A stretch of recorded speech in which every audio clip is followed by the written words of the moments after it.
สัมปิภคะวันตานังเอตปรมาเยวะเทวตาสันนิปติตาอาเหสุงเสยยถาปิไมหะเอตระหิเยปิเตภิกขเวสันติอนาคตมัฏฐานังอรหันโตสัมมาสัมพุทธาเตสัมปิภคะวันตานังเอตปรมาเยวะเทวตาสันนิปติตาภวิตสันติเสยยถาปิไมหังเอตระหิอาจิขิตสามิภิกขเวเทวกายานังนามามิกิตตยิสสามิภิกขเวเทวกายานังนามานิเทศิสามิภิกขเวเทวกายานังนามานิตังสุนาทสาธุกังมนสิกโรทภาสิสามิติเอวังพันเตติโคเตภิกขุภควโตปัจจัสโสสุงภควาเอตัทโวจะสิโลกมโนกัสสามิยัตถภูมมาตัทธาสิตาเยสิตาคิลิขัพพรังปหิตัตตาสมาหิตาปุถุสีหะวสันลีนาโลมหังสาปิสัมพุโนโอทาตมนัสสาสุทธาวิปัสสนมนาวิลาพินโยปัญจสเตยัตตวาวเนกาปิลวัฏทเวตโตอามันตยิสัทธาสาวเกสาสเนรเทเทวกายาอภิกันตาเตวิชานาถภิกขโวเตจะอาตาปมกรุงสุตตวาพุทธัสสะสาสนังเตสัมปาตุระหุยานังอมนุสสานัทาสนังอปิเกสตมัตถคุงสหัสสังอัฏฐสัตตริงสตังเอเกสหัสสานังอมนุสสานามัตถสุงอเปเกนันตมัตทักคุงทิสาสัพพาพุตาอาหุงตันจะสัพพังอภิญญายววาขีตวานจักขุมาตโตอามันตยิสัทธาสาวเกสาสเนรเตเทวกายาอภิกันตาเตวิชานาถภิกขโวเยโวหังเกตยิสสามิคิราหิอนุปุพโสสาตสหัสสาวยคาภุมมากาปิลวัฏทวาอิทธิมันโตชุติมันโตวันนวันโตยสสสิโนโมทมานาอภิกามุงภิกขุนังสมิติงวานังชสหัสสาเหมวตายาคานานาตวันนิโนอิทธิมันโตชุติมันโต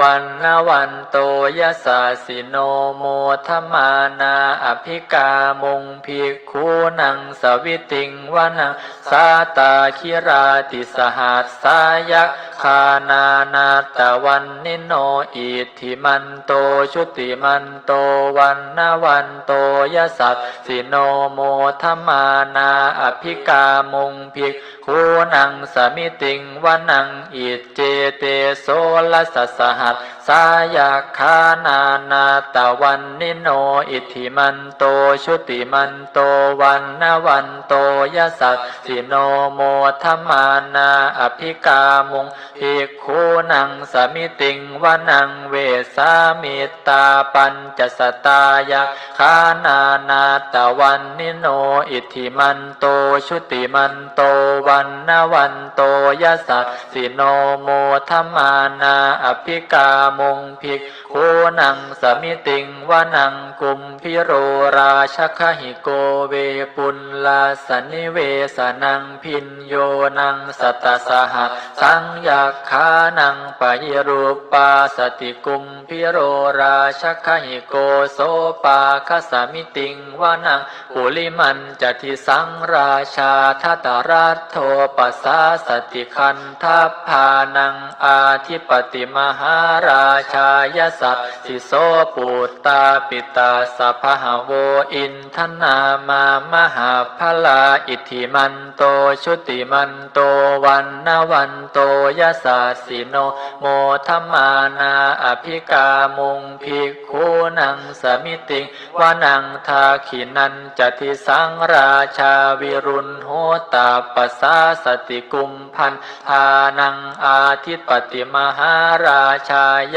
สาสิโสปุตตาปิตาสัพพะโวอินทมานามหาภลาอิทธิมันโตชุติมันโตวันนวันโตยสาสิโนโมทัมมานาอภิกามุงภิกขุนังสมิติงวานังปัจฉิมันจติสังราชาวิรูปักโคปัสสาสตินาคานังอาทิปติมหาราชายสาสิโสปุตตาปิตาสัพพะโวอินทนามามหาภลาอิทธิมันโตชุติมันโต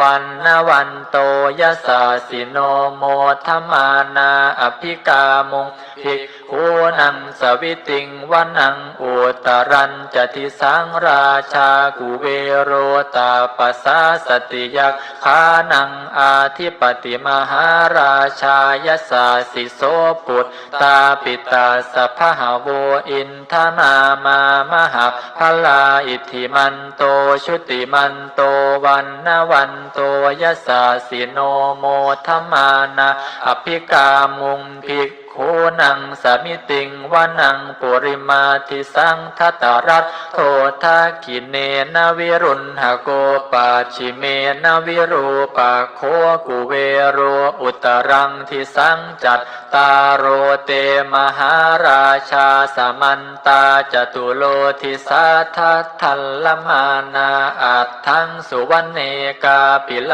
วัตถเวเตสังมายาวินโนทาสาอาคูวันจนิกาสัทธามายากุเตนทุเวเตนทุวิตูจวิตุโตสหจันทโนกามเสโทจะกินโนขันทุนิขันทุจปนาโทโอปมัญโยจะเทวสุโตจะมาตลิจิตตเสโนจะคันทัพโพนาโลราชาชโนสโพอาคูปัญจสิโคเจวติมพรูสุริยวัชสาเอเตจันเยจราชาโนคันทัพภาสหราชุพิโมทัมมานาอภิกามุงภิกขุนังสามิติงวานังอัฏฐาคูนาภาษานาคาเวสาลาสหตัชกากัมพลาสตราอาคูปายาคาสหายาติพิยา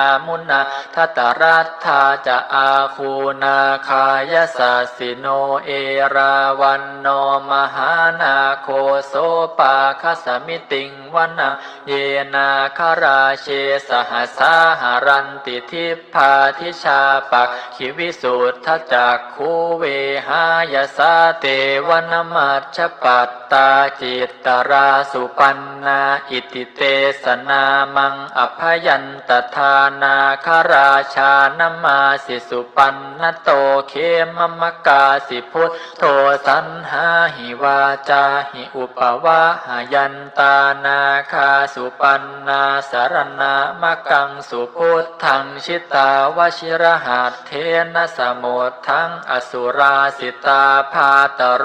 วาสวัสเสเตอิทิมันโตยสัสสิโนกาลกัญชามหาภิสมาอสุราธานเวคสาเวปจิตติสุจิตติจะปหาราโทนมุจีสหสตัญจะพลิปุตตานังสัพเพเวโรจนามกาสันในหิตวาพลิงเสนังราหุภัทธมุปาขมงสมโยธานิพัททันเตภิกขุนังสมิติงวนังอาโปจะเทวาปัทวีจะเตโชวาโยตถาคมงวรุณาวรุณาเทวาโสโมจยสัตสาสหเมตตากรุณา ากายิกาอาคูเทวายสาสิโนทัสเสเตทัสสทากายาสัพเพนานัตตวันนิโนอิทธิมันโต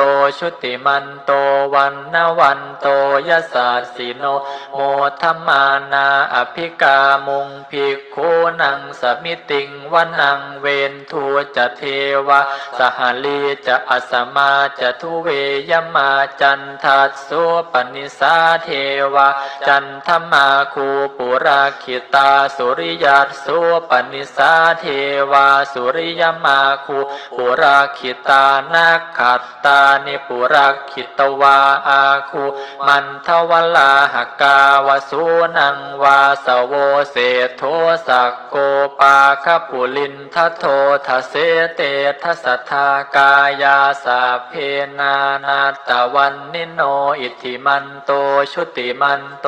วันนวันโตยสาสิโนโมทัมมานาอภิกามุงภิกขุนังสมิติงวนังอัฏฐาคูสหภูเทวาชลมาคิสิขาริวาอริทธกาจโรชาจะอุมมาปุพนิพพาสิโนวรุณาสหธรรมมาจะอุดจุตาจะอเนชกาสุเลยยรุจิราอาคู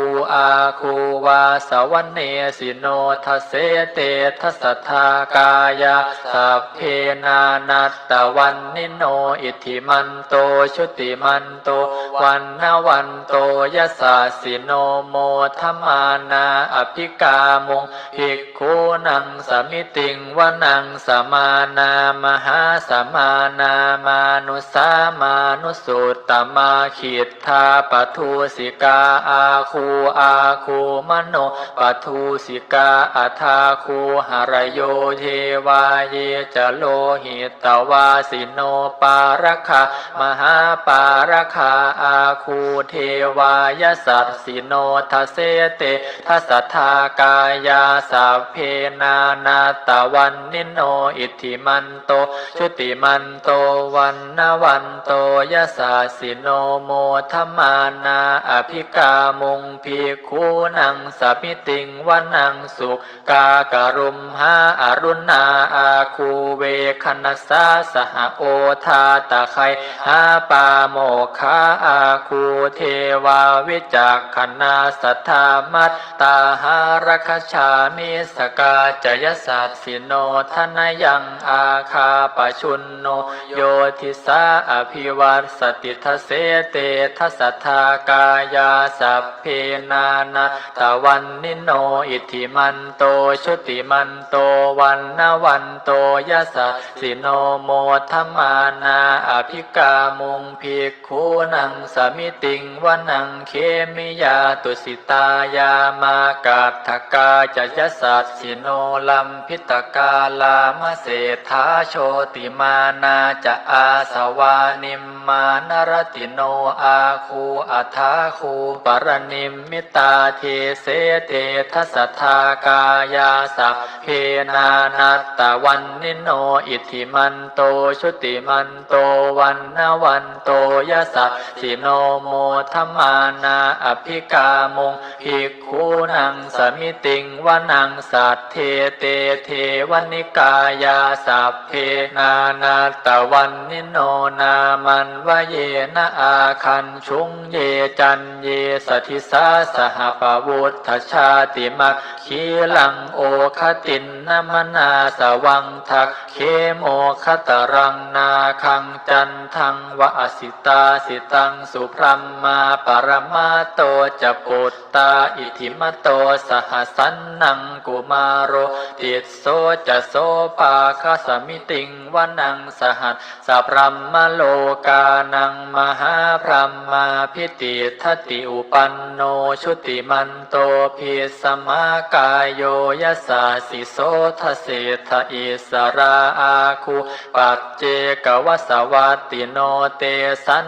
จมัชฌโตอาคาหาริโตปริวาริโตเตจะสัพเพอภิกันเตสินเทเทเวสพรัมมเกมาราเสนาอภิกามิปัสสกันหาสมันทิยังเอทคันหัตถพันท ทราเคนะพันธมัตถุโวสมันตาปริวาเรธรรมาโวมุนจิตตโกจินังอิติตัตถมหาเสโนกันหเสนังอเปสยิปานินาตละมาหาจะสรังกัตตวาเพระวังยถาปาวุสโกเมโคทนยันโตสวิชุโกตถาโสปัจจุทาวาติสังกุตโทอสยังวเสตันจะสาพังอภิญญายวาวาขีตวานาจากขุมาตโตอามันตยิสัทธาสาวเก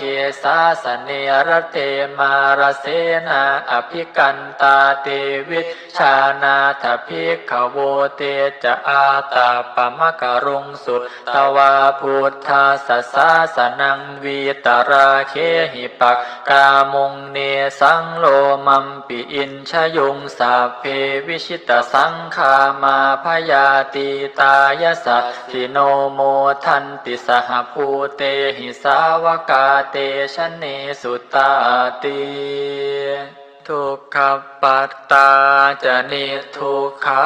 พยาปัตตาจะนิพยาโสกปัตตาจะนิโสกาโหนตุสัพเพปิปานิโนเอตาวตาจะอัมเหหิสัมปตังปุญญสัมปทังสัพเพเทวานุโมทันตุสัพพสัมปติสิทธิยาทานังทัทันตุสัทธายสีลังราคันตุสัพพทาภาวนาวิรตาโหนตุขัดฉันตุเทวตาคตาสัพเพพุทธาภลับปัตตาปัจเจกานันจะยังพลังอรหันตานันจะเตเชนรักขังพันธามิสัพพโสสัพพพุทธานุภาเวนะสัพพธัมมานุภาเวนะสัพพสังฆานุภาเวนะพุทธรัตนังธัมมรัตนังสังฆรัตนังตินนังรัตนานังอานุภาเวนะจตุราสีติสหัสสะธัมมาขันธา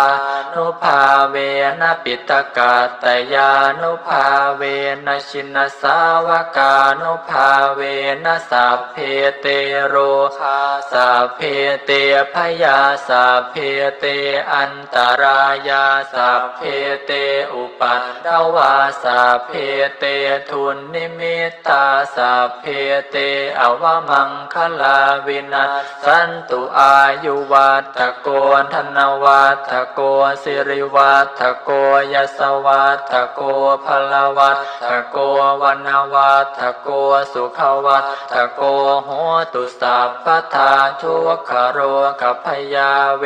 ราโสกาสัตตุจุปัฏฐวาอเนกาอันตรายาปิวินัสสันตุจเตชะสาชยสิทธิธนังลาพังโสธิภาคยังสุขังพลังสิริอายุจวันโนจะโพ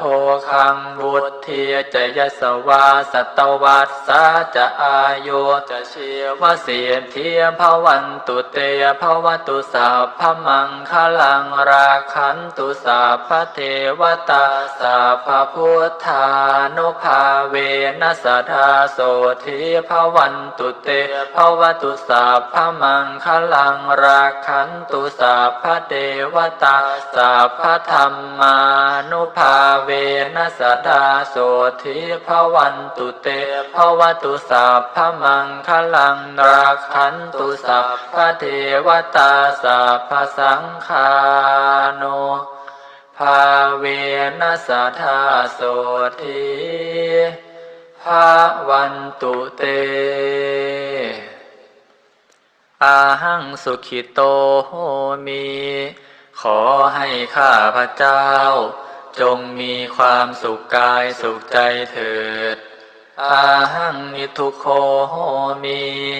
ขอให้ข้าพเจ้าอย่าได้มีทุกโศกโรคภัยทั้งสิ้นเถิดอาหังอเวโรโหมิขอให้ข้าพเจ้า อย่าได้มีเวรภัยทั้งสิ้นเถิดอาหังอภยาปโชโหมิขอให้ข้าพเจ้าอย่าได้มีความพยาบาทเบียดเบียนเถิดอาหังอนิโคโหมิขอให้ข้าพเจ้าอย่าได้มีความทุกข์กายทุกข์ใจเถิดอาหังสุขีอัตานังปริหารามิขอให้ข้าพเจ้าจงมีความสุขกายสุขใจ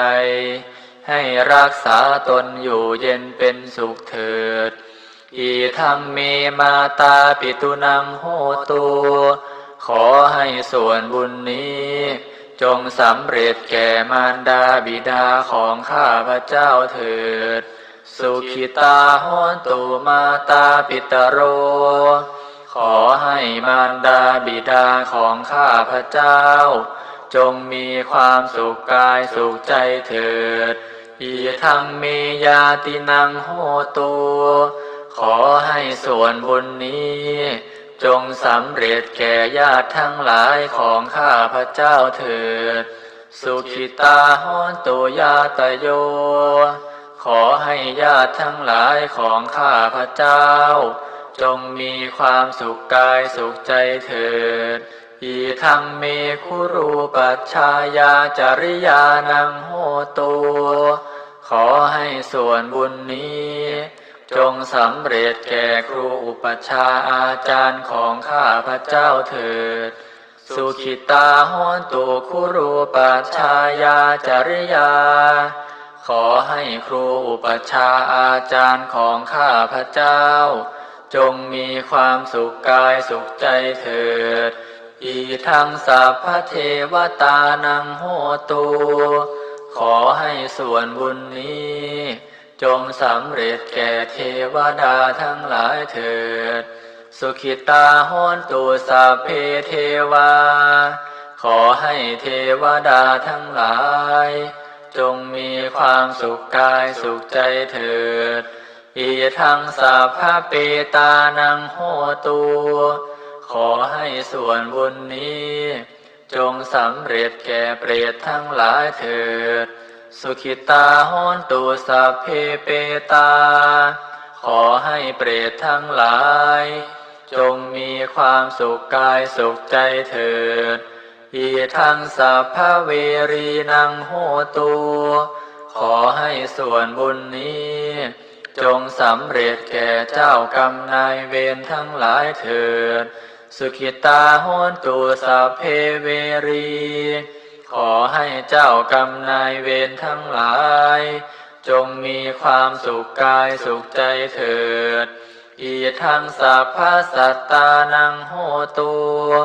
ขอให้ส่วนบุญนี้จงสำเร็จแก่สัตว์ทั้งหลายเถิดสุขิตาโหตุสัพเพสัตตาขอให้สัตว์ทั้งหลายทั้งปวงจงมีความสุขกายสุขใจเถิดสัพเพสัตตาสัตว์ทั้งหลายที่เป็นเพื่อนทุกข์เกิดแก่เจ็บตายด้วยกันทั้งหมดทั้งสิ้นสุขิตาโหตุจงมีความสุขกายสุขใจเถิดสัพเพสัตตาสัตว์ทั้งหลายที่เป็นเพื่อนทุกข์เกิดแก่เจ็บตายด้วยกันทั้งหมดทั้งสิ้นอเวราโหตุจงเป็นสุขเป็นสุขเถิดอย่าได้มีเวรแก่กันและกันเลยสัพเพสัตตาสัตว์ทั้งหลายที่เป็นเพื่อนทุกข์เกิดแก่เจ็บตายด้วยกันทั้งหมดทั้งสิ้นอภยาปัชฌาโหตุจงเป็นสุขเป็นสุขเถิดอย่าได้พยาบาทเบียดเบียนซึ่งกันและกันเลยสัพเพสัตตาสัตว์ทั้งหลายที่เป็นเพื่อนทุกข์เกิดแก่เจ็บตายด้วยกันทั้งหมดทั้งสิ้นอานิคาโหตุจงเป็นสุขเป็นสุขเถิดอย่าได้มีความทุกข์กายทุกข์ใจเลย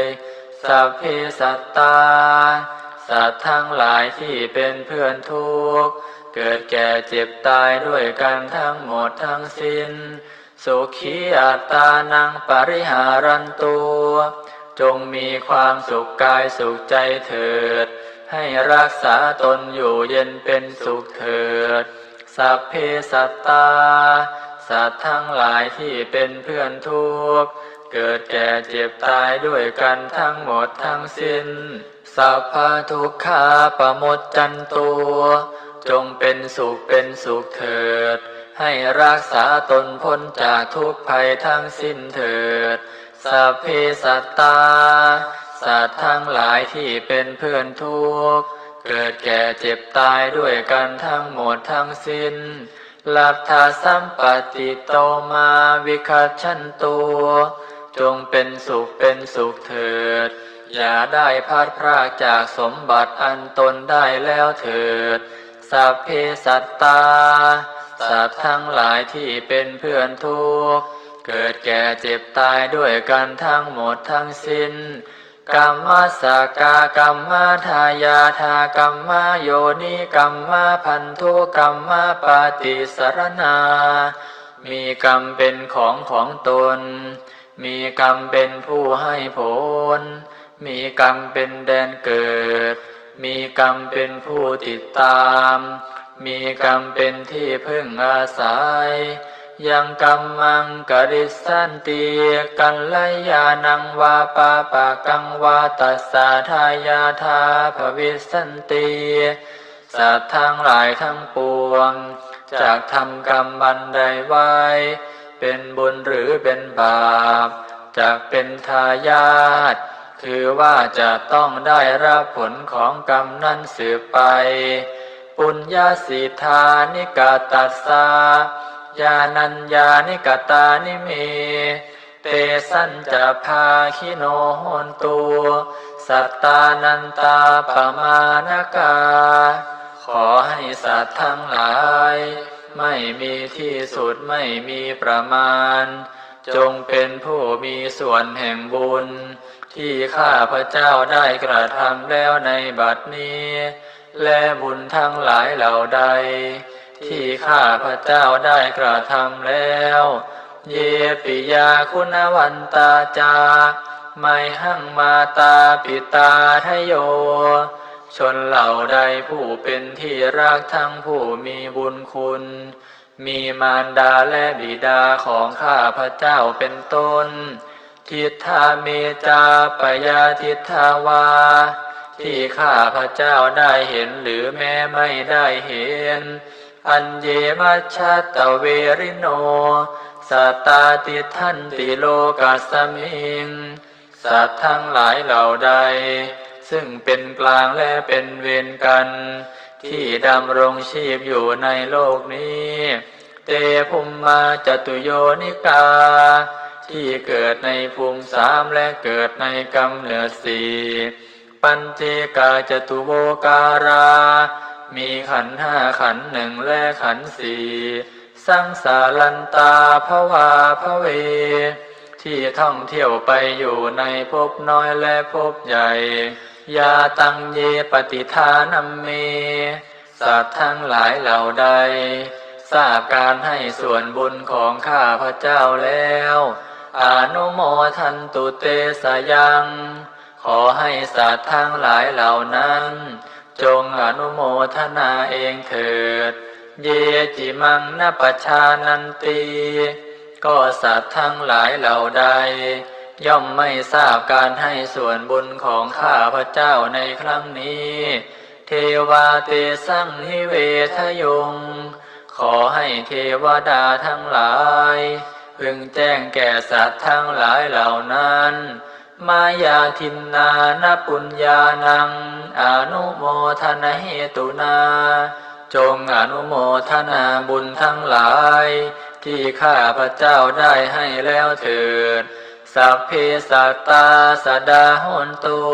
อาเวราสุขชีวิโนขอให้สัตว์ทั้งหลายจงเป็นผู้ไม่มีเวรต่อกันและกัน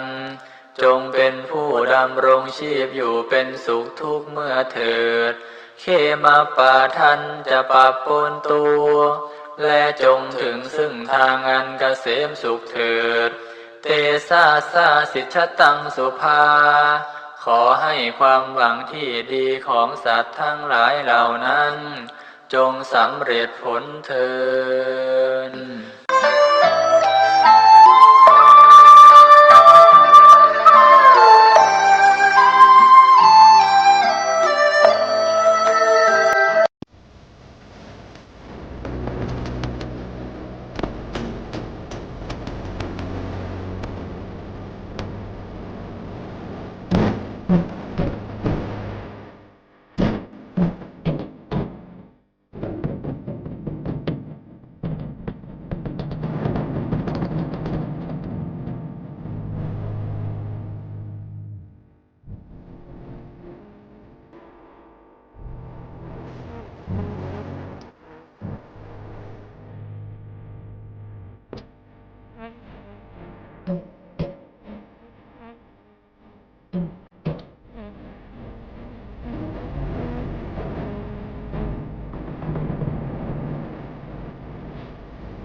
สัตว์ปฏิญาณมันไว้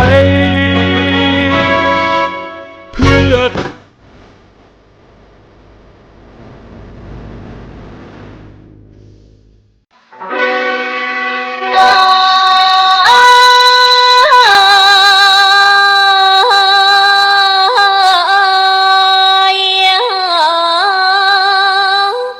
ประเทศไทยจะดำรงคงอยู่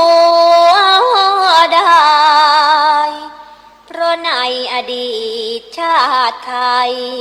มีคนเก่งหากคนไทยสิ้นเหี้ยมเหลี่ยมนักเลงจะร้องเพลงชาติไทยให้ใครฟัง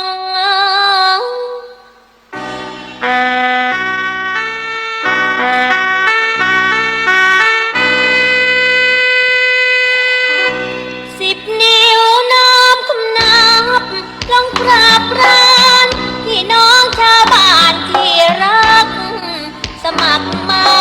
ยทั่วทั้งถิ่นควานทองเล่มของไทยจงร่วมใจสมานสมัครสามัคคี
ทรงพระคุณการุณาเป็นขวานทองเล่มสุดท้ายที่ไทยหวัง14 ครั้งรอดมาได้เพราะไทยรักษาเอาชีวิตเขาแลกไว้จึงได้มาเป็นพื้นสุธาของท่านลูกหลานไทยเสียครั้งแรกก็มาจากแผนพังเขาเปลี่ยนชื่อเป็นปีนังจำได้ไหมนั่นแหละบินจากวานทองเล่มของไทย300 กว่าตารางไม้หลักฐานมีครั้งที่2เสียซ้ำยังจำได้เสียมฤทธิ์และถวายตะนาวสี2336โชคไม่ดีเสียเนื้อที่50,000 กว่าตารางกิโลครั้งที่3บรรทายมาศถูกตัดเทียนเขาเปลี่ยนมาเป็น5 เตียนตั้งชื่อใหม่2353แสนช้ำใจเนื้อที่เท่าไรไม่ปรากฏในบทความครั้งที่4เจ็บแค้นเสียแสนวีกินเนื้อที่ถึงเชียงตุงเนื้อกรุงสยามตั้ง90,000 ตารางกิโลโถมันทำคนสร้างกรรมบัดเดียวนี้เขาดีกันครั้งที่5เสียรัฐเปรักถูกเขาผลักหกล้มเฉือนคมขวาน2369แสนร้าวรานต่างหยิบขวานขึ้นมาถือดูชื่อไทยครั้งที่6อกตรงเดินก้มหน้าเสีย12 ปันนาน้ำตาไหลตั้ง60,000 ตารางกิโลโอ้โหไทยแทบขาดใจต่อสู้ศัตรูมาครั้งที่7เสียเขตประเทศเขมรเกิดพิเรนเพราะฝรั่งกำลังบ้าเที่ยวออกลาเมืองขึ้นชื่นอุราเสียอีก100,000 กว่าตารางกิโลครั้งที่8เสียแคว้นดินแดนใหม่ชื่อ12จุไทยก็ใหญ่โค80,000 กว่าที่กว้างตารางกิโลแทบพร้อมโหใจเรียเพราะเสียดายครั้งที่9เศร้าแสนแค่ไม่สิ้น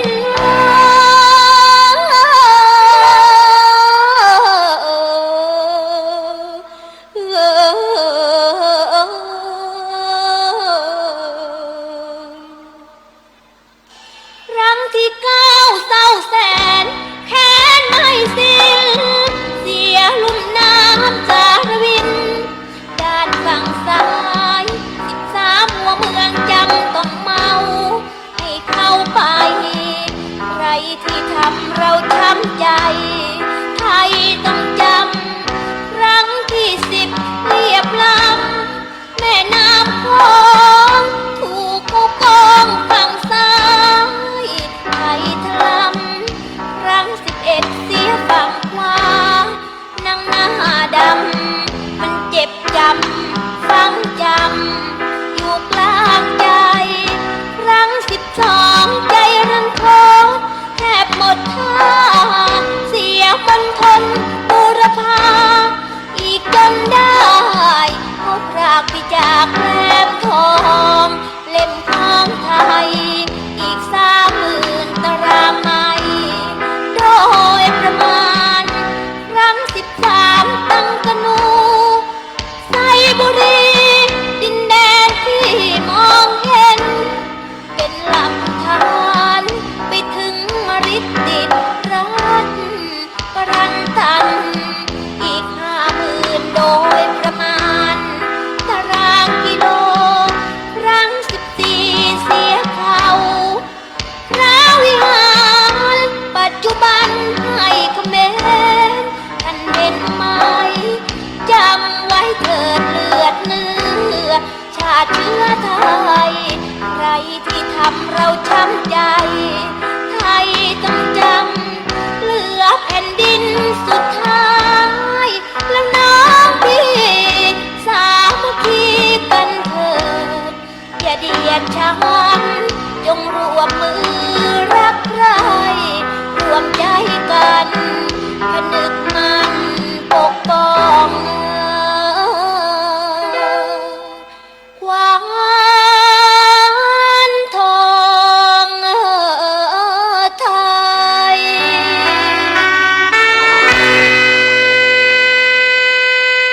กเรา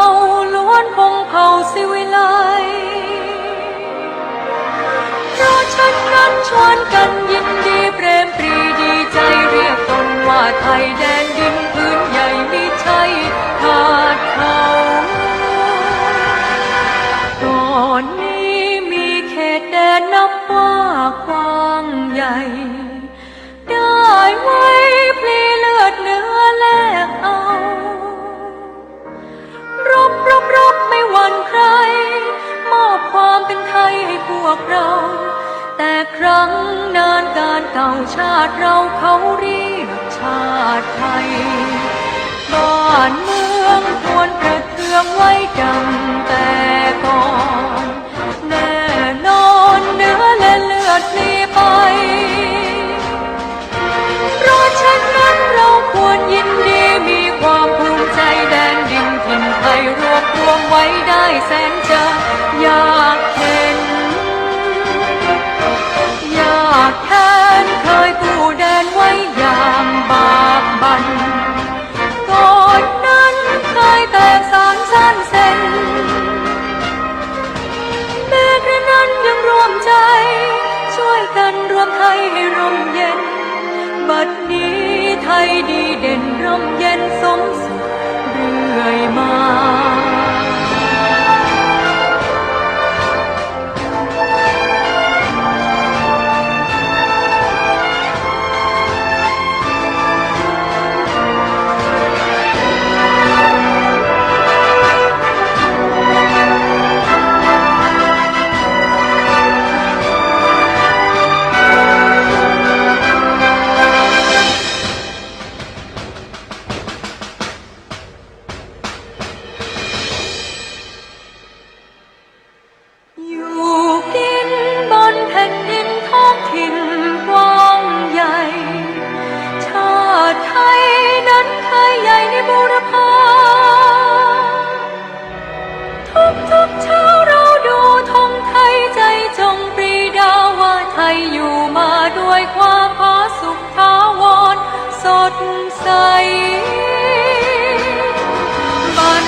วันนี้ผมเกษตรเพชรสำริดวิทยากร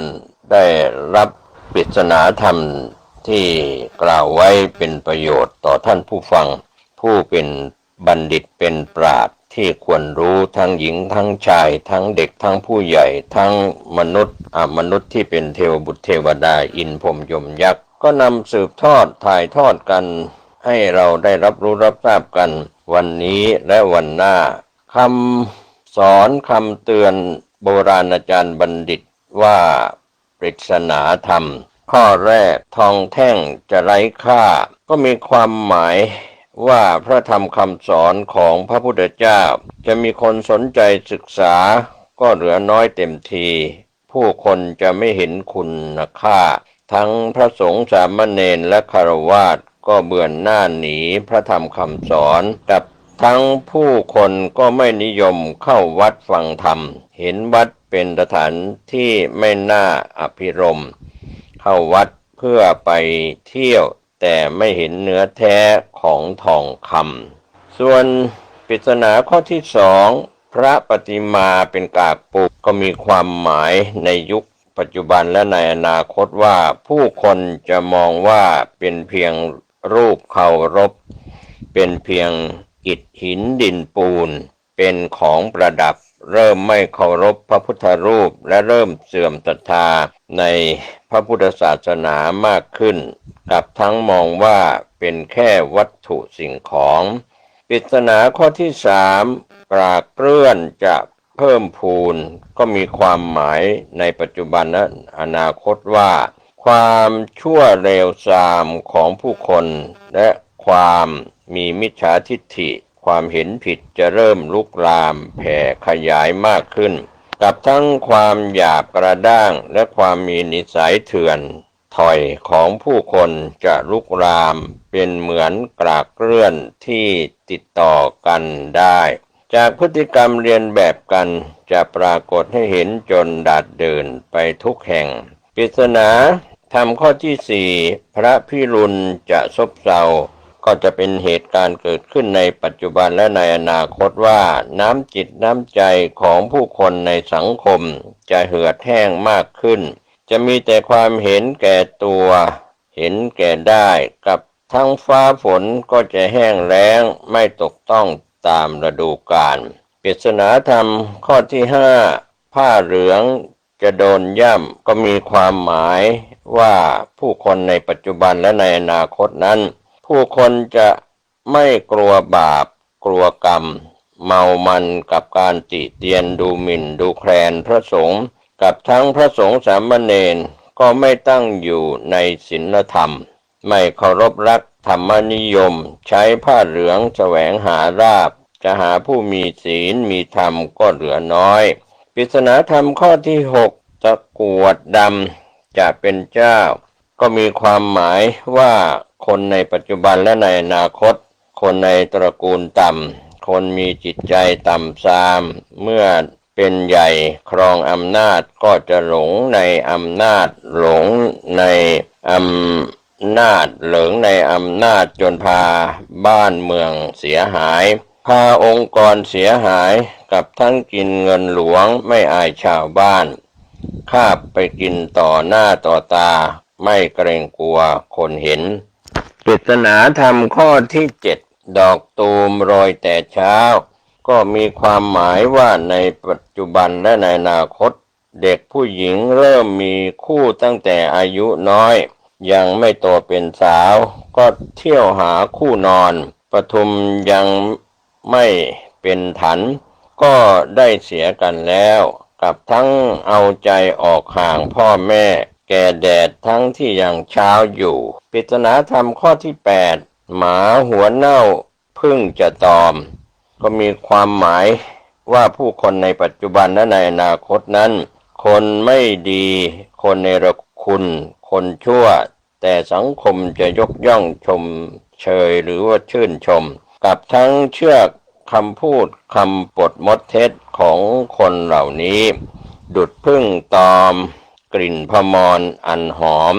ปริศนาธรรมข้อที่ 9บุปผาจะเป็นหมันก็มีความหมายถึงผู้คนในปัจจุบันและในอนาคตว่าส่วนคนดีนั้นผู้คนจะพากันด่าสาดเสียเทเสียจน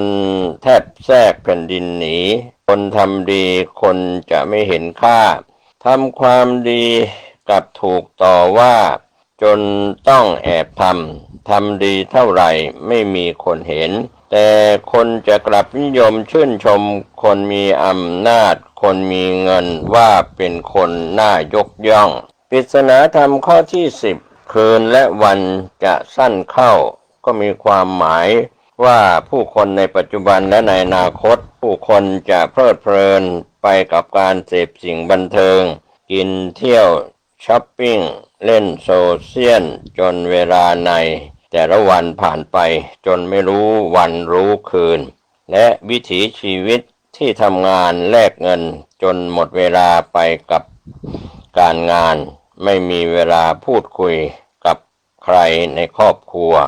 เวลาในครอบครัวก็จะสั้นลงไปด้วยปริศนาธรรมข้อที่ 11นกน้อยจะลืมเหย้าก็มีความหมายถึงผู้คนทั้งหญิงชายทั้งเด็กทั้งผู้ใหญ่โดยเฉพาะคนรุ่นใหม่ในปัจจุบันและในอนาคตก็ตามคนรุ่นใหม่เด็กรุ่นใหม่คนสมัยใหม่จะลืมพ่อลืมแม่และลืมบ้านเกิดเมืองนอนของตนกับทั้งลืมวัฒนธรรมประเพณีของตนรากเหง้าของตนปริศนาธรรมข้อที่ 12 ถึกเท่าจะวังเวงก็มีความหมายถึงหญิงชายในปัจจุบันและในอนาคตพูดถึงคนเฒ่าคนแก่จะถูกทอดทิ้งให้อยู่ตามลำพังขาดลูกหลานดูแลเหล่านี้ล้วนแล้วแต่เป็นปริศนาธรรมทั้ง12ข้อขยายเนื้อความจะเกิดเหตุการณ์ในปัจจุบันและในอนาคตข้อแรกทองแท่งจะไร้ค่าข้อที่สองพระปฏิมาเป็นกากปูนข้อที่สามกราบเกลื่อนจะเพิ่มพูนข้อที่สี่พระพิรุณจะซบเซาข้อที่ห้าผ้าเหลืองจะโดนย่ำข้อที่หกตะกรวดดำจะเป็นเจ้าข้อที่เจ็ดดอกตูมโรยแต่เช้าข้อที่แปดหมาหัวเน่าพึ่งจะตอมข้อที่เก้าบุปผาจะเป็นหมันข้อที่สิบคืนละวันจะสั้นเข้าข้อที่11นกน้อยจะลืมเหย้าข้อที่12โคถึกเท่าจะวังเวงก็เป็นเรื่องราวที่เราได้เห็นได้ฟังปราชญ์บัณฑิตจากโบราณจนถึงปัจจุบันและจะต่อเนื่องไปในอนาคตปริศนาธรรมเหล่านี้นำมาถ่ายทอดเพื่อให้ท่านผู้ฟังได้รู้ได้เข้าใจจะปรับเปลี่ยนและรู้เท่าทันเหตุการณ์ทั้งในปัจจุบันและในอนาคตอย่างไรขอความเป็นสิริมงคลจากการเข้าใจปริศนาธรรมและปรับตัวปรับกายปรับใจปรับความประพฤติโชคดีมีสุขทุกรูปทุกนามทำนายของคนเฒ่าบะเก่าเปิ้นได้พยากรณ์ไว้ว่าต่อไปเบื้องหน้าบัดแตงลายจะขึ้นกลางจ้างจะเล่นกีฬาปลาจะติดคุกคนตุกจะรวยควายจะขี่รถข้าวโพดจะกินหมูปูจะขึ้นเครื่องบินดำทมินจะมีก้าป้าจะได้เลี้ยงหลานอาจารย์จะเมาเหล้าตุเจ้าจะเอาเมียเฮือจะมีตีนเครื่องบินจะออกลูกของถูกจะกลับมาแปลงของแดงจะเป็นของขาวสาวๆจะเอวหาบ่าวนักข่าวจะรุ่งเรืองสีเหลืองจะเหลือน้อยจะใส่ซอยแผ่วข้อตีนของกินบ่ต้องได้ทำฝนตกหำบ่ท่ากว่าเปี้ยควายเผือกจะบ่มีหื้อหันลูกหลานจะออกซ่าหาจะลงมากินมีตีนบ่ท่าได้ย่างห้อมตางบ่มีคนไต่มองใหม่บ่มีคนตำเสือลายดำจะสุ่นปื้นบ้านฝูงแรดจ้างจะอยู่บนหลังคาปูป๋าจะดาดดื่นต้องอึงบ่ตันได้ปองบวกน้องจะเป็นปิดสัตว์ปีกจะหนีไก่นกยางตีนใสจะกินบะแห่พ่อแม่จะอยู่ลุ่มลูกคนหนุ่มจะอยู่ตังบนซาเปาจะจนกันกลางอากาศคนฉลาดจะนอนดึงคนซึงจะไปหยาการน้อยนานจะหนีป่าน้ำต้าจะไหลขึ้นเหือนดินจะเปียงกันอย่างหน้ากองตีดอนจะกลายเป็นตีลุ่มคนหนุ่มจะบ่อยู่บ้านไม่การจะบ่มีไผหู้จักพืชพักจะได้นอนมุ้งญี่ปุ่นเมืองจีนจะครองเมืองไทยอยากกินอันใดบ่ต้องไปสอดปวกกับหมอดจะบ่มีอย่างกินหนี้สินจะมีกันทั่วบัดทั่วจะบ่มีคนปลูกขายนิยายจะกลายเป็นความจริงแม่ยิงจะเอาเมียจะมีในเบื้องหน้าแต่แลตั้นทั้งหลายเฮ้ย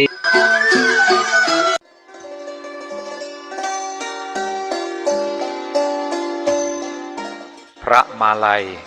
พบพระศรีอานขณะนั้น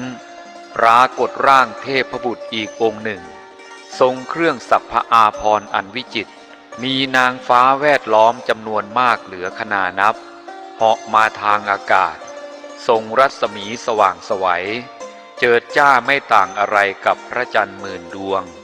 ตรงมายังพระจุฬามณีเจดีย์สถานแห่งนั้นฝ่ายพระเถระครั้นเหลือบเห็นก็นึกได้ทันทีว่าองค์นี้คงจะเป็นพระศรีอานแน่แต่เพื่อความแน่ใจจึงหันมาถามพระอินทร์เทพบุตรองค์นี้ใช่ไหมคือพระศรีอานมหาบพิตรพระอินทร์พยักหน้าพลางตอบว่าถูกแล้วพระคุณเจ้าแม้นางฟ้าบริวารของพระองค์มากเหลือเกินพระมาลัยกล่าวชมพวกนางฟ้าที่เหาะมาข้างหน้าพระศรีอานนั้นนุ่งผ้าอาภรณ์ขาวสะอาดและหนำซ้ำรัศมีที่พวยพุ่งออกมายังเป็นสีขาวเสียด้วยมหาบพิตรทราบไหมว่า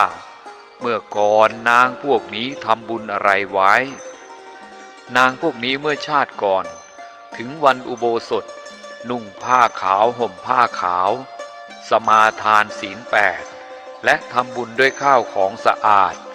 อีกทั้งจิตใจยังใสสะอาดด้วยขอรับแล้วพวกนางฟ้าที่เหาะมาทางขวามีรัศมีและเครื่องประดับสีเหลืองก็คงจะทำบุญด้วยของสีเหลืองละสิมหาบพิตรถูกแล้วพระคุณเจ้าพวกนี้ส่วนมากมักจะถวายผ้าสบงจีวรหรือข้าวของสีเหลืองอื่นๆส่วนพวกที่มีรัศมีและเครื่องประดับสีแดงสีม่วงสีอื่นๆอีกก็ดุจเดียวกันล้วนแต่เป็นผู้รักษาศีลและถวายของที่มีสีนั้นๆทั้งนั้นครั้นตายก็มาบังเกิดเป็นบริวารของพระศรีอานณสวรรค์ชั้นดุสิตขอรับขณะที่พระมาลัยจะไต่ถามพระอินทร์ต่อไปนั่นเองพระศรีอานพร้อมด้วยนางฟ้าบริวารก็เสด็จมาถึงที่ลานพระเจดีย์และเมื่อจัดแจงกระทำการสักการะบูชากราบไหว้ถวายเครื่องของหอมเสร็จแล้วพอดีเหลือบมาเห็นพระมาลัยเถระจึงเข้ามานมัสการแล้วตรัสถามว่าข้าแด่พระคุณเจ้าพระคุณเจ้ามาจากที่ไหนขอรับอาตมามาจากชมพูทวีปพระมาลัยตอบเมื่อทราบว่าพระเถระมาจากชมพูทวีปดังนั้นพระศรีอานก็ดีพระทัยรับสั่งถามข่าวคราวของมวลมนุษย์ต่อไปว่าข้าแต่พระคุณเจ้าชมพูทวีปขณะนี้พวกมนุษย์พากันทำมาหากินอย่างไรบ้างขอรับบางพวกก็ค้าขายตามความรู้ความสามารถของตนบางพวกก็ออกเงินให้กู้กินดอกเบี้ยบางพวกก็เข็นใจไร้ทรัพย์บางพวกก็สุขสบายบางพวกก็เดือดร้อนทุกข์ยากปากแห้งขนาดหนักมหาบพิตรแล้วส่วนมากพวกเขาทำบุญกันบ้างหรือเปล่าพระคุณเจ้าหรือว่าทำแต่บาปหยาบช้าพวกที่ทำบุญนั้นรู้สึกจะน้อยมากมหาบพิตรส่วนคนทำบาปหยาบช้านั้นนับไม่ถ้วนเลยคนที่เขาทำบุญเขาทำกันอย่างไรพระคุณเจ้าบางพวกก็ให้ทานรักษาศีลบางพวกก็จัดให้มีพระธรรมเทศนาพร้อมทั้งเป่าร้องประกาศให้เพื่อนๆบ้านใกล้เรือนเคียงมาร่วมด้วยบางพวกสร้างวัดวาอารามพระพุทธรูปพระสถูปเจดีย์ถวายจีวรบิณฑบาตเสนาสนะยารักษาโรคแก่พระภิกษุสงฆ์บางพวกก็เลี้ยงพ่อแม่บางพวกก็สร้างพระไตรปิฎกทั้งนี้สุดแล้วแต่กำลังทรัพย์กำลังปัญญาของพวกเขามหาบพิตรแล้วพวกเขาปรารถนาสิ่งใดบ้างพระคุณเจ้ามนุษย์สมบัติสวรรค์สมบัติหรือว่านิพพานสมบัติเห็นจะไม่ตรงความจริงนักมหาบพิตรเพราะส่วนมากเมื่อทำบุญแล้วล้วนแต่ตั้งความปรารถนาว่าขอให้เกิดทันศาสนาของพระองค์ทั้งนั้นพระศรีอานทรงสดับเช่นนั้นก็ทรงพระสวนพลางรับสั่งต่อไปถ้าพวกเขาอยากเกิดทันศาสนาของข้าพเจ้าก็จงอุตส่าห์ฟังธรรมมหาเวสสันดรชาดกให้จบในวันเดียวแล้วบูชาด้วยธูปเทียนดอกไม้อย่างละพันฉัตรดอกบัวหลวงบัวเขียวบัวขาวดอกสามหาวอย่างละพันถ้าทำได้ดังนี้ก็จะพบศาสนาของข้าพเจ้าและเมื่อข้าพเจ้าตรัสรู้ผู้นั้นก็จะได้บรรลุพระอรหันต์พร้อมด้วยปฏิสัมภิทาส่วนคนที่ทำบาปหนักเช่นฆ่าพ่อฆ่าแม่ฆ่าพระอรหันต์ทำร้ายพระพุทธเจ้าพระภิกษุสงฆ์ทำลายหมู่คณะให้แตกแยกกันทำลายเจดีย์สถานและคนที่ตระหนี่ทีเหนียวไม่รู้จักทำบุญให้ทานไม่รู้จักบาปบุญคุณโทษเป็นคนโง่มีความประมาทอยู่เสมอคนพวกนี้จะไม่มีโอกาสได้พบศาสนาของข้าพเจ้าแล้วพระองค์จะลงไปตรัสรู้ เป็นพระพุทธเจ้าเมื่อไหร่เล่ามหาบพิตรอีกไม่นานหรอกพระคุณเจ้าเมื่อครบถ้วน5,000 ปีสิ้นศาสนาของพระพุทธโคดมแล้วตอนนั้นพวกสัตว์ทั้งหลายจะมืดมัวไม่รู้จักทำบุญกุศลสุจริตมีแต่จะกระทำกรรมอันบาปหนาหยาบช้าไม่รู้จักละอายต่อบาปแม่กับลูกจะอยู่กินด้วยกันเป็นสามีภรรยาพี่สาวกับน้องชายพี่ชายกับน้องสาวทั้งพี่ป้าน้าอาลุงหลานก็จะสมสู่อยู่กินกันเป็นสามีภรรยากันทั้งความโลภความโกรธความหลงก็จะหนาขึ้นมากอายุของสัตว์ก็จะน้อยลงตราบจนเหลือ10 ปีเด็กเกิดได้5 ปีก็จะแต่งงานกันแล้วและตอนนั้นมนุษย์ทั้งหลายเห็นกันเข้าก็จะเข้าใจว่าเป็นเนื้อเป็นปลาจับอะไรได้เป็นต้นว่าท่อนไม้ผุก็จะกลับกลายเป็นอาวุธหอกดาบไปแล้วจะไล่ทิ่มแทงกันล้มตายลงเป็นอันมากพ้นที่จะประมาณได้ฝ่ายพวกคนที่มีสติปัญญานั้นรู้ว่าถึงวันนั้นคืนนั้นจะเกิดมิคสัญญีฆ่าฟันกันและวุ่นวายหนักหนาคนที่ดีมีวิชาก็จะไปซ่อนเร้นอยู่ตามซอกห้วยซอกเขาครั้นมนุษย์พวกบ้าดีเดือดทั้งหลายฆ่าฟันกันตายหมดแล้วคนพวกนั้นก็จะพากันออกจากที่ซ่อนครั้นมาพบปะกันเข้าก็จะพากันสวมกอดซึ่งกันและกันต่างหันหน้าเข้าปรึกษากันว่าความฉิบหายที่เกิดแก่พวกเราในครั้งนี้ก็เพราะผู้คนประมาทก่อแต่บาปกรรมหยาบช้าแต่นี้ไปเบื้องหน้าเราจงอุตส่าห์กระทำความดีเว้นเสียจากฆ่าสัตว์ประหัตประหารกันและกันลักขโมยของกันผิดผัวผิดเมียกันพูดเท็จและดื่มสุราเมรัยงดเว้นเสียจากการพูดคำหยาบพูดส่อเสียดพูดเพ้อเจ้อเว้นจากความโลภความโกรธความเห็นผิดจากทำนองคลองธรรมเมื่อคนมีสติปัญญาปรึกษากันดังนั้นแล้วก็ตั้งหน้าบำเพ็ญกุศล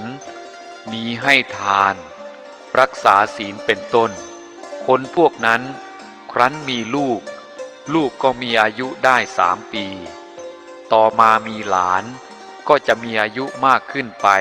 5 ปีและเจริญขึ้นโดยลำดับตราบเท่าอายุของมนุษย์เจริญขึ้นได้อสงไขยหนึ่งแล้วความแก่และความตายก็มิได้บังเกิดมีคราวนั้นคนทั้งหลายก็กลับประมาทอีกเมื่อเกิดความประมาทขึ้นอายุของพวกเขาก็เสื่อมถอยลงมาเหลือเพียง80,000 ปีตอนนั้นฝนจะตกทุกๆ15 วันและส่วนมากมักจะตกตอนใกล้รุ่งทำให้มวลมนุษย์มีความชุ่มชื่นเจริญใจและพื้นดินอุดมสมบูรณ์แม่น้ำลำคลองมีกระแสน้ำไหลขึ้นข้างหนึ่งไหลลงข้างหนึ่งเต็มเปี่ยมเพียบฝั่งไม่พร่องไม่ล้นอยู่อย่างนั้นเสมอดอกไม้ต่างชนิดผลิดอกบานสะพรั่งตลอดกาลบ้านเรือนจะปลูกอยู่ใกล้ๆกันพอไก่บินถึงปราศจากโจรผู้ร้ายบริบูรณ์ด้วยน้ำและข้าวปลาอาหารผัวเมียจะไม่รู้จักทะเลาะวิวาทกันผู้ชายไม่ต้องทำไร่นาค้าขายผู้หญิงก็ไม่ต้องทอหูกปั่นฝ้ายผ้าที่จะนุ่งห่มก็ล้วนแต่เป็นของทิพย์อำมาตย์ข้าราชการจะตั้งอยู่ในสุจริตธรรมไม่เบียดเบียนอาณาประชาราษฎรให้เดือดร้อนพระมหากษัตริย์ก็จะไม่มีความกริ้วโกรธถือโทษลงพระราชอาญามีพระทัยรักใคร่กรุณาแก่ประชาชนพวกสัตว์ที่เป็นศัตรูกันทั้งหลายเช่นกากับนกเขาแมวกับหนูงูกับพังพร หมีกับไม้สาค้อก็จะแผ่เผื่อเมตตาจิตต่อกันเลิกเป็นคู่เวรคู่กรรมกันต่อไปเครื่องใช้สอยมีสมบูรณ์ทุกอย่างแผ่นดินก็จะราบเรียบเป็นหน้ากลองไม่มีหลักตอเสี้ยนหนามคนทั้งหลายมีรูปร่างสวยงามเหมือนกันหมดไม่มีคนใบ้คนบ้าหูหนวกตาบอดง่อยเปลี้ยเสียขาเลยทุกคนปราศจากโรคภัยเบียดเบียนเห็นกันเข้าก็มีไมตรีรักใคร่กันในครั้งนั้นชายจะมีภรรยารักคนเดียวสตรีก็จะมีสามีคนเดียวไม่มีการล่วงประเวณีกันและคนในยุคนั้นจะมีความผาสุกสมบูรณ์มากไม่ต้องทำมาหากินใช้สอยแต่เครื่องทิพย์มีกิจอยู่แต่จะนั่งนอนฟังเสียงอันเป็นทิพย์ไพเราะยิ่งหนักหนาทุกคนล้วนมีสมบัติเหมือนกันหมดไม่มีคนกำพร้าอนาถาไม่มีคนเข็นใจไร้ทรัพย์จะได้วิวาทแก่งแย่งชิงเอาบ้านเอาเรือนไร่นาของกันและกันนั้นไม่มีเลยและยุคนั้นพืชข้าวกล้าเพียงเม็ดเดียวถ้าตกลงเหนือแผ่นดินแล้วก็งอกขึ้นเป็นต้นเป็นลำเป็นปล้องเป็นหน่อและเป็นกอใหญ่ๆออกไปได้100 เท่าพันทวีทั้งหมดที่เป็นดังนี้ก็เพราะข้าพเจ้าได้สั่งสมบารมีไว้มากในศาสนาของข้าพเจ้าไม่มีคนบ้าใบ้เพราะข้าพเจ้าไม่เคยพูดเท็จล่อลวงคนอื่นไม่มีคนตาบอดเพราะข้าพเจ้ามองสมณะ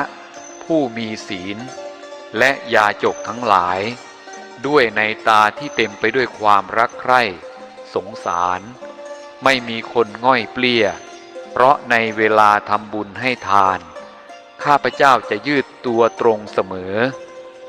ไม่มีคนเจ็บไข้ได้ป่วยเพราะข้าพเจ้าเคยถวายยาเป็นทาน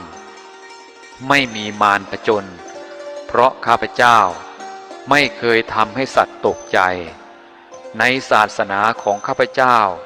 มีแต่คนรูปร่างงดงามเพราะข้าพเจ้าให้สิ่งของที่รักเป็นทานแก่สมณะพราหมณ์และยาจกวณิพกเสมอคนในศาสนาของข้าพเจ้าได้ไปสวรรค์ทุกคนเพราะข้าพเจ้าเคยให้ช้างม้าราชรถยวดยานพาหนะเป็นทานในศาสนาของข้าพเจ้าแผ่นดินราบเรียบเสมอกันหมดเพราะข้าพเจ้าแผ่เมตตาจิตไปยังสัตว์ทั้งหลายเสมอคนในศาสนาของข้าพเจ้ามั่นคงสมบูรณ์ด้วยความสุขเพราะข้าพเจ้าให้ทานแก่ยากจนขอทานด้วยทรัพย์สิ่งของเงินทองตามที่เขาปรารถนาโดยทั่วถึงข้าแต่พระคุณเจ้าข้าพเจ้าบำเพ็ญบารมีมาช้านานถึง16 อสงไขยแสนกับบารมี10 ทัศนั้นข้าพเจ้าได้บำเพ็ญมาอย่างพร้อมมูลแล้วข้าพเจ้าจะลงไปเกิดในโลกมนุษย์ตรัสรู้เป็นพระพุทธเจ้าเพื่อโปรดสัตว์ทั้งหลายโดยจะเกิดในตระกูลพราหมณ์มหาศาลบริบูรณ์ด้วยสมบัติพระบิดานั้นทรงพระนามว่าสุพรหมพราหมณ์เป็นปุโรหิตของพระเจ้าสังคจักรภัตราธิราชพระชนนีนามว่านางปมวดีพราหมณีอัครสาวกของข้าพเจ้าเบื้องขวานามว่าพระอโศกเถระเบื้องซ้ายนามว่าพระสุพรหมเถระอัครสาวิกาเบื้องขวานามว่าปทุมาเถรีเบื้องซ้ายนามว่าสุมนาเถรีอุบาสกพุทธอุปถากนามว่าสุทัตตคหบดีคนหนึ่งนามว่าสังคหบดีคนหนึ่งอุบาสิกาพุทธอุปถากนามว่า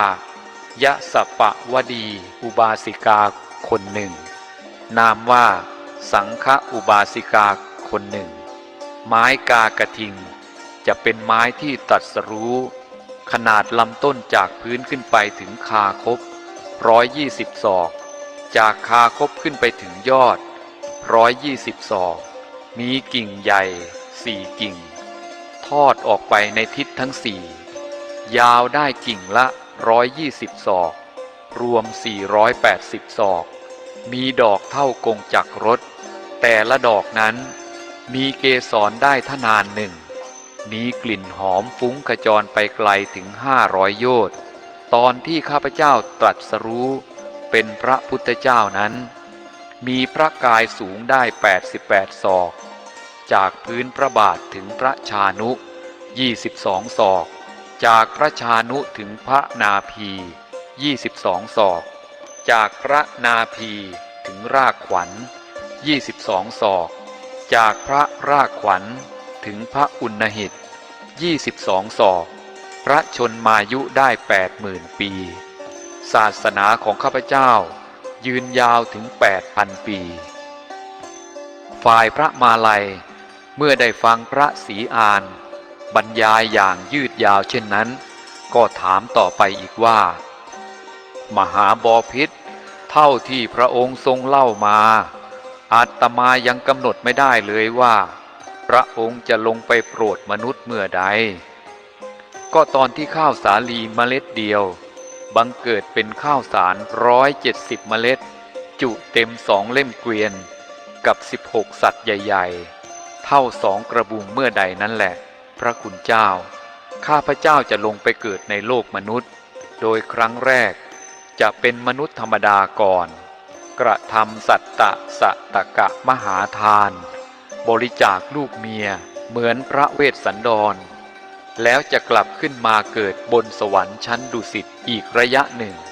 จนถึงตอนที่สัตว์ทั้งหลายมีอายุน้อยลงจากอสงไขยมาเป็น 80,000 ปีชมพูทวีปบริบูรณ์มีเมล็ดข้าวสาลีเพียงเมล็ดเดียวแต่ให้ผลมากมายดังก่อนตอนนี้แหละข้าพเจ้าจะได้ไปจุติไปบังเกิดในโลกมนุษย์อีกครั้งหนึ่งเพื่อตรัสรู้เป็นพระพุทธเจ้าขอรับขอถวายพระพรมหาบพิตรจะเสด็จไปเองหรือว่ามีผู้มาเชิญเสด็จไปเข้าใจว่าคงจะมีผู้มาเชิญขอรับและผู้ที่จะเชิญก็คือเทวดาในหมื่นจักรวาลมีเท้ามหาพรหมเป็นประธานสำหรับข้าพเจ้าเมื่อได้ฟังคำเชิญของเทวดาทั้งหลายก็จะแลเห็นโลกด้วยเหตุ5 ประการคือการประเทศทวีปตระกูลมารดาและสัตว์ทั้งหลายตามเยี่ยงอย่างพระบรมโพธิสัตว์แต่ก่อนมาพิจารณาดูการอายุสัตว์ครั้งนั้นไม่มากกว่า100,000 ปีขึ้นไปไม่น้อยกว่า100 ปีลงมาเพราะถ้าสัตว์มีอายุมากกว่า100,000 ปีความแก่ความตายไม่ค่อยจะบังเกิดปรากฏให้เห็นบรรดาสรรพสัตว์ฟังธรรมเทศนาแล้วไม่เห็นสังขารเป็นอนิจจังทุกขังอนัตตาก็จะไม่เชื่อถือพระธรรมมรรคผลก็จะไม่บังเกิดขึ้นและพระธรรมเทศนาก็จะไร้ประโยชน์อีกประการหนึ่งถ้าอายุสัตว์น้อยกว่า100 ปีลงมาก็หาเป็นการสมควรที่พระพุทธเจ้าจะลงไปตรัสรู้ไม่เพราะสรรพสัตว์พวกนี้จะมีกิเลสหนากล้านักจะรับโอวาทหรือเชื่อถือแต่เพียงต่อหน้าเท่านั้นพอรับหลังก็ลืมโอวาทสั่งสอนเสียรับศีลไปประเดี๋ยวเดียวก็ทิ้งเสียไม่ปิดอะไรกับรอยขีดในน้ำดังนั้นเวลาที่เหมาะสำหรับการลงไปตรัสรู้ของพระพุทธเจ้าก็คือในระหว่าง100,000 ปีลงมาและตั้งแต่100 ปีขึ้นไปประการที่2ก็คือพิจารณาดูทวีปใหญ่ทั้ง4มีทวีปน้อย 2,000 เป็นบริวารโดยลงความเห็นว่าพระพุทธเจ้าทุกๆพระองค์ผู้บังเกิดในชมพูทวีปแห่งเดียวค ครั้งนี้สมควรที่จะลงไปเกิดในชมพูทวีปอันเป็นมัชฉิมประเทศที่พระพุทธเจ้าพระปัจเจกพุทธเจ้าพระอสีติมหาสาวกพระเจ้าจักรพรรดิและชนผู้มีบุญญาธิการมากมักบังเกิดเป็นส่วนมากประการที่สามพิจารณาประเทศครั้งนั้นกรุงพาราณสีมีชื่อว่ามันทารนครกว้างใหญ่12 โยชน์พวกมนุษย์ถอนอายุลงมาจากอสงไขยด้วยความประมาทมีอายุ 80,000 ปีเป็นอายุไขกรุงมันทารนครนั้นเปลี่ยนชื่อใหม่เป็นเกตุมบดีนครบริบูรณ์ด้วยวัตถุสิ่งของทั้งปวงสมควรที่จะบังเกิดในกรุงเกตุมบดีนครนี้ประการที่สี่พิจารณาถึงตระกูลอันสมควรว่าประเพณีสมเด็จพระพุทธเจ้าทั้งหลายย่อมบังเกิดในตระกูลซึ่งโลกนับถือคือตระกูลกษัตริย์ตระกูลพราหมณ์ตอนนั้นโลกนับถือตระกูลพราหมณ์ว่าประเสริฐสมควรที่จะลงไปบังเกิดในตระกูลพราหมณ์ซึ่งเป็นปุโรหิตผู้ใหญ่ของพระเจ้าสังฆจักรและประการสุดท้ายพิจารณาดูว่าสุพรหมพราหมณ์สมควรจะเป็นบิดานางพรามณีชื่อว่าดีภรรยาแห่งสุพรหมพราหมณ์นั้น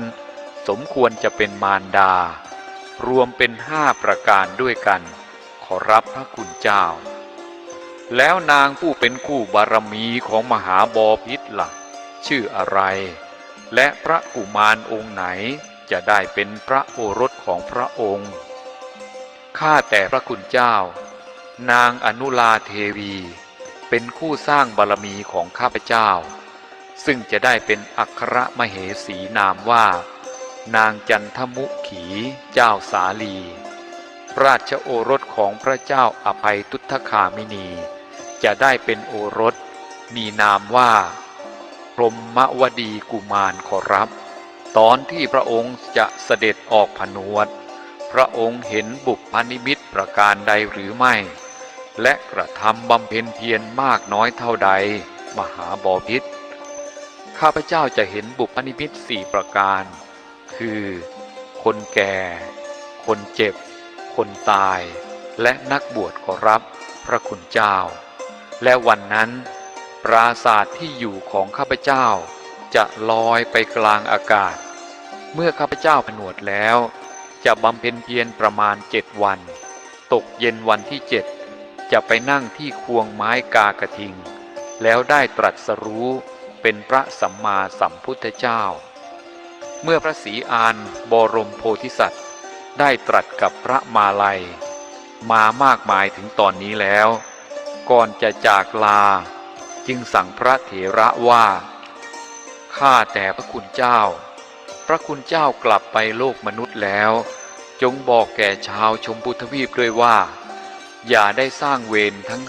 5คือฆ่าสัตว์ตัดชีวิตลักขโมยข้าวของเงินทองผู้อื่นล่วงละเมิดลูกเมียผู้อื่นเจรจาโกหกหลอกลวงและเสพสุราเมรัย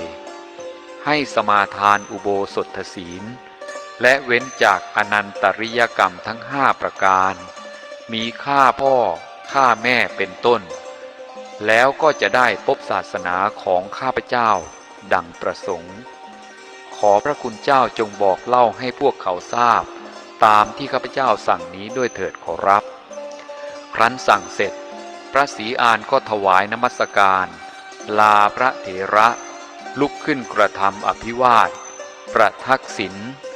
พระจุฬามณีเจดีย์แล้วเสด็จกลับพร้อมด้วยบริวารเหาะลอยขึ้นสู่นภาอากาศตรงไปยังดุสิตพิภพอันเป็นที่อยู่ของพระองค์โดยไม่รอช้าฝ่ายพระมาลัยมองตามพระศรีอานไปด้วยความชื่นชมในบุญบารมีจนลับตาแล้วก็หันมาถวายพระพรลาพระอินทร์แล้วถวายอภิวาทนมัสการพระจุฬามณีเจดีย์3 ครั้ง จึงกลับลงสู่โลกมนุษย์ดังเดิมครั้นวันรุ่งขึ้นพระเถระได้เข้าไปบิณฑบาตในหมู่บ้านกัมพจคามพร้อมทั้งบอกชาวบ้านทั้งมวลว่าพระศรีอานสั่งมาว่าดังนี้หากท่านปรารถนาจะพบศาสนาพระศรีอานจงตั้งใจทำบุญกุศลเพิ่มพูนบารมีให้มากๆเข้าเถิดแล้วจะได้ไปเกิดในศาสนาของพระองค์สมประสงค์ฝ่ายมหาชนชาวบ้านครั้นได้ฟังคำบอกเล่า90ของพระเถระแล้วต่างก็มีกำลังใจมุ่งมั่นในการทำบุญกุศลมากขึ้นเป็นเท่าทวีคูณและครั้นสิ้นชีพแล้วก็ไปบังเกิดบนสวรรค์โดยทั่วกันสิ่งที่พวกเขาหวังกันมากที่สุดคือการได้พบศาสนาพระศรีอานนั้นคงจะอยู่ใกล้เขาเพียงแค่เอื้อมเท่านั้นเองยังไงพวกเขาก็ต้องได้พบแน่ขณะนี้เพียงแต่เสวยสุขบนสวรรค์รอการมาตรัสรู้ของพระองค์เท่านั้นเอง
สังฆังจะหาทะเร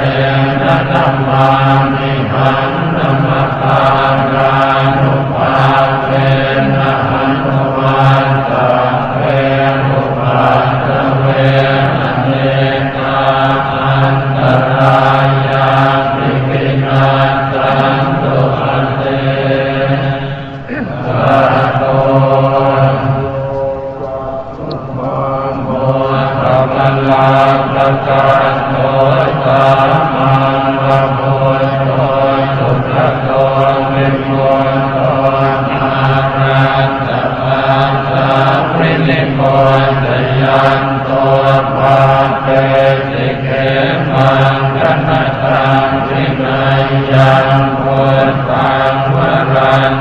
งติรัสสานัมมามิโตสัตตังทันจะวินายัสังจะตังเตระสาเตระยะเตติโห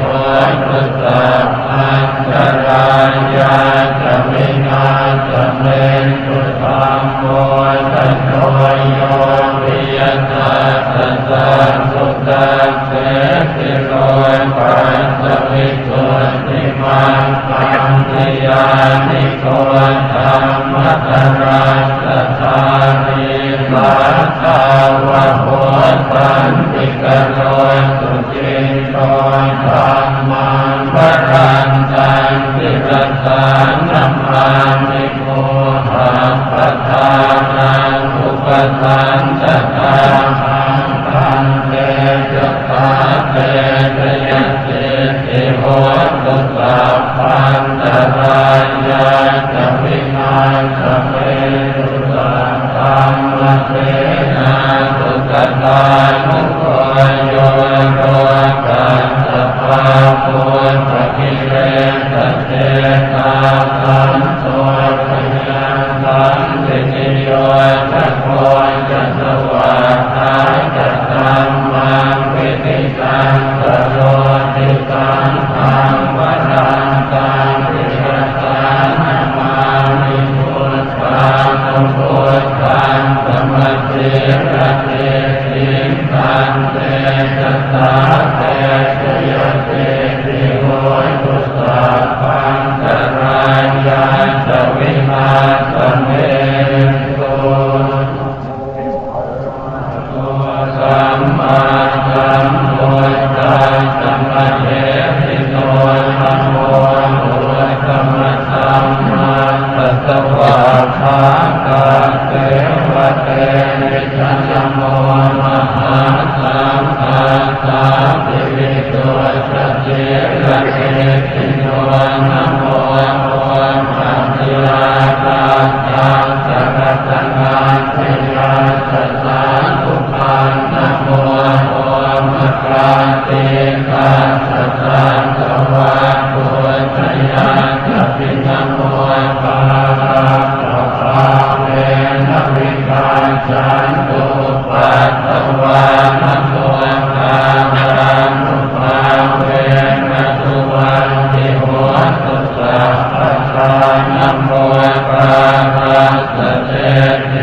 นะวิตินิโหติเตจวา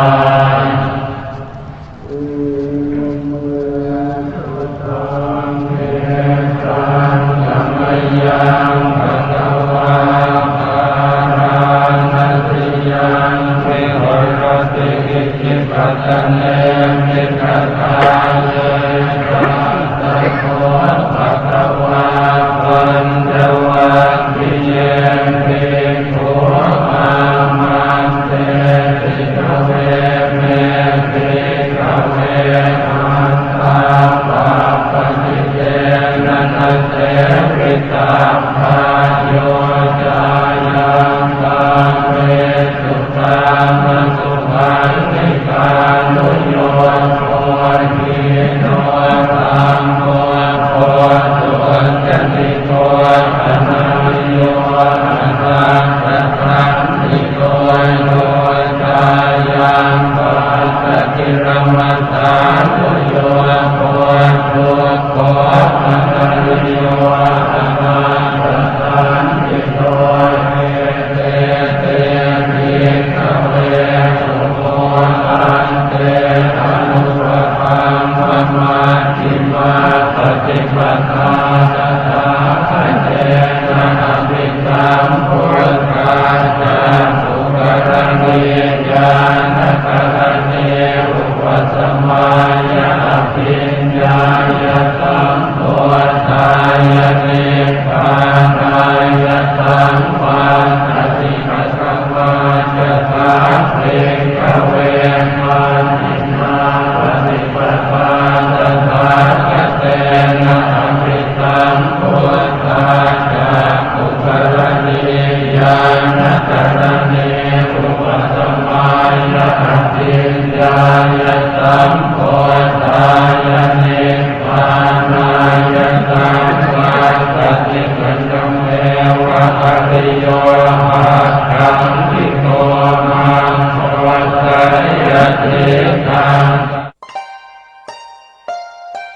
ท่านกำลังรับฟังสถานีวิทยุสาธารณะจังหวัดเชียงใหม่คลื่นพัฒนาคุณภาพชีวิต FM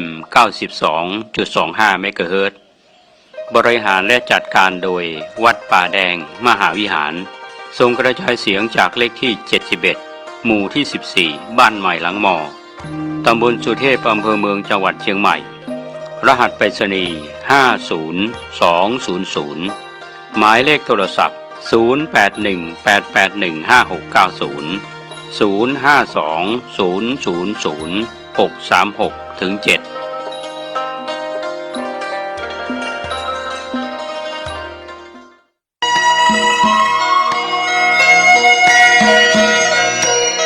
สารเพื่อการประชาสัมพันธ์โครงการปรับภูมิทัศน์และพัฒนาปรับพื้นที่รอบอุโบสถวัดป่าแดงมหาวิหารมติคณะกรรมการบริหารวัดป่าแดงมหาวิหารครั้งที่ 4/2567 ได้เห็นชอบและอนุมัติให้ดำเนิน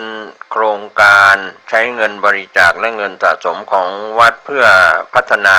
ปรับพื้นที่ของวัดป่าแดงมหาวิหารจึงขอเชิญชวนผู้มีจิตศรัทธาร่วมพัฒนาเพื่อถวายเป็นพระราชกุศลถวายพระเจ้าสามฝั่งแกนและพระเทวีพระเจ้าติโลกราชพระเมืองแก้วและอดีตเจ้าอาวาสวัดป่าแดงมหาวิหารมีพระญาณคัมภีร์พระมหาสวามีโพธินันทะครูบาเจ้าศรีวิชัยพระอธิการอินแก้วอรินทโรครูบาอ่องขอเชิญชวนผู้มีจิตศรัทธา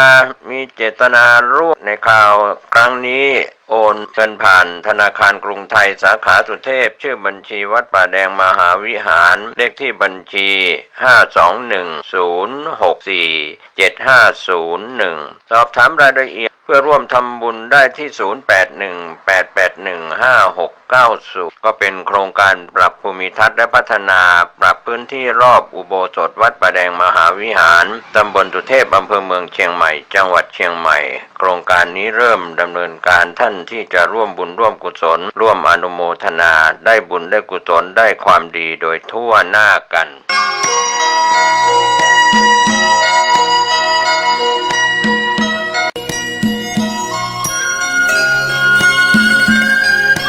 เนื่องด้วยศาสตราจารย์พิเศษท่านประเสริฐอยู่เจริญดีได้จัดสร้างสมเด็จพระเจ้าตากสินมหาราชไว้ที่พุทธมณฑลอำเภอดอยหล่อจังหวัดเชียงใหม่ขนาดเท่าวงเวียนใหญ่กรุงเทพมหานครผู้ใดสนใจร่วมทำบุญตามกำลังศรัทธาได้ที่ธนาคารกรุงไทยสาขามีโชคพลาซ่าบัญชีเลขที่66197074775ขอให้ผลบุญตามส่งให้บรรลุมรรคผลนิพพานในเวลาอันควรและหากยังไม่ถึงนิพพานเพียงใดขอคำว่าไม่มีอย่าได้บังเกิดขึ้นสาธุสาธุสาธุ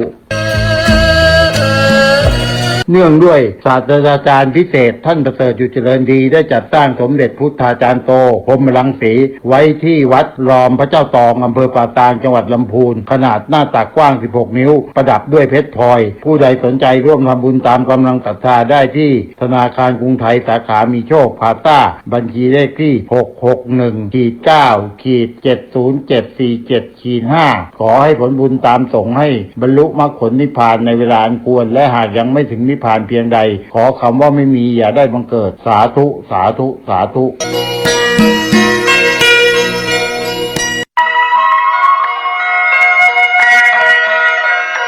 ขอเชิญพี่น้องชาวพุทธร่วมเป็นเจ้าภาพสร้างห้องสุขาห้องอาบน้ำเพื่ออำนวยความสะดวกแก่คณะศรัทธาสาธุชนที่จะเข้าปฏิบัติธรรมกรรมฐานณวัดบ้านเราพระเจ้าตาเขียวพื้นที่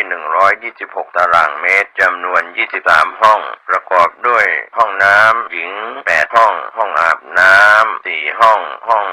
สำหรับผู้พิการ1ห้องห้องน้ำชายแบ่งเป็นห้องสุขา5ห้องโถปัสสาวะ3โถห้องอาบน้ำ4ห้องและห้องสำหรับผู้พิการอีก1ห้องท่านผู้ใจบุญใจกุศลร่วม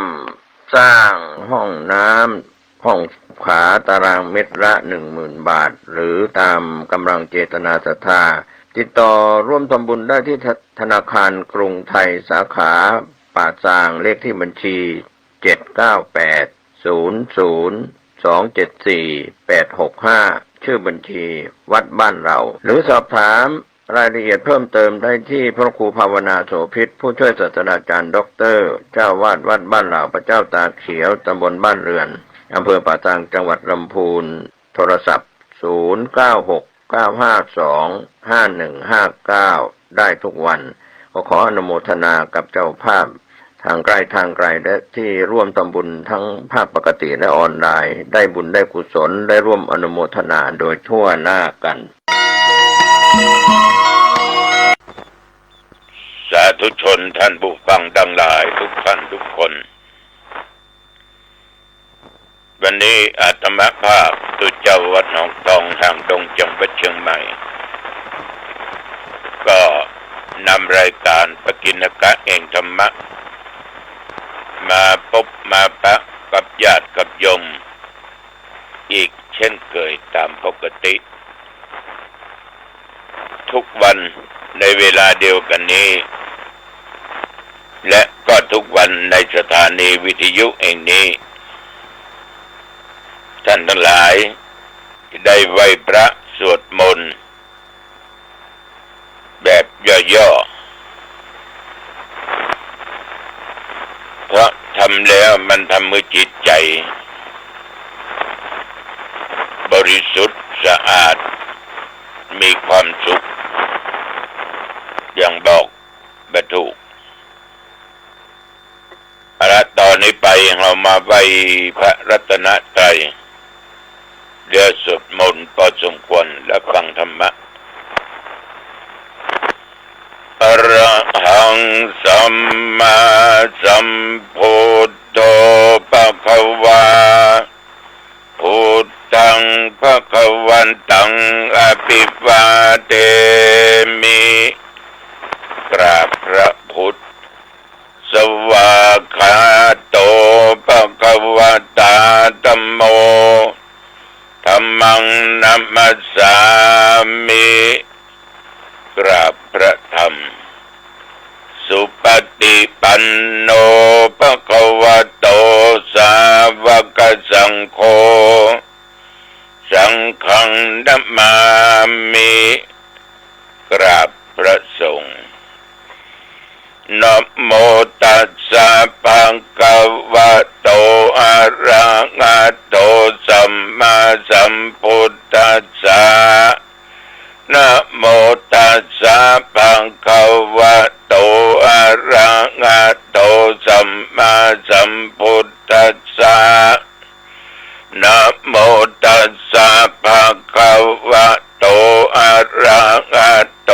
สัมมาสัมพุทธัสสะพุทธังสร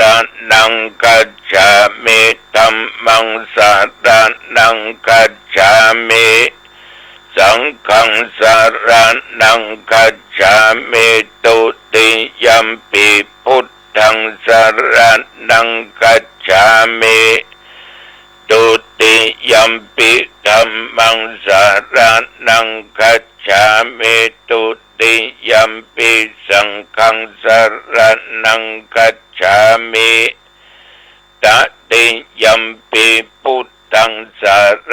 ณังคัจฉามิตติยัมปิธัมมังสรณังคัจฉามิตติยัมปิสังฆังสรณังคัจฉามิอิติปิโสภะคะวะอะระหังสัมมาสัมพุทโธวิชชาจารณะสัมปันโนสุขโตโลกวิทูอนุตตโรปุริสัทธัมมาสารถิสัทธาเทวมนุสสานังพุทโธภควาติยันตุนิมิตังอบะมังคลัญจาโยจามนาโปสะกุณัสสะสัทโธปะปะกะโอโตโสปินัง อาการตังพุทธานุภาเวนะเวนาสเมนตุสวากขาโตปะคะวะตาธัมโมสันติติโกอากาลิโกเอหิปัสสิโกโอปันนายิโกปัจจตังเวติตโพวินยูหิติยันตุนิมิตตังอวะมังคลัญจาโยจามะนาโพสกุนัสสะสัทโธปะปะกะโอโตโสปินังกะกันตังธัมมานุภาเวนะวินาสเมนตุสุปฏิปันโนภะคะวะโตสาวกสังโฆ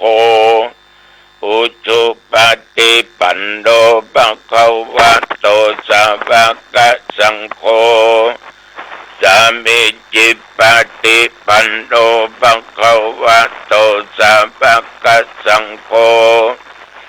ยะติตังจัตตาริปุริสยุคานิอัตถปุริสปุคลาเอสะภะคะวะโตสาวกสังโฆอาหุนายโยปะหุนายโยทักขินายโยอัญชลิกรณิโยอนุตตรังปุญญเกตังโลกัสสาติยันตุนิมิตตังอวะมังคลัญจาโยจัมมานาโพสกุนัสสะสัทโธปะปะกะโอโตโสปินังอะกันตังสังฆานุภาเวนะเวนาสเมนตุยะโตหังภะกินิอลิยยะชาติยะชาโต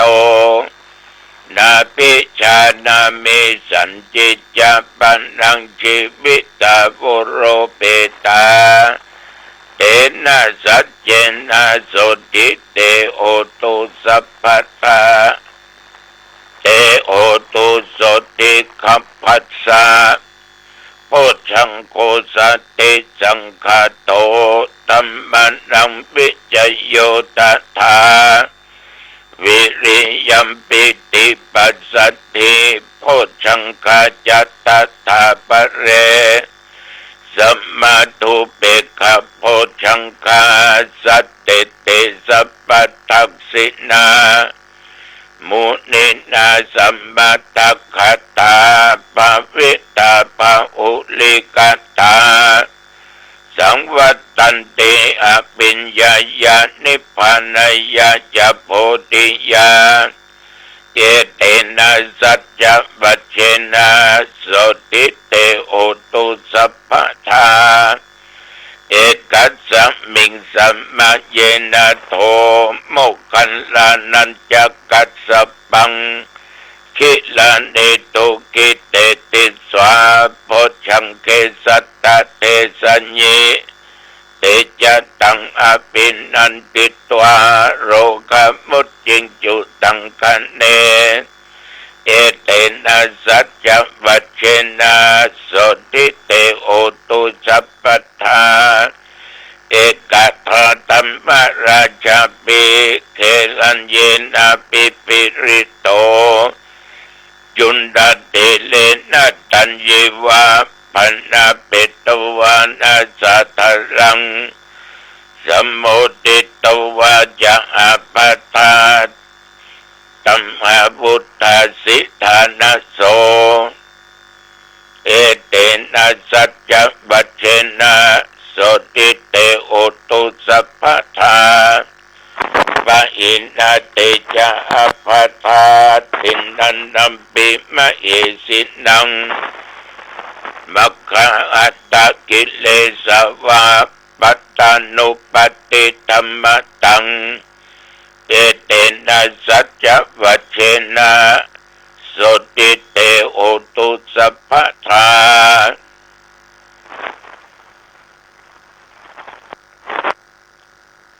ภวตุสัพพมังคลังรักขันตุสัพพเทวตา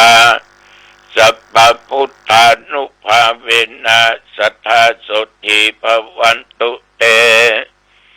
ภวตุสัพพมังคลังรักขันตุสัพพเทวตา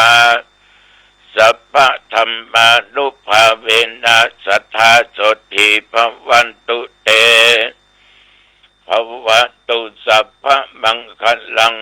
รักขันตุสัพพเทวตาสัพพสังฆานุภาเวนะสัทธาโสติภวันตุเต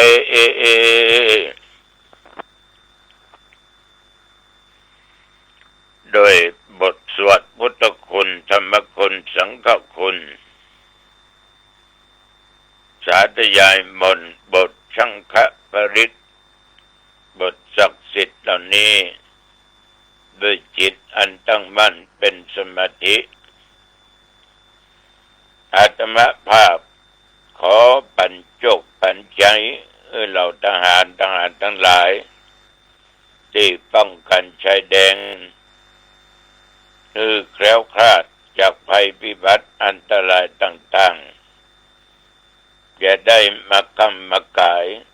รักษาไว้ซึ่งแผ่นดินไทยเจริญพรขอปัญโชคปัญใจอำนวยอวยพรแก่ญาติแก่โยมเท่าแก่หนุ่มกำใจยิงเด็กขาแม้แต่ตนข้าพเจ้าณโอกาสบัดนี้แม้นว่าภัยในคนใดกำลังเจ็บไข้ได้ป่วยทั้งนอกกายในกายโรคร้ายขนาดไหนหมอยาบ่หายก็ขอคุณแห่งพระพุทธพระธรรมพระสงฆ์บทโพธิสังฆปริตกำจัดโรคภัยไข้เจ็บอันหนักหนาปาป้านเหล่านั้นอันตรธานกับหายไปก็มีสุขภาพพลไมัยอันแข็งแรงประกอบไปโดยโจกปีเดือนวันโจกปีโจกวันโจกยามอายุปีอายุเดือนอายุวันอายุยามแม้นว่าเดินทางไปเหนือใต้ตรงออกเดินทางด้วยความปลอดภัยปัจจากอุบัติเหตุภัยอันตรายต่างๆมีชัยชนะมีโชคตึงขาไปและขากลับเป็นคนมีสติปัญญาประตั้งอยู่ในความประมาทญาติโยมแล้วทุกคนทุกท่านมีความปรารถนาสิ่งหนึ่งสิ่งใดจงสำเร็จทุกประการอายุวันโนสุขังพลังกรมอุตุได้ประกาศบอกเสมอว่าระยะนี้ฟ้าฝนลงกระหน่ำอยู่มาลอยกระทงเดือนนี้เป็นเนี่ย จนว่าบางที่ได้งดงานบางที่ก็โชคดีแต่ว่านี่บางแห่งบางหนคนก็บตกละก็เลยได้ลอยกระทงกันวันเดือนนี้เป็นตกกันอยู่วันค่ำคืนหุ้งแต่ว่านี่ดีน้อยนับตั้งแต่ตะวันมาจนถึงปัจจุบันบัดเดี๋ยวนี้ได้24 ชั่วโมงจะมาก็โชคดีบุญนักยมก็บุญนักบุญหลายเอาผ่านไปแหมหน่อยแบบ1 วันละนะได้1 วันละแต่ว่านี่ญาติโยมท่านผู้ฟังหลังจากฉันเช้าแล้วประมาณ8 โมงป่ายเจ้าหน้าที่กองบิน41ก็เอารถมารับ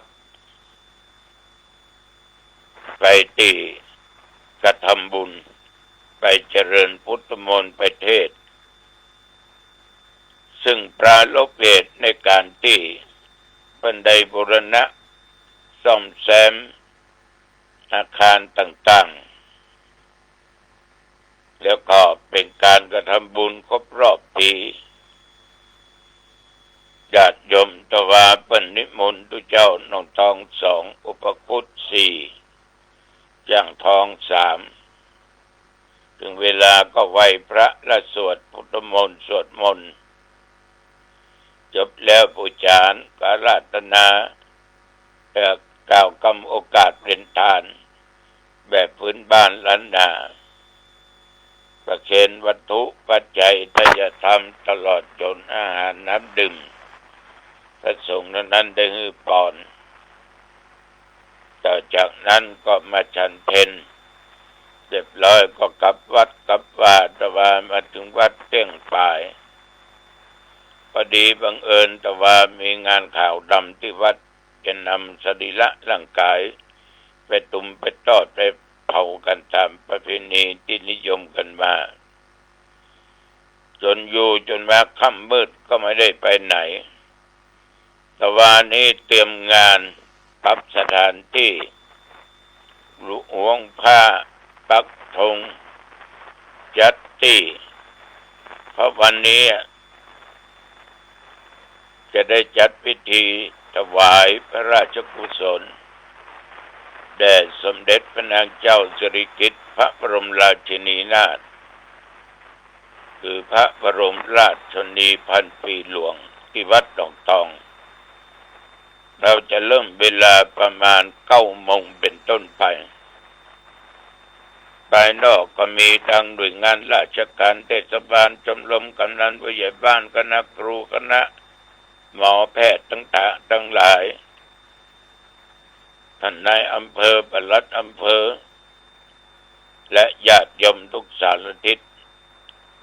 ต่างก็แสดงจิตมีความกตัญญูกตเวทิตาธรรมต่อสมเด็จพระนางเจ้าสิริกิติ์พระบรมราชินีนาถหรือพระบรมราชชนนีพันปีหลวงอันเป็นที่ฮักที่นับถือของหมู่เฮาปวงชนชาวไทยทุกหมู่ทุกเหล่าญาติโยมวันนี้นิมนต์พระสงฆ์ทรงสมณศักดิ์15 ตนเทศนาธรรม1 ตนสวดอภิธรรม4สวดพุทธมนต์10ต้องขอขอบใจต่อสาธุเจ้าครูบาเมียววัดปุ่นคงที่ได้ร่วมบุญร่วมกุศลครั้งนี้5,000 กล่องบุญขอบใจต่อท่านที่ปรึกษานายกเทศมนตรีเทศบาลหนองตองหรือคุณประดิษฐ์วณีสอนร่วมงานในวันนี้ 15,000 กล่องบุญแล้วก็จะได้นำลงทานบัดโดย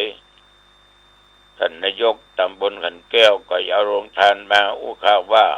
เลี้ยงขนมเส้นและจะแต่งขนมครกตัวนอกจากนั้น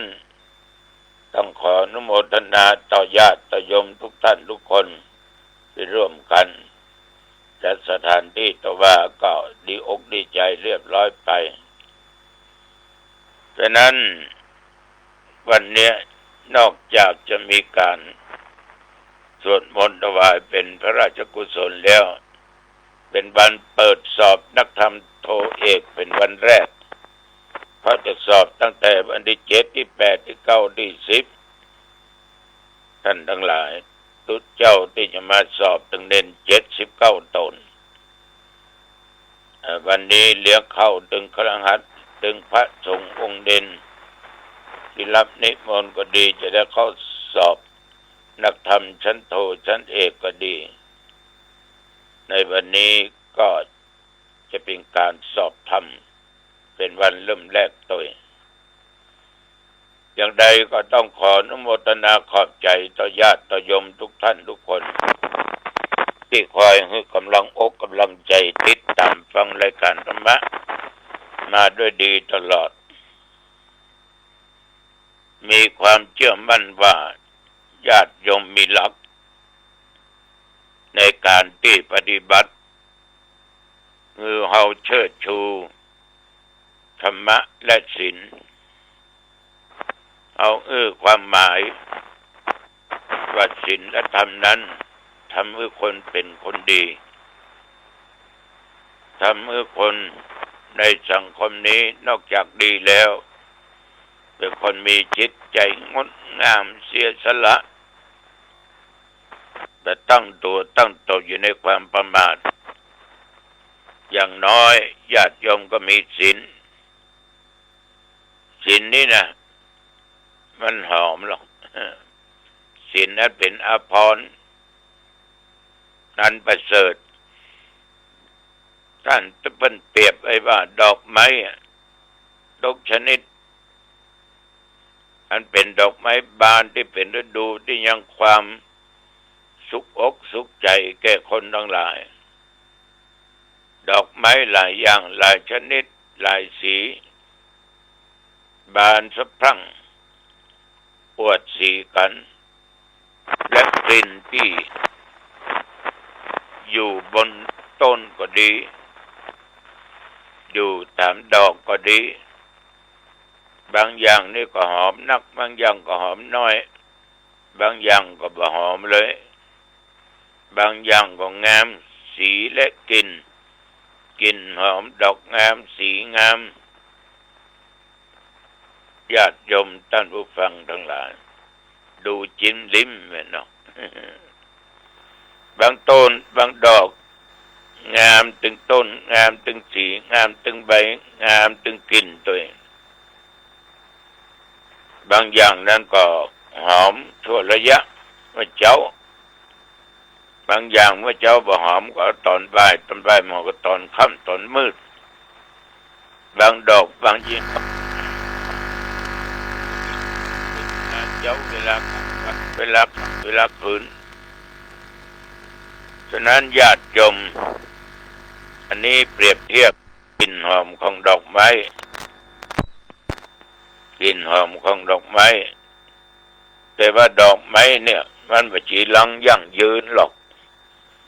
ประจ้ามานานมันก็เหี่ยวก็แห้งไปล่วงลงไปเมื่อมันล่วงลงไปราคาก็มีกินก็หายแซ่บหายซอยฉะนั้นท่านทั้งหลายคนที่มีศีลนั้นเป็นสังคมคนนั้นคนนี้เป็นคนดีฆ่าสัตว์ตัดชีวิตเป็นรักเป็นโลภเป็นโกงไผ่เป็นอุ้ยไม่อุ้ยนี่นะเป็นคนที่มีศีลมีความพึงพอใจในสามีภรรยาตัวเองว่าโกหกว่าตอแหลว่าอู้คำหยาบด่าคนนั้นว่าคนนี้ประการสำคัญคนเรื่องบ่ดื่มเหล้าบ่กินยาเสพยาอย่างกันญาติโยมบางคนเนี่ยมันจะเป็นอย่างนี้เพราะว่าศีลนี่ท่านทั้งหลายทำให้คนเฮานี่ตะกึดตึงหาแม้แต่เขามีชีวิตหรือเขาจากไปเพราะเขาจะมีแต่คุณงามความดีเท่านั้นเอาพอพวงมาลัยดอกไม้หอมที่เปิ้นนำขายตาม4 แยก3 แยก2 แยก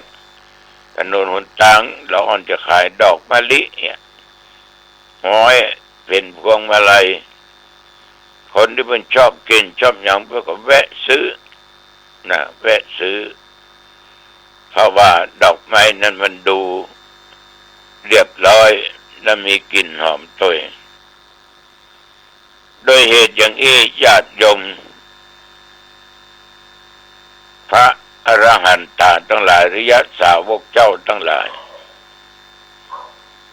พระพุทธเจ้านั้นน่ะเพิ่นได้สรรเสริญศีลว่าเป็นอาภรณ์เป็นเครื่องประดับอันประเสริฐยิ่งกว่าเพชรนินจินดาประเสริฐยิ่งกว่าอาภรณ์เสื้อผ้าต่างๆที่ห้องบัจจัยมาประดับตัวประดับตนนั้นเพราะมันก็บ่อาจทำให้เฮานั้นแปลว่าตั้งกายวาจาใจของคนประดับได้งดงามถึงจะมีผ้าส สีอะไรก็ตาม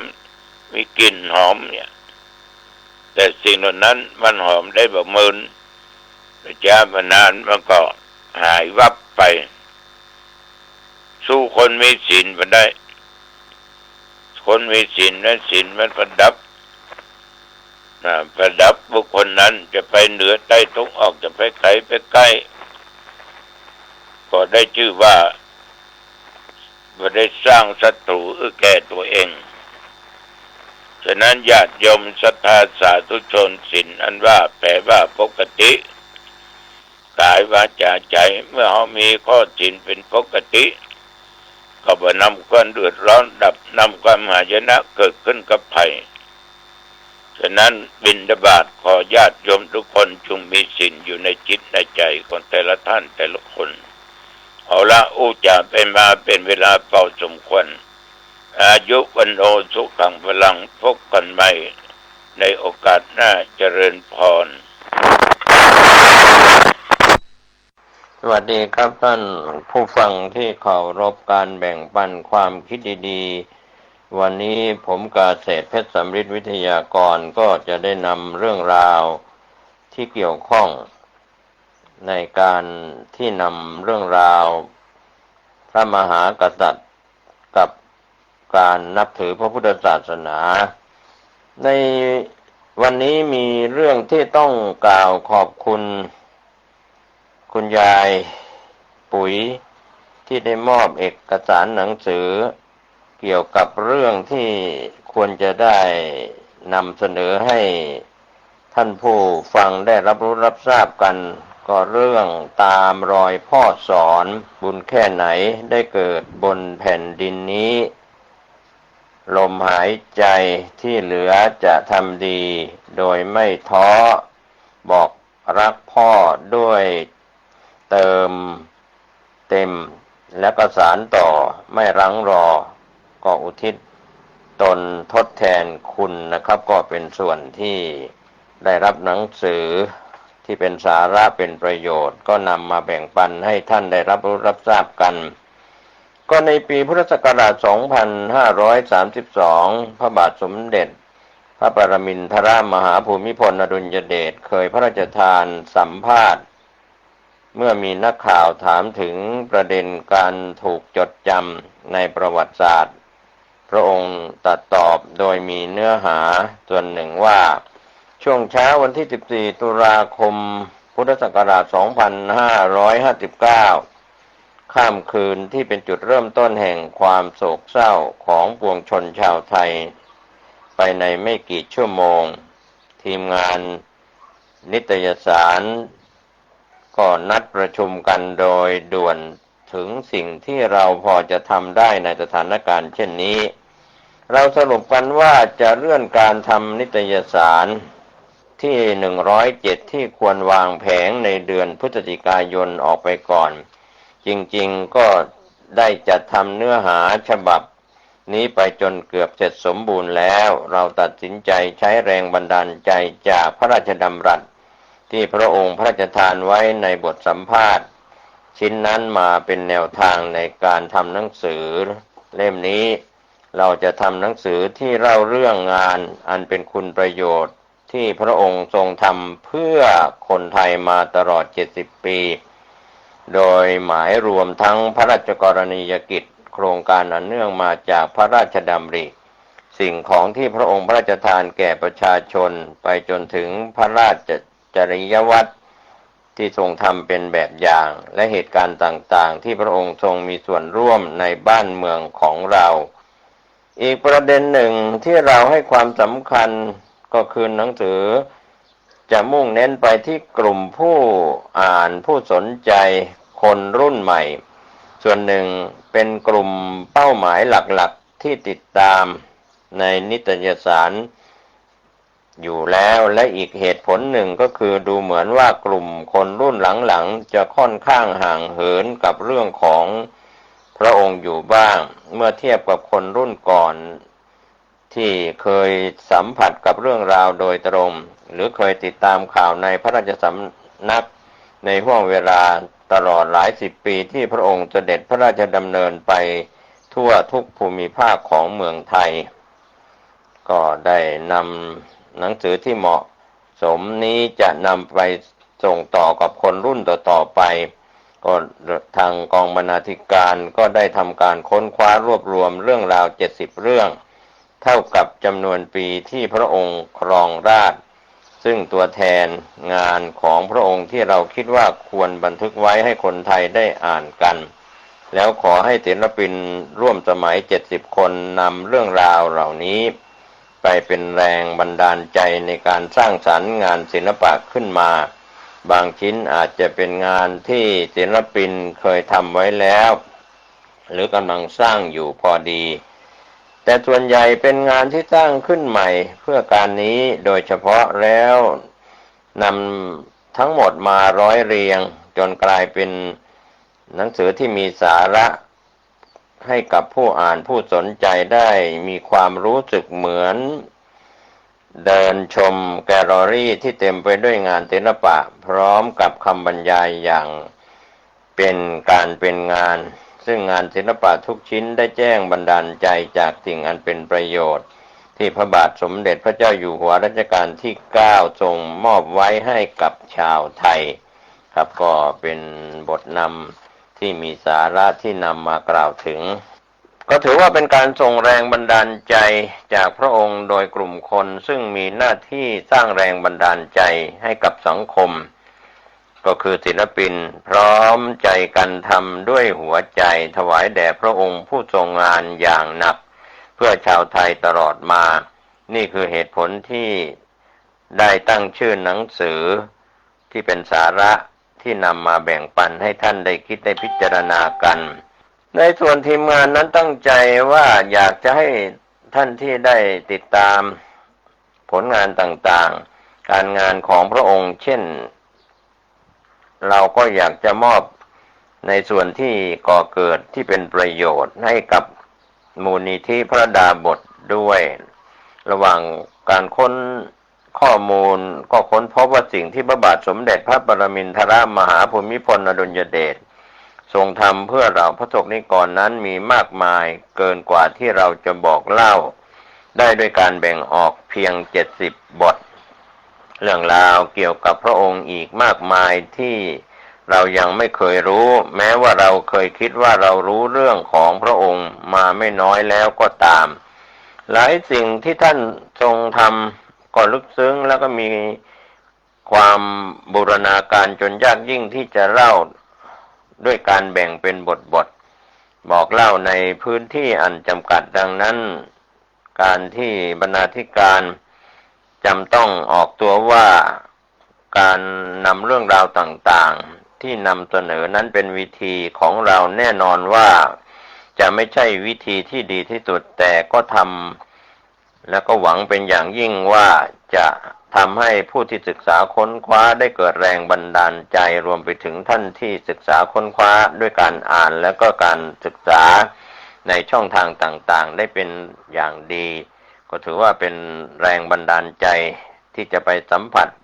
ลองไปเห็นอันเป็นสิ่งที่เป็นประโยชน์ที่พระองค์ทรงสร้างไว้ด้วยสายตาของตัวเองและอาจถึงขั้นลงมือบอกเล่ากระทั่งสานต่อสิ่งนั้นด้วยตัวเองไม่มากก็น้อยการประสานงานการค้นพบน้ำใจอันมากมายจากมวลมิตรและจากคนที่เราไม่เคยรู้จักช่วยกันสนับสนุนในการที่ศิลปินหลายท่านตอบตกลงและทำงานศิลปะช่วยกันยินดีก็ที่จะมอบแรงสมทบทุนให้กับมูลนิธิชัยพัฒนามิตรหลายคนส่งต่อข่าวว่าเรากำลังที่จะสร้างผลงานชิ้นนี้หลายองค์กรช่วยกันสนับสนุนในการที่จะผลิตนำสื่อสิ่งพิมพ์นี้ด้วยความเต็มอกเต็มใจเป็นสายทานแห่งน้ำใจเรารับรู้ได้ถึงพลังอันยิ่งใหญ่ที่ซ่อนอยู่ในหัวใจของทุกๆคนที่มีส่วนร่วมกับงานชิ้นนี้ก็ทุกคนรับรู้ว่ากำลังทำเพื่อน้อมรำลึกถึงพระราชาที่ทรงประทับอยู่ในหัวใจของพวกเรา จนกว่าชีวิตจะหาไม่และอย่างไม่มีข้อสงสัยเราได้เต็มหัวใจว่าทุกคนอยากสื่อสารและลงมือทำเรื่องที่ดีงามแล้วก็เป็นประโยชน์ก็เป็นการก้าวตามรอยพระบาทที่พระองค์เสด็จนำทางแก่พวกเรามา70 ปีเรากำลังจะตามรอยนั้นไปด้วยกันด้วยความสำนึกในพระมหากรุณาที่คุณอย่างหาที่สุดมิได้ครับก็โดยคุณวิภะบุรพาเตชะและทีมงานนะครับก็ได้กล่าวเป็นบทนำไว้ในเรื่องนี้ก้าวตามรอยพ่อนะครับจะมีสาระต่างๆที่ปรากฏอยู่เราก็มีเริ่มต้นจากเพลงพระราชนิพนธ์หากนี่ไม่ใช่เรื่องราวของพระมหากษัตริย์ผู้กลายเป็นศูนย์รวมจิตใจของปวงชนทั้งประเทศแล้วบางทีนี่อาจจะเป็นเรื่องราวของนักดนตรีและนักแต่งเพลงที่ยอดเยี่ยมที่สุดคนหนึ่งเท่าที่ประเทศเราเคยมีก็ในส่วนอย่างนี้ก็มีเบนนีกูดแมนนักดนตรีแจ๊สชื่อดังชาวอเมริกันเคยกล่าวถึงพระบาทสมเด็จพระปรมินทรมหาภูมิพลอดุลยเดชว่าผมมั่นใจว่าหากพระองค์ไม่ได้ทรงดำรงตำแหน่งกษัตริย์อย่างที่เป็นอยู่พระองค์จะต้องประสบความสำเร็จในฐานะหัวหน้าวงดนตรีแจ๊สและก็สวิงอย่างแน่นอนแต่นี่ไม่ใช่เรื่องของนักดนตรีชื่อก้องโลกหากแต่เป็นเรื่องราวของพระมหากษัตริย์ผู้ยิ่งใหญ่เพียงแต่เรื่องนี้เริ่มต้นด้วยเสียงดนตรีเท่านั้นเองนะครับท่านผู้ฟังพระบาทสมเด็จพระปรมินทรมหาภูมิพลอดุลยเดชสนพระราชหฤทัยในดนตรีตั้งแต่ทรงพระเยาว์เครื่องดนตรีชิ้นแรกที่หัดเล่นก็คือแอคคอร์เดียนพอพระชนมพรรษาได้14 พรรษาก็ได้ทรงใช้เงินออมส่วนพระองค์รวมกับเงินของสมเด็จพระบรมราชชนนีอีกครึ่งหนึ่งเพื่อซื้อแซกโซโฟนมือสองมาหัดเล่นพอพระชนมพรรษาได้18 พรรษาพระองค์พระราชนิพนธ์บทเพลงแสงเทียนเป็นเพลงพระราชนิพนธ์อันดับแรกแต่เนื่องด้วยพระราชประสงค์ที่จะทรงแก้ไขทำนองกับคอร์ดบางตอนในบทเพลงจึงยังไม่โปรดเกล้าพระราชทานให้นำออกมา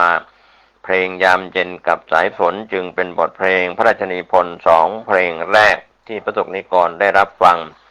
ก่อนที่พระองค์จะพระราชทานแสงเทียนออกมาเป็นเพลงลำดับที่3โดยบรรเลงในงานลีลาศที่สวนอัมพรโดยมีวงดนตรีของกรมโฆษณาการกรมประชาสัมพันธ์ขณะนั้น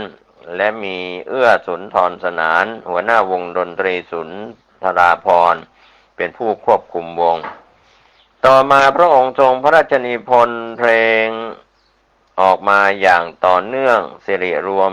ได้ถึง49 บทเพลงโดยมีบทเพลงสำคัญอย่างพรปีใหม่ที่พระองค์ทรงพระราชนิพนธ์ขึ้นในเดือนธันวาคมพุทธศักราช 2494 และกลายเป็นบทเพลงประจำช่วงเทศกาลปีใหม่ของประเทศไทยเรื่อยมา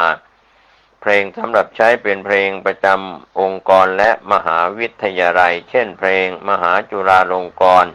ของจุฬาลงกรณ์มหาวิทยาลัยเพลงยุงทองของมหาวิทยาลัยธรรมศาสตร์เพลงเกษตรศาสตร์ของมหาวิทยาลัยเกษตรศาสตร์เป็นต้นจนกระทั่งถึงเพลงลำดับสุดท้ายเมนูไข่พระองค์ทรงพระราชนิพนธ์เพลงนี้ขึ้นจากโครงสี่ของสมเด็จพระเทพรัตนราชสุดาสยามบรมราชกุมารีเพื่อพระราชทานเป็นของขวัญวันคล้ายวันประสูติครบ72 พรรษาให้แก่สมเด็จพระเจ้าพี่นางเธอเมื่อปี 2538 ก็ไม่แปลกใจที่เบนนีกูดแมนผู้เคยมีโอกาสเล่นดนตรีกับพระองค์จะกล่าวเช่นนั้นแต่ทว่าพระองค์ก็ทรงเลือกแล้วที่จะเป็นพระมหากษัตริย์ที่ทรงงานเพื่อปวงชนชาวไทยอีกทั้งยังเป็นกษัตริย์ที่ทรงดนตรีและมีผลงานเป็นที่ประจักษ์แล้วระดับโลกไปพร้อมกัน ดังพระราชดำรัสของพระองค์ที่พระราชทานแก่คณะกรรมการสมาคมดนตรีแห่งประเทศไทยเมื่อพุทธศักราช 2524 ไว้ดังนี้ การดนตรีจึงมีความหมายสำคัญสำหรับประเทศชาติสำหรับสังคมถ้าทำดีๆก็ทำให้คนเขามีกำลังใจจะปฏิบัติงานการมีกำลังใจขึ้นมาได้คือเร้าใจได้คนกำลังไปทางหนึ่งทางที่ไม่ถูกต้องก็อาจจะดึงกลับมาในทางที่ถูกต้องได้ฉะนั้นดนตรีก็มีความสำคัญอย่างหนึ่งจึงพูดได้กับท่านทั้งหลายที่เกี่ยวข้องกับการดนตรีในรูปการต่างๆว่ามีความสำคัญและต้องทำให้ถูกต้องทำให้ดี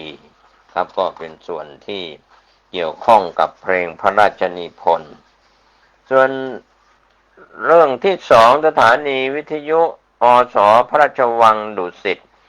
งานสำคัญหลายอย่างเริ่มต้นด้วยการสื่อสารในปีพุทธศักราช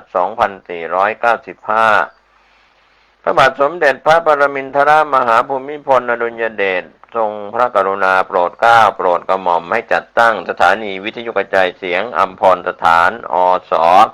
ขึ้นภายในพระราชวังดุสิตเพื่อเป็นสื่อกลางและให้สาระและความบันเทิงแก่ประชาชนสถานีวิทยุอส.ในยุคแรกเป็นเพียงสถานีเล็กๆมีเครื่องส่ง2เครื่องกำลังส่ง100วัตต์เป็นเครื่องที่กรมประชาสัมพันธ์ทูลเกล้าถวายและติดตั้งให้เมื่อเริ่มออกอากาศใหม่ๆพระองค์ทรงปรับเครื่องส่งวิทยุเองทรงจัดรายการและเปิดแผ่นเสียงเองทรงบันทึกเสียงวงดนตรีของนักเรียนโรงเรียนสอนคนตาบอดวงดนตรีไทยวงข้าราชบริพารมาออกอากาศด้วยพระองค์เองพอผ่านไประยะหนึ่งก็มีจดหมายรายงานผลการรับฟังเข้ามาจากหลายประเทศเช่นนิวซีแลนด์สหรัฐอเมริกาญี่ปุ่นเยอรมนีจึงโปรดเกล้าให้ขยายกำลังส่งมากขึ้นเรื่อยๆจนในปีพุทธศักราช 2525 ก็เริ่มการส่งกระจายเสียงในระบบ FM ขึ้นอีกระบบสถานีวิทยุอส.กลายเป็นช่องทางให้ประสบนิกรติดต่อกับพระองค์ได้อย่างไม่ยากเย็นโดยไม่ต้องผ่านขั้นตอนพิธีการมากมายเหมือนสมัยโบราณรายการของสถานีวิทยุแห่งนี้มีทั้งรายการเพลงมีวงดนตรีของพระองค์บรรเลงเพลงให้ประชาชนฟังสดๆผ่านทางสถานีในทุกวันศุกร์มีการเผยแพร่ความรู้ต่างๆที่เป็นประโยชน์และยังมีการแจ้งข่าวเหตุการณ์สำคัญอย่างเช่นการเกิดโรคโปลิโอระบาดในพุทธศักราช 2495 อหิวาตกโรคระบาดในปีพ.ศ. 2501 และเมื่อเกิดวาตภัยที่แหลมตะลุมพุกในปีพ.ศ. 2505 พระองค์มีพระราชดำริให้ใช้สถานีวิทยุอส.เป็นสื่อกลางในการช่วยเหลือผู้ประสบภัยจนเป็นต้นกำเนิดของมูลนิธิราชประชานุเคราะห์ในพระบรมราชูปถัมภ์ในเวลาต่อมานอกจากนี้เมื่อมีการเสด็จพระราชดำเนินเยี่ยมเยียนประชาชนภูมิภาคทั่วประเทศสถานีวิทยุอส.ก็ร่วมกับสถานีวิทยุจส.กรมการทหารสื่อสารถ่ายทอดการเสด็จทุกครั้งทำให้ประชาชนได้ยินพระสุรเสียงและได้ฟังพระราชดำรัสที่พระราชทานแก่ประชาชนในพื้นที่นั้นๆด้วยเรื่องที่น่าประทับใจนะครับท่านผู้ฟังอีกประการหนึ่งก็คือสถานีวิทยุแห่งนี้คือนโยบายในการบริหารงานที่พระองค์พระราชทานไว้การเปิดโอกาสให้คนที่มีความรู้ความสามารถไม่ว่าจะจากหน่วยราชการหรือเอกชนได้เข้ามาสนองพระมหากรุณาธิคุณให้มากที่สุดดังนั้นทีมงานของสถานีแห่งนี้จึงเป็นอาสาสมัครทั้งสิ้นทรงรับภาระต่างๆด้านสถานีด้วยพระราชทรัพย์ส่วนพระองค์เป็นการใช้นโยบายประหยัดใช้ประโยชน์ให้คุ้มค่าที่สุดนั่นเอง อาจกล่าวได้ว่าสถานีวิทยุแห่งนี้เป็นจุดเริ่มต้นที่ทำให้ประชาชนได้สัมผัสกับพระมหากษัตริย์ผู้ทรงเป็นศูนย์รวมจิตใจของชาวไทยทั้งชาติในเวลาต่อมานะครับก็อันนี้ก็เป็นเรื่องของสถานีวิทยุอส.พระราชวังดุสิตส่วน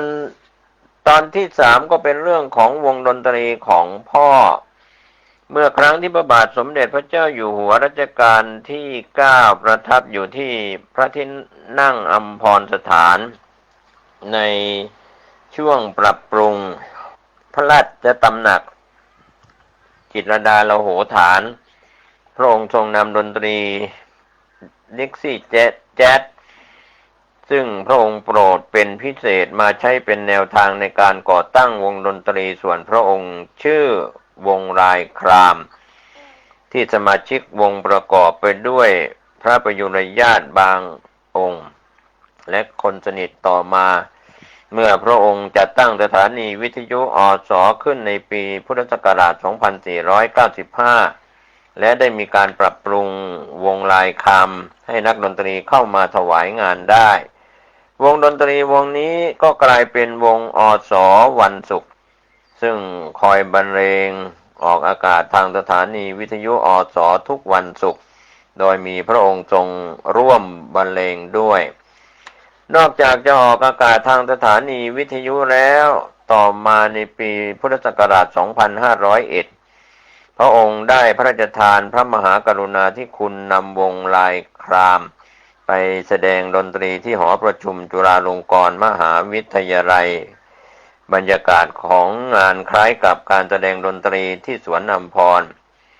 นับจากนั้นทางจุฬาจึงกราบบังคมทูลเชิญพระบาทสมเด็จพระเจ้าอยู่หัวเสด็จพระราชดำเนินทรงดนตรีที่หอประชุมจุฬาเป็นประจำทุกปีเว้นปีที่มีพระราชภารกิจมากกลายเป็นธรรมเนียมที่เรียกว่าวันทรงดนตรีซึ่งเป็นวันที่พระองค์จะเสด็จไปบรรเลงดนตรีร่วมกับวงดนตรีตามคำเชิญของมหาวิทยาลัยต่างๆนอกจากการบรรเลงดนตรีแล้วพระองค์ยังทรงเป็นครูสอนดนตรีที่ดีทรงสอนดนตรีให้กับพระราชโอรสพระราชธิดาและข้าราชบริพารครั้งหนึ่งยังทรงสอนดนตรีให้กับคนตาบอดอีกด้วยหลายครั้งพระองค์ก็ทรงใช้การดนตรีเป็นการสอนเป็นเครื่องมือสร้างความสามัคคีเช่นในปีพุทธศักราช 2529 ทรงตั้งวงแตรวงสหายพัฒนาขึ้นเพื่อกระชับความสัมพันธ์ข้าราชบริพารจากโครงการต่างๆโดยพระองค์พระราชทานการสอนให้ด้วยตัวพระองค์เองและมีสมเด็จพระเทพรัตนราชสุดาสยามบรมราชกุมารีเป็นองค์หัวหน้าวงจากที่สมาชิกส่วนใหญ่ที่เล่นดนตรีไม่เป็นพอผ่านการฝึกซ้อมเรียนรู้ก็สามารถบรรเลงร่วมกันในโอกาสต่างๆได้การที่ทรงจัดตั้งวงดนตรีสอนดนตรีให้ข้าราชบริพารแท้จริงไม่ใช่หน้าที่ที่กษัตริย์จำเป็นต้องกระทำแต่เพราะพระองค์ทรงเล็งเห็นถึงความสำคัญและประโยชน์นอกเหนือจากความบันเทิงของดนตรีอันมีต่อประเทศชาติบ้านเมืองดังพระราชดำรัสภายหลังที่มหาวิทยาลัยการดนตรีและศิลปะการแสดงแห่งกรุงเวียนนาทูลเกล้าทูลกระหม่อมถวายประกาศนียบัตรเกียรติคุณชั้นสูงให้ทรงดำรงตำแหน่งสมาชิกกิตติมศักดิ์หมายเลข 23 พร้อมกับสลักพระปรมาภิไธยภูมิพลอดุลยเดชลงบนแผ่นหินของสถาบันดังนี้ดนตรีทุกชนิดเป็นศิลปะที่สำคัญอย่างหนึ่งมนุษย์เกือบทั้งหมดชอบและรู้จักดนตรีตั้งแต่เยาว์วัยคนเริ่มรู้จักดนตรีบ้างแล้วความรอบรู้ทางดนตรีอย่างกว้างขวางย่อมขึ้นกับเชาและสามารถในการแสดงของแต่ละคนอาศัยเหตุนี้จึงกล่าวได้ว่าในระหว่างศิลปะนานาชนิดดนตรีเป็นศิลปะที่แพร่หลายกว่าศิลปะอื่น และมีความสำคัญในการศึกษาของประชาชนทุกประเทศด้วยครับก็เป็นส่วนเรื่องราวที่เกี่ยวกับวงดนตรีของพ่อมาถึงตอนที่3จบลงนะครับก็เป็นส่วนที่วันนี้ผมเกษตรเพชรสำริดหลังจากได้รับหนังสือที่คุณยายปุ๋ยผู้มีใจปรารถนาจะให้นำสาระในหนังสือเอกสารเล่มนี้สู่ท่านผู้ฟังผ่านจากตัวหนังสือเป็นเสียงเรื่องราวต่างๆผมเกษตรเพชรสำริดก็ยินดีบิดาที่จะได้ยกย่องสถาบันชาติศาสนาและสถาบันพระมหากษัตริย์มาถึงแต่ละตอนก็เป็นการนำเล่าก็ขอบคุณเจ้าของและบรรณาธิการสื่อที่ได้นำเสนอก็คงจะเป็นสิ่งหนึ่งที่ก่อเกิดประโยชน์ในวันนี้แล้วก็จะได้นำเรื่องราวในตอนต่างๆนำเสนอจนกว่าจะจบก็ขอบคุณท่านผู้ฟังซึ่งติดตามรับฟังก็เป็นส่วนหนึ่งได้นำตัวหนังสือมาเป็นเสียงถ่ายทอดผ่านท่านผู้ฟังในช่องทางแบ่งปันความคิดดีๆขอทุกคนทุกท่านได้ยอมรับในสิ่งที่ดีงามเข้าสู่จิตใจทุกรูปทุกนามสวัสดีครับท่านผู้ฟังที่เคารพในส่วนของการนำสารธรรมธรรมบรรยายจากพระอธิการบุญเป่งปิยธรรมโมเจ้าวาดวัดใหม่ห้วยทรายตำบลสุเทพอำเภอเมืองเชียงใหม่จังหวัดเชียงใหม่ท่านได้มีธรรมเมตตากล่าวธรรมบรรยายในรายการธรรมวันนี้ดังนี้ยื่นตันโอนนอบดูนวลส่วน2องค์อวนนอนเนาคือพ่อแม่เจ้าเศรษฐีใจยินดีจมจื้นด้วยหอมหือปุตตามีสิเนหาเคียนขอดจอมอุ้มมาหอบโดมมาไข่รักยิ่งกว่าหัวใจตนปอดรักคอนขอดในใจจึงใส่ชื่อว่าเจ้าลาพระกุมารงามแง่เป็นเจื้อแห่งเศรษฐีเจ้าก็จำเลินดีแต่น้อยบ่ปิดบ่ปิดคลองโลกาใหญ่สูงมาด้วยปีขวบบ่ปบจวบต่างขีเงินคำมีของก่อแก้วแหวนนอเต็มสางสัตว์หมอนวางปูเสือผ้างามเลื่อเลือตามเปิงใจกินนุ่งบ่อยานยุ่งหัวใจฝูงสหายหญิงใจกินเก่าเป็นเปื้อนเจ้าคำแดงอยู่เฟือแฝงสงเสพเจ้าน้อยเนตรคำสอนและนาเอกัสสมิงสัมมเยเตวะทีตายามนั้นยังมีนางเตวะทิตาตนหนึ่งก็จุติกากาศจากจันฟ้าหยาดลงมาลุ่มนุษาเมืองโคนมาเอาปฏิสูรกำเนิดในห้อง เกิดต้องเมียเศรษฐีในเมืองปราณสีเมืองใต้นั้นเล่าบ่สุกเศร้าสักอ่าน10 เดือนตันเต็มเขตนางแก้วเนตรกันทาก็ไก่กาออกภาคต้องมันดาตกลอดผาแก้วยอดกาสีมดใสดีดังแก้วลือน้ำดังมดใสดีดังแก้วสีช่วยแล้วปันตีรูปสมดีมะม่วนเมื่อเนื้ออ่อนอ้วนผิวคำ2ตาดำงามแง่เป็นลูกเก้าแต่หัวตีส่วน2เศรษฐีพ่อแม่มีใจแพ่จมบานลักเหลือหลายเอื้อเผ่าลักลอยเต้าหัวใจแม่นม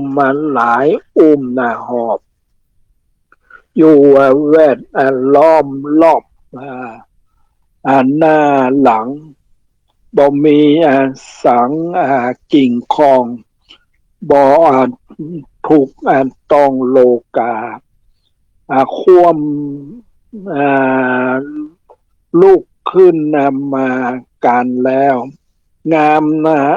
แค้วเหลือตาส่วนมันดากับปอแปลงเครื่องห่อนาลีด้วยผ้าผืนนั้นดีก้าใหญ่เสื้อน้อยใส่ด้วยคำแก้วติดตามใสส่องเรืองลามพองวันณคำซุปสังวานเลิศแล้วโสนสอดแก้วแก้มคำมาดแหวนตามซุปสอดมือแก้วยอดอุดม2หูจมบังห้อยตีสร้อยคำแดงสมเปิงแปรสมเปิงใส่แสงดูปอดดังลูกฟ้ายอดลงมาจริงใส่ชื่อกุมาลาหนุ่มน้อยว่าเจ้ายอดซอยสุจาดามีลักษคันงามแง่ลูกลักแม่หญิงเดียวและนาสาวัดสาวะสิตังในเมื่อสุจันดางามแง่ใหญ่ขึ้นแก่สังขารป้อถึงป้านถูกหน้าพอถึงปานถูกหน้าอายุ56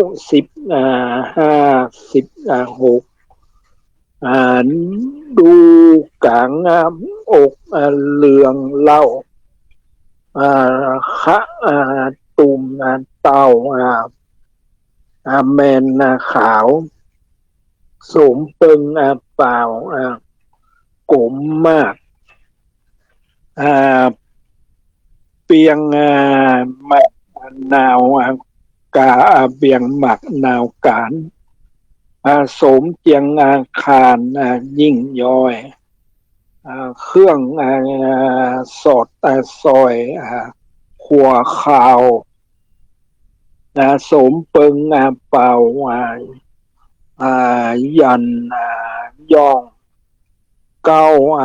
เก้าใส่จองมวยผมเจ้าเก้าใส่จองมวยมนโกนตนคำสองเข้มเรือถอดแก้มตีหูเมาแหวนดูเลื่อมผมถึงสองเก้าเรืองงามถึงเหมือนแต้มปากแดงแคมดังเมื่อดังเมียอินสองตานินพอจอยเยะ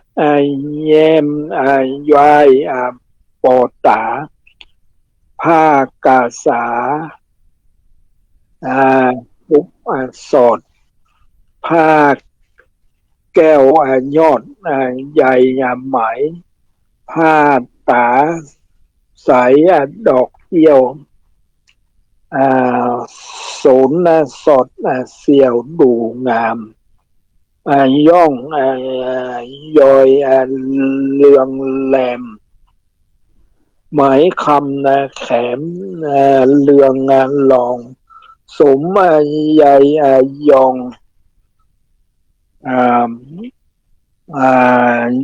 ยิ่งย้อยตัดกู้ซอยใบตัดกู้ซอยใหญ่บัวหมายคำแขนมาปาดปิ่นแก้วมาดมาแต่งผิวขาวแดงยะหยาดสะวาดแก้มกายเหล่าเสียงคอเข่าสะตานถือตัวด้านดาวปลาถือตัวเรือตัวดันดาวปลาว่านางสายติดางาม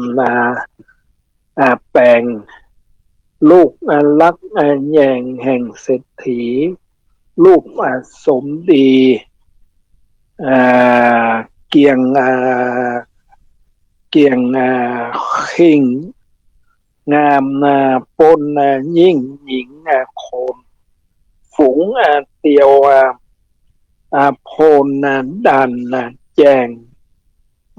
ไฟใต้แห่งเวียงคานยามนั้นฝูงใจลามท่านเท้าขึ้นเป็นบ่าว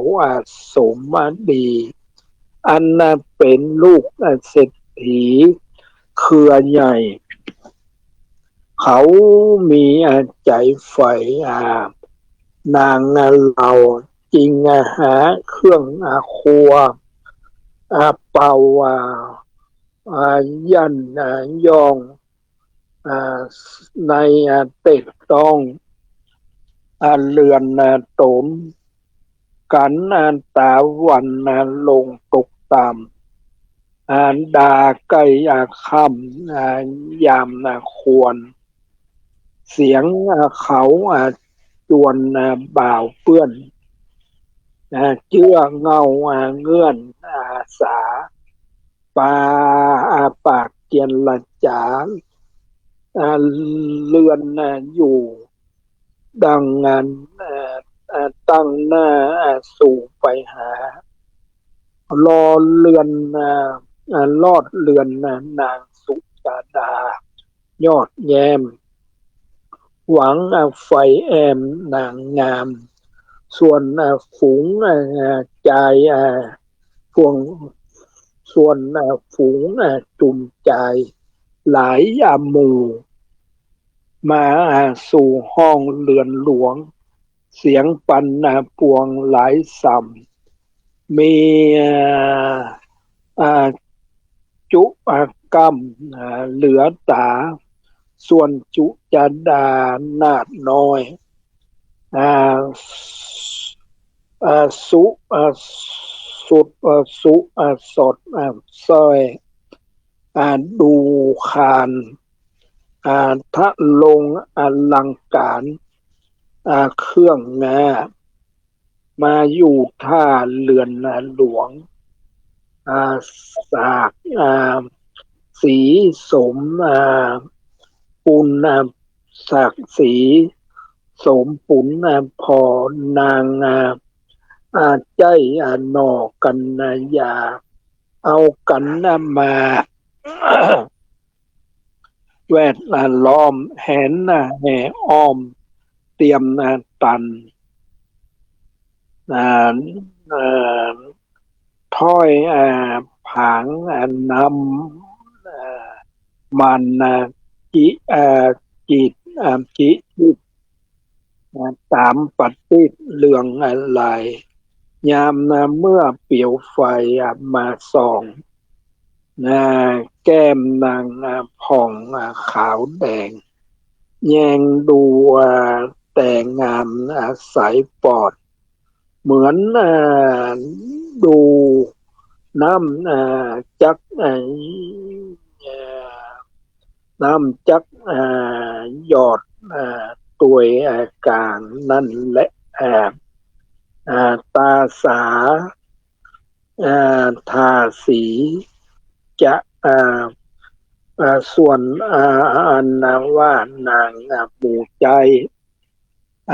ก็ตกแต่งไว้อย่างเครื่องฉันตกแต่ง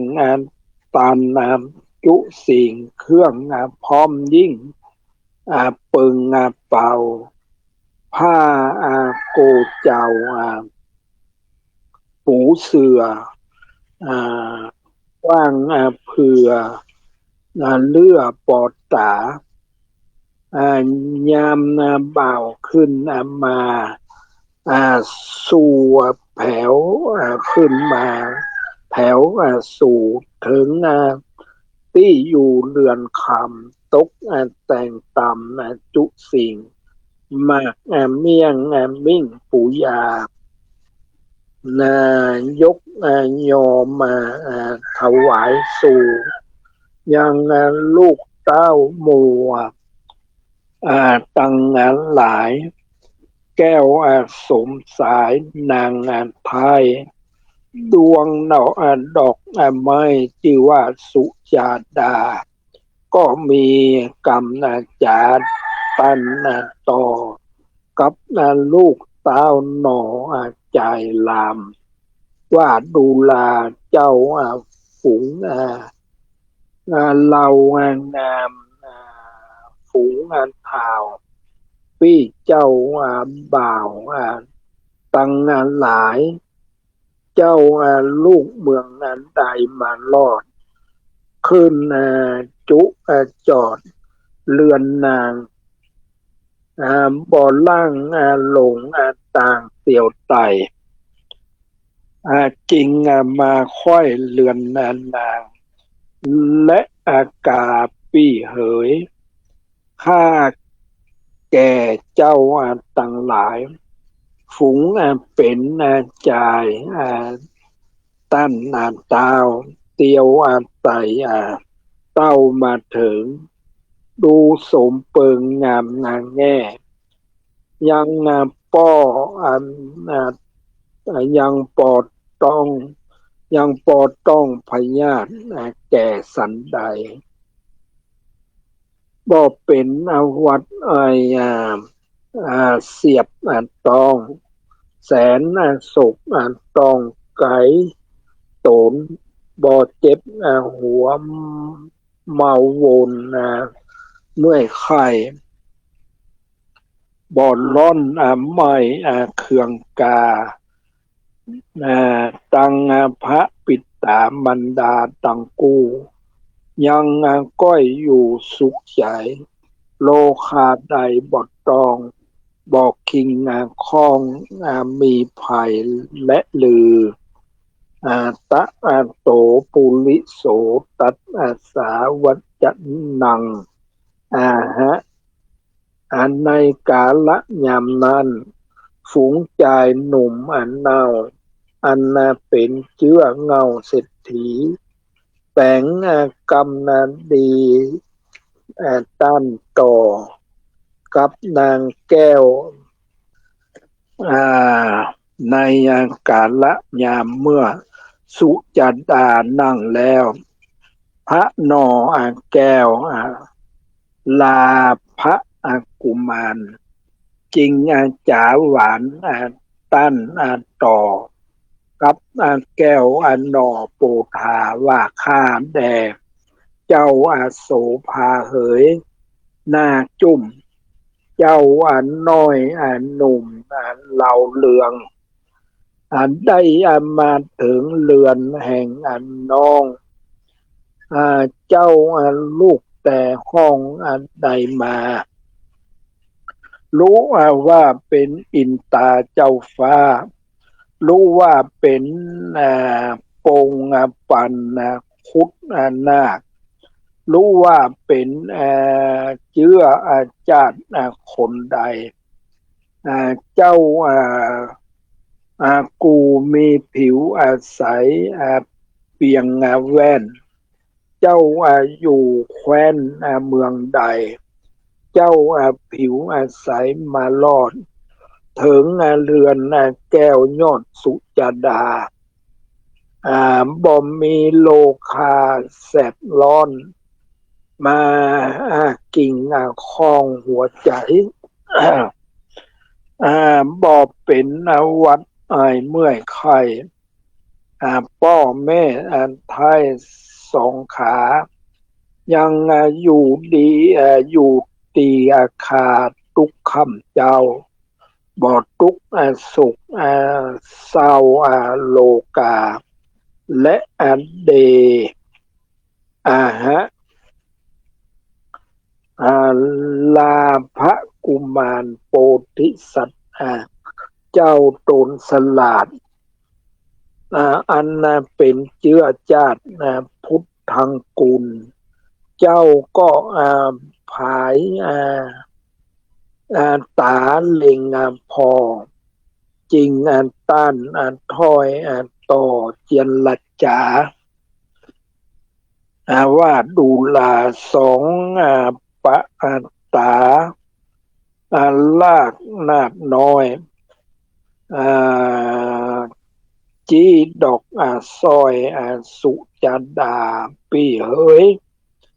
ปีนี้บทใจขุนอินตาเจ้าฟ้า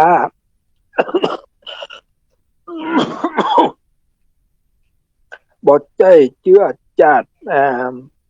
หน้ากลุ่มพันบทใจเจื้อปงปันคุดนาคปีนี้หากเป็นเจื้อจัดคนดีคือเป็นลูกเศรษฐีผู้ใหญ่อยู่สร้างฝ่ายหัวเวียงนี่ยินเสียงขานยินเสียงข่าวน้องจริงภาคห้องเรือนมากันโลกาเจ็บแสบไม่บ่มีไข้มาลาวีอยู่เปิ้งบุญปิตามันดาพ่อแม่ตนคำเปิ้งบุญแก้วตังสามตังเก้าบ่สุขเศร้าสักอันปันดังสีคิงปันงามแง่ตังป้อแม่วงสามีโลคาเมื่อยไข่กับตังซอยดอกไม้ยัง ก้อยอยู่ได้สวัสดีบ่มีภัยยะใดโศกมากระตำนันโตดเจยโจมและลือเสร็จทิตายามนั้นสายอุดมนาดน้อยหน้าจื่นจ้อยสุจันดาจริงเจียนละจ๋าขานกล่าวกับบ่าวเจ้าคิงเคือ ว่าข้าแด่สายนูเนื้อหนุ่มเนาตุนบ่าวเจ้าคนงามข้าสุจันดานางงานนาดน้องอยู่แต่ห้องเรือนตุนแสนกังวนหลายซ้ำบ่มาค่ำลาวี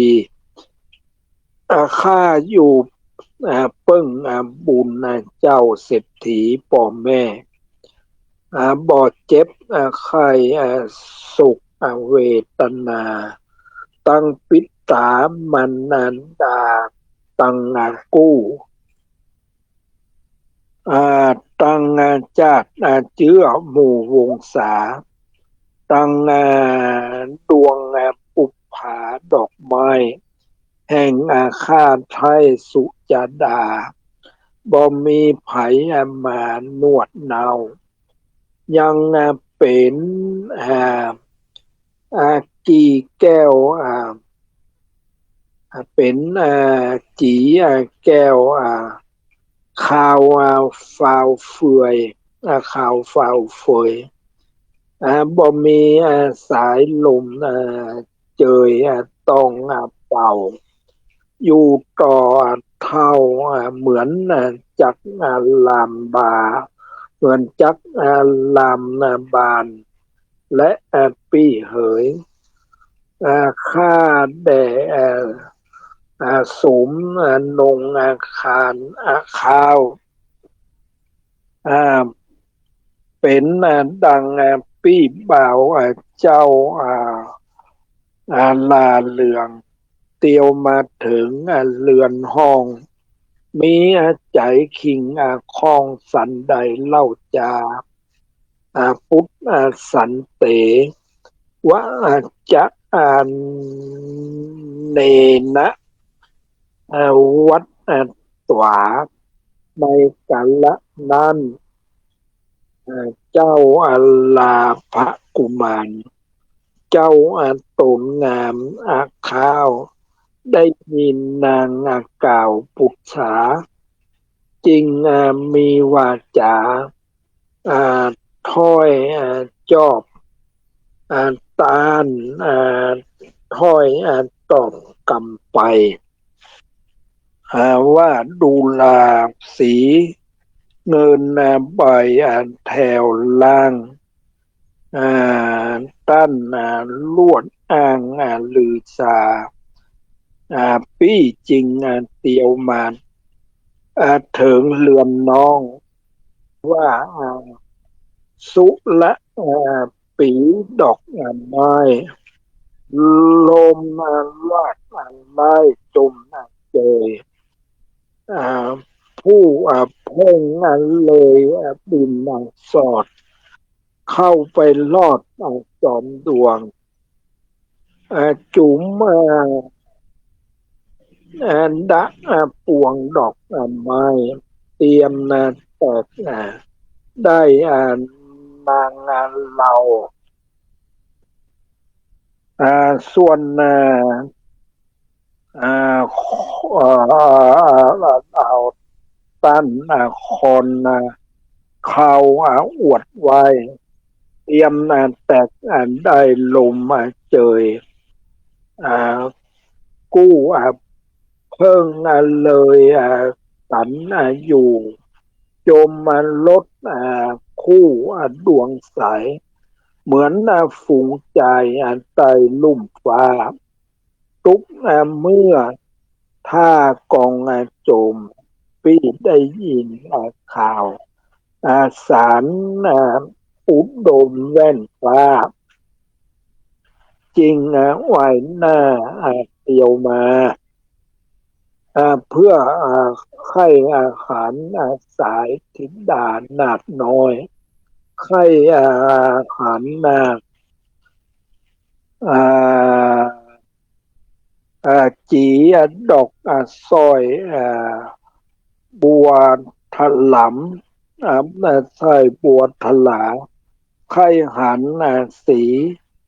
คำนำมาเครือหวังได้แต้มเนื้อเลียงหมอนหวังได้เอาตนนอนร่วมห้องหวังได้ร่วมห้องคำเจิญหวังได้เป็นหอเป็นเรือนใจจ้าหวังได้สมสู่หน้าเจยโจมหวังได้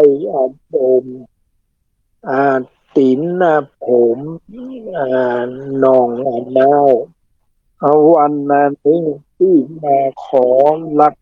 เจ้าแม่สุจดาและเดสาปิสุตวาพิจารณาส่วนสุจดานาน้อยหน้ายิ้มย้อยตัวคำได้ยินกรรมจ๋าแห่งเจ้านางนอนเน่าแอวกลมมีใจโจมจื่นยาวหวังได้นอนเน่าเลียงหมอนแก้วขาวแดงตอนแว่นฟ้าเหลียวหน้าพอเล็งก่อยตาแลลอยใจแยมย้ายอันนี้ก็เรียกว่ามันกับอันนี้เป็นคำที่ตั้งฝ่ายตั้งมาปะกันตั้งฝ่ายชายและตั้งฝ่ายหญิงมาปะกันแล้วมันจะเป็นอย่างไรกันต้องฟังต่อไปในวันหน้าวันนี้ก็พอสมควรแล้วก็ขออนุโมทนากับคุณสมพรเจ้าหน้าที่สถานีและท่านผู้ฟังทั้งหลายก็ขอให้มีความสุขความเจริญโดยทั่วหน้าก่อนเอาละ ที่ท่านได้รับฟังจบลงไปแล้วนั้นก็เป็นการบรรยายธรรมะจากพระอธิการบุญเพ็งปิยธรรมโมเจ้าอาวาสวัดใหม่ห้วยทรายตำบลตุเทพอำเภอเมืองเชียงใหม่จังหวัดเชียงใหม่สารธรรมดีๆที่ท่านนำเสนอผ่านทางท่านผู้ฟังหวังว่าจะก่อเกิดสติปัญญาศรัทธาบำเพ็ญทานรักษาศีลเจริญภาวนาติดตามศึกษาได้ในคราวครั้งต่อไปสำหรับวันนี้สวัสดีครับสวัสดีครับท่านผู้ฟังที่เคารพทางสายเอกดำเนินรายการโดยพระประชานาถมุนีเจ้าอาวาสวัดดอนจันทร์เจ้าคณะอำเภอกัลยาณิวัฒนาจังหวัดเชียงใหม่ท่านมีธรรมะเมตตากล่าวธรรมะดังนี้ในพวกเราทั้งหลายนี่คือธรรมะสอนให้เรารู้เรื่องความจริงอยู่ที่กายมันเกิดอาการพอใจที่เกิดขึ้นที่ตาเห็นรูปนั่นแหละความจริงที่เกิดขึ้นที่ตาของเราในพวกเราทั้งหลายความจริงมันเกิดขึ้นที่กายของเราทั้งหมดทั้งสิ้นแต่เราไม่เคยเห็นความจริงที่มันเกิดขึ้นที่กายเรากลับไปสนใจความจริงที่มันเกิดขึ้นนอกกายนี่แหละว่าคนที่ขาดปัญญาจะสอนให้รู้สิ่งที่อยู่นอกกายบุคคลที่มีปัญญาจะสอนให้รู้เรื่องกายความจริงอยู่ที่กายรู้อาการความจริงเห็นไหมเรายืนมันปวดน่องนี่เรารู้ความจริงแล้วความยืนแล้วมันปวดน่อง นี่แหละคือความจริงที่เราควรรู้เราก็รู้ทุกวันทุกวันทุกวันทุกวันแล้วมันก็จะเกิดปัญญาแล้วมันก็จะเกิดปัญญารู้ซ้ำซ้ำซ้ำซ้ำซ้ำซ้ำมันจะเกิดการพัฒนาในการเรียนรู้ในพวกเราทั้งหลายเรียกว่ารู้ความจริงความจริงนอกกายมันก็สู้ความจริงที่อยู่ในกายไม่ได้สุขที่ไหนมันก็สุขที่กายสุขที่ไหนมันก็สุขที่จิตมันทุกข์ที่ไหนมันก็ทุกข์ที่จิตมันทุกข์ที่ไหนมันก็ทุกข์ที่กายนี่แหละเรียกว่ารู้ความจริงในพวกเราทั้งหลายเรียนรู้ความจริงความจริงเหล่านี้มันก็เกิดขึ้นกับชีวิตของเราหูเราสัมผัสกับเสียงเราไม่ชอบใจมันนี่แหละคือเรียนรู้เรื่องความจริงหูที่มันเกิดกระทบกับเสียงได้ยินเสียงก็หลงไหลในเสียงชื่นชมในเสียงนี่แหละว่ารู้ความจริงเกิดขึ้นที่กายของเราที่เดียวกันน่ะเราจะได้เห็นว่าดีก็ดีไม่ดีก็ดีมันเกิดขึ้นที่เดียวกันนี่แหละเรียนรู้เรื่องความจริงแต่เมื่อเราเจนว่าตาของเราเห็นรูปชอบใจไม่ชอบใจก็เกิดขึ้นที่เดียวกันนี่แหละรู้ความจริงเห็นความจริงเราถึงจะเข้าถึงความจริงได้นี่แหละเรียนรู้ความจริงนี่แหละพระพุทธเจ้าสอนให้เรารู้เรื่องความจริงเท่านั้นผู้ที่มีปัญญาจะสอนเรื่องความจริงบอกเรื่องความจริงรู้เรื่องความจริงอยู่กับความจริงให้ได้เนี่ยเราเห็นอาการของตาชอบก็เกิดอาการไม่ชอบก็เกิดอาการสำแดงอาการทั้งคู่ชอบก็สำแดงอาการไม่ชอบก็สำแดงอาการนี่แหละรู้ความจริงนะเรียกว่ารู้ความจริงรู้ตามความเป็นจริงของตาเนี่ยเราก็ให้รู้อย่างนี้รู้ความจริงของหูรู้ตามความจริงที่หูมันสัมผัสชอบใจไม่ชอบใจนี่เราก็พิจารณาแบบนี้ตลอดเวลานี่รู้ความจริงที่มันเกิดขึ้นที่กายให้เราเข้าใจเช่นนี้เราถึงจะรู้ความจริงรู้ความจริงจมูกมันสัมผัสกับกลิ่นมันเราก็รู้ความจริงนี่คือความจริงมันเหม็นมันหอมใช่ไหมเหม็นก็ออกอาการหอมก็ออกอาการหอมก็ต้อนรับเหม็นก็ต้อนรับแล้วชีวิตเราจะอยู่แบบไหนล่ะใช่ไหมต้อนรับมันหมดเนี่ยการออกอาการนั่นคือการต้อนรับมันนะไม่พอใจก็ออกอาการพอใจก็ออกอาการคือเราไปต้อนรับมันสุขมันจึงปรากฏขึ้นที่ตาหูจมูกลิ้นกายใจทุกวันทุกข์มันก็เกิดขึ้นที่ตาหูจมูกลิ้นกายใจทุกวันเพราะเราไปต้อนรับมันที่เราไปต้อนรับมันเพราะเราไม่รู้เมื่อมันไม่รู้มันก็อยู่กับเรามันไม่รู้เมื่อเราไม่รู้มันก็อยู่กับเราอาศัยอยู่กับเราจนเราตายอย่างผู้เฒ่าผู้แก่อายุ70 80 90ตายก็ยังเป็นทุกข์เป็นสุขอยู่ห่วงลูกห่วงหลานอยู่กับลูกกับหลานอยู่อย่างนี้แหละพวกเราทั้งหลายธรรมะของพระพุทธเจ้าบอกสอนให้เรารู้เรื่องความจริงทั้งสิ้นความจริงอยู่ที่กายความจริงอยู่ที่จิตเราจะกราบพระเราก็รู้สึกตัวนี่แหละคือความจริงเราจะลุกเราจะก้มหัวลงก็รู้สึกตัวนี่แหละคือความจริงเราจะเงยหัวขึ้นนี่แหละให้เรารู้เรื่องความจริงเราจะเอามือขวาไว้ที่อกนั่นแหละคือรู้ความจริงเราจะเอามือซ้ายไว้ที่อกนั่นแหละรู้ความจริงรู้อาการของกายนั่นคือรู้ความจริงทั้งสิ้นเอามือขวาไปวางที่หน้าขาก็รู้ความจริงเอามือซ้ายไปวางที่หน้าขาก็รู้ความจริงนั่งคุกเข่าสงบนิ่งสัก10 วินาทีเราก็รู้ความจริงนี่แหละพวกเราทั้งหลายรู้ความจริงของอาการของลมหายใจเข้านี่แหละรู้ความจริงรู้อ อาการของลมหายใจออกนี่แหละรู้ความจริงเกิดที่กายรู้ความจริงหายใจมันสั้น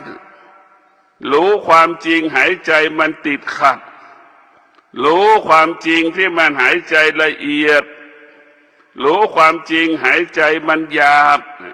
ให้รู้อาการของมันนี่รู้เรียกว่ารู้ความจริงมันถ้าเราเรียนรู้เรื่องความจริงทุกสิ่งทุกอย่างแล้วเนี่ยเราก็จะรู้ความจริงเข้าถึงความจริงได้ง่ายในความจริงมันก็เกิดขึ้นที่กายของเราในพวกเราทั้งหลายแต่เรากลับไม่รู้เรื่องความจริงมันเกิดขึ้นที่กาย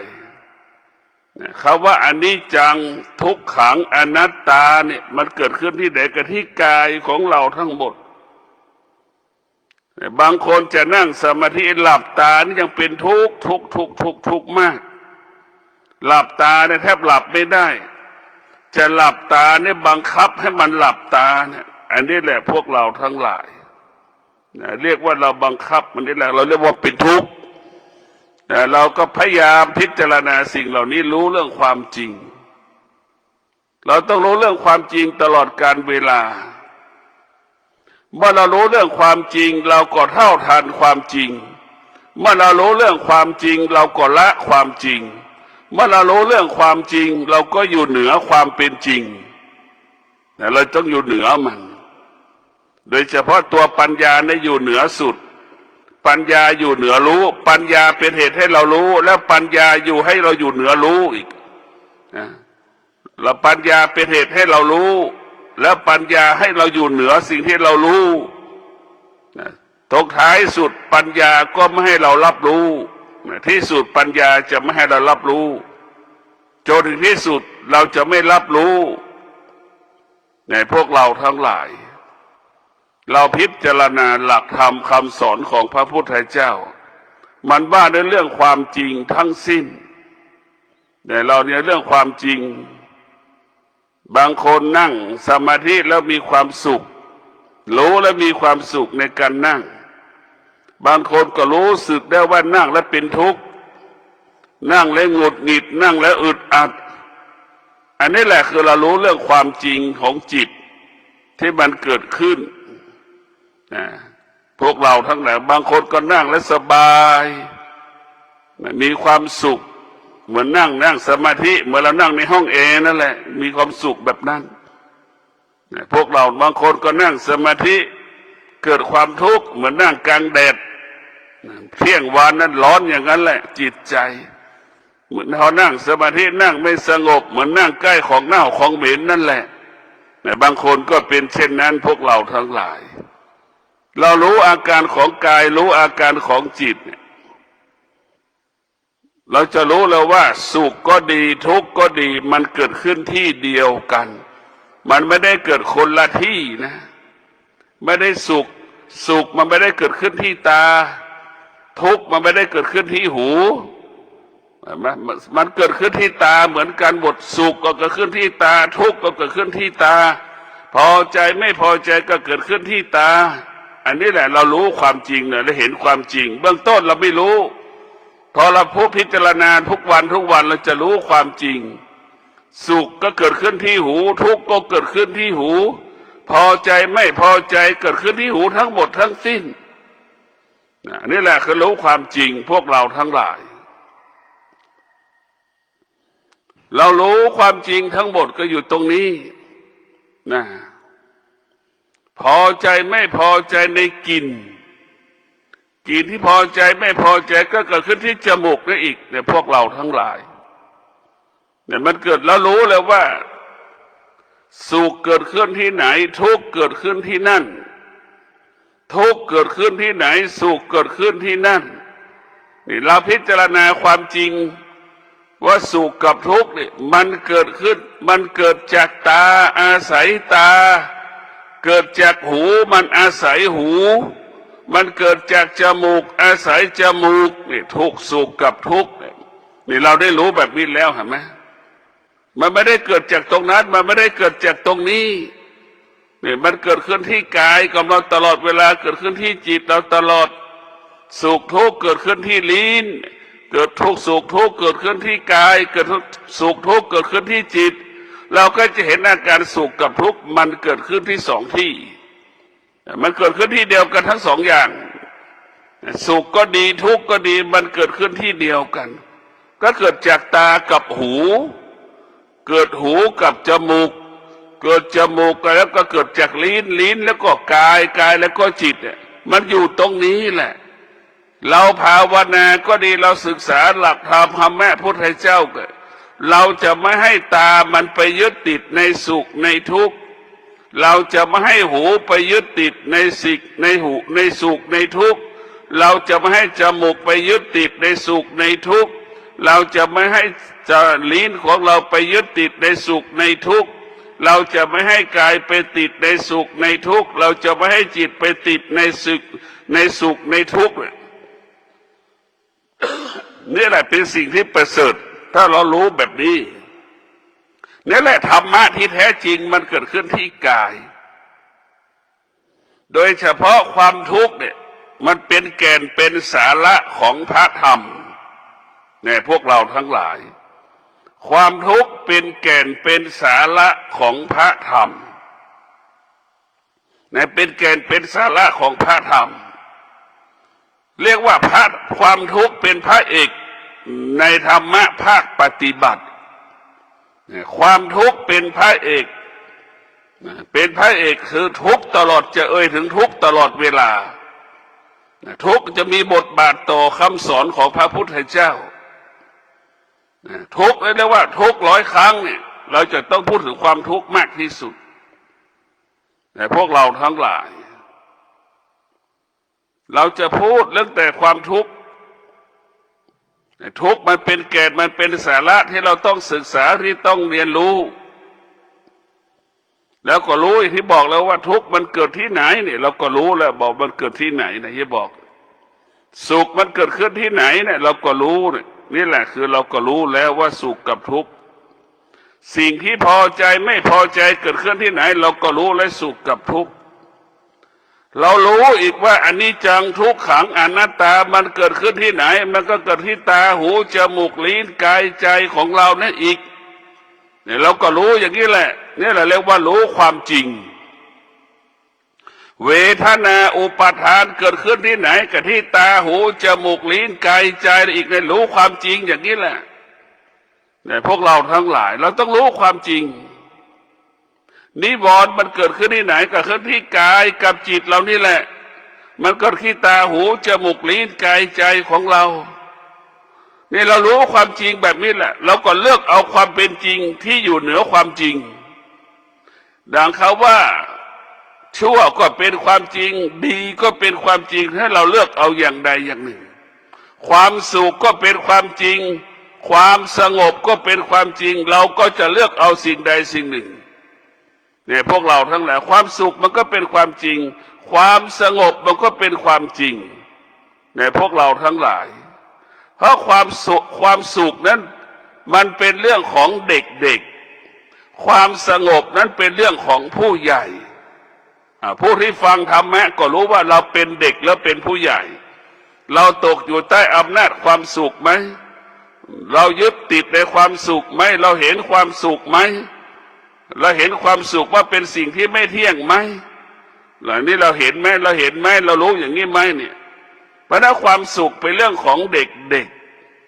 ความสงบเป็นเรื่องของผู้ใหญ่ทำไมต้องว่าความสงบเป็นเรื่องของผู้ใหญ่มันต้องฝึกฝนมันต้องอบรมมันต้องมีธรรมะเช่นสติสัจจะวิริยะขันติความสงบถึงจะเกิดขึ้นถ้าเรามีสติเรามีสัจจะมีวิริยะมีขันติความสงบมันจะเกิด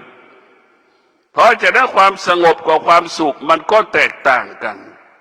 ความสุขที่เราไม่ได้ปฏิบัติธรรมเนี่ยมันเป็นความสุขแห่งความรู้สึกเอาความรู้สึกมาเป็นความสุขได้ใส่เสื้อใหม่อย่างนี้เราซื้อเสื้อใหม่แล้วก็ใส่เสื้อใหม่อย่างนี้เช่นวันนี้มันหนาวเย็นเราก็ซื้อเสื้อกันหนาวมาใส่เอาความรู้สึกที่เราใส่เสื้อแล้วมาเป็นความสุขในพวกเราทั้งหลายเอาเสื้อใส่มาเป็นความสุขอันนี้แหละคือเราเอาความรู้สึกมาเป็นความสุข แต่ธรรมะของพระพุทธเจ้าที่แท้จริงต้องปฏิบัติตนประพฤติตนดังมะม่วงที่มันสุกแล้วเห็นไหมคาต้นนั่นแหละคือความสุขมันต้องอาศัยร้อนอาศัยหนาวมันต้องอาศัยสิ่งต่างๆกว่ามะม่วงผลไม้แต่ละต้นมันจะออกมาสุกได้น่ะมันต้องใช้เวลามันต้องอาศัยกระแสลมอาศัยกระแสแสงแดดอาศัยความหนาวเย็นทุกอย่างมันจึงเกิดคำว่าสงบนะพวกเราทั้งหลายแต่ความสุขนั้นมันไม่ได้อาศัยสิ่งอื่นมาอาศัยแค่มะม่วงมาสุกแล้วก็กินเลยนั่นคือสุขมันจะต่างกันเพราะว่าสุขของสมาธิเกิดจากการฝึกฝนอบรมมันมีขั้นมีตอนเหมือนน้ำที่เราดื่มนั้นมีขั้นตอนมันมีขั้นตอน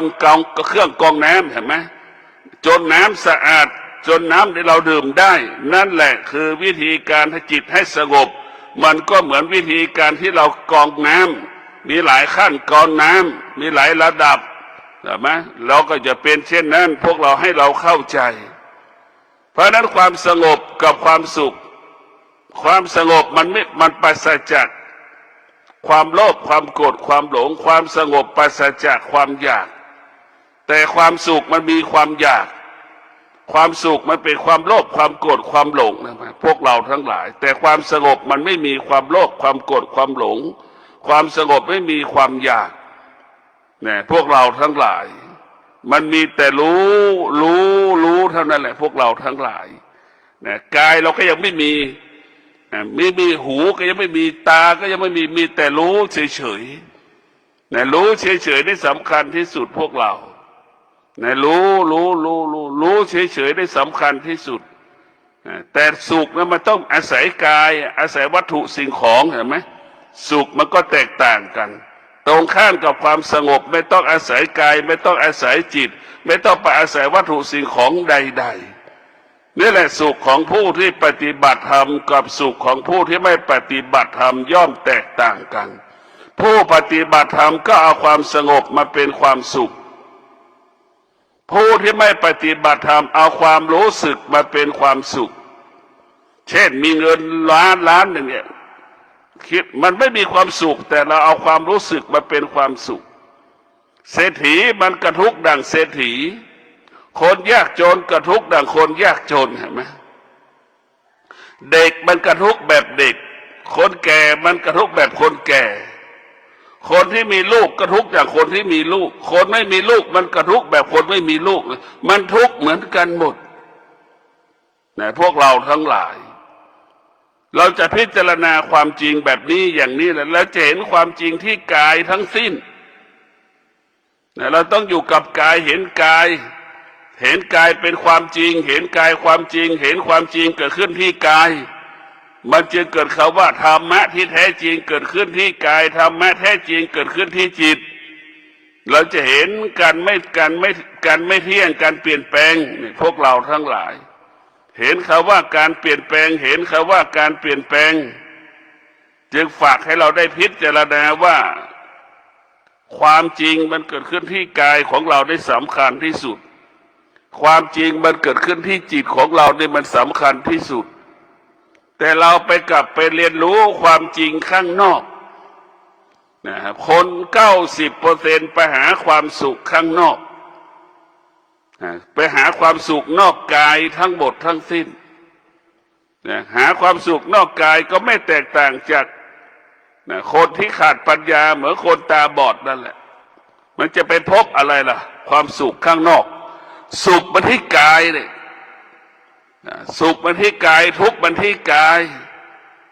แต่คนส่วนมากไปหาสุขที่ข้างนอกกายทุกข์นอกกายเวลาเกิดความทุกข์ก็ไปหาหลวงพ่อรูปนั้นไปหาพระรูปนี้จะแก้ความทุกข์ให้เราได้มันแก้ไม่ได้ถ้าเราไม่รู้ทุกข์แล้วใครจะมาแก้ทุกข์ให้เราได้ทุกข์มันเกิดจากตัวเรามันเกิดจากการไม่รู้ทุกข์เกิดจากการยึดติดทุกข์เกิดจากการหลงทุกข์เกิดจากการมีอวิชชาครอบงำจิตใจของเรามันจึงทำให้เราทุกข์ไม่มีวันจบสิ้นนะพวกเราทั้งหลายแต่ชีวิตของเราเนี่ยเราต้องมีสติ เรียกว่าสติอยู่ที่กายสติอยู่ในกายสติอยู่กับจิตให้จิตอยู่กับจิตให้จิตอาศัยให้จิตไปควบคุมตาหูจมูกลิ้นกายใจเรียกว่าเราต้องฝึกฝนจิตอบรมจิตจึงชื่อว่าจิตเป็นผู้รู้ถ้าเราไม่อบรมจิตไม่ได้ฝึกฝนจิตจิตเป็นผู้ไม่รู้เราจะเห็นนะว่าจิตของเราถ้ามีตัวตนก็เหมือนลิงขึ้นมะพร้าวจังหวัดชุมพรลิงขึ้นมะพร้าวจังหวัดชุมพรเนี่ยนั่นแหละอันนั้นแหละเรียกว่าจิตของเราที่ฝึกฝนคำว่าฝึกฝนก็เหมือนคนขับรถพวกเราทั้งหลายถ้าเราไม่หัดขับรถเราจะขับรถเป็นไหมนั่นแหละคือการฝึกจิตก็เหมือนเราฝึกหัดขับรถเช่นเดียวกันเราไม่ได้ฝึกหัดไม่ได้ฝึกฝนจิตไม่ได้อบรมจิตเราก็เป็นผู้ไม่รู้ดังคนที่ขับรถไม่ได้ไม่เป็นนั่นแหละเราฝึกฝนจิตฝึกฝนกายก็เหมือนคนขับรถเป็นไปฝึกหัดขับรถ7 วันก็เป็นแล้วนั่นแหละพวกเราทั้งหลายแล้วว่าฝึกฝนอบรมฝึกกายฝึกจิตให้กายกับจิตเป็นผู้รู้ดั่งลิงแสนรู้ขึ้นต้นมะพร้าวเห็นไหมฝึกฝนกายฝึกฝนจิตเหมือนคนฝึกหัดขับรถถ้าไม่ได้ฝึกหัดขับรถเราจะขับรถเป็นได้อย่างไรเราไม่ได้ฝึกฝนจิตเราจะเป็นจิตผู้รู้ได้อย่างไรเนี่ยมันก็เป็นเช่นนี้นะพวกเราต้องกลับมาฝึกฝนจิตของเราต้องพิจารณาว่าการฝึกฝนจิตนั้นเป็นสิ่งสำคัญพึ่งพาตนเองอาศัยตนเองเหมือนเราขับรถไม่เป็นหรือเราไม่มีรถขี่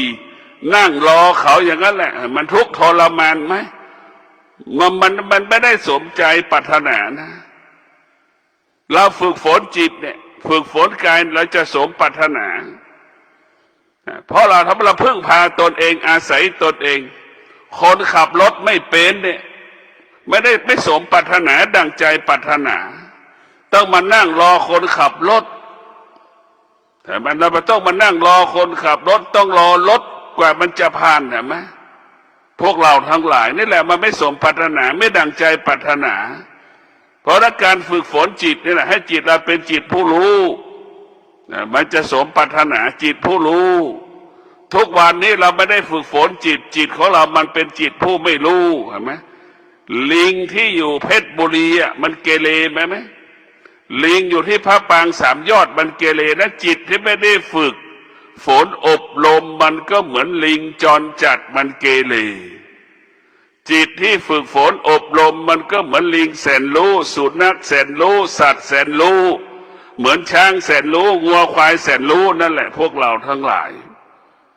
การฝึกฝนจิตมันเป็นการฝึกเรียกว่าให้เรารู้เรื่องความจริงนี่สำคัญที่สุดเราพูดสั้นๆซ้ำๆเนี่ยมันเป็นความจริงทุกอย่างในพวกเราเราต้องพูดเรื่องความจริงในความเจ็บความปวดมันเกิดขึ้นที่กายของเราอย่างเงี้ยเราก็รู้เลยนี่เกิดขึ้นความจริงทำไมเท้าเราไปเหยียบเศษตะปูเศษหินเศษเหล็กเศษแก้วล่ะแล้วมันเกิดอาการเจ็บปวดเพราะอะไรล่ะนี่เราก็ต้องมารู้เรื่องความจริงถ้าเรารู้สึกตัวเราจะไม่เหยียบเศษแก้วเศษตะปูเศษหินมันเนี่ยเราจะพิจารณาที่เราเหยียบมันเพราะเราขาดสติเช่นเดียวกับความทุกข์มันเกิดขึ้นเพราะเราขาดสติเนี่ยมันก็รู้จากคำว่ารู้นี่แหละถ้ารู้มันจะไม่ทุกข์ที่มันทุกข์เพราะมันไม่รู้ทุกวันเรารู้ว่าทุกข์เฉยๆแต่เราไม่เคยเห็นทุกข์รู้แต่ทุกข์ด้วยหูรู้แต่ทุกข์ด้วยตาอ่านหนังสือหูแต่ทุกข์ได้หูได้ฟังทุกข์แต่ทุกข์รู้แต่ทุกข์ด้วยปากที่พูดสืบกันมาแต่ความจริงตาเราไม่เคยเห็นทุกข์ตาเราไม่เคยเห็นทุกข์เช่นเราเอาเท้าไปเหยียบเศษแก้วเนี่ยเป็นเหตุให้เราเกิดความทุกข์เห็นไหมถ้าเรารู้เลยเราจะเหยียบไหมเพราะเราไม่รู้นั่นแหละเราถึงไปเหยียบทุกข์รู้ทุกข์ แต่เราไม่เห็นทุกข์เห็นไหมเมื่อเราไม่เห็นทุกข์เราจะเกิดความทุกข์เอาเท้าไปเหยียบเศษแก้วเศษแก้วมันกระทิ่มฝ่าเท้ามันเจ็บปวดขนาดไหนล่ะทรมานขนาดไหนล่ะนี่แหละพวกเราทั้งหลายเนี่ยรู้ทุกข์แต่เราไม่เห็นทุกข์90%คนทั้งโลกเป็นเช่นนี้รู้ทั้งหลายรู้ด้วยตาโดยการอ่านหนังสือรู้ทั้งหลายรู้ด้วยหูด้วยการฟังรู้ด้วยปากด้วยการสนทนามันไม่ได้รู้จักจิตมันไม่ได้รู้ด้วยสติมันไม่รู้ด้วยปัญญาสติกับปัญญาจึงให้เราเห็นความจริงเห็นความจริงเช่นเรามีสติรู้เท้าขวาย่างเนี่ยนี่แหละเรารู้ความจริงเราจะไม่เหยียบเศษตาปูเราจะไม่เหยียบเศษแก้วเราจะไม่เหยียบเศษหินเราจะไม่เจ็บเราจะไม่เกิดอาการเจ็บปวดเพราะเรารู้แล้วเรารู้ทุกข์เราก็เห็นทุกข์เรารู้ทุกข์เราก็เห็นทุกข์แล้วเราจึงไม่ทุกข์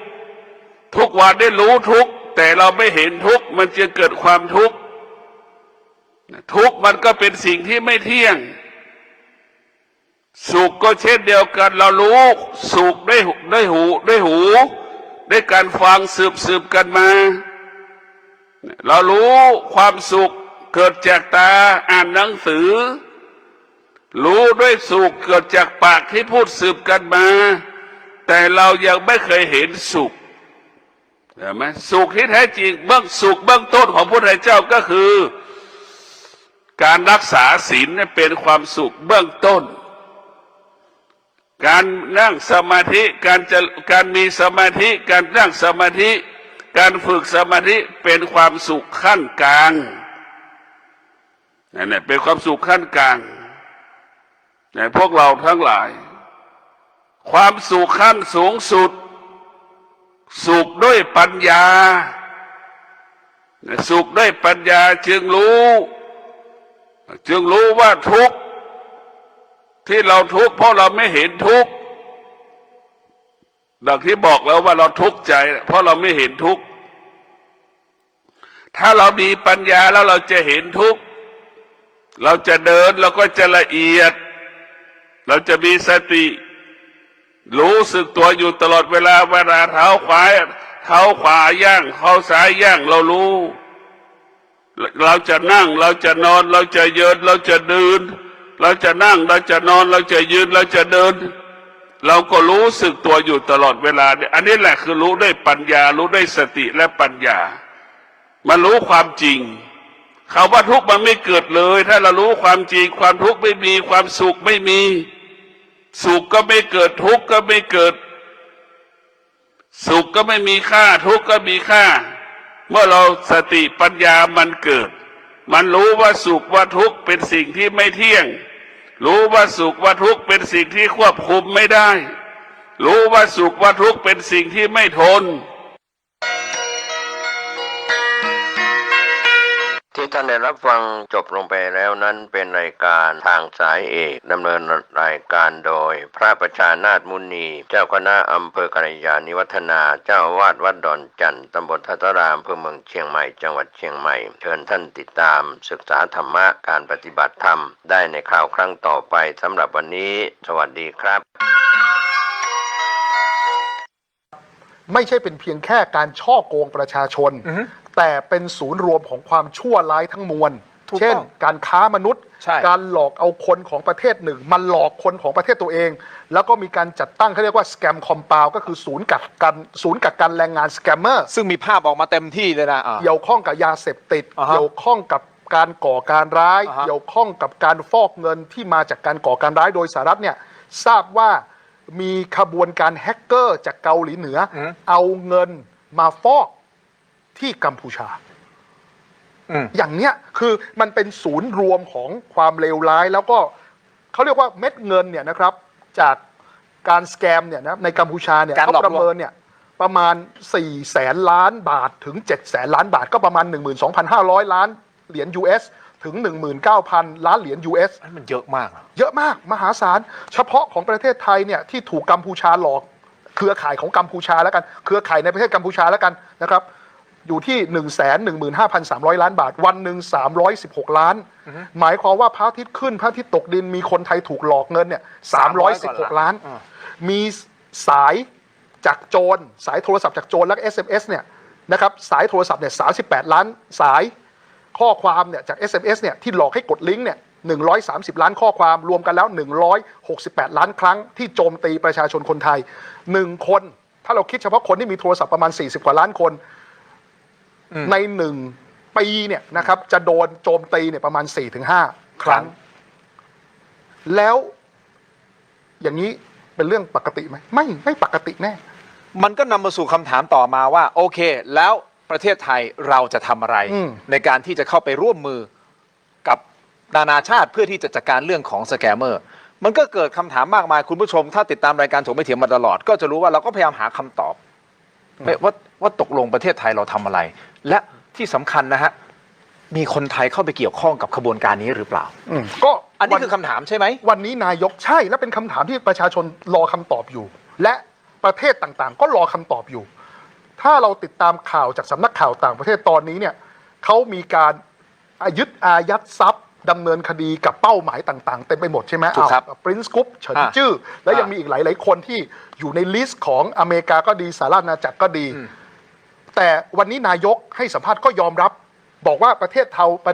เราเนี่ยไม่ได้เป็นศูนย์กลางสแกมเมอร์แต่เป็นฐานของการฟอกเงินหรือผ่านเงินสกปรกเหล่านี้แต่ปรากฏว่าเฮ้ยนอกจากก๊กอานเนี่ยเรายังไม่เจอก๊กอื่นเลยอ่ะเรายังไม่เจอคนไทยที่ไปร่วมสมคบคิดกับการฟอกเงินหรือการเคลื่อนย้ายเงินสกปรกไปยังประเทศที่3เลยเหรอเดี๋ยวก่อนนะเดี๋ยวก่อนนั่นท่านนายกพูดเองนะท่านนายกพูดว่าเราไม่ได้เป็นศูนย์กลางสแกมเมอร์โอเคอันนี้เราไม่ใช่ซึ่งใช่ว่าเราไม่ได้เป็นเราไม่ได้เป็นแต่เราเป็นสถานที่สำหรับการฟอกเงินในการผ่านเงินซึ่งท่านนายกก็ผ่านเงินหรือฟอกเงินก็ได้เพราะว่าท่านนายกก็บอกประเทศเราเนี่ยมีความน่าเชื่อถือนะครับซึ่งก็ใช่ประเทศเรามีความน่าเชื่อถือเอาง่ายๆนะครับเงินสกปรกจากกัมพูชาเนี่ยเขาไม่สามารถไปที่ประเทศสิงคโปร์ได้โดยตรงเขาก็มาฟอกผ่านประเทศไทยแล้วค่อยผ่านไปยังสิงคโปร์เพราะสิงคโปร์เขาเห็นว่าเงินตรงนี้เนี่ยมาจากไทยเขาก็คิดว่าเป็นเงินที่สะอาดก็โอเคแล้วเขาก็เอาไปปรุงแต่งผ่านอยู่ในรูปแบบของกองทุน private fund หรือกองทุนส่วนบุคคลแล้วเข้ามายึดประเทศเราผ่านการซื้อหลักทรัพย์ซื้อหุ้นต่างๆในประเทศไทยหรืออาจจะไปประเทศอื่นก็ได้เพราะว่ากองทุน private fund หรือกองทุนส่วนบุคคลที่มาจากสิงคโปร์ทั่วโลกเขายอมรับนะถูกไหมแต่สิงคโปร์เขาก็งงอ่ะแล้วจะให้เขาตรวจสอบยังไงเพราะว่าก็มาจากประเทศไทยก็น่าเชื่อถือระดับหนึ่งถ้าเราไม่ทำอะไรประเทศเราจะกลายเป็นศูนย์กลางของการฟอกเงินไม่ได้ศูนย์กลางสแกมเมอร์นะเป็นศูนย์กลางการฟอกเงินซึ่งมันก็เป็นเหมือนข่าวดีกับข่าวร้ายเหมือนกับว่าเราไม่ได้เป็นศูนย์กลางสแกมเมอร์นะแต่เราเป็นศูนย์กลางการฟอกเงินสกปรกก็เหมือนกับว่าโชคดีนะครับคุณไม่ได้เป็นมะเร็งปอดแต่คุณเป็นมะเร็งตับสภาพจะเป็นอย่างนี้ซึ่งถ้าให้เลือกเป็นมะเร็งจริงๆเนี่ยเป็นมะเร็งปอดน่าจะอยู่ยาวกว่ามะเร็งตับนะเพราะมะเร็งตับมันตายเร็วคือยังไงก็ตายทั้งคู่ใช่ตายทั้งคู่แต่อันนั้นตายเร็วอันนึงตายช้าถูกต้องไหมฮะก็คือสภาพแบบนี้คือวันนี้เนี่ยผมได้คุยกับผู้แทนจากสถานทูตแห่งหนึ่งก็แล้วเขาก็พูดเหมือนที่ผมพูดแล้วคำพูดนี้ไม่ได้เป็นคำพูดของผมเองเขาบอกว่าตอนนี้เขามองประเทศไทยว่าเป็นพันธมิตรในการปราบสแกมเมอร์ข้ามชาติแต่ถ้าเกิดเรายังคงล่าช้าไม่สามารถดำเนินการใดๆที่เป็นรูปธรรมไม่สามารถลากคอคนไทยที่เข้าไปมีเกี่ยวข้องเนี่ยเข้ามาดำเนินคดีแล้วก็ขยายผลสืบสวนสอบสวนในการยึดอายัดทรัพย์ได้เนี่ยท่าทีของเขาอาจจะเปลี่ยนมองจากเราที่เคยเป็นพันธมิตรอาจจะมองว่าเป็นหนึ่งในผู้ร่วมสมคบคิดกับเครือข่ายสแกมเมอร์ที่กัมพูชาก็ได้นี่เป็นโจทย์ใหญ่ของรัฐบาลคุณอนุทินชาญวีรกูลตั้งแต่วันแรกนะที่เราจับเรื่องนี้นะครับแล้วเราก็บอกว่านี่เป็นโจทย์ใหญ่ในการที่จะปราบปรามสแกมเมอร์เอาละเราไม่ได้เป็นศูนย์กลางสแกมเมอร์ก็จริงแต่ไปมาเนี่ยมันเหมือนกับว่าเราไปเป็นส่วนหนึ่งของกระบวนการนี้หรือเปล่าถ้าเขาเอาเงินมาฟอกในประเทศเราแล้วเราทำให้ประเทศทำให้เงินที่เป็นเทาๆดำๆเนี่ยขาวสะอาดจั๊วเราถือว่าเป็นผู้สมรู้ร่วมคิดป่ะก็เป็นผู้สมรู้ร่วมคิดเพราะมันจะทำให้การสืบสวนสอบสวนเพื่อขยายผลไปจับกลุ่มตัวการมันทำได้ยากขึ้นนั้นคำถามคือถ้าเรารู้ว่าเราเป็นอย่างนี้ปั๊บทางรัฐบาลเองนี่คุณวิโรจน์ฝ่ายค้านถูกต้องไหมฮะก็ต้องติดตามแหละ ทางรัฐบาลเองได้เทคแอคชั่นอะไรที่เป็นรูปธรรมที่จะทำให้คนไทยทั้งประเทศที่ติดตามเรื่องนี้อยู่ สบายใจได้ว่ารัฐบาลจริงจังกับการปราบสแกมเมอร์หรือขบวนการสแกมเมอร์ในประเทศไทยนี่คือคำถามคุณผู้ชมครับเดี๋ยวผมขออนุญาตพักสักครู่แล้วเดี๋ยวท่านบิ๊กโจ๊กกำลังเดินทางมานะครับตอนนี้ทำไมต้องตอนนี้เพราะว่าหนึ่งนะครับผมพูดเรื่องคดีผมตั้งแต่ผมต่อสู้ในชั้นเรื่องศาลปกครองต่างๆอันนี้ผมก็ต้องสู้ไปตามขั้นตอนตามกระบวนการแต่ว่าไอ้เรื่องการเปิดเผยเส้นเงินของบิ๊กต่ออะไรต่างๆเนี่ยวันนี้ผมก็ต้องทำให้สังคมเห็นนะว่าการที่ผบ.ตร.ต่ายเนี่ยปฏิบัติกับผมเนี่ยมันเป็นการเลือกปฏิบัตินะมาเลือกปฏิบัติยังไงวันนี้เห็นไหมครับคณะกรรมการร้องทุกข์นะเขาแจ้งเขาชี้มูลชี้มูลแล้วเขายังให้ชี้แจงภายใน15 วันและยังขยายเวลาได้อีก1 ครั้งแต่ของผมเนี่ยไม่ต้องชี้แจงออกเลยไม่ต้องสอบให้ออกเลยทั้งที่อะไรครับผมที่ไม่มีเส้นเงินเข้าบัญชีผมเข้าบัญชีเมียสักเส้นหนึ่งนะลูกน้องทำผิดก็ต้องว่างไปถูกไหมฮะแต่อันนี้ของบิ๊กต่อเนี่ยดับเบิลชัดนะเข้าเมียเข้าพี่ชายพี่สาวมันเป็นเส้นเงินจากเว็บพนันตรงๆนะฮะแต่ว่าการปฏิบัติมันไม่เหมือนกันถูกไหมฮะแต่ของผมเนี่ยไม่มีเส้นเงินโอเคแหละลูกน้องผมมันทำผิดแต่ลูกน้องผมมันอยู่ที่ไหนอยู่สงขลาอยู่สมุทรปราการนะการลูกน้องทำผิดมันต้องไปเกี่ยวกับผู้การผู้บัญชาการถูกไหมครับมันห่างชั้นรองผบ.เยอะคือกว่าจะมาถึงรองถึงผมถูกไหมครับแต่นี้การทำแบบนี้ที่เห็นเพราะอะไรครับเห็นไหมการสอบสวนของคณะกรรมคือมันมีคณะกรรมการเหมือนกันนะคณะกรรมการร้องทุกข์เขาใช้เวลา7 เดือนพี่เลวัฒน์บอกใช่ฮะผมถึงบอกไงว่าถ้าผบ.ต่ายเนี่ยให้คณะกรรมการสอบสวนผมเหมือนคณะกรรมการร้องทุกข์มันจะเลยอะไรเลยเวลาตั้งผบ.ตร.ไงมันจะทำให้ผบ.ต่ายเป็นผบ.ตร.ไม่ได้ก็เลยต้องเอาผมออกไปก่อนถูกไหมครับนี่มันมีตรงนี้ถูกไหมครับแต่ถ้าผมไม่ใช่รองผบ.ตร.เบอร์ 1นะผมก็ไม่ถูกออกหรอกคือรองกำลังจะบอกว่าที่ทิ้งบอมตอนนี้เพราะว่าไม่ได้รับความเป็นธรรมไม่ได้ความเป็นธรรมอย่างนี้ผมเนี่ยกำลังเดินตามหาความเป็นธรรมอยู่ถูกไหมฮะทีนี้ในระหว่างเดินตามหาความเป็นธรรมเนี่ยนะฮะไอจะหาเจอหรือไม่เจอเนี่ยผมไม่ได้ซีเรียสนะแต่เมื่อเดินตามหาความเป็นธรรมแล้วเนี่ยผมรู้ว่าผมเหมือนผมจะไล่ลมรถอ่ะผมเป็นนักบริหารและนักปฏิบัติผมรู้ว่าผมจะไล่ลมรถตรงไหนบ้างพอผมหินไปนิดเดียวพอผมจะไล่ให้กรตรเขาขยับเร็วหน่อยผมก็ไล่สดผมก็กระซิบนิดนึงว่าถ้าท่านไม่ปฏิบัติเนี่ยผมจะฟ้องอาญา157ท่านแป๊บเดียวชี้มูลเลยเห็นไหมครับผมรู้ว่าผมจะกดปุ่มตรงไหนถูกไหมครับเพราะผมกดปุ่มนิดนึงก็ขยับแล้วถูกไหมครับเดี๋ยวผมก็จะกดปุ่มของผมไปเรื่อยเห็นว่าเดี๋ยวจะแฉอีกฮะเดี๋ยวอะไรจะแฉอีกฮะเดี๋ยวมันจะแฉอีกถูกไหมคนบอกว่าโอ้โหระดับอดีตผบ.กับตำรวจ200นี่สังคมไทยตกใจและสิ้นหวังแล้วนะว่าก็อย่างนี้มีอีกเหรอฮะสมัยก่อนเนี่ยผมขึ้นไปห้องท่านต่อศักดิ์ผมบอกว่าพี่เป็นผบ.แล้วเนี่ยขออย่างเดียวพี่อย่าแกล้งผมเลยเพราะว่าผมก็ทำงานให้พี่และพี่ก็เป็นผบ.ตร.ไปแล้วพี่ก็โหสิทุกคนเนี่ยรวมถึงผมด้วยผมอาจจะพลาดพลั้งไปจับลูกน้องพี่บ้างอะไรบ้างก็พี่ก็โหสิไปผมก็ช่วยงานพี่อยู่แล้วมูดอย่างนี้นะแต่ถ้าพี่แกล้งผมนะมันจะวกเข้าหาพี่เองผมพูดกับท่านอย่างนี้เลยนะแต่ด้วยความที่ท่านเนี่ยไม่ใช่นักกฎหมายท่านไม่เข้าใจท่านไม่ใช่นักสอบสวนท่านไม่ใช่มือสืบสวนท่านไม่เข้าใจว่าเส้นเงินมันคืออะไรนะสุดท้ายพอท่านคุยกับผมวันนี้ลูกขึ้นก็เอาใหม่ละเล่นงานผมใหม่ละผมก็ไม่ว่าอะไรออกก็ออกถูกไหมแต่ว่าสุดท้ายเห็นไหมครับสิ่งที่ท่านเจอวันนี้วิบากที่ท่านเจอวันนี้ผมถามท่านสักคำว่าลูกน้องท่านที่ไปยุท่านมาเล่นงานผมเนี่ยเขาช่วยท่านหรือเปล่าเพราะว่าที่ผมกล้าพูดกับท่านวันนั้นเพราะผมอยากจะบอกท่านว่าของท่านมันของจริงไอ้ของผมมันปลอมนี่มั่นใจนะมั่นใจผมไอ้ของท่านมันของแท้ของผมมันของปลอมไม่แต่ตอนอดีตผบ.ตร.อันนี้ให้ความเป็นธรรมกับท่านนะฮะแน่นอนท่านก็มั่นใจนะต่างคนต่างก็มั่นใจสังคมไทยก็งงนะตกลงเชื่อใครได้บ้างใช่ไหมฮะคืออย่างนี้จะเชื่อได้หรือไม่เชื่อเนี่ยมันอยู่วันนี้มันต้องอยู่ที่กระบวนการสอบสวนอันดับแรกก่อน วันนี้เรื่องของท่านต่อศักดิ์มันมีวินัยและอาญา ครับ นะผมก็วินัยและอาญานะวันนี้ปปชอนุมีมติตั้งแต่สวนท่านต่อศักดิ์เมื่อปลายปีที่แล้วครับ แล้วมีมติ9-0ยุติเรื่องผมว่าผมไม่เกี่ยวกับเรื่องเว็บพนัน ครับ และลูกน้องผมทั้งหมดถูกไหมครับส่วนลูกน้องผมมันจะไปใช้บัญชีม้าก็ต้องผิดเรื่องบัญชีม้าหรือจะไม่ใช้บัญชีม้าก็ไม่ผิดถูกไหมครับแต่ว่าแน่นอนผมเนี่ยไม่มีอะไรเกี่ยวกับเว็บพนันยืนยันไม่มีเส้นเงินมาถึงไม่มีเส้นเงินมาถึงเอานี้อนุปปชจะยุติครับและผมถามว่าท่านต่อศักดิ์เขาเป็นใครครับเขาเป็นบุคคลพิเศษนะเขาเป็นน้องชายใครนะถามว่าการที่อนุปปชมีมติ90ตั้งแต่ส่วนเข้าได้เนี่ยแสดงว่ามันแบกไม่ไหวแล้วมันช่วยไม่ไหวแล้วแล้วถามว่ามีเหรอถ้าผมมีสักนิดนึงนะผมมันคนไม่มีเส้นลูกในดาบนะถ้ามีพยานหลักฐานนิดนึงนะก็ต้องตั้งแต่ส่วนผมคู่ท่านต่อศักดิ์พอจะไปเข้าคณะใหญ่กรรมการปปช2-3ท่านมาบอกผมว่าโจ๊กเรื่องโจ๊กเอาเข้าคณะใหญ่ไม่ได้นะเพราะถ้าเรื่องโจ๊กยุตินะปปชตายเลยเพราะอะไรเพราะว่าถ้าเรื่องโจ๊กยุติเรื่องต่อศักดิ์มีมูล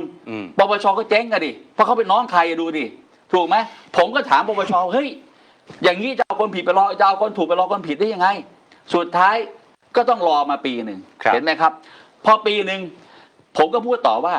เห็นไหมครับท่านต่อศักดิ์ไม่มีถูกตั้งกรรมการวินัยเลยครับจนถึงยังไงครับคณะกรรมการลูกชี้มูลชี้มูลวันนี้ท่านผบ.ตร.กิจรัตน์ก็ยังไม่ตั้งกรรมการร้ายแรงอย่างนะยังเฉยอีกเพราะอะไรครับเพราะว่าตามกฎหมายเนี่ยพรบ.ตำรวจมาตรา129ผมจำแม่นเลยนะระบุไว้ว่าผู้ที่ออกราชการไปแล้วกี่ปีถ้าออกเกิน1 ปีไม่ต้องตั้งกรรมการไม่ได้เพราะนั้นก็พยายามดึงไว้ใช่กันท่านผบ.ตร.กิจรัตน์พยายามดึงไว้เกิน1 ปีเพื่อจะไม่ต้องตั้งกรรมการท่านต่อศักดิ์อันนี้ดักคอมันรู้หมดมันรู้มือกันอันนี้มีหลายกรณีมันรู้มือกันแต่ของผมเห็นเอาของผมเห็นไหมของผมเนี่ยเอาให้ออกไปแล้วนะไม่พอนะมาเรื่องข้อสอบจุฬาอีกเห็นไหมข้อสอบจุฬาผมตั้งกรรมการผมวันสุดท้าย18ครับ17ตั้งกรรมการเลยเพราะว่ากลัวเลยไงที่ของไอ้โจ๊กนี่ต้องเอาให้ตายแต่ว่าของท่านต่อศักดิ์เนี่ยเห็นไหมวันนี้กรตรมีมติก็ยังให้ท่านแรกผู้ช่วยพบตรออกมาแถลงข่าวว่าต้องรอกรตรส่งข้อมูลมาก่อนใช่ไหมทั้งที่เรื่องนี้นะครับมันชัดยิ่งกว่าชัดพบตรต้องตั้งกรรมการสอบสวนวินัยแรงแล้วอะไรครับให้ออกเหมือนทางกับผมแต่ผมเตือนพบตรนะถ้าท่านไม่ทำแบบผมท่านก็เลือกปฏิบัติผมก็ต้องฟ้องท่าน157อีกเนี่ยผมบอกว่าผมจะกดปุ่มไปเรื่อยเอาอย่างนี้ถ้าสมมติโฟนอินพบตรมานี่รองโจ๊กคุยได้ไหมฮะอ๋อท่านไม่กล้าคุยผมหรอกเหรอฮะใช่ท่านไม่กล้าคุยผมหรอกเพราะว่าท่านคือท่านละอายจริงๆเดี๋ยวเราลองต่อเอาต่อได้เผื่อท่านรับได้เลยเดี๋ยวลองเอาได้เลยพลเอกกิตติพันเพชรยินดีเลยแต่ท่านไม่รับหรอกไม่เพื่อความเป็นธรรมเอาได้เลยได้ไหมได้เลยครับได้เลยเดี๋ยวลองได้เลยระหว่างนี้เดี๋ยวแป๊บหนึ่งเดี๋ยวเรื่องโพสต์ล่าสุดของคุณชูวิทย์เดี๋ยวรอแป๊บหนึ่งได้เลยสลับอารมณ์หน่อยเสยโหน่งครับไม่ได้ถามเรื่องนี้หรอกให้โทนดาวหน่อยไม่รู้เรื่องนี้จะดาวหรือเปล่าเพราะว่าคนเนี่ยสงสัยครับที่คุณอนุทินไปเซ็นเมื่อวานนี้เราเห็นแล้ว8 ข้อโอเค8 ข้อเนี่ยก็คล้ายๆกับที่คุณอนุทินพูดก่อนหน้านั้นแล้วแหละว่ากัมพูชาต้องทำก่อนนะวันนี้ย้ำว่าเรายังไม่เปิดด่านนะข่าวลือที่บอกว่าจะไปเปิดด่านที่สระแก้วก็ยังไม่เปิดนะแต่คนบอกเฮ้ยตกลงเนี่ยมันมีดีลที่คนไทยไม่รู้หรือเปล่าเช่นดีลเรื่องภาษีนี่ตอนนี้สหรัฐเขาเปิดมาแล้วนะฮะว่าเราต้องซื้อเครื่องบินเขานำเข้าอะไรของเขาบ้างต่างๆนานาและภาษีเราจะได้ 19% บางตัว 0% อันนั้นเรื่องหนึ่งกับอีกเรื่องคือแร่หายากถามเสนงรวมๆเลยตกลงแล้วเนี่ยเราเสียเปรียบเยอะเกินไปหรือเปล่าหรือยังไงฮะเฉพาะเอาสั้นๆเฉพาะเรื่องเรากัมพูชาเนี่ยมันจบแล้วถ้าเราคุยเมื่อสักครู่ก็คือว่าเข้าไปอยู่ในซีไม่ได้แล้วจบแล้วเรียบร้อยหมดแล้วกัมพูชานี่จบปิดเกมไปแล้วก็เหลือแต่ที่สหรัฐมี2เรื่องก็คือเรื่องของแร่เอิร์ธเนี่ยเราเสียเปรียบไหมกับเรื่องภาษีมันแยกกันนะครับไอ้เรื่องที่เขาเรื่องภาษีมันมี2 สเต็ปแรกนี่จบไปแล้วเรื่องตอนแรกเครื่องบินอะไรกันนะใช่ไหมนั่นมันจบไปสเต็ปแรกสเต็ปนี้คือจะตกลงเดือนธันวานี้ว่าจะลดลงให้เราไม่ได้ไหม จากการที่คุณได้แลเอิร์ธเราเห็นไหมมันเชื่อมโยงกันอ๋อแปลว่าไอ้19%นี่อาจจะลดลงอีกหรือ 0%จะเพิ่มฮะมันเป็นในเวไหนมันมีแต่ว่าเราคุยกันเพิ่มได้ข้อตกลงนี้เพื่อให้เขาในผ่อนคลายเรื่องภาษีให้เราพูดง่ายซึ่งจะตกลงใหม่เดือนธันวานี้จะยังไงไม่ทราบแต่ว่าโดยทั่วไปมักจะเป็นบวกเอางี้ไว้ก่อนใช่ไหมแต่นี่ได้แร่เอิร์ธมาเนี่ยแร่เอิร์ธมันเป็นแร่ที่มัน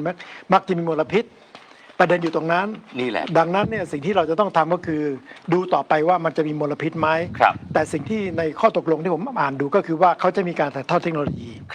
ถ้าใช้เทคโนโลยีของสหรัฐก็แปลว่าจะต้องมีบริษัทไทยไปรับเทคโนโลยีจริงไหมคงไม่ใช่สหรัฐเขา100%จริงไหมมันก็ได้ประโยชน์ส่วนหนึ่งอีกส่วนหนึ่งเมื่อใช้เทคโนโลยีของสหรัฐเราต้องดูให้ได้ว่าได้เทคโนโลยีมาจริงๆหรือเปล่าถ้าได้เทคโนโลยีจริงมันก็จะปลอดภัยเพราะทางตะวันตกเนี่ยเทคโนโลยีจะปลอดภัยยกเว้นว่าก็เห็นเราเป็นประเทศป่าเถื่อนเขาก็เอาเทคโนโลยีไม่ดีมาให้เราอันนั้นเรื่องหนึ่งคุณต้องไปว่ากันแต่โดยพื้นฐานเนี่ยเราต้องติดตามดูไม่เกิดมลพิษซึ่งก็มีทางเป็นไปได้ว่าจะไม่เกิดเพราะว่าเขาใช้เทคโนโลยีที่ดีกว่าแต่เราต้องดูเอาเรื่องแร่เอิร์ธนิดหนึ่งนะว่าคนเป็นกังวลว่าเราเห็นตัวอย่างจากเนี่ยทางเชียงรายก็แม่น้ำกกก็ยังไม่คลายเลยอันนั้นเกิดจากตรงนั้นมันมีความไม่สงบพอมีความสงบปั๊บในทุนที่มาลงเนี่ยเขาก็ใช้เทคโนโลยีขั้นต่ำพูดง่ายคือทิ้งเลยคือไม่บำบัดเลยพูดง่ายทิ้งเลยมันก็ปราบเลยก็แปลสภาพเป็นสัตว์ประหลาดอะไรต่างๆแต่ถ้าของสหรัฐเนี่ยเสนหงเชื่อว่าเทคโนโลยีเขาดีเหลือแต่ว่าเราต้องคุมให้มันดีจริงไงคุณอย่าไปทำเรื่องใต้โต๊ะขอร้องเถอะอย่าทำเรื่องใต้โต๊ะบางท่านพูดไปถึงขนาดที่ว่าผลประโยชน์ที่เราไปดีลกับสหรัฐหรือไปแลกเนี่ยเราเสียเปรียบมากเกินไปบางท่านขออนุญาตนะฮะเราไปขายอะไรบางท่านบอกขายชาติเลยหรือเปล่าอะไรอย่างเงี้ยเสนหงว่าไงฮะเรายังไงเราต้องขายอยู่แล้วเพราะแล้วเราก็มีที่โคราชแล้วก็ที่เหมืองดีบุกเก่ายังไงเราต้องขายอยู่แล้วคนซื้อคือสหรัฐประเด็นมันก็คือว่าคุณจะขายใครระหว่างจีนกับสหรัฐเพราะจีนเนี่ยอยากจะได้แร่เอิร์ธทั้งหมดเพื่อจะบีบสหรัฐเราจะอยู่ในเวทีของการที่ไปอยู่ฝั่งจีนหรืออยู่ฝั่งรัฐเท่านั้นเพราะว่าคนที่ออกมาพูดเนี่ยคือคนฝั่งจีนเขาอยากให้เราในขายจีนเราไม่ขายสหรัฐมีแค่นั้นไม่มีอะไรเราจะไม่เสียเขาเรียกว่าการบาลานซ์ระหว่างสหรัฐกับจีนเราจะไม่นี่ใช่ไหมฮะคือตอนนี้จีนเข้ามาเต็มประเทศอยู่แล้วที่เราคุยอยู่ตั้งนานยังจีนทั้งนั้นใช่ไหมเราจะขายสหรัฐอีกสักบริษัทของบริษัทจะเป็นอะไรเป็นล่ะมันไม่ค่อยมีปัญหาหรอกแล้วมันก็นิดเดียวแต่ว่าไอ้แร่เอิร์ธเนี่ยเราจะต้องชิงประโยชน์เนี่ยในเรื่องการถ่ายทอดเทคโนโลยีให้ได้มากก็คือว่าเทคโนโลยีของเราเนี่ยขาดเทคโนโลยีชิปเพราะว่าน้ำเราไม่สะอาดน้ำประปาเราไม่สะอาดถ้าน้ำประปาสะอาดพอเนี่ยจะทำชิปได้เพราะอเมริกาเขาอยากจะสร้างชิปขึ้นมาซึ่งเขาไม่อยากจะส่งนอกประเทศเราอาจจะต่อรองขอคุยเพิ่มนิดนึงได้ไหมให้เทคโนโลยีนี้คุณไม่ต้องเอาบริษัทคุณมาหรอกแต่คุณถ่ายทอดเทคโนโลยีในการผลิตชิปให้เราอะไรอย่างเงี้ยก็คิดเรื่องแบบนี้เพราะว่าชิปมันเป็นเรื่องของอนาคตแปลว่าก็ยังมีช่วงที่สามารถพูดคุยเจรจาต่อรองได้อยู่ใช่ไม่ชิปจะหายใช่ไหมไม่นะชิปมันอยู่ที่เราเองเราทันเกมไหมเรามองโลกออกไหมเรามองอนาคตออกไหมถ้าเรามองเป็นเราต่อรองได้เพราะเขาอยากจะได้เพราะว่าถ้าเกิดเอาแร่เอิร์ธทั้งหมดไปอยู่ที่จีนเนี่ยสหรัฐลำบากดังนั้นเขาอยู่ในจุดที่เขามีความอ่อนไหวกว่าเราอาจจะได้เปรียบถ้าเราคุยดีๆแต่ไม่ใช่อะไรก็ยกให้เขาหมดไม่ใช่แปลว่าณวันนี้ยังฟันธงไม่ได้ว่าเราจะเสียเปรียบหรือต้องดูแต่ว่าคุณต้องมีความฉลาดพอจะได้ประโยชน์จากตรงนี้นะฮะรองครับทีมงานเราบอกว่าผบ.ตร.ปิดเครื่องใช่ครับเพราะว่ายังไงทั้ง2เบอร์เลยฮะเรามี2เบอร์โทรไปทั้ง2เบอร์ใช่ยังไงเอางี้ถึงท่านเปิดเครื่องท่านก็ไม่กล้าคุยกับผมหรอกเชื่อผมแล้วกันอันนี้ท้าหรือว่ายังไงผมไม่ได้ท้าแต่ว่าคือเอางี้เราไปลองผบ.ตร.ด้วยกันเรานั่งทำงานด้วยกันมามันรู้มือกันนะครับแล้วสิ่งที่เขาทำกับผมเนี่ยเขารู้อยู่แก่ใจอยู่แล้วเอางี้ผมถามคำเดียวนะฮะเอาติ้งต่างไว้ก่อนว่าผมผิดนะว่าผมต้องหาคดีอาญานะเอางี้ติ้งต่างไว้เลยว่าผมผิดนะก็ติ้งต่างไว้ก่อนว่าถ้าต่อศักดิ์ก็ผิดเหมือนกันแต่ว่าหลักเนี่ยท่านต้องไปดู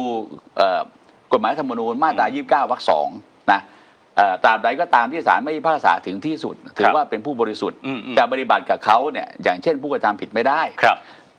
จะเอาผมออกทันทีไม่ได้นะแล้วถ้าท่านไปดูในคำสั่งที่ให้ผู้ออกราชการนะครับนะเขียนไว้เลยนะครับว่าลูกน้องทำผิดแล้วพาดพิงมาถึงผมแค่พาดพิง2 คำให้ผมออกทันทีคำว่าพาดพิงเนี่ยหมายถึงว่าอะไรครับมันไม่ชัดก็ต้องให้ผมชี้แจงก่อนแล้วต้องกราบเรียนนะครับว่าอย่าไปคิดเลยว่าผมผิดหรือไม่ผิดเอาตีว่าผมผิดเลยผมชั่วเลยต่อศักดิ์ก็ผิดแต่ว่าไอ้สิ่งที่กระทำกับผมให้ออกเนี่ยมันไม่เป็นธรรมแค่นั้นแหละถ้าเทียบกัน คือให้ผมออกเนี่ยถามว่าอะไรครับ ไอ้ผมออกคนเดียวไม่เป็นไรลูกน้องชั้นประทวนจ่าดาบนะสารวัตรรองผู้กำกับออกหมดแล้วลูกเมียเขาอยู่ยังไงคือคุณทำเพื่อหวังเป้าหมายคุณเป็นผบตรอย่างเดียวแล้วคุณเล่นงานเขาหมดค้นบ้านเขาทุบบ้านเขาถูกไหมครับลูกเมียเพื่อนผมไอ้เมียลูกของผมบางคนเป็นซึมเศร้าเลยผมบอกว่าท่านทำแบบนี้เวรกรรมมันมีจริงแต่ขณะเดียวกัน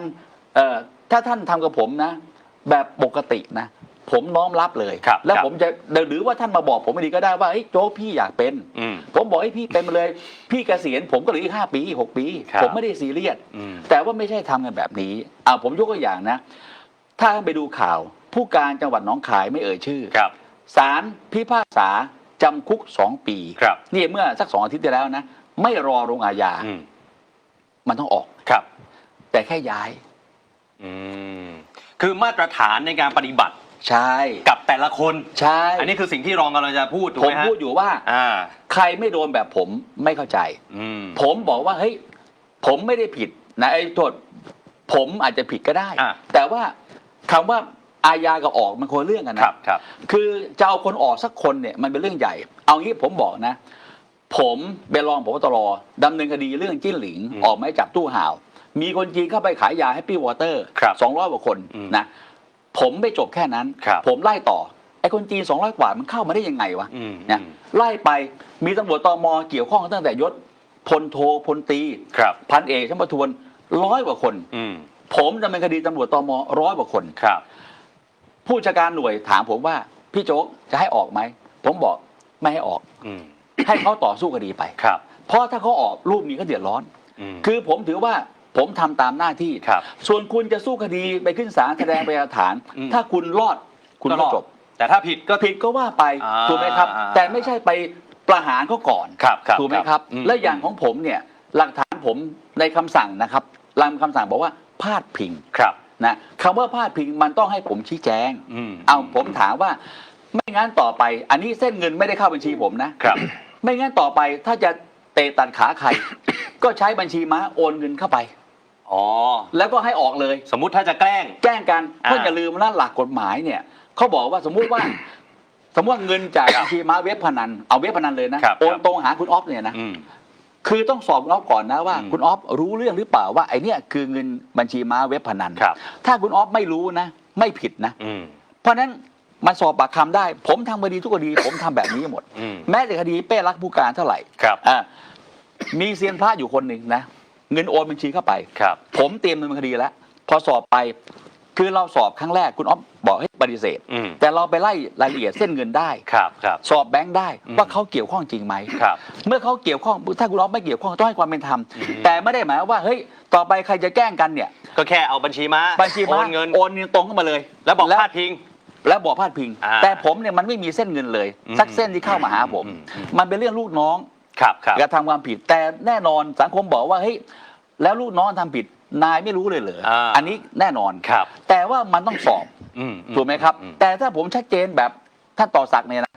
โอ้โหตรงเข้าเมียเข้าพี่ชายพี่สาวอย่างเงี้ยแล้วเข้าในเวรนะเข้าในเวรอีกคนนึงคือมันเป็นเส้นเงินจากอะไรจากเว็บพนันตรงมาแล้วถามว่าสามีภรรยาคือบุคคลคนเดียวกันมันปฏิเสธไม่ออกแล้วผมถามคำเดียวนะเส้นเงินที่มาเข้าเนี่ยมันไม่ได้เข้าครั้งเดียวนะมันเข้าทุกวันที่5ทุกวันที่5ทุกวันที่5อย่างนี้มันเรียกว่าอะไรซวยถูกไหมแต่ของผมมันไม่มีแล้วผมถามว่าผมจับเตียห้วยหวดนะที่ผมเคยออกบอกเลยครับที่เตียห้วยหวดเนี่ยเป็นบุคคลตามหมายจับจีนเป็นเจ้าพ่อสะเดาเจ้าพ่อมือใหม่สะเดาผมจับตามหมายจับแล้วผมจับเสือชื่อเจียงนะผู้ก่อสร้างเมืองชเวโกโกนะร่วมกับพันโทหม่องชิตูตอนนี้อยู่เรือนจำเนี่ยเสือชื่อเจียงอยากจะให้ส่งตัวไปกัมพูชานะให้คนมาติดต่อผมจ่าย300นะผมต่อสู้จนศาลชั้นต้นเนี่ยผมไม่ยอมผมยังไงหลิวจงอี้บอกว่ายังไงอย่านะผมบอกไม่ต้องห่วงถ้าผมอยู่นะยังไงก็ไปจีนมึงไปประหารชีวิตที่จีนแน่ศาลชั้นต้นพิพากษาไปจีนถามว่าทำไมพวกนี้ถึงอยากกลับไปกัมพูชาเอาง่ายๆพวกนี้จะมี2 สัญชาติตลอดนะกลับไปกัมพูชาก็ติดปีกเลยเอาเหมือนการเตียห้วยหวดนะอยู่สะเดาสนับสนุนนักการเมืองอักษรย่อชอ ผมไป แล้วฮะชอ อีกแล้ว ชออีกแล้วฮะ ชออีกแล้ว ไม่รู้ชอเดียวกันป่ะ ผม ชอเดียวกันไหมชอเดียวกันไหม คนละชอ อ๋อคนละชออีกโอ้โห ผม เดี๋ยวลองผมก็ชอนะ ไม่ใช่ อ๋อไม่ใช่ผม ไม่ใช่ ชัยนวล ชัยนวลคืออย่างนี้ โอเค ผมไปจีนมา รัฐมนตรีว่าการกระทรวงความมั่นคงสาธารณะ ครับ หลิวชงอี้เขาบอกผมว่ารัฐมนตรีว่าการกระทรวงความมั่นคงสาธารณะจะมอบโล่รางวัลให้ผม ครับ นะเพราะว่าผมจับคนจีนตามหมายจับเขา100 คน ครับ คนที่100ก็คือเสือชื่อเจียง เพราะฉะนั้นเขาเลยเชิญผมไปจีน ครับครับ นะแล้วเขาก็บอกว่ามีอีกคนหนึ่งเนี่ยรับใช้ดูแลนักการเมืองไทยอยู่ ครับ อยู่ภายใต้การดูแลของนักการเมืองไทย ผมก็สงสัยเขาบอกชื่อเตียวห้วยขวดผมกลับมาใครวะผมรู้แล้วผมจับเลยพอจับผมไม่ให้ควบคุมตัวที่เรือนจำสงขลานะครับ ผมเอามาควบคุมตัวเรือนจำกรุงเทพเพราะแม้หนีมันหนีนะไอ้นี่ก็พยายามให้ผู้กับสืบสวนจังหวัดมาติดต่อผมบอกว่าขอจ่ายผม300คือผมบอกว่าอำนาจตำรวจมันเยอะ ผมรู้ว่ายังไง คนพวกนี้จะมี2 สัญชาตินะครับมีจีนกับมีกัมพูชาแต่ถามว่าอำนาจตำรวจในการที่จะส่งกลับไปประเทศไหนอยู่ไหนหรือเปล่าเขาบอกว่าผู้ต้องหาเนี่ยมี2 สัญชาติถ้าสมัครใจกลับไปประเทศใดต้องส่งกลับไปประเทศนั้นเห็นไหมถ้าผมจะรับเงิน300ผมก็บอกว่าเฮ้ยอันนี้มันสมัครใจกลับไปกัมพูชาต้องส่งไปกัมพูชาแต่นี่ผมไม่ให้คุณต้องกลับไปจีนสุดท้ายวันนี้เตียวห้วยห้วนเนี่ยไปจีนแล้วนะเรียบร้อยสลบ คนถามบอกว่ามีคนเสนอเงินให้ลองเยอะจังเลยฮะ เอาเสนอเพราะว่าหลายก้อนแล้วเนี่ยที่ฟังในรายการเนี่ยถูกต้องก็มี2 ก้อนแต่ถามว่ามันเป็นเรื่องจริงถูกไหมครับแต่ถามว่าวันนี้อยู่ๆท่านผบ.ต่อศักดิ์จะมาบอกว่าเฮ้ยผมรับเงินมินนี่3 ล้าน5 ล้านมันถ้าผมจะเอาผมเอาไปนานแล้วถูกไหมครับทีนี้ผมก็ต้องเรียนว่าไอ้ผมมันของปลอมนะแต่ท่านของแท้ ลองยืนยันว่าไม่เคยรับเงินเทารับเงินดำที่คนเสนอนะอย่างนี้ผมก็ต้องบอกว่าเราเป็นตำรวจเราผ่านโรงพักมาเราไม่มีขาวหรอกเราต้องพูดตรงอย่าไปคิดว่าโลกสวยถูกไหมครับแต่ว่าเงินชั่วๆอย่างนี้ผมไม่รับหรอกนะเงินชั่วๆเร็วๆอย่างเงี้ยผมไม่รับได้ยังไงเอาคนร้ายเข้าประเทศโอเคเอาคนร้ายมาก่ออาชญากรรมในประเทศเดี๋ยวประเด็นนี้จะได้ต่อเนื่องกับโพสต์คุณชูวิทย์ขอฟังมุมมองเสนงนิดนึงฟังเพลินเลยฮะตอนนี้ฟังแล้วเสนงคอมเมนต์หน่อยฮะก็อย่างที่ว่าเรากำลังจะถูกซื้อทั้งประเทศแล้วใช่ครับถูกต้องคุณอย่านิ่งนอนใจ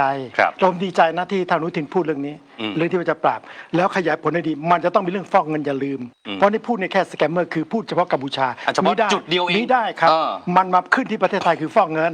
แล้วต้องดึงสหรัฐมาแล้วก็กวาดเรื่องฟอกเงินในประเทศให้หมดแล้วเรื่องทั้งสแกมเมอร์ทั้งฟอกเงินหรือเรื่องของไอ้ทุนพิเศษอะไรต่างๆเนี่ยจะจบได้ต้องยึดทรัพย์เท่านั้นดังนั้นเนี่ยต้องฝากเลยว่าขอให้จริงจังแล้วผมจริงๆกรรมธิการความมั่นคงคุยเนี่ยผมหนักใจพูดตรงๆนั่งดูแต่ละหน่วยงานแล้วผมมองตาแล้วไม่ทำไมมันไม่ค่อยไปด้วยกันมันไม่ค่อยหมายถึงว่าไม่ซิงกันน่ะมันลำบากพูดงี้ดีกว่ามันลำบากมันติดอะไรไม่ทราบเหมือนกันผมก็งงอยู่งงไปหมดงงไปหมดฟังแล้วงงไปหมดแล้วมันโอ้โหแล้วมันต้องนั่นแปลว่าอะไรครับเหมือนกับที่ท่านรองสุรเชษฐ์ไปกัมพูชาเขาเป็นทั้งระบบแล้วเขาจัดการหมดแล้วมิสคิมไปเหรอเห็นไหมมีคลิปวิ่งหนีใช่คือเขาจัดการหมดได้ทั้งระบบน่ากลัวมากนะแล้วคุณจะเอาเรื่องนี้มาอยู่ในประเทศไทยเหรอแล้วมันกำลังจะเป็นนะมันกำลังจะเป็นนั่งดูตาแต่ละคนแล้วมันใกล้แล้วน่ากลัวจังคือถ้าเราไม่ทำอะไรเนี่ยเสร็จแล้วคนกัมพูชาแล้วคนที่ทำได้คือรัฐบาลรัฐบาลไม่ยอมให้การก็จะไปอีกทางหนึ่งใช่ครับอย่าปล่อยเด็ดขาดเรื่องนี้อันตรายมากฟ้องท่านผู้ชมเลยว่าอันตรายถึงหน้าบ้านครับอย่าคิดไปเรื่องไกลตัวใช่ครับยังไม่ต้องไปไหนเอาในประเทศตอนนี้มาอยู่ในหน้าบ้านท่านแล้วโอเค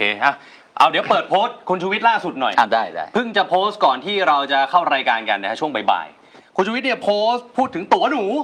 แหมรังสิมันต์โรมบอกตั๋วช้าง แต่ก่อนตั๋วช้างตอนนี้ตั๋วหนูนี่ฮะแล้วประเด็นคือคุณชูวิทย์เนี่ยพูดถึงการประชุมกตร.สัปดาห์ที่แล้วนะครับที่ทางคุณอนุทินเนี่ยไปเป็นประธานแล้วจะมีการแต่งตั้งผู้ช่วยผู้บัญชาการตำรวจแห่งชาติที่มีตำแหน่งว่างเป็นการโยกย้ายหรือว่าเป็นการแต่งตั้งเขาใช้ว่าอะไรนอกวาระถูกไหมฮะแต่งตั้งพลตำรวจโทกอไก่ขึ้นมาแทนคนเกษียณ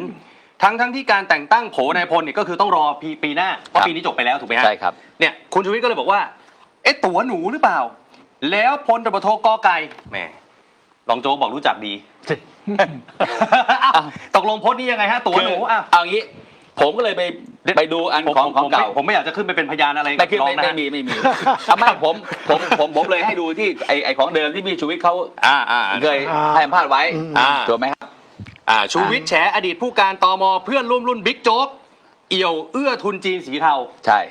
นะคืออย่างนี้ผมต่ออย่างนี้อันนี้เมื่อปี65นะใช่ครับคืออย่างนี้เรื่องนี้คือสมัยนั้นผมก็โดนพี่ชูวิทย์ถล่มเละเหมือนกันนะก็จากเรื่องนี้พี่ชูวิทย์เขาถล่มผมเละเลยว่าเฮ้ยผมรู้นะว่าเพื่อนคุณเนี่ยเป็นคนเอาคนจีนเข้ามา 3,000 คนเก็บหัวละ 300,000 เก็บหัว 200,000นะคูณไปเท่าไหร่เท่าไหร่ใช่ไหมฮะทีนี้พี่ชูวิทย์เขาก็ออกมาให้สัมภาษณ์ว่าอยากจะรู้ที่ว่าบิ๊กโจ๊กจะกล้าจับหรือเปล่าถูกไหมครับทีนี้ไอ้เรื่องนี้มันเกี่ยวจากผับยี่หลิงนะฮะ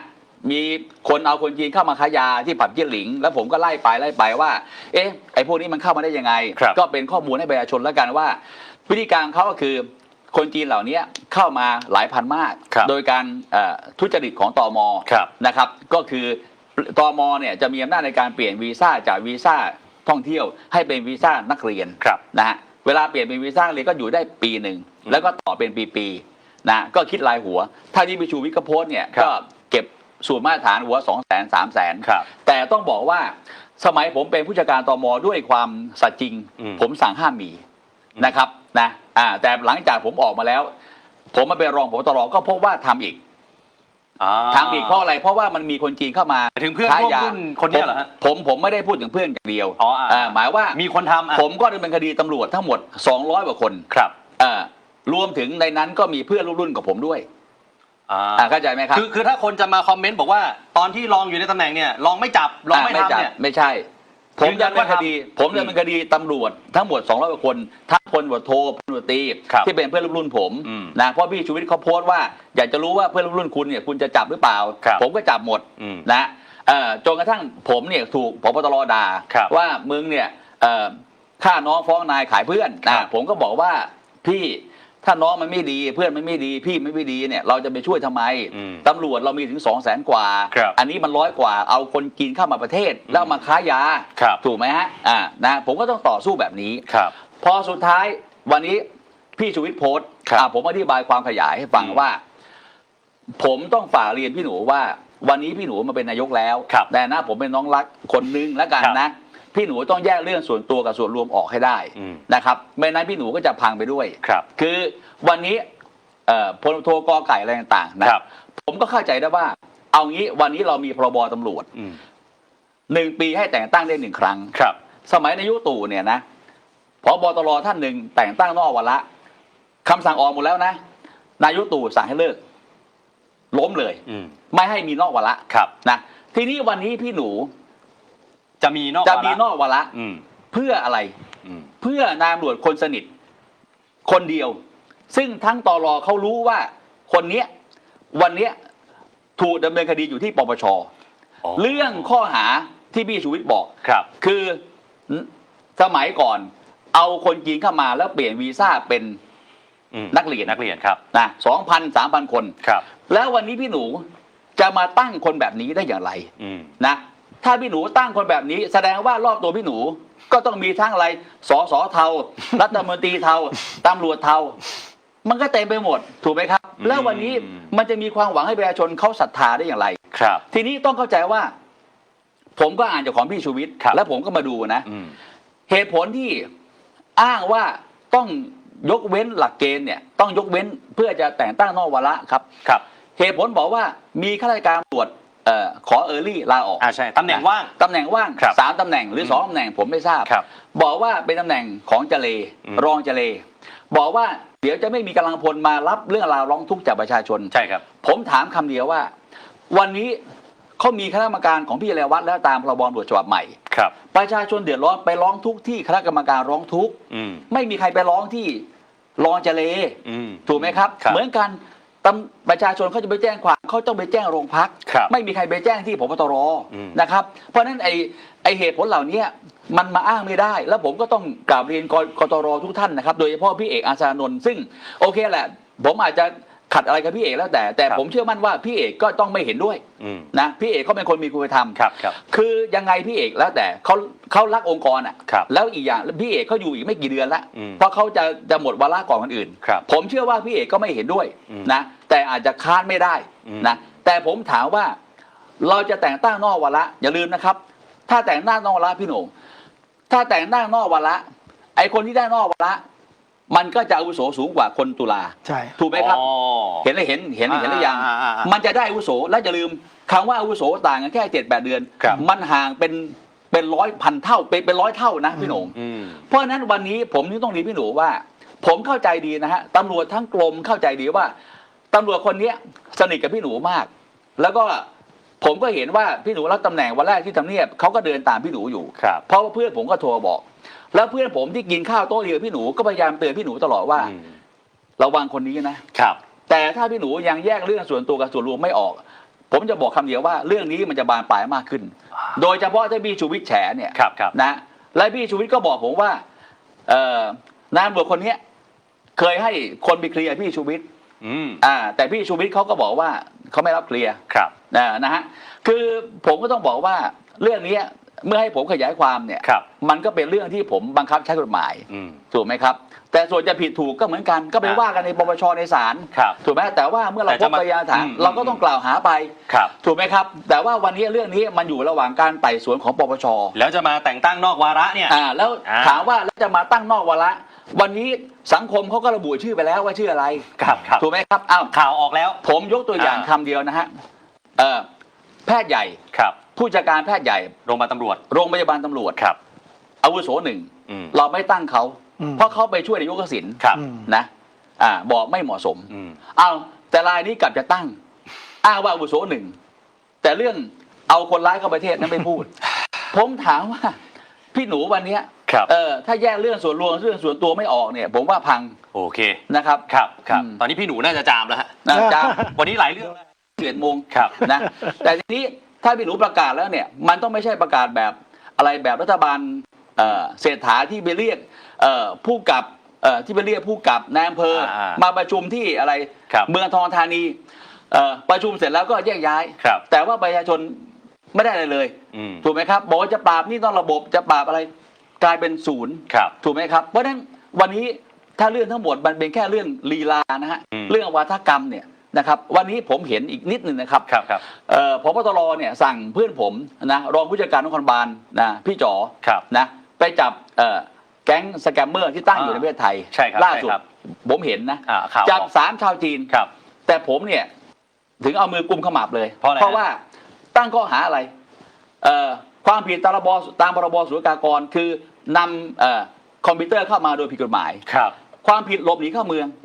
แล้วก็ผลักดันในประเทศแต่ถามว่าไอ้พวกนี้มันต้องดำเนินคดีแบบผมทำความผิดตามพรบมีส่วนร่วมในองค์กรการข้ามชาติแล้วไล่เส้นเงินนะว่าหลอกคนไทยไปกี่คนแล้วนะแล้วใครเอาเข้าประเทศมานะถ้าตม.เข้ามาดำเนินคดีกับตม.อีกแต่ถามว่าอันเนี้ยจับแล้วก็โชว์แล้วแถลงข่าวใช่ไหมครับแล้วก็ออกสัมภาษณ์ว่าพบตรสั่งมาแล้วนะเห็นไหมครับมันก็เป็นแค่ลีลาแต่ว่าดูข้อหาดิแต่ว่าคือหลอกประชาชนได้แต่เราเนี่ยฟังแล้วมันสมเพชคือไปตั้งข้อหาอะไรครับพรบศุลกากรโทษปรับพี่นงโทษปรับแล้วก็หลบหนีเข้าเมืองโทษปรับแล้วก็ชุดออกนอกประเทศไอ้พวกนี้ก็กลับมาใหม่อีกวนไปไม่จบถูกไหมครับก็แบบเดียวก็วิ่งหนีจากตึกนั้นตึกนู้นนั่นแหละเปลี่ยนจากชั้นนี้ไปชั้นนู้นคือทั้งหมดถ้าคุณไม่มีความจริงใจนะกับประชาชนเนี่ยมันจะวนอยู่แค่นี้ใช่ครับดังนั้นแต่ผมต้องเรียนนะครับว่าประเทศจีนไม่ใช่เป็นสีเทานะที่เขาหนีมาเนี่ยคือท่านสีจัดการเขาไล่มาดังนั้นเนี่ยเราไปร่วมมือกับจีนแล้วก็มาจัดการถ้าคุณตั้งใจจีนแล้วจีนเขาลงมานะไม่เหลือซากเลยนะพวกนี้ใช่ครับคุณจะเอาจริงเปล่าอยู่ที่ว่าไม่ไปเราจริงไหมไม่ไปหรอกไม่ไปหรอกอันนี้คือไม่ไปหรอกสบประมาทหรือว่าท้าให้ท้าทายถ้าสบประมาทที่จะแรงกว่านั้นจะโดนคดีผมเริ่มนึกถึงตอนที่เสนงพูดตอนต้นรายการแล้วผมเริ่มเสียวสันหลังแล้ววันนี้แต่ละเรื่องขอให้ผมยังอยู่ตรงนี้ได้อยู่นะอยู่โอเคอยู่ได้แน่นอน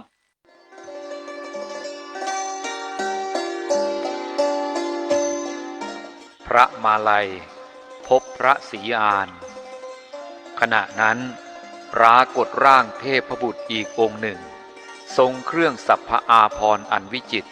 มีนางฟ้าแวดล้อมจำนวนมากเหลือคนานับเหาะมาทางอากาศทรงรัศมีสว่างไสวเจิดจ้าไม่ต่างอะไรกับพระจันทร์หมื่นดวงตรงมายังพระจุฬามณีเจดีย์สถานแห่งนั้นฝ่ายพระเถระครั้นเหลือบเห็นก็นึกได้ทันทีว่าองค์นี้คงจะเป็นพระศรีอานแน่แต่เพื่อความแน่ใจจึงหันมาถามพระอินทร์เทพบุตรองค์นี้ใช่ไหมคือพระศรีอานมหาบพิตรพระอินทร์พยักหน้าพลางตอบว่าถูกแล้วพระคุณเจ้าแม้นางฟ้าบริวารของพระองค์มากเหลือเกินพระมาลัยกล่าวชมพวกนางฟ้าที่เหาะมาข้างหน้าพระศรีอานนั้นนุ่งผ้าอาภรณ์ขาวสะอาดและหนำซ้ำรัศมีที่พวยพุ่งออกมายังเป็นสีขาวเสียด้วยมหาบพิตรทราบไหมว่าเมื่อก่อนนางพวกนี้ทำบุญอะไรไว้นางพวกนี้เมื่อชาติก่อนถึงวันอุโบสถนุ่งผ้าขาวห่มผ้าขาวสมาทานศีล8และทำบุญด้วยข้าวของสะอาดอีกทั้งจิตใจยังใสสะอาดด้วยขอรับแล้วพวกนางฟ้าที่เหาะมาทางขวามีรัศมีและเครื่องประดับสีเหลืองก็คงจะทำบุญด้วยของสีเหลืองละสิมหาบพิตรถูกแล้วพระคุณเจ้าพวกนี้ส่วนมากมักจะถวายผ้าสบงจีวรหรือข้าวของสีเหลืองอื่นๆส่วนพวกที่มีรัศมีและเครื่องประดับสีแดงสีม่วง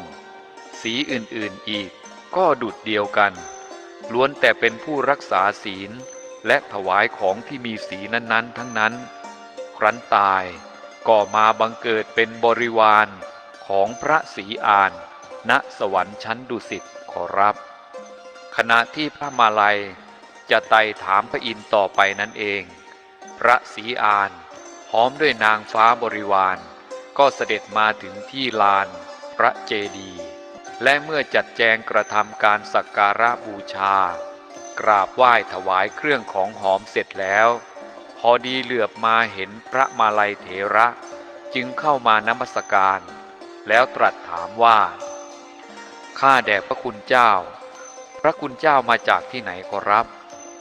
อาตมาจากชมพูทวีปพระมาลัยตอบ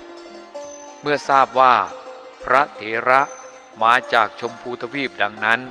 พระศรีอานก็ดีพระทัยรับสั่งถามข่าวคราวของมวลมนุษย์ต่อไปว่าข้าแต่พระคุณเจ้าชมพูทวีปขณะนี้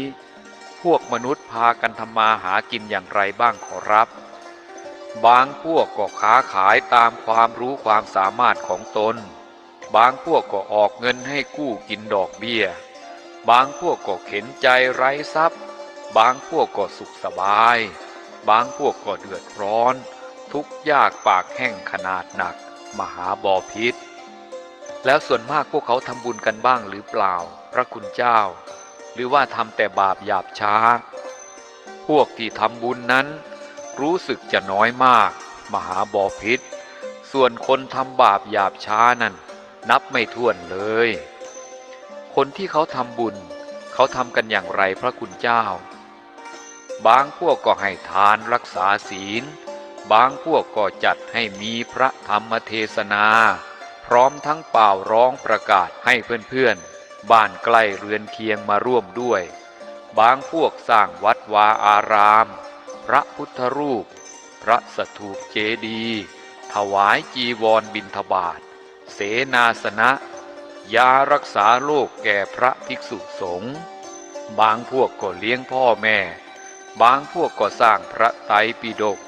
ทั้งนี้สุดแล้วแต่กำลังทรัพย์กำลังปัญญาของพวกเขา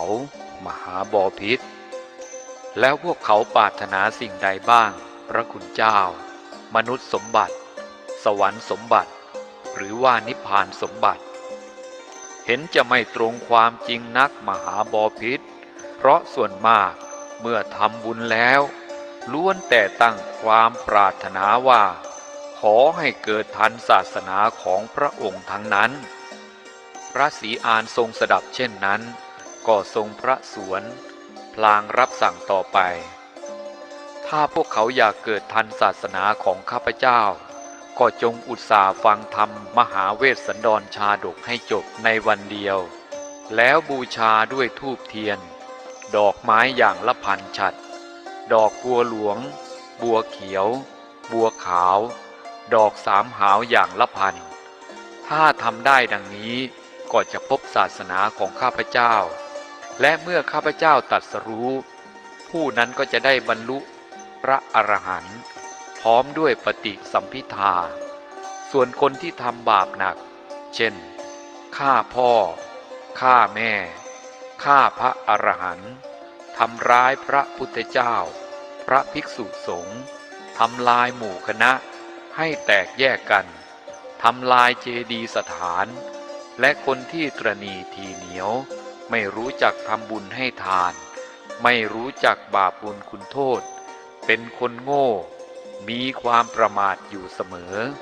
คนพวกนี้จะไม่มีโอกาสได้พบศาสนาของข้าพเจ้าแล้วพระองค์จะลงไปตรัสรู้เป็นพระพุทธเจ้าเมื่อไหร่เล่ามหาบพิตรอีกไม่นานหรอกพระคุณเจ้าเมื่อครบถ้วน 5,000 ปีสิ้นศาสนาของพระพุทธโคดมแล้วตอนนั้นพวกสัตว์ทั้งหลายจะมืดมัวไม่รู้จักทำบุญกุศลสุจริตมีแต่จะกระทำกรรมอันบาปหนาหยาบช้าไม่รู้จักละอายต่อบาปแม่กับลูกจะอยู่กินด้วยกันเป็นสามีภรรยาพี่สาวกับน้องชายพี่ชายกับน้องสาวทั้งพี่ป้าน้าอาลุงหลานก็จะสมสู่อยู่กินกันเป็นสามีภรรยากันทั้งความโลภความโกรธความหลงก็จะหนาขึ้นมากอายุของสัตว์ก็จะน้อยลงตราบจนเหลือ10 ปีเด็กเกิดได้5 ปีก็จะแต่งงานกันแล้วและตอนนั้นมนุษย์ทั้งหลายเห็นกันเข้าก็จะเข้าใจว่าเป็นเนื้อเป็นปลาจับอะไรได้เป็นต้นว่าท่อนไม้ผุก็จะกลับกลายเป็นอาวุธหอกดาบไปแล้วจะไล่ทิ่มแทงกันล้มตายลงเป็นอันมากผลที่จะประมาณได้ฝ่ายพวกคนที่มีสติปัญญานั้นรู้ว่าถึงวันนั้นคืนนั้นจะเกิดมิคสัญญีฆ่าฟันกันและวุ่นวายหนักหนาคนที่ดีมีวิชาก็จะไปซ่อนเร้นอยู่ตามซอกห้วยซอกเขาครั้นมนุษย์พวกบ้าดีเดือดทั้งหลายฆ่าฟันกันตายหมดแล้วคนพวกนั้นก็จะพากันออกจากที่ซ่อนครั้นมาพบปะกันเข้าก็จะพากันสวมกอดซึ่งกันและกันต่างหันหน้าเข้าปรึกษากันว่าความฉิบหายที่เกิดแก่พวกเราในครั้งนี้ก็เพราะผู้คนประมาทก่อแต่บาปกรรมหยาบช้าแต่นี้ไปเบื้องหน้าเราจงอุตส่าห์กระทำความดีเว้นเสียจากฆ่าสัตว์ประหัตประหารกันและกันลักขโมยของกันผิดผัวผิดเมียกันพูดเท็จและดื่มสุราเมรัยงดเว้นเสียจากการพูดคำหยาบพูดส่อเสียดพูดเพ้อเจ้อเว้นจากความโลภความโกรธความเห็นผิดจากทำนองคลองธรรมเมื่อคนมีสติปัญญาปรึกษากันดังนั้นแล้วก็ตั้งหน้าบำเพ็ญกุศลมีให้ทานรักษาศีลเป็นต้นคนพวกนั้นครั้นมีลูกก็มีอายุได้3 ปีต่อมามีหลานก็จะมีอายุมากขึ้นไป5 ปีและเจริญขึ้นโดยลำดับตราบเท่าอายุของมนุษย์เจริญขึ้นได้อสงไขยหนึ่งแล้วความแก่และความตายก็มิได้บังเกิดมีคราวนั้นคนทั้งหลายก็กลับประมาทอีกเมื่อเกิดความประมาทขึ้นอายุของพวกเขาก็เสื่อมถอยลงมาเหลือเพียง80,000 ปีตอนนั้น ฝนจะตกทุกๆ15 วันและส่วนมากมักจะตกตอนใกล้รุ่งทำให้มวลมนุษย์มีความชุ่มชื่นเจริญใจและพื้นดินอุดมสมบูรณ์แม่น้ำลำคลองมีกระแสน้ำไหลขึ้นข้างหนึ่งไหลลงข้างหนึ่งเต็มเปี่ยมเพียบฝั่งไม่พร่องไม่ล้นอยู่อย่างนั้นเสมอดอกไม้ต่างชนิดผลิดอกบานสะพรั่งตลอดกาลบ้านเรือนจะปลูกอยู่ใกล้ๆกันพอไก่บินถึงปราศจากโจรผู้ร้ายบริบูรณ์ด้วยน้ำและข้าวปลาอาหารผัวเมียจะไม่รู้จักทะเลาะวิวาทกันผู้ชายไม่ต้องทำไร่นาค้าขายผู้หญิงก็ไม่ต้องทอหูกปั่นฝ้ายผ้าที่จะนุ่งห่มก็ล้วนแต่เป็นของทิพย์อำมาตย์ข้าราชการจะตั้งอยู่ในสุจริตธรรมไม่เบียดเบียนอาณาประชาราษฎรให้เดือดร้อนพระมหากษัตริย์ก็จะไม่มีความกริ้วโกรธถือโทษลงพระราชอาญามีพระทัยรักใคร่กรุณาแก่ประชาชนพวกสัตว์ที่เป็นศัตรูกันทั้งหลายเช่นกากับนกเขาแมวกับหนูงูกับพังพรหมีกับไม้สาค้อก็จะแผ่เผื่อเมตตาจิตต่อกันเลิกเป็นคู่เวรคู่กรรมกันต่อไปเครื่องใช้สอยมีสมบูรณ์ทุกอย่างแผ่นดินก็จะราบเรียบเป็นหน้ากลองไม่มีหลักตอเสี้ยนหนามคนทั้งหลายมีรูปร่างสวยงามเหมือนกันหมดไม่มีคนใบ้คนบ้าหูหนวกตาบอดง่อยเปลี้ยเสียขาเลยทุกคนปราศจากโรคภัยเบียดเบียนเห็นกันเข้าก็มีไมตรีรักใคร่กันในครั้งนั้นชายจะมีภรรยารักคนเดียวสตรีก็จะมีสามีคนเดียวไม่มีการล่วงประเวณีกันและคนในยุคนั้นจะมีความผาสุกสมบูรณ์มากไม่ต้องทำมาหากินใช้สอยแต่เครื่องทิพย์มีกิจอยู่แต่จะนั่งนอนฟังเสียงอันเป็นทิพย์ไพเราะยิ่งหนักหนาทุกคนล้วนมีสมบัติเหมือนกันหมดไม่มีคนกำพร้าอนาถาไม่มีคนเข็นใจไร้ทรัพย์จะได้วิวาทแก่งแย่งชิงเอาบ้านเอาเรือนไร่นาของกันและกันนั้นไม่มีเลยและยุคนั้นพืชข้าวกล้าเพียงเม็ดเดียวถ้าตกลงเหนือแผ่นดินแล้วก็งอกขึ้นเป็นต้นเป็นลำเป็นปล้องเป็นหน่อและเป็นกอใหญ่ๆออกไปได้100 เท่าพันทวีทั้งหมดที่เป็นดังนี้ก็เพราะข้าพเจ้าได้สั่งสมบารมีไว้มากในศาสนาของข้าพเจ้าไม่มีคนบ้าใบ้เพราะข้าพเจ้าไม่เคยพูดเท็จล่อลวงคนอื่นไม่มีคนตาบอดเพราะข้าพเจ้ามองสมณะผู้มีศีลและยาจกทั้งหลายด้วยในตาที่เต็มไปด้วยความรักใคร่สงสารไม่มีคนง่อยเปลี้ยเพราะในเวลาทำบุญให้ทานข้าพเจ้าจะยืดตัวตรงเสมอไม่มีคนเจ็บไข้ได้ป่วยเพราะข้าพเจ้าเคยถวายยาเป็นทานไม่มีมารผจญเพราะข้าพเจ้าไม่เคยทำให้สัตว์ตกใจในศาสนาของข้าพเจ้ามีแต่คนรูปร่างงดงามเพราะข้าพเจ้าให้สิ่งของที่รักเป็นทานแก่สมณะพราหมณ์และยาจกวณิพกเสมอคนในศาสนาของข้าพเจ้าได้ไปสวรรค์ทุกคนเพราะข้าพเจ้าเคยให้ช้างม้าราชรถยวดยานพาหนะเป็นทานในศาสนาของข้าพเจ้าแผ่นดินราบเรียบเสมอกันหมดเพราะข้าพเจ้าแผ่เมตตาจิตไปยังสัตว์ทั้งหลายเสมอคนในศาสนาของข้าพเจ้ามั่นคงสมบูรณ์ด้วยความสุขเพราะข้าพเจ้าให้ทานแก่ยากจนขอทานด้วยทรัพย์สิ่งของเงินทองตามที่เขาปรารถนาโดยทั่วถึง ข้าแต่พระคุณเจ้าข้าพเจ้าบำเพ็ญบารมีมาช้านานถึง16 อสงไขยแสนกับบารมี10 ทัศนั้นข้าพเจ้าได้บำเพ็ญมาอย่างพร้อมมูลแล้วข้าพเจ้าจะลงไปเกิดในโลกมนุษย์ตรัสรู้เป็นพระพุทธเจ้า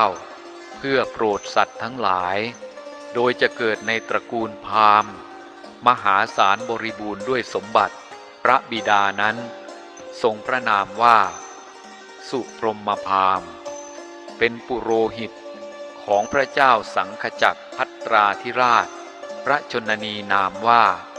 นางปมวดีพราหมณีอัครสาวกของข้าพเจ้าเบื้องขวานามว่า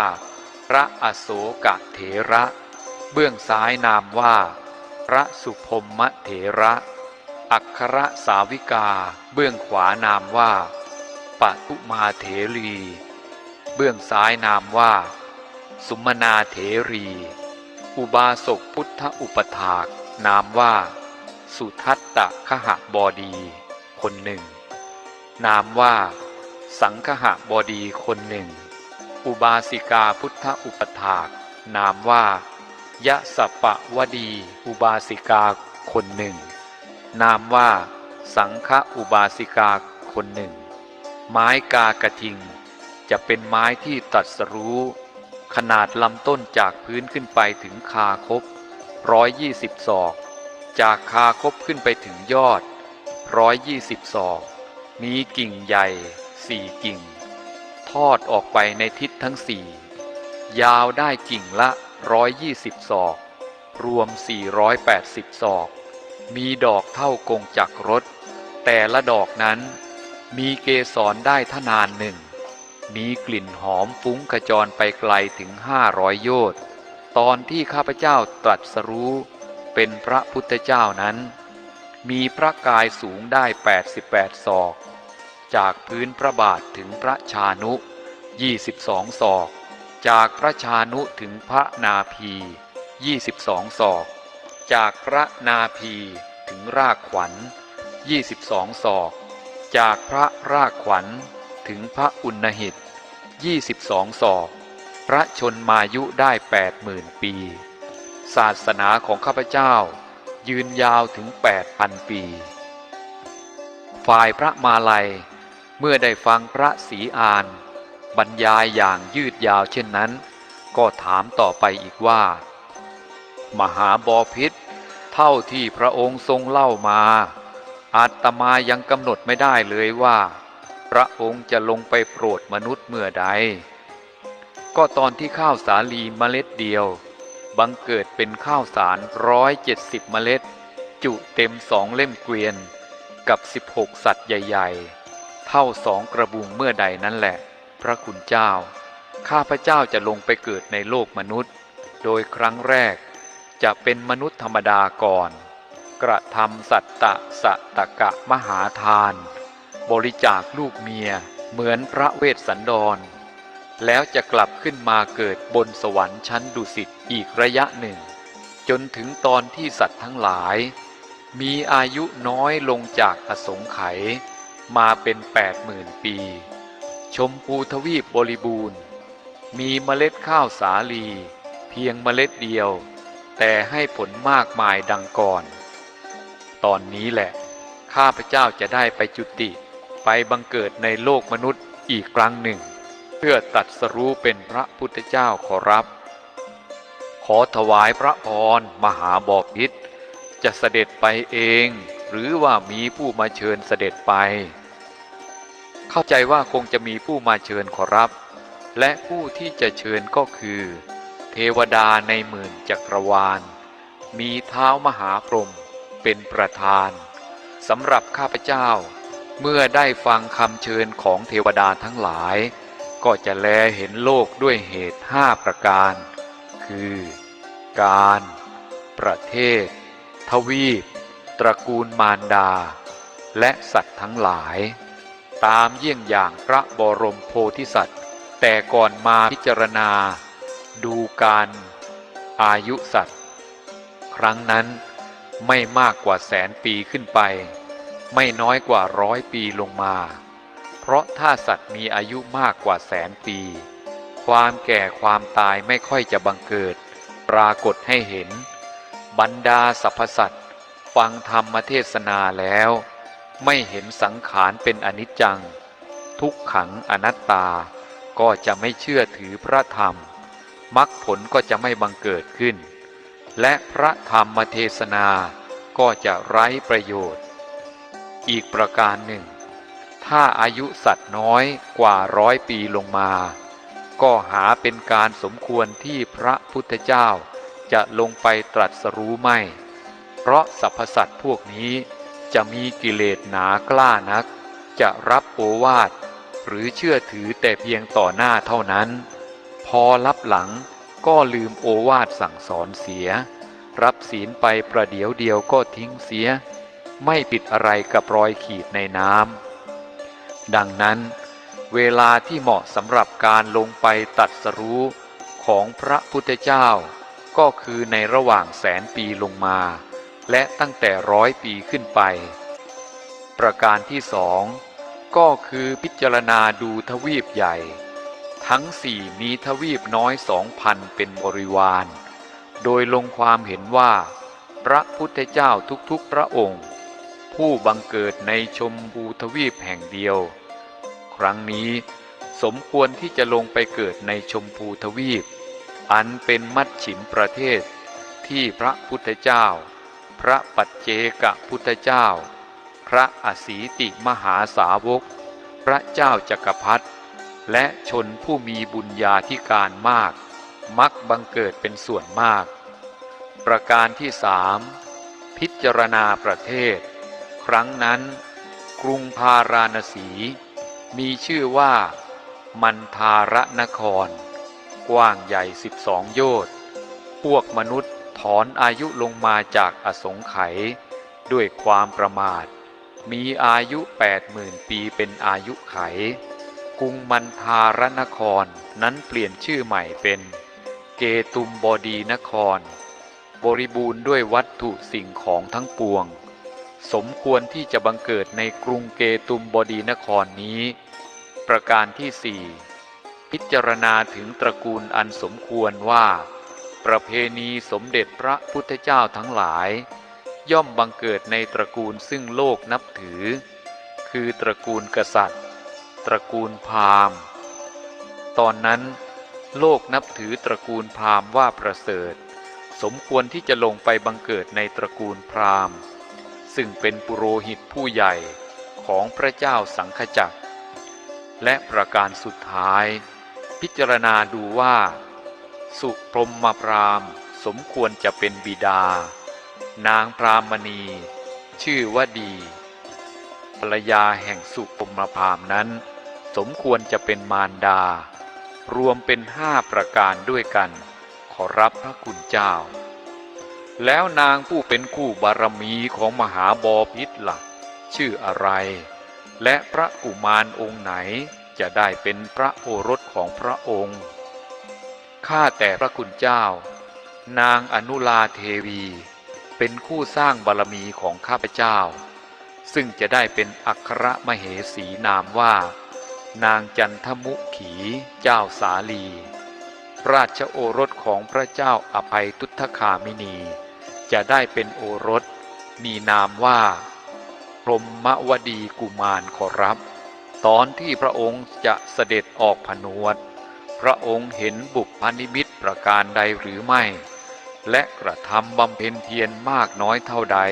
มหาบพิตรข้าพเจ้าจะเห็นบุพนิมิต4 ประการคือคนแก่คนเจ็บคนตายและนักบวชขอรับพระคุณเจ้าและวันนั้นปราสาทที่อยู่ของข้าพเจ้าจะลอยไปกลางอากาศเมื่อข้าพเจ้าผนวดแล้วจะบำเพ็ญเพียรประมาณ7 วันตกเย็นวันที่7จะไปนั่งที่ควงไม้กากทิงแล้วได้ตรัสรู้เป็นพระสัมมาสัมพุทธเจ้าเมื่อพระศรีอานบรมโพธิสัตว์ได้ตรัสกับพระมาลัยมามากมายถึงตอนนี้แล้วก่อนจะจากลาจึงสั่งพระเถระว่าข้าแต่พระคุณเจ้าพ ระคุณเจ้ากลับไปโลกมนุษย์แล้วจงบอกแก่ชาวชมพูทวีปด้วยว่าอย่าได้สร้างเวรทั้งห้าคือฆ่าสัตว์ตัดชีวิตลักขโมยข้าวของเงินทองผู้อื่นล่วงละเมิดลูกเมียผู้อื่นเจรจาโกหกหลอกลวงและเสพสุราเมรัยให้สมาทานอุโบสถศีลและเว้นจากอนันตริยกรรมทั้งห้าประการมีฆ่าพ่อฆ่าแม่เป็นต้นแล้วก็จะได้พบศาสนาของข้าพเจ้าดังประสงค์ขอพระคุณเจ้าจงบอกเล่าให้พวกเขาทราบตามที่ข้าพเจ้าสั่งนี้ด้วยเถิดขอรับครั้นสั่งเสร็จพระศรีอานก็ถวายนมัสการลาพระเถระลุกขึ้นกระทำอภิวาทประทักษิณพระจุฬามณีเจดีย์แล้วเสด็จกลับพร้อมด้วยบริวารเหาะลอยขึ้นสู่นภาอากาศตรงไปยังดุสิตพิภพอันเป็นที่อยู่ของพระองค์โดยไม่รอช้าฝ่ายพระมาลัยมองตามพระศรีอานไปด้วยความชื่นชมในบุญบารมีจนลับตาแล้วก็หันมาถวายพระพรลาพระอินทร์แล้วถวายอภิวาทนมัสการพระจุฬามณีเจดีย์3 ครั้งจึงกลับลงสู่โลกมนุษย์ดังเดิมครั้นวันรุ่งขึ้นพระเถระได้เข้าไปบิณฑบาตในหมู่บ้านกัมโพชคามพร้อมทั้งบอกชาวบ้านทั้งมวลว่าพระศรีอานสั่งมาว่าดังนี้หากท่านปรารถนาจะพบศาสนาพระศรีอานจงตั้งใจทำบุญกุศลเพิ่มพูนบารมีให้มากๆเข้าเถิดแล้วจะได้ไปเกิดในศาสนาของพระองค์สมประสงค์ฝ่ายมหาชนชาวบ้านครั้นได้ฟังคำบอกเล่า90ของพระเถระแล้วต่างก็มีกำลังใจมุ่งมั่นในการทำบุญกุศลมากขึ้นเป็นเท่าทวีคูณและครั้นสิ้นชีพแล้วก็ไปบังเกิดบนสวรรค์โดยทั่วกันสิ่งที่พวกเขาหวังกันมากที่สุดคือการได้พบศาสนาพระศรีอานนั้นคงจะอยู่ใกล้เขาเพียงแค่เอื้อมเท่านั้นเองยังไงพวกเขาก็ต้องได้พบแน่ขณะนี้เพียงแต่เสวยสุขบนสวรรค์รอการมาตรัสรู้ของพระองค์เท่านั้นเอง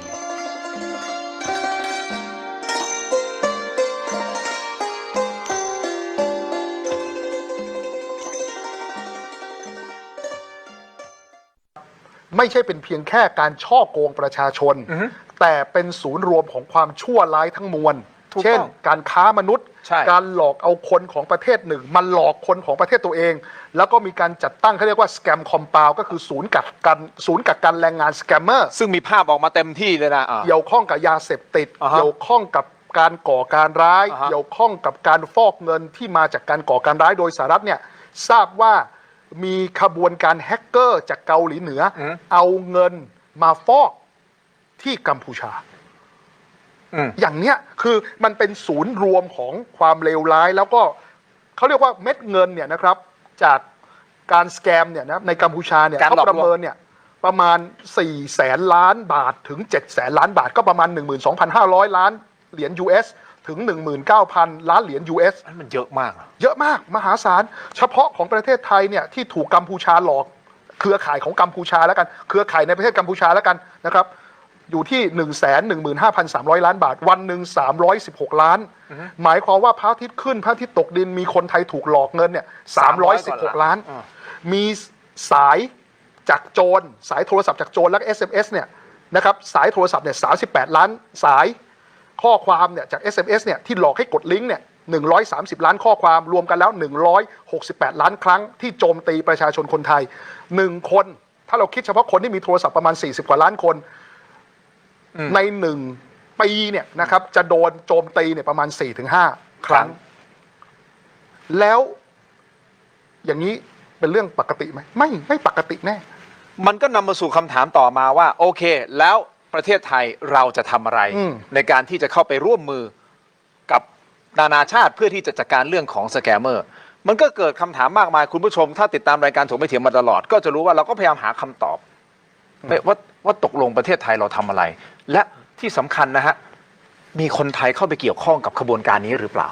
ก็อันนี้คือคำถามใช่ไหมวันนี้นายกใช่และเป็นคำถามที่ประชาชนรอคำตอบอยู่ และประเทศต่างๆก็รอคำตอบอยู่ ถ้าเราติดตามข่าวจากสำนักข่าวต่างประเทศตอนนี้เนี่ยเขามีการยึดอายัดทรัพย์ดำเนินคดีกับเป้าหมายต่างๆเต็มไปหมดใช่ไหมปรินซ์กรุ๊ปเฉินจื้อและยังมีอีกหลายๆคนที่อยู่ในลิสต์ของอเมริกาก็ดีสหราชอาณาจักรก็ดีแต่วันนี้นายกให้สัมภาษณ์ก็ยอมรับบอกว่าประเทศเราเนี่ยไม่ได้เป็นศูนย์กลางสแกมเมอร์แต่เป็นฐานของการฟอกเงินหรือผ่านเงินสกปรกเหล่านี้แต่ปรากฏว่าเฮ้ยนอกจากก๊กอานเนี่ยเรายังไม่เจอก๊กอื่นเลยอ่ะเรายังไม่เจอคนไทยที่ไปร่วมสมคบคิดกับการฟอกเงินหรือการเคลื่อนย้ายเงินสกปรกไปยังประเทศที่3เลยเหรอเดี๋ยวก่อนนะเดี๋ยวก่อนนั่นท่านนายกพูดเองนะท่านนายกพูดว่าเราไม่ได้เป็นศูนย์กลางสแกมเมอร์โอเคอันนี้เราไม่ใช่ซึ่งใช่ว่าเราไม่ได้เป็นศูนย์กลางแต่เราเป็นสถานที่สำหรับการฟอกเงินในการผ่านเงินซึ่งท่านนายกก็บอกผ่านเงินหรือฟอกเงินก็ได้เพราะว่าท่านนายกก็บอกประเทศเราเนี่ยมีความน่าเชื่อถือนะครับซึ่งก็ใช่ประเทศเรามีความน่าเชื่อถือเอาง่ายๆนะครับเงินสกปรกจากกัมพูชาเนี่ยเขาไม่สามารถไปที่ประเทศสิงคโปร์ได้โดยตรงเขาก็มาฟอกผ่านประเทศไทยแล้วค่อยผ่านไปยังสิงคโปร์เพราะสิงคโปร์เขาเห็นว่าเงินตรงนี้เนี่ยมาจากไทยเขาก็คิดว่าเป็นเงินที่สะอาดก็โอเคแล้วเขาก็เอาไปปรุงแต่งผ่านอยู่ในรูปแบบของกองทุน private fund หรือกองทุนส่วนบุคคลแล้วเข้ามายึดประเทศเราผ่านการซื้อหลักทรัพย์ซื้อหุ้นต่างๆในประเทศไทยหรืออาจจะไปประเทศอื่นก็ได้เพราะว่ากองทุน private fund หรือกองทุนส่วนบุคคลที่มาจากสิงคโปร์ทั่วโลกเขายอมรับนะถูกไหมแต่สิงคโปร์เขาก็งงอ่ะแล้วจะให้เขาตรวจสอบยังไงเพราะว่าก็มาจากประเทศไทยก็น่าเชื่อถือระดับหนึ่งถ้าเราไม่ทำอะไรประเทศเราจะกลายเป็นศูนย์กลางของการฟอกเงินไม่ได้ศูนย์กลางสแกมเมอร์นะเป็นศูนย์กลางการฟอกเงินซึ่งมันก็เป็นเหมือนข่าวดีกับข่าวร้ายเหมือนกับว่าเราไม่ได้เป็นศูนย์กลางสแกมเมอร์นะแต่เราเป็นศูนย์กลางการฟอกเงินสกปรกก็เหมือนกับว่าโชคดีนะครับคุณไม่ได้เป็นมะเร็งปอดแต่คุณเป็นมะเร็งตับสภาพจะเป็นอย่างนี้ซึ่งถ้าให้เลือกเป็นมะเร็งจริงๆเนี่ยเป็นมะเร็งปอดน่าจะอยู่ยาวกว่ามะเร็งตับนะเพราะมะเร็งตับมันตายเร็วคือยังไงก็ตายทั้งคู่ใช่ตายทั้งคู่แต่อันนึงตายเร็วอันนึงตายช้าถูกต้องไหมฮะก็คือสภาพแบบนี้คือวันนี้เนี่ยผมได้คุยกับผู้แทนจากสถานทูตแห่งหนึ่งก็แล้วเขาก็พูดเหมือนที่ผมพูดแล้วคำพูดเนี้ยไม่ได้เป็นคำพูดของผมเองเขาบอกว่าตอนเนี้ยเขามองประเทศไทยว่าเป็นพันธมิตรในการปราบสแกมเมอร์ข้ามชาติแต่ถ้าเกิดเรายังคงล่าช้าไม่สามารถดำเนินการใดๆที่เป็นรูปธรรมไม่สามารถลากคอคนไทยที่เข้าไปมีเกี่ยวข้องเนี่ยเข้ามาดำเนินคดีแล้วก็ขยายผลสืบสวนสอบสวนในการยึดอายัดทรัพย์ได้เนี่ยท่าทีของเขาอาจจะเปลี่ยนมองจากเราที่เคยเป็นพันธมิตรอาจจะมองว่าเป็นหนึ่งในผู้ร่วมสมคบคิดกับเครือข่ายสแกมเมอร์ที่กัมพูชาก็ได้นี่เป็นโจทย์ใหญ่ของรัฐบาลคุณอนุทินชาญวีรกูลตั้งแต่วันแรกนะที่เราจับเรื่องนี้นะครับแล้วเราก็บอกว่านี่เป็นโจทย์ใหญ่ในการที่จะปราบปรามสแกมเมอร์เอาละเราไม่ได้เป็นศูนย์กลางสแกมเมอร์ก็จริงแต่ไปมาเนี่ยมันเหมือนกับว่าเราไปเป็นส่วนหนึ่งของกระบวนการนี้หรือเปล่าถ้าเขาเอาเงินมาฟอกในประเทศเราแล้วเราทำให้ประเทศทำให้เงินที่เป็นเทาๆดำๆเนี่ยขาวสะอาดจั๊วเราถือว่าเป็นผู้สมรู้ร่วมคิดป่ะก็เป็นผู้สมรู้ร่วมคิดเพราะมันจะทำให้การสืบสวนสอบสวนเพื่อขยายผลไปจับกลุ่มตัวการมันทำได้ยากขึ้นงั้นคำถามคือถ้าเรารู้ว่าเราเป็นอย่างนี้ปั๊บทางรัฐบาลเองนี่คุณวิโรจน์ฝ่ายค้านถูกต้องไหมฮะก็ต้องติดตามแหละทางรัฐบาลเองได้ take action อะไรที่เป็นรูปธรรมที่จะทำให้คนไทยทั้งประเทศที่ติดตามเรื่องนี้อยู่สบายใจได้ว่ารัฐบาลจริงจังกับการปราบสแกมเมอร์หรือขบวนการสแกมเมอร์ในประเทศไทยนี่คือคำถามคุณผู้ชมครับเดี๋ยวผมขออนุญาตพักสักครู่แล้วเดี๋ยวท่านบิ๊กโจ๊กกำลังเดินทางมานะครับตอนนี้ทำไมต้องตอนนี้เพราะว่านะครับผมพูดเรื่องคดีผมตั้งแต่ผมต่อสู้ในชั้นเรื่องศาลปกครองต่างๆอันนี้ผมก็ต้องสู้ไปตามขั้นตอนตามกระบวนการแต่ว่าไอ้เรื่องการเปิดเผยเส้นเงินของบิ๊กต่ออะไรต่างๆเนี่ยวันนี้ผมก็ต้องทำให้สังคมเห็นนะว่าการที่ผบตรต่ายเนี่ยปฏิบัติกับผมเนี่ยมันเป็นการเลือกปฏิบัตินะมาเลือกปฏิบัติยังไงวันนี้เห็นไหมครับคณะกรรมการร้องทุกข์นะเขาแจ้งเขาชี้มูลแล้วเขายังให้ชี้แจงใช่ครับภายใน15 วันและยังขยายเวลาได้อีก1 ครั้งแต่ของผมเนี่ยไม่ต้องชี้แจงออกเลย ไม่ต้องสอบให้ออกเลยทั้งที่อะไรครับ ผมที่ไม่มีเส้นเงินเข้าบัญชีผมเข้าบัญชีเมียสักเส้นหนึ่งนะลูกน้องทำผิดก็ต้องว่างไปถูกไหมฮะแต่อันนี้ของบิ๊กตอเนี่ยดับเบิลชัดนะเข้าเมียเข้าพี่ชายพี่สาวมันเป็นเส้นเงินจากเว็บพนันตรงๆนะฮะแต่ว่าการปฏิบัติมันไม่เหมือนกันถูกไหมฮะแต่ของผมเนี่ยไม่มีเส้นเงินโอเคแหละลูกน้องผมมันทำผิดแต่ลูกน้องผมมันอยู่ที่ไหนอยู่สงขลาอยู่สมุทรปราการนะการลูกน้องทำผิดมันต้องไปเกี่ยวกับผู้การผู้บัญชาการถูกไหมครับมันห่างชั้นรองผบ.เยอะอ๋อคือกว่าจะมาถึงรองอ่ะถึงผมถูกไหมครับแต่นี้การทำแบบนี้ที่เห็นเพราะอะไรครับเห็นไหมการสอบสวนของคณะกรรมคือมันมีคณะกรรมการเหมือนกันนะคณะกรรมการร้องทุกข์เขาใช้เวลา7 เดือนพี่เลวัฒน์บอกใช่ฮะผมถึงบอกไงว่าถ้าผบ.ต่ายเนี่ยให้คณะกรรมการสอบสวนผมเหมือนกับการร้องทุกข์มันจะเลยอะไรเลยเวลาตั้งผบ.ตร.ไงมันจะทำให้ผบ.ต่ายเป็นผบ.ตร.ไม่ได้ก็เลยต้องเอาผมออกไปก่อนถูกไหมครับนี่มันมีตรงนี้ถูกไหมครับแต่ถ้าผมไม่ใช่รองผบ.ตร.เบอร์ 1นะผมก็ไม่ถูกออกหรอกคือรองกันเราจะบอกว่าที่ทิ้งบอมตอนนี้เพราะว่าไม่ได้รับความเป็นธรรมไม่ได้รับความเป็นธรรมอย่างนี้ผมเนี่ยกำลังเดินตามหาความเป็นธรรมอยู่ถูกไหมฮะทีนี้ในระหว่างเดินตามหาความเป็นธรรมเนี่ยนะฮะไอจะหาเจอหรือไม่เจอเนี่ยผมไม่ได้ซีเรียสนะแต่เมื่อเดินตามหาความเป็นธรรมแล้วเนี่ยผมรู้ว่าผมเหมือนผมจะไล่ลมรถอ่ะผมเป็นนักบริหารและนักปฏิบัติผมรู้ว่าผมจะไล่ลมรถตรงไหนบ้างพอผมหินไปนิดเดียวพอผมจะไล่ให้กรตรเขาขยับเร็วหน่อยผมก็ไล่สดผมก็กระซิบนิดนึงว่าถ้าท่านไม่ปฏิบัติเนี่ยผมจะฟ้องอาญา157ท่านแป๊บเดียวชี้มูลเลยเห็นไหมครับผมรู้ว่าผมจะกดปุ่มตรงไหนถูกไหมครับเพราะผมกดปุ่มนิดนึงก็ขยับแล้วถูกไหมครับเดี๋ยวผมก็จะกดปุ่มของผมไปเรื่อยเห็นว่าเดี๋ยวจะแฉอีกฮะเดี๋ยวอะไรจะแฉอีกฮะเดี๋ยวมันจะแฉอีกถูกไหมคนบอกว่าโอ้โหระดับอดีตผบ.กับตำรวจ200นี่สังคมไทยตกใจและสิ้นหวังแล้วนะว่าก็อย่างนี้มีอีกเหรอฮะสมัยก่อนเนี่ยผมขึ้นไปห้องท่านต่อศักดิ์ผมบอกว่าพี่เป็นผบ.แล้วเนี่ยขออย่างเดียวพี่อย่าแกล้งผมเลยเพราะว่าผมก็ทำงานให้พี่แล้วพี่ก็เป็นผบ.ตร.ไปแล้วพี่ก็โหสิทุกคนเนี่ยรวมถึงผมด้วยผมอาจจะพลาดพลั้งไปจับลูกน้องพี่บ้างอะไรบ้างก็พี่ก็โหสิไปผมก็ช่วยงานพี่อยู่แล้วพูดอย่างนี้นะแต่ถ้าพี่แกล้งผมนะมันจะวกเข้าหาพี่เองผมพูดกับท่านอย่างนี้เลยนะแต่ด้วยความที่ท่านเนี่ยไม่ใช่นักกฎหมายท่านไม่เข้าใจท่านไม่ใช่นักสอบสวนท่านไม่ใช่มือสืบสวนท่านไม่เข้าใจว่าเส้นเงินมันคืออะไรนะสุดท้ายพอท่านคุยกับผมวันนี้ลุกขึ้นก็เอาใหม่ละเล่นงานผมใหม่ละผมก็ไม่ว่าอะไรออกก็ออกถูกไหมแต่ว่าสุดท้ายเห็นไหมครับสิ่งที่ท่านเจอวันนี้วิบากที่ท่านเจอวันนี้ผมถามท่านสักคำว่าลูกน้องท่านที่ไปยุท่านมาเล่นงานผมเนี่ยเขาช่วยท่านหรือเปล่าเพราะว่าที่ผมกล้าพูดกับท่านวันนั้นเพราะผมอยากจะบอกท่านว่าของท่านมันของจริงไอ้ของผมมันปลอมนี่มั่นใจนะมั่นใจผมไอ้ของท่านมันของแท้ของผมมันของปลอมไม่แต่ตอนอดีตผบ.ตร.อันนี้ให้ความเป็นธรรมกับท่านนะฮะแน่นอนท่านก็มั่นใจนะต่างคนต่างก็มั่นใจสังคมไทยก็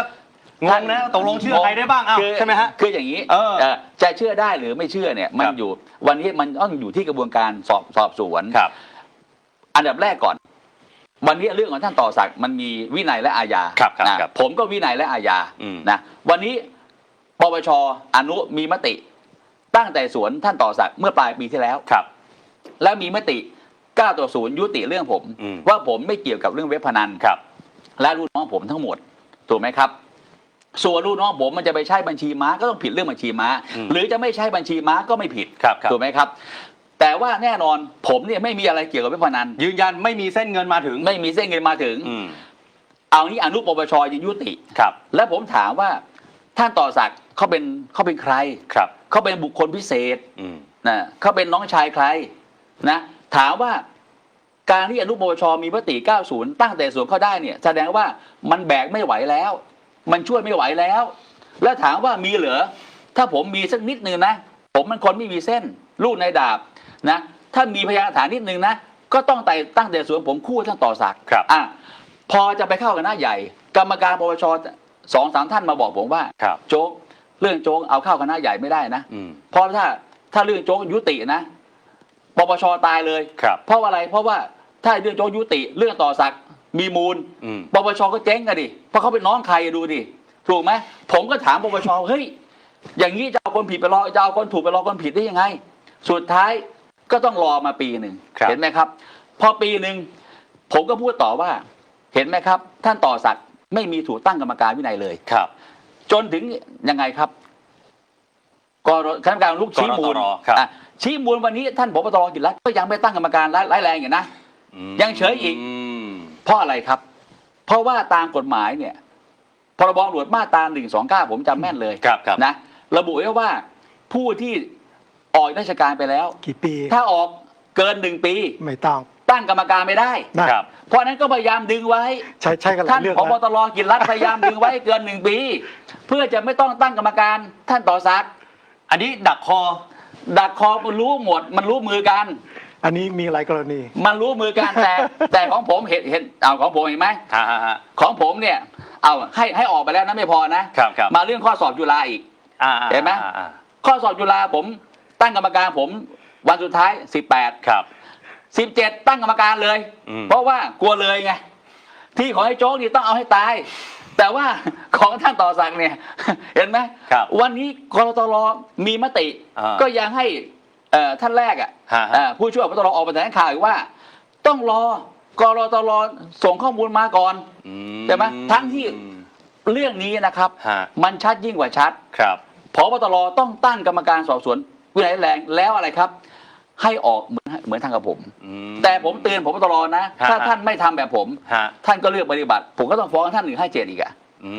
เนี่ยผมบอกว่าผมจะกดปุ่มไปเรื่อยเอาอย่างนี้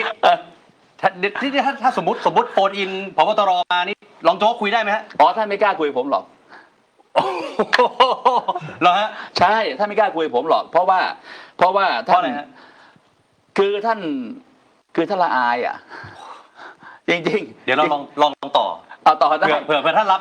ได้เลยได้เลยเดี๋ยวลองเอาได้เลยพลเอกกิตติ์พันเพชรยินดีเลยแต่ท่านไม่รับหรอกไม่เพื่อความเป็นธรรมได้เลยได้ไหมได้เลยครับได้เลยเดี๋ยวลองระหว่างนี้เดี๋ยวแป๊บหนึ่งเดี๋ยวเรื่องโพสต์ล่าสุดของคุณชูวิทย์เดี๋ยวรอแป๊บหนึ่งได้เลยสลับอารมณ์หน่อยไอ้หนุ่มฮะ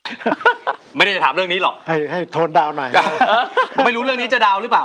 เพราะว่าคนเนี่ยสงสัยครับที่คุณอนุทินไปเซ็นเมื่อวานนี้เราเห็นแล้ว8 ข้อโอเค8 ข้อเนี่ยก็คล้ายๆกับที่คุณอนุทินพูดก่อนหน้านั้นแล้วแหละว่ากัมพูชาต้องทำก่อนนะวันนี้ย้ำว่าเรายังไม่เปิดด่านนะข่าวลือที่บอกว่าจะไปเปิดด่านที่สระแก้วก็ยังไม่เปิดนะแต่คนบอกเฮ้ยตกลงเนี่ยมันมีดีลที่คนไทยไม่รู้หรือเปล่าเช่นดีลเรื่องภาษีนี่ตอนนี้สหรัฐเขาเปิดมาแล้วนะฮะว่าเราต้องซื้อเครื่องบินเขานำเข้าอะไรของเขาบ้างต่างๆนานาและภาษีเราจะได้ 19% บางตัว 0% อันนั้นเรื่องหนึ่งกับอีกเรื่องคือแร่หายากถามเสนงรวมๆเลยตกลงแล้วเนี่ยเราเสียเปรียบเยอะเกินไปหรือเปล่าหรือยังไงฮะเฉพาะเอาสั้นๆเฉพาะเรื่องเรากัมพูชาเนี่ยมันจบแล้วถ้าเราคุยเมื่อสักครู่ก็คือว่าเข้าไป UNSC ไม่ได้แล้วจบแล้วเรียบร้อยหมดแล้วกัมพูชานี่จบปิดเกมไปแล้วก็เหลือแต่ที่สหรัฐมี2 เรื่องก็คือเรื่องของแร่เอิร์ธเนี่ยเราเสียเปรียบไหมกับเรื่องภาษีมันแยกกันนะครับไอ้เรื่องที่เขา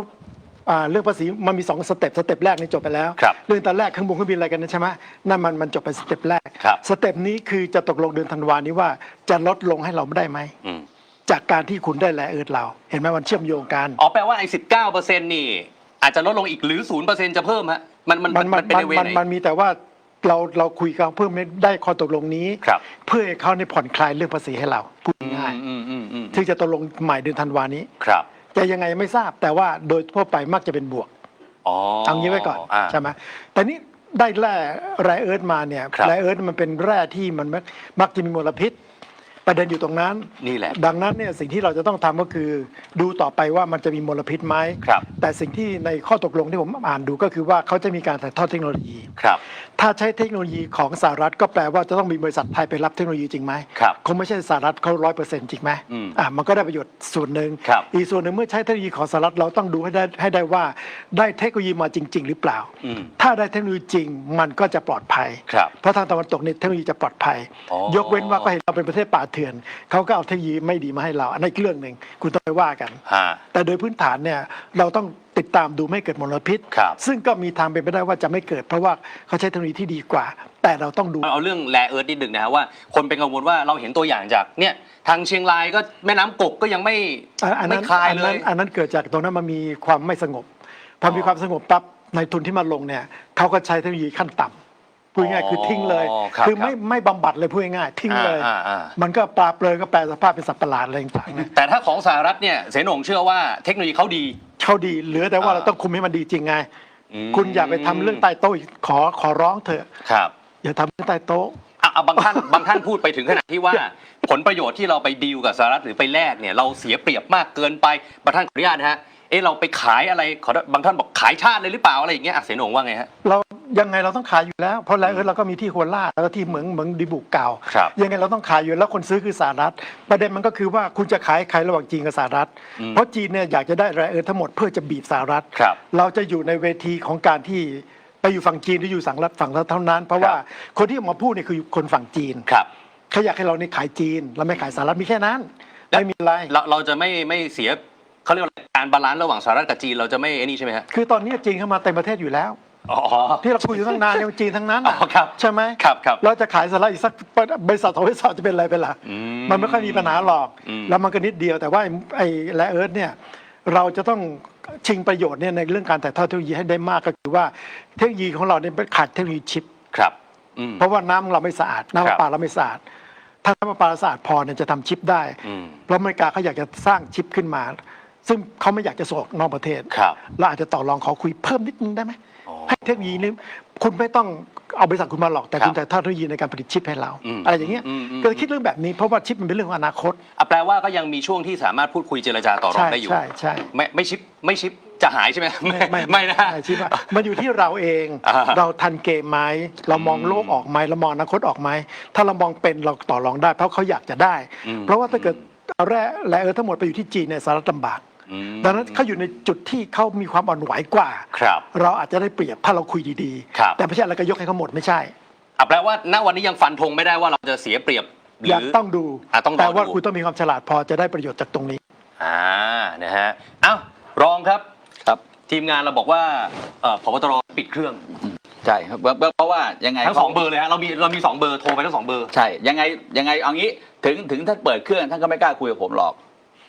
เชื่อผมแล้วกันอันนี้ท้าหรือว่ายังไงผมไม่ได้ท้าแต่ว่าคือเอางี้เราไปลองผบ.ตร.ด้วยกันเรานั่งทำงานด้วยกันมามันรู้มือกันนะครับแล้วสิ่งที่เขาทำกับผมเนี่ยเขารู้อยู่แก่ใจอยู่แล้วเอางี้ผมถามคำเดียวนะฮะเอาติ้งต่างไว้ก่อนว่าผมผิดนะว่าผมต้องหาคดีอาญานะเอางี้ติ้งต่างไว้เลยว่าผมผิดนะก็ติ้งต่างไว้ก่อนว่าท่านต่อศักดิ์ก็ผิดเหมือนกันแต่ว่าหลักเนี่ยท่านต้องไปดูกฎหมายรัฐธรรมนูญมาตรา29 วรรค 2นะตราบใดก็ตามที่ศาลไม่พิพากษาถึงที่สุดถือว่าเป็นผู้บริสุทธิ์จะปฏิบัติกับเขาเนี่ยอย่างเช่นผู้กระทำผิดไม่ได้จะเอาผมออกทันทีไม่ได้นะแล้วถ้าท่านไปดูในคำสั่งที่ให้ผมออกราชการนะครับนะเขียนไปเลยนะครับว่าลูกน้องทำผิดแล้วพาดพิงมาถึงผมแค่พาดพิง2 คำให้ผมออกทันทีคำว่าพาดพิงเนี่ยหมายถึงว่าอะไรครับมันไม่ชัดก็ต้องให้ผมชี้แจงก่อนแล้วต้องกราบเรียนนะครับว่าอย่าไปคิดเลยว่าผมผิดหรือไม่ผิดเอาตีว่าผมผิดเลยผมชั่วเลยต่อศักดิ์ก็ผิดแต่ว่าไอ้สิ่งที่กระทำกับผมให้ออกเนี่ยมันไม่เป็นธรรมแค่นั้นแหละถ้าเทียบกันคือให้ผมออกเนี่ยถามว่าอะไรครับไอ้ผมออกคนเดียวไม่เป็นไรลูกน้องชั้นประทวนจ่าดาบนะสารวัตรรองผู้กำกับออกหมดแล้วลูกเมียเขาอยู่ยังไงคือคุณทำเพื่อหวังเป้าหมายคุณเป็นผบ.ตร.อย่างเดียวแล้วคุณเล่นงานเขาหมดค้นบ้านเขาทุบบ้านเขาถูกไหมครับลูกเมียเพื่อนผมเมียลูกของผมบางคนเป็นซึมเศร้าเลยผมบอกว่าท่านทำแบบนี้เวรกรรมมันมีจริงแต่ขณะเดียวกันถ้าท่านทำกับผมนะแบบปกตินะผมน้อมรับเลยแล้วผมจะหรือว่าท่านมาบอกผมไม่ดีก็ได้ว่าโจ๊กพี่อยากเป็นผมบอกให้พี่เป็นมาเลยพี่เกษียณผมก็เหลืออีก5 ปี 6 ปีผมไม่ได้ซีเรียสแต่ว่าไม่ใช่ทำกันแบบนี้ผมยกตัวอย่างนะถ้าท่านไปดูข่าวผู้การจังหวัดหนองคายไม่เอ่ยชื่อศาลพิพากษาจำคุก2 ปีนี่เมื่อสัก2 อาทิตย์ที่แล้วนะไม่รอลงอาญามันต้องออกแต่แค่ย้าย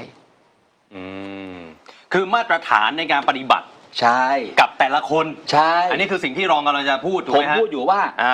ใครไม่โดนแบบผมไม่เข้าใจ ผมบอกว่าเฮ้ยผมไม่ได้ผิดนะไอ้โทษผมอาจจะผิดก็ได้ แต่ว่าคำว่าอาญากับออกมันคนละเรื่องกันนะคือจะเอาคนออกสักคนเนี่ยมันเป็นเรื่องใหญ่ เอางี้ผมบอกนะ ผมเป็นรองผบตรดำเนินคดีเรื่องจิ้นหลิงออกหมายจับตู้ห่าว มีคนจีนเข้าไปขายยาให้ปี้วอเตอร์200 กว่าคนนะผมไม่จบแค่นั้น ผมไล่ต่อไอ้คนจีน200 กว่ามันเข้ามาได้ยังไงวะเนี่ยไล่ไปมีตำรวจตมเกี่ยวข้องตั้งแต่ยศพลโทพลตรีพันเอกชั้นประทวน100 กว่าคนผมดำเนินคดีตำรวจตม100 กว่าคนผู้จัดการหน่วยถามผมว่าพี่โจ๊กจะให้ออกไหมผมบอกไม่ให้ออกให้เขาต่อสู้คดีไปเพราะถ้าเขาออกรูปนี้ก็เดือดร้อนคือผมถือว่าผมทำตามหน้าที่ส่วนคุณจะสู้คดีไปขึ้นศาลแสดงพยานหลักฐานถ้าคุณรอดคุณก็จบแต่ถ้าผิดก็ว่าไปถูกไหมครับแต่ไม่ใช่ไปประหารเขาก่อนถูกไหมครับและอย่างของผมเนี่ยหลักฐานผมในคำสั่งนะครับ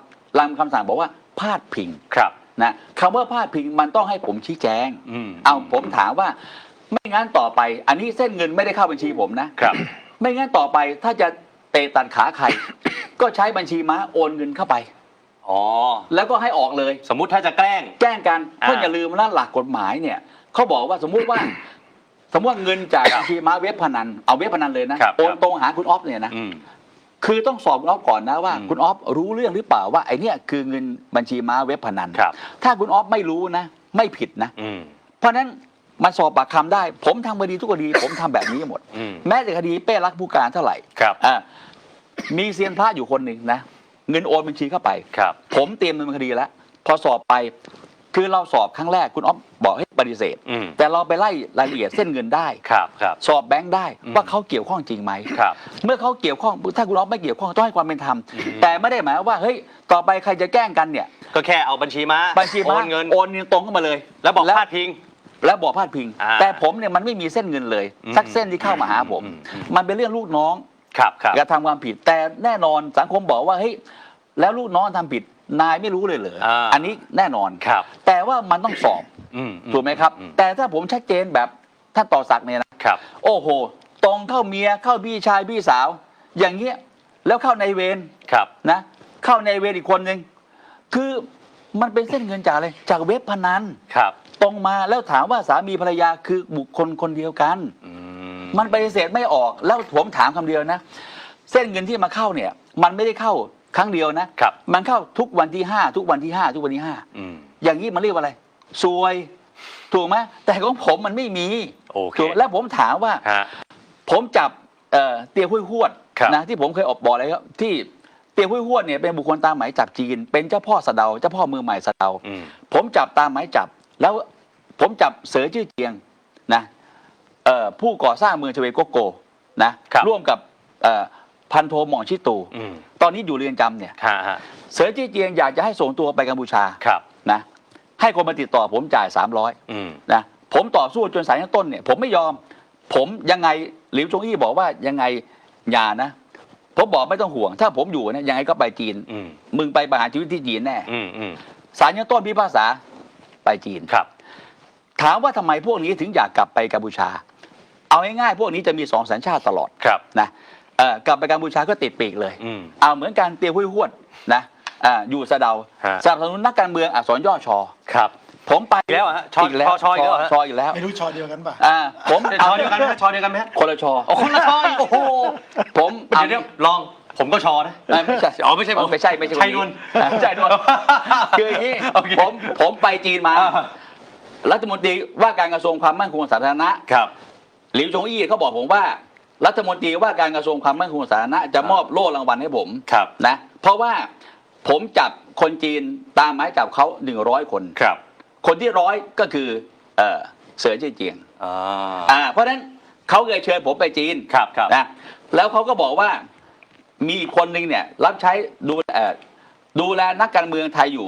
ยู่ภายใต้การดูแลของนักการเมืองไทยผมก็สงสัยเขาบอกชื่อเตียวห้วยหวดผมกลับมาไข่วะ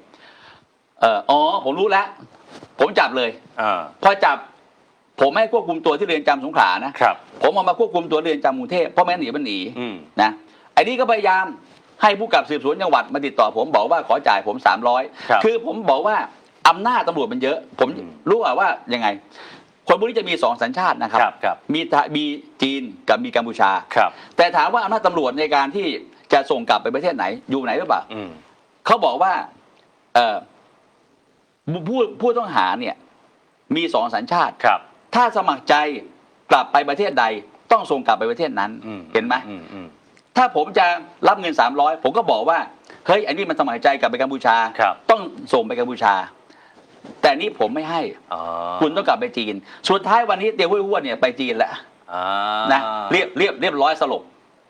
คนถามบอกว่ามีคนเสนอเงินให้ลองเยอะจังเลยฮะเอาเสนอเพราะว่าหลายก้อนแล้วเนี่ยที่ฟังในรายการเนี่ยถูกต้องก็มี2 ก้อนแต่ถามว่ามันเป็นเรื่องจริงถูกไหมครับแต่ถามว่าวันนี้อยู่ๆท่านผบ.ต่อศักดิ์จะมาบอกว่าเฮ้ยผมรับเงินมินนี่3 ล้าน5 ล้านมันถ้าผมจะเอาผมเอาไปนานแล้วถูกไหมครับทีนี้ผมก็ต้องเรียนว่าไอ้ผมมันของปลอมนะแต่ท่านมันของแท้ลองยืนยันว่าไม่เคยรับเงินเทารับเงินดำที่คนเสนอนะอย่างนี้ผมก็ต้องบอกว่าเราเป็นตำรวจเราผ่านโรงพักมาเราไม่มีขาวหรอกเราต้องพูดตรงอย่าไปคิดว่าโลกสวยถูกไหมครับแต่ว่าเงินชั่วๆอย่างนี้ผมไม่รับหรอกนะเงินชั่วๆเร็วๆอย่างเงี้ยผมไม่รับได้ยังไงเอาคนร้ายเข้าประเทศโอเคเอาคนร้ายมาก่ออาชญากรรมในประเทศเดี๋ยวประเด็นนี้จะได้ต่อเนื่องกับโพสต์คุณชูวิทย์ขอฟังมุมมองเสนงนิดนึงฟังเพลินเลยฮะตอนนี้ฟังแล้วเสนงคอมเมนต์หน่อยฮะก็อย่างที่ว่าเรากำลังจะถูกซื้อทั้งประเทศแล้วใช่ครับถูกต้องคุณอย่านิ่งนอนใจเราดีใจนะที่ท่านอนุทินพูดเรื่องนี้เรื่องที่ว่าจะปราบแล้วขยายผลให้ดีมันจะต้องมีเรื่องฟอกเงินอย่าลืมเพราะนี่พูดในแค่สแกมเมอร์คือพูดเฉพาะกัมพูชาไม่ได้จุดเดียวเองไม่ได้ครับมันมาขึ้นที่ประเทศไทยคือฟอกเงินแล้วต้องดึงสหรัฐมาแล้วก็กวาดเรื่องฟอกเงินในประเทศให้หมดแล้วเรื่องทั้งสแกมเมอร์ทั้งฟอกเงินหรือเรื่องของไอ้ทุนพิเศษอะไรต่างๆเนี่ยจะจบได้ต้องยึดทรัพย์เท่านั้นดังนั้นเนี่ยต้องฝากเลยว่าขอให้จริงจังแล้วผมจริงๆกรรมการความมั่นคงคุยเนี่ยผมหนักใจพูดตรงๆนั่งดูแต่ละหน่วยงานแล้วผมมองตาแล้วไม่ทำไมมันไม่ค่อยไปด้วยกันมันไม่ค่อยหมายถึงว่าไม่ซิงกันอ่ะมันลำบากพูดงี้ดีกว่ามันลำบากมันติดอะไรไม่ทราบเหมือนกันผมก็งงอยู่งงไปหมดอะงงไปหมดฟังแล้วงงไปหมดแล้วมันโอ้โหแล้วมันจะต้องนั่นแปลว่าอะไรครับเหมือนกับที่ท่านรองสุรเชษฐ์ไปกัมพูชาเขาเป็นทั้งระบบแล้วเขาจัดการหมดแล้วมิสคิมไปเห็นไหมมีคลิปวิ่งหนีใช่คือเขาจัดการหมดได้ทั้งระบบน่ากลัวมากนะแล้วคุณจะเอาเรื่องนี้มาอยู่ในประเทศไทยเหรอแล้วมันกำลังจะเป็นนะมันกำลังจะเป็นนั่งดูตาแต่ละคนแล้วมันใกล้แล้วน่ากลัวจังคือถ้าเราไม่ทำอะไรเนี่ยเสร็จแล้วคนกัมพูชาแล้วคนที่ทำได้คือรัฐบาลรัฐบาลไม่ยอมให้การเขาจะไปอีกทางหนึ่งใช่ครับอย่าปล่อยเด็ดขาดเรื่องนี้อันตรายมากฟ้องท่านผู้ชมเลยว่าอันตรายถึงหน้าบ้านครับอย่าคิดไปเรื่องไกลตัวใช่ครับยังไม่ต้องไปไหนเอาในประเทศตอนนี้มาอยู่ในหน้าบ้านท่านแล้วโอเคฮะเอาเดี๋ยวเปิดโพสต์คุณชูวิทย์ล่าสุดหน่อยได้เพิ่งจะโพสต์ก่อนที่เราจะเข้ารายการกันนะฮะช่วงบ่ายๆคุณชูวิทย์เนี่ยโพสต์พูดถึงตั๋วหนูแหมรังสิมันต์โรมบอกตั๋วช้าง แต่ก่อนตั๋วช้างตอนนี้ตั๋วหนูนี่ฮะแล้วประเด็นคือคุณชูวิทย์เนี่ยพูดถึงการประชุมกตร.สัปดาห์ที่แล้วนะครับที่ทางคุณอนุทินเนี่ยไปเป็นประธานแล้วจะมีการแต่งตั้งผู้ช่วยผู้บัญชาการตำรวจแห่งชาติที่มีตำแหน่งว่างเป็นการโยกย้ายหรือว่าเป็นการแต่งตั้งเขาใช้ว่าอะไรนอกวาระถูกไหมฮะแต่งตั้งพลตบโทกอไก่ขึ้นมาแทนคนเกษียณทั้งที่การแต่งตั้งโผนายพลเนี่ยก็คือต้องรอปีหน้าเพราะปีนี้จบไปแล้วถูกไหมฮะใช่ครับเนี่ยคุณชูวิทย์ก็เลยบอกว่าตั๋วหนูหรือเปล่าแล้วพลตบโทกอไก่แหมรองโจ๊กบอกรู้จักดีตกลงโพสต์นี้ยังไงฮะตั๋วหนูเอางี้ผมก็เลย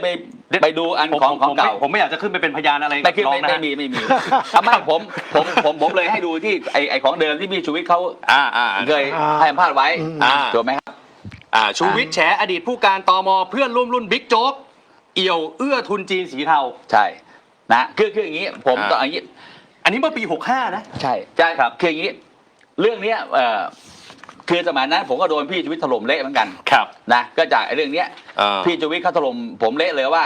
เฮ้ยผมรู้นะว่าเพื่อนคุณเนี่ยเป็นคนเอาคนจีนเข้ามา 3,000 คนเก็บหัวละ300,000เก็บหัว200,000นะคูณไปเท่าไหร่เท่าไหร่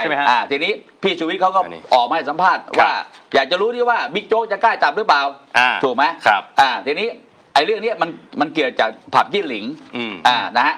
มีคนเอาคนจีนเข้ามาค้ายาที่ผับเจี้ยหลิงแล้วผมก็ไล่ไปว่าเอ๊ะไอ้พวกนี้มันเข้ามาได้ยังไงก็เป็นข้อมูลให้ประชาชนแล้วกันว่าวิธีการเขาก็คือคนจีนเหล่านี้เข้ามาหลายพันมากโดยการทุจริตของตม.นะครับก็คือตม.เนี่ยจะมีอำนาจในการเปลี่ยนวีซ่าจากวีซ่าท่องเที่ยวให้เป็นวีซ่านักเรียนนะฮะเวลาเปลี่ยนเป็นวีซ่าเลยก็อยู่ได้ปีหนึ่งแล้วก็ต่อเป็นปีๆนะก็คิดรายหัวถ้าที่พี่ชูวิทย์ก็โพสต์เนี่ยก็เก็บสูตรมาตรฐานหัว 200,000 300,000แต่ต้องบอกว่าสมัยผมเป็นผู้จัดการตม.ด้วยความสัตย์จริงผมสั่งห้ามมีนะครับนะแต่หลังจากผมออกมาแล้วผมมาเป็นรองผบตรก็พบว่าทำอีกเพราะอะไรเพราะว่ามันมีคนจีนเข้ามาถึงเพื่อนร่วมรุ่นคนนี้เหรอฮะผมไม่ได้พูดถึงเพื่อนอย่างเดียวหมายว่ามีคนทำผมก็ดำเนินคดีตำรวจทั้งหมด200 กว่าคนครับรวมถึงในนั้นก็มีเพื่อนรุ่นกับผมด้วยเข้าใจไหมครับคือถ้าคนจะมาคอมเมนต์บอกว่าตอนที่รองอยู่ในตำแหน่งเนี่ยรองไม่จับรองไม่ทำเนี่ยไม่ใช่ผมดำเนินคดีตำรวจทั้งหมด200 กว่าคนทั้งพลตำรวจโทพลตำรวจตรีที่เป็นเพื่อนรุ่นผมนะเพราะพี่ชูวิทย์เขาโพสต์ว่าอยากจะรู้ว่าเพื่อนรุ่นคุณเนี่ยคุณจะจับหรือเปล่าผมก็จับหมดนะ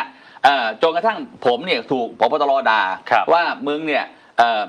ฆ่าน้องฟ้องนายขายเพื่อนผมก็บอกว่าพี่ถ้าน้องมันไม่ดีเพื่อนมันไม่ดีพี่ไม่ดีเนี่ยเราจะไปช่วยทำไมตำรวจเรามีถึง200,000 กว่าอันนี้มัน100 กว่าเอาคนกินเข้ามาประเทศแล้วมาค้ายาถูกไหมฮะนะผมก็ต้องต่อสู้แบบนี้พอสุดท้ายวันนี้พี่ชูวิทย์โพสต์ผมอธิบายความขยายให้ฟังว่าผมต้องฝากเรียนพี่หนูว่าวันนี้พี่หนูมาเป็นนายกแล้วแต่นะผมเป็นน้องรักคนนึงแล้วกันนะพี่หนูต้องแยกเรื่องส่วนตัวกับส่วนรวมออกให้ได้นะครับไม่นั้นพี่หนูก็จะพังไปด้วยคือวันนี้พลโทกไก่อะไรต่างๆนะผมก็เข้าใจได้ว่าเอางี้วันนี้เรามีพรบตำรวจ1 ปีให้แต่งตั้งได้1 ครั้งสมัยนายกตู่เนี่ยนะผบตรท่านหนึ่งแต่งตั้งนอกวาระคำสั่งออกหมดแล้วนะนายกตู่สั่งให้เลิกล้มเลยไม่ให้มีนอกวาระนะทีนี้วันนี้พี่หนูจะมีนอกวาระเพื่ออะไรเพื่อนายตำรวจคนสนิทคนเดียวซึ่งทั้งตร.เขารู้ว่าคนนี้วันนี้ถูกดำเนินคดีอยู่ที่ปปช.เรื่องข้อหาที่พี่ชูวิทย์บอกคือสมัยก่อนเอาคนจีนเข้ามาแล้วเปลี่ยนวีซ่าเป็นนักเรียนครับนะ 2,000 3,000 คนแล้ววันนี้พี่หนูจะมาตั้งคนแบบนี้ได้อย่างไรนะถ้าพี่หนูตั้งคนแบบนี้แสดงว่ารอบตัวพี่หนูก็ต้องมีทั้งอะไรสสเทารัฐมนตรีเทาตำรวจเทามันก็เต็มไปหมดถูกไหมครับแล้ววันนี้มันจะมีความหวังให้ประชาชนเขาศรัทธาได้อย่างไรทีนี้ต้องเข้าใจว่าผมก็อ่านจากของพี่ชูวิทย์แล้วผมก็มาดูนะเหตุผลที่อ้างว่าต้องยกเว้นหลักเกณฑ์เนี่ยต้องยกเว้นเพื่อจะแต่งตั้งนอกวาระครับเหตุผลบอกว่ามีข้าราชการตำรวจขอเออร์ลี่ลาออกใช่ตำแหน่งว่าง3 ตำแหน่งหรือ2 ตำแหน่งผมไม่ทราบบอกว่าเป็นตำแหน่งของเจเลรองเจเลบอกว่าเดี๋ยวจะไม่มีกำลังพลมารับเรื่องราวร้องทุกข์จากประชาชนใช่ครับผมถามคำเดียวว่าวันนี้เขามีคณะกรรมการของพี่เรวัตแล้วตามพรบตำรวจฉบับใหม่ประชาชนเดือดร้อนไปร้องทุกข์ที่คณะกรรมการร้องทุกข์ไม่มีใครไปร้องที่รองเจเลถูกไหมครับเหมือนกันประชาชนเขาจะไปแจ้งความเขาต้องไปแจ้งโรงพักไม่มีใครไปแจ้งที่ผบตรนะครับเพราะฉะนั้นไอเหตุผลเหล่านี้มันมาอ้างไม่ได้แล้วผมก็ต้องกราบเรียนกตรทุกท่านนะครับโดยเฉพาะพี่เอกอาสานนท์ซึ่งโอเคแหละผมอาจจะขัดอะไรกับพี่เอกแล้วแต่ผมเชื่อมั่นว่าพี่เอกก็ต้องไม่เห็นด้วยนะพี่เอกเขาเป็นคนมีคุณธรรมคือยังไงพี่เอกแล้วแต่เขารักองค์กรอ่ะแล้วอีกอย่างพี่เอกเขาอยู่อีกไม่กี่เดือนละเพราะเขาจะหมดวาระก่อนคนอื่นผมเชื่อว่าพี่เอกก็ไม่เห็นด้วยนะแต่อาจจะค้านไม่ได้นะแต่ผมถามว่าเราจะแต่งตั้งนอกวาระอย่าลืมนะครับถ้าแต่งตั้งนอกวาระพี่หนุ่มถ้าแต่งตั้งนอกวาระไอคนที่ได้นอกวาระมันก็จะอาวุโสสูงกว่าคนตุลาถูกไหมครับเห็นหรือยังมันจะได้อาวุโสและอย่าลืมคำว่าอาวุโสต่างกันแค่7-8 เดือนมันห่างเป็น100,000 เท่าเป็น100 เท่านะพี่หนุ่มเพราะฉะนั้นวันนี้ผมต้องเรียนพี่หนุ่มว่าผมเข้าใจดีนะฮะตำรวจทั้งกรมเข้าใจดีว่าตำรวจคนนี้สนิทกับพี่หนูมากแล้วก็ผมก็เห็นว่าพี่หนูรับตำแหน่งวันแรกที่ทำเนียบเขาก็เดินตามพี่หนูอยู่เพราะว่าเพื่อนผมก็โทรบอกแล้วเพื่อนผมที่กินข้าวโต๊ะเดียวพี่หนูก็พยายามเตือนพี่หนูตลอดว่าระวังคนนี้นะครับแต่ถ้าพี่หนูยังแยกเรื่องส่วนตัวกับส่วนรวมไม่ออกผ ผมจะบอกคำเดียวว่าเรื่องนี้มันจะบานปลายมากขึ้น โดยเฉพาะที่พี่ชูวิทย์แฉเนี่ยนะและพี่ชูวิทย์ก็บอกผมว่านายตำรวจคนนี้เคยให้คนไปเคลียร์พี่ชูวิทย์แต่พี่ชูวิทย์เขาก็บอกว่าเขาไม่รับเคลียร์นะฮะคือผมก็ต้องบอกว่าเรื่องนี้เมื่อให้ผมขยายความเนี่ยมันก็เป็นเรื่องที่ผมบังคับใช้กฎหมายถูกไหมครับแต่ส่วนจะผิดถูกก็เหมือนกันก็ไปว่ากันในปปชในศาลถูกไหมแต่ว่าเมื่อเราพบพยานฐานเราก็ต้องกล่าวหาไปถูกไหมครับแต่ว่าวันนี้เรื่องนี้มันอยู่ระหว่างการไต่สวนของปปชแล้วจะมาแต่งตั้งนอกวาระเนี่ยแล้วถามว่าแล้วจะมาตั้งนอกวาระวันนี้สังคมเขาก็ระบุชื่อไปแล้วว่าชื่ออะไรถูกไหมครับข่าวออกแล้วผมยกตัวอย่างคำเดียวนะฮะแพทย์ใหญ่ผู้จัดการแพทย์ใหญ่โรงพยาบาลตำรวจอาวุโสหนึ่งเราไม่ตั้งเขาเพราะเขาไปช่วยนายกทักษิณนะบอกไม่เหมาะสมแต่รายนี้กลับจะตั้งอ้างว่าอาวุโสหนึ่งแต่เรื่องเอาคนร้ายเข้าประเทศนั้นไม่พูด ผมถามว่าพี่หนูวันนี้ถ้าแยกเรื่องส่วนรวมเรื่องส่วนตัวไม่ออกเนี่ยผมว่าพังโอเคนะครับตอนนี้พี่หนูน่าจะจามแล้วฮะจามวันนี้หลายเรื่องแล้ว11 โมงนะแต่ทีนี้ถ้าพี่หนูประกาศแล้วเนี่ยมันต้องไม่ใช่ประกาศแบบอะไรแบบรัฐบาลเศรษฐาที่ไปเรียกผู้กับที่ไปเรียกผู้กับนายอำเภอมาประชุมที่อะไรเมืองทองธานีประชุมเสร็จแล้วก็แยกย้ายแต่ว่าประชาชนไม่ได้อะไรเลยถูกไหมครับบอกว่าจะปราบนี่ต้องระบบจะปราบอะไรกลายเป็นศูนย์ถูกไหมครับเพราะฉะนั้นวันนี้ถ้าเรื่องทั้งหมดมันเป็นแค่เรื่องลีลานะฮะเรื่องวาทกรรมเนี่ยนะครับวันนี้ผมเห็นอีกนิดหนึ่งนะครับพบตรเนี่ยสั่งเพื่อนผมนะรองผู้จัดการนครบาลนะพี่จ๋อนะไปจับแก๊งสแกมเมอร์ที่ตั้งอยู่ในประเทศไทยล่าสุดผมเห็นนะจับ3 ชาวจีนแต่ผมเนี่ยถึงเอามือกุมขมับเลยเพราะว่าตั้งข้อหาอะไรความผิดตามพรบศุลกากรคือนำคอมพิวเตอร์เข้ามาโดยผิดกฎหมายความผิดหลบหนีเข้าเมืองแล้วก็ผลักดันในประเทศแต่ถามว่าไอ้พวกนี้มันต้องดำเนินคดีแบบผมทำความผิดตามพรบมีส่วนร่วมในองค์กรการข้ามชาติแล้วไล่เส้นเงินนะว่าหลอกคนไทยไปกี่คนแล้วนะแล้วใครเอาเข้าประเทศมานะถ้าตม.เข้ามาดำเนินคดีกับตม.อีกแต่ถามว่าอันเนี้ยจับแล้วก็โชว์แล้วแถลงข่าวใช่ไหมครับแล้วก็ออกสัมภาษณ์ว่าพบตรสั่งมาแล้วนะเห็นไหมครับมันก็เป็นแค่ลีลาแต่ว่าดูข้อหาดิแต่ว่าคือหลอกประชาชนได้แต่เราเนี่ยฟังแล้วมันสมเพชคือไปตั้งข้อหาอะไรครับพรบศุลกากรโทษปรับพี่นงโทษปรับแล้วก็หลบหนีเข้าเมืองโทษปรับแล้วก็ชุดออกนอกประเทศไอ้พวกนี้ก็กลับมาใหม่อีกวนไปไม่จบถูกไหมครับ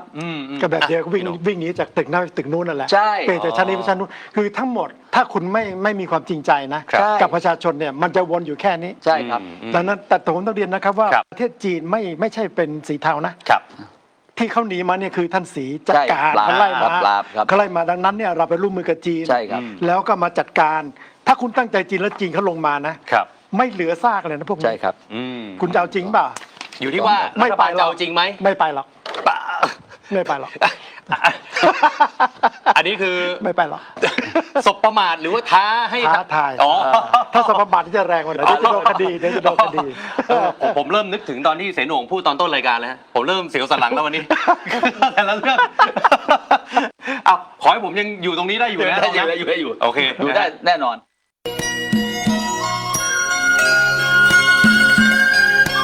เนื่องด้วยศาสตราจารย์พิเศษท่านประเสริฐอยู่เจริญดีได้จัดสร้างสมเด็จพระเจ้าตากสินมหาราชไว้ที่พุทธมณฑลอำเภอดอยหล่อจังหวัดเชียงใหม่ขนาดเท่าวงเวียนใหญ่กรุงเทพมหานครผู้ใดสนใจร่วมทำบุญตามกำลังศรัทธาได้ที่ธนาคารกรุงไทยสาขามีโชคพลาซ่าบัญชีเลขที่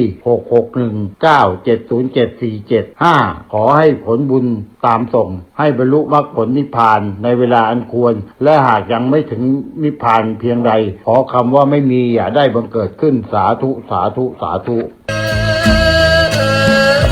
เนื่องด้วยศาสตราจารย์พิเศษท่านประเสริฐอยู่เจริญดีได้จัดสร้างสมเด็จพุทธาจารย์โตพรหมรังสีไว้ที่วัดรอมพระเจ้าตองอำเภอป่าตางจังหวัดลำพูนขนาดหน้าตักกว้าง16นิ้วประดับด้วยเพชรพลอยผู้ใดสนใจร่วมทำบุญตามกำลังศรัทธาได้ที่ธนาคารกรุงไทยสาขามีโชคพาซ่าบัญชีเลขที่661-9-70747-5ขอให้ผลบุญตามส่งให้บรรลุมรรคผลนิพพานในเวลาอันควรและหากยังไม่ถึงนิพ พพานเพียงใด ขอคำว่าไม่มีอย่าได้บังเกิดสาธุสาธุสาธุ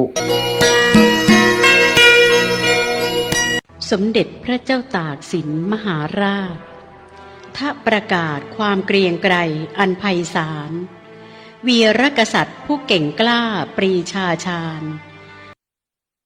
นำชาติผ่านพ้นทุกเข็ญคงเป็นไทยคือเอกองค์ภูวดลกรุงธนบุรีพระบารมีมหากษัตริย์นิรัตติสัยข้าพระพุทธเจ้าชาวตากภาคภูมิใจพระนามไทยองค์ราชันเป็นขวัญเมือง28 ธันวาคมอุดมฤกษ์พระเกียรติเกริกกำจรไกลให้ลือเรื่องวันตากสินมหาราชชาติรุ่งเรืองยังนับเนื่องสดุดีจนนิรันดร์ร้องลำนำรำฟ้อนก่อนกรีดกรายระรำร่ายบำบวงสู่สวงสวรรค์ประนตน้อมศิระอภิวันถวายองค์ทรงทันขวัญนครขอดวงพระวิญญาณสรานสถิตเทพนิมิตสดุดีอดิศรขอทคุ้มครองไทยให้ถาวรประทานพรอวยให้ชาติไทยเจริญอันตัวพ่อชื่อว่าพระยาตากทนทุกข์ยากกู้ชาติพระศาสนาถวายแผ่นดินให้เป็นพุทธบูชาแด่ศาสนาสัมมณะพระพุทธโคดมให้ยืนยงคงท่วน 5,000 ปีสมณะพราหมณ์ชีปฏิบัติให้พอสมเจริญสมถะวิปัสสนาพ่อชื่นชมถวายบังคมรอยบาทพระศาสดาคิดถึงพ่ออยู่คู่กับเจ้าชาติของเราคงอยู่คู่พระศาสนาพระพุทธศาสนาอยู่ยงคู่องค์กษัตราพระศาสดาฝากไว้ให้คู่กันจังหวัดตากหรือเมืองตากตามประวัติที่ชาวบ้านเล่าสืบต่อกันมาแต่เดิมว่าเดิมเมืองตากตั้งอยู่แถบเนินเขาซึ่งปัจจุบันยังมีพระธาตุและแนวคันดินเหลืออยู่คือที่อำเภอบ้านตากอยู่ฝั่งตะวันตกของแม่น้ำปิงขึ้นไปทางเหนือเมืองตากปัจจุบันประมาณ20 กิโลเมตรต่อมาก็ได้ย้ายเมืองไปอยู่ทางใต้เกือบจะตรงกันข้ามกับเมืองตากปัจจุบันเพื่อเป็นปราการกั้นการรุกของพม่าที่เข้ามาทางแม่สอดหากเรื่องที่ชาวบ้านเล่ามาเป็นเรื่องจริงก็หมายความว่าเมืองตากในปลายอยุธยาตั้งอยู่เยื้องกับบ้านระแหงอันเป็นที่ตั้งของเมืองตากในปัจจุบันเหมือนเมืองฝาแฝดตากระแหงมีผู้บอกเล่าว่ามีการปลูกยาสูบมีการเลี้ยงหม่อนด้วยใบไหมส่งออกขายในรูปของไหมดิบและทอผ้ามีการปลูกฝ้ายและทอเป็นผ้าหลากสีมีสินค้ายาสูบงาช้างสีผึ้งรักและไม้ขอนสักจะเห็นได้ว่าตากระแหงจัดเป็นชุมทางการค้าที่สำคัญในแถบลุ่มแม่น้ำปิงไปจนถึงเมืองเพชรบูรณ์เมืองหล่มเมืองเลยฉะนั้นสินค้าป่าและผลิตภัณฑ์จากป่าอื่นๆจะส่งผ่านเมืองตากระแหงแล้วไปกรุงศรีอยุธยานอกจากนี้พ่อค้าจากตากระแหงยังนำเหล็กน้ำพีจากจังหวัดกำแพงเพชรลงไปยังกรุงศรีอยุธยาอีกด้วย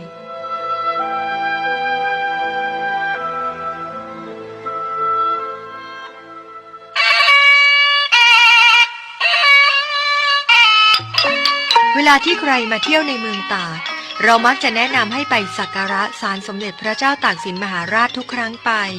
เพราะคู่บ้านคู่เมืองตากมาช้านานและเป็นผู้ที่ชาวตากให้ความเคารพสักการะและคุณอาจตอบได้ว่าตั้งอยู่4 แยกถนนตากสินติดกับถนนมหาดไทยบำรุงใกล้สำนักงานการท่องเที่ยวแห่งประเทศไทยศาลนี้แต่เดิมอยู่บนวัดดอยข่อยเขาแก้วฝั่งตรงข้ามตัวเมืองต่อมาในปีพุทธศักราช 2490 ชาวเมืองตากเห็นว่าศาลนั้นไม่สมพระเกียรติจึงช่วยกันสร้างศาลใหม่พร้อมให้กรมศิลปากรหล่อพระบรมรูปสมเด็จพระเจ้าตากสินมหาราชขนาดใหญ่กว่าพระองค์จริงเล็กน้อยในพระราชอิริยาบถ ที่ประทับอยู่บนพระราชอาณมีพระแสงดาบพาดอยู่บนพระเพลาที่ฐานพระบรมรูปมีคำจารึกว่าพระเจ้าตากสินกรุงธนบุรีทรงพระราชสมภพเมื่อ 2277 สวรรคต 2325 รวม 48 พรรษาสาระสำคัญของพระเจ้าตากมหาราชของแผ่นดินจะนำคุณผู้ฟังย้อนอดีตเพื่อศึกษาประวัติศาสตร์ของเมืองตากและพระราชประวัติของสมเด็จพระเจ้าตากสินมหาราชเพื่อที่เราจะได้บอกกับทุกคนได้อย่างภาคภูมิใจว่าเรานี่แหละคือลูกพระเจ้าตากอย่างแท้จริงสมเด็จพระเจ้าตากสินมหาราชทรงพระราชสมภพณวันอาทิตย์เดือน5ขึ้น15ค่ำปีขานจุลศักราช1096ซึ่งตรงกับวันที่17เมษายนพุทธศักราช2277ในรัชสมัยสมเด็จพระเจ้าอยู่หัวบรมโกศแห่งกรุงศรีอยุธยาพระองค์ทรงถือกำเนิดจากครอบครัวสามัญชนในตระกูลแต้บิดาเป็นชาวจีนชื่อนายไหหองเป็นนายอากรบ่อนเบี้ยผู้มีบรรดาศักดิ์ขุนพัฒน์มารดาเป็นไทยชื่อนางนกเอี้ยงพระเจ้าตากสินมหาราชเมื่อพระราชสมภพมีชื่อว่าสิน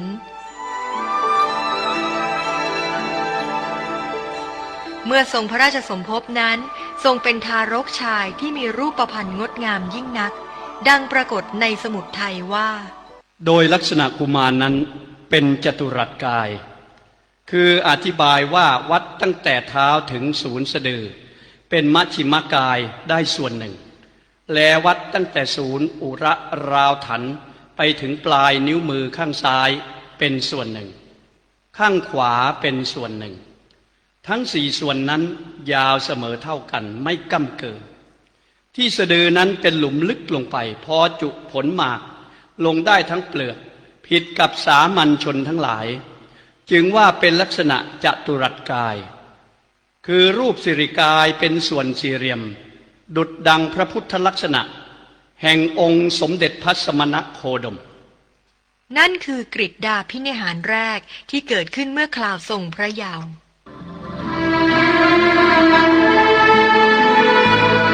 ความผูกพันของพระเจ้าตากสินมหาราชกับเมืองตากระแหงนี้เริ่มจากที่พระองค์ทรงเข้ามารับราชการเป็นพระยาตากดังคำกล่าวที่ว่าพระยาตากก็เหมือนกับเจ้าเมืองอื่นๆที่ดีทั้งหลายเมื่อได้รับความไว้วางพระราชาฤทัยให้มาเป็นผู้ปกครอง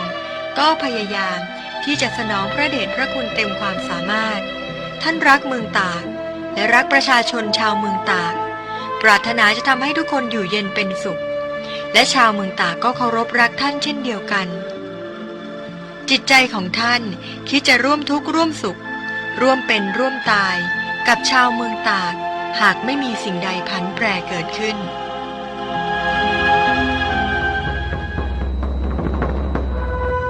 จนเมื่อพม่ายกทัพมาตีกรุงศรีอยุธยาพระยาตากก็ได้นำไพร่พลจากเมืองตากเข้าไปช่วยรบในกรุงศรีอยุธยาอันเป็นกำลังสำคัญให้แก่กรุงศรีอยุธยา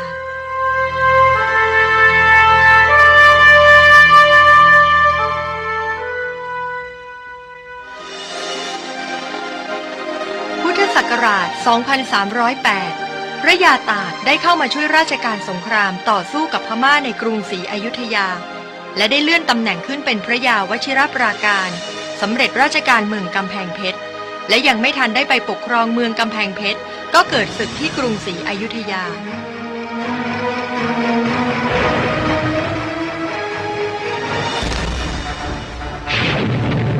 แม้จะสู้รบอย่างเข้มแข็งกล้าหาญได้มีชัยชนะหลายต่อหลายครั้งก็ตาม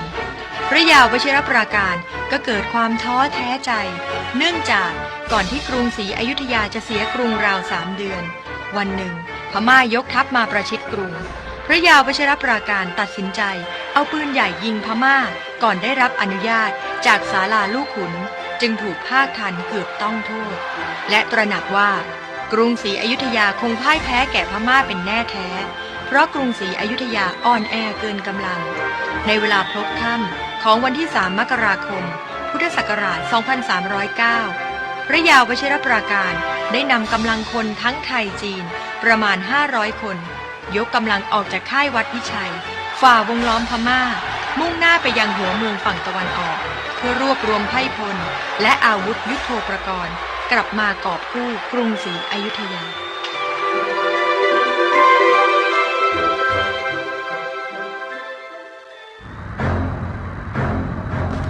เมื่อพระยาวชิรปราการตีฝ่าวงล้อมของพม่าออกจากกรุงศรีอยุธยาแล้วพม่าก็ติดตามมาทันที่บ้านโพสังหารพระยาวชิรปราการก็สู้รบและยึดศาสตราวุธไว้ได้เป็นจำนวนมากกิตติศักดิ์แห่งชัยชนะทำให้ราษฎรที่หลบซ่อนพม่าเริ่มอาสาขอเป็นพวก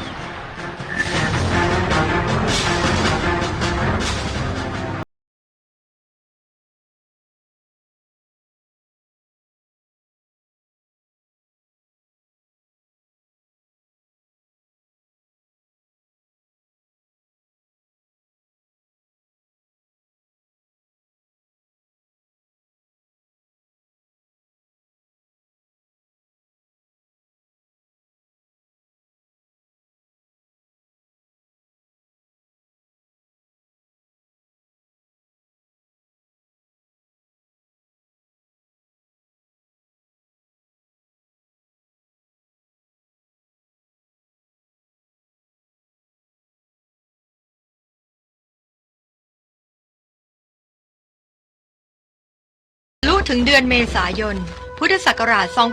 2310 พม่าก็ตีกรุงศรีอยุธยาแตกในขณะนั้นเจ้าตากยังตั้งมั่นอยู่ที่เมืองระยองและปราบปรามผู้ตั้งตนเป็นใหญ่ในแถบหัวเมืองชายฝั่งทะเลในเวลานั้นขุนรามหมื่นซ่องกรมการเมืองระยองได้หลบหนีไปเข้ากับพระยาจันทบุรีเจ้าเมืองจันทบุรีซึ่งยังไม่สวามิภักดิ์ต่อเจ้าตาก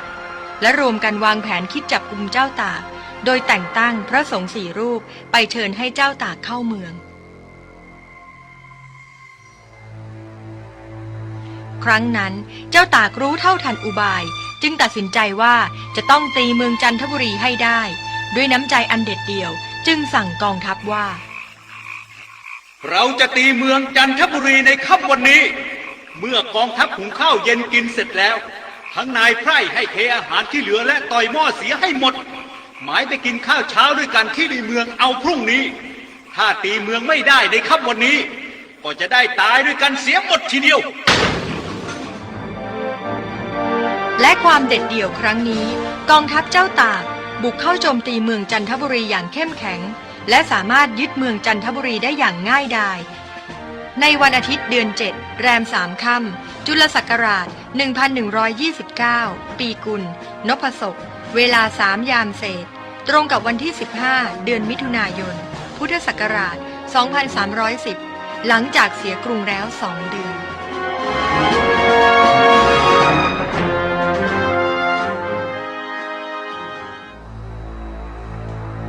ปลายปีพุทธศักราช 2310 เจ้าตากได้ตีกรุงธนบุรีแตกและประหารชีวิตนายทองอินคนไทยที่พม่าแต่งตั้งให้เป็นผู้รักษาเมืองเป็นเหตุให้สุกี้พระนายกองแม่ทัพพม่าจึงส่งมองย่านายทัพรองคุมพลมาสกัดกองทัพเรือเจ้าตากที่พะเนียดรีพลไทยที่ถูกเกณฑ์มาไม่คิดจะสู้รบมองย่าจึงหนีกลับไปยังค่ายโพ3 ต้นเจ้าตากยกกองทัพติดตามไปตีค่ายพม่าสู้รบกันจนสุกี้พระนายกองตายในที่รบ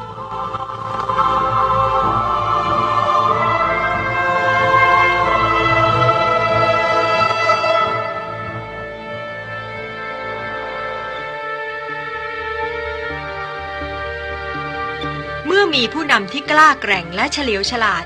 เจ้าตากก็สามารถนำกองทัพเข้าขับไล่กองทัพพม่าออกไปจากแผ่นดินไทยได้ในเวลาเพียง7 เดือนนับตั้งแต่เสียกรุงแต่การสูญเสียครั้งนั้นทำให้กรุงศรีอยุธยาที่เคยงดงามโอฬารต้องพินาศสิ้นวัดวาอารามพระราชวังบ้านเรือนราษฎรถูกเพลิงเผาผลาญจนยากบูรณะเจ้าตากจึงเลือกเมืองธนบุรีเป็นราชธานีตั้งพระราชวังอยู่ระหว่างด้านใต้ของวัดอรุณราชวรารามกับด้านเหนือของวัดโมริยารามซึ่งปัจจุบันนี้เราเรียกกันว่าพระราชวังเดิม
สมเด็จพระเจ้าตากสินมหาราชเสด็จสวรรคตเมื่อวันที่ 6 เมษายน พุทธศักราช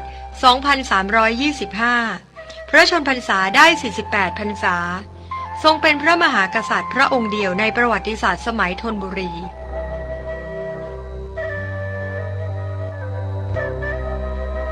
และเพื่อเป็นการรำลึกถึงพระมหากรุณาธิคุณที่ทรงคุณูปการต่อประเทศชาติจึงได้มีการประกอบพิธีสักการะพระราชานุสาวรีย์ในวันที่ 28 ธันวาคมของทุกปี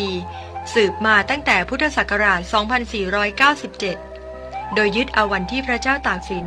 ปราบดาภิเษกเป็นพระมหากษัตริย์แต่ครั้ง 28 ธันวาคม 2311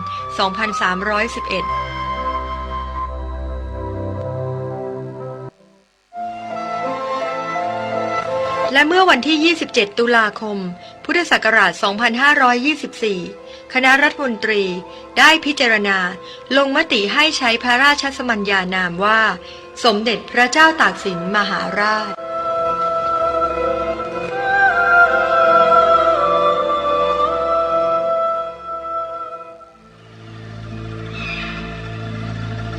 ต้นปีพุทธศักราช 2317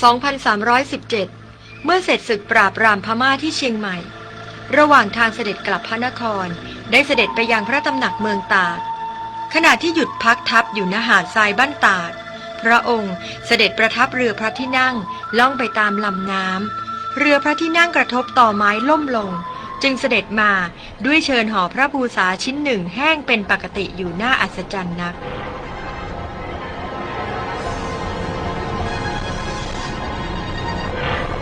การเสด็จไปเมืองตากของพระองค์ยังมีเรื่องราวตำนานเกี่ยวกับอุทยานแห่งชาติลานสางว่าเมื่อทรงพักทัพอยู่ที่บ้านระแหงเมืองตากมีชาวมอญมาสวามิภักดิ์เป็นจำนวนมากทหารพม่าจึงติดตามมารุกรานพระองค์เสด็จนำทัพไปรุกไล่จนพลัดหลงกับกองทัพด้วยสภาพพื้นที่เป็นป่าเขารกทึบและเป็นเวลากลางคืนกองทัพมิอาจติดตามพระองค์ได้จึงพักทัพลงในขณะที่พักทัพอยู่นั้นปรากฏแสงสว่างเจิดจ้าพุ่งขึ้นสู่ท้องฟ้าและพลันได้ยินเสียงม้าศึกร้องเหล่าทหารจึงรีบรุดไปยังจุดนั้นพบพระองค์ทรงประทับม้าอยู่กลางลานหินมีแสงสว่างออกจากพระวรกายส่วนทหารพม่าหมอบอยู่โดยรอบขณะนั้นเป็นเวลาฟ้าสางพอดีจึงพากันเรียกบริเวณนั้นว่าลานสางและตรงที่พระองค์ประทับม้าบริเวณน้ำตกชั้นที่สองก็ยังปรากฏร่องรอยเป็นรูปเกือกม้าของพระองค์ประทับติดอยู่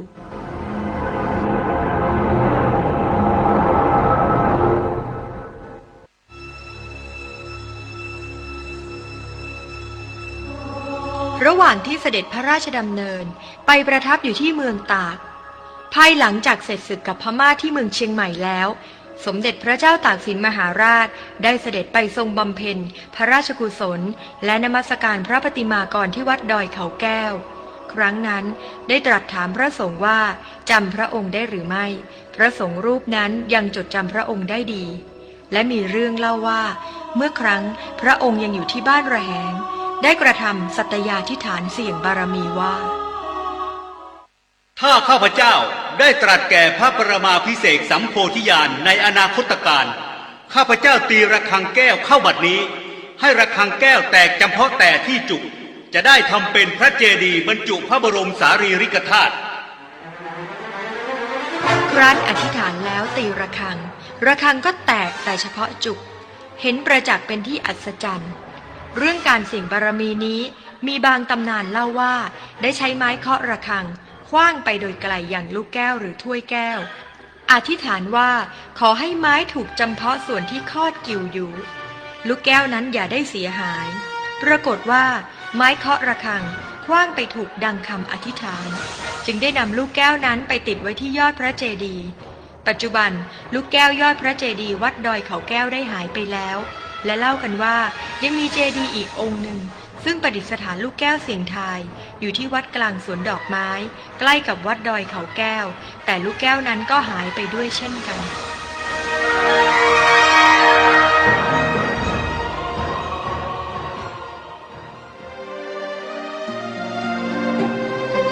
ช่วงระยะเวลาที่พระองค์ทรงกอบกู้เอกราชและปราบดาภิเษก คำเรียกขานพระนามของพระองค์มีมากนักหากแต่บรรดาคนทั้งหลายจะเรียกสมเด็จพระเจ้าตากสินมหาราชว่าพระเจ้าแผ่นดินแต่พระองค์กลับตรัสเองว่าพระองค์เป็นแต่เพียงผู้รักษากรุงเท่านั้นทั้งยังทรงพระปรีชาสามารถยิ่งกว่าคนธรรมดาจึงไม่ทรงเกรงว่าถ้าเสด็จออกให้ราษฎรเห็นพระองค์แล้วจะทำให้เสียพระราชอำนาจลงดังนั้นจึงมักเสด็จออกเยี่ยมราษฎรด้วยพระองค์เองเสมอโดยไม่คำนึงว่าจะเหน็ดเหนื่อยพระวรกายเพียงใดความสัมพันธ์ระหว่างพระเจ้าตากสินกับข้าราชบริพารและประชาชนนั้นพระองค์จะทรงตรัสเรียกพระองค์เองว่าพ่อโดยทรงเรียกขุนนางน้อยใหญ่ที่รับราชการใกล้ชิดว่าลูกจึงนับว่าความสัมพันธ์ระหว่างพระองค์กับขุนนางเป็นไปอย่างพ่อกับลูกพ่อมีอำนาจเด็ดขาดและลูกมีหน้าที่ต้องเชื่อฟังและปฏิบัติตามเต็มสติปัญญาและความสามารถของตนจึงนับว่าพระองค์ทรงเป็นพ่ออย่างแท้จริง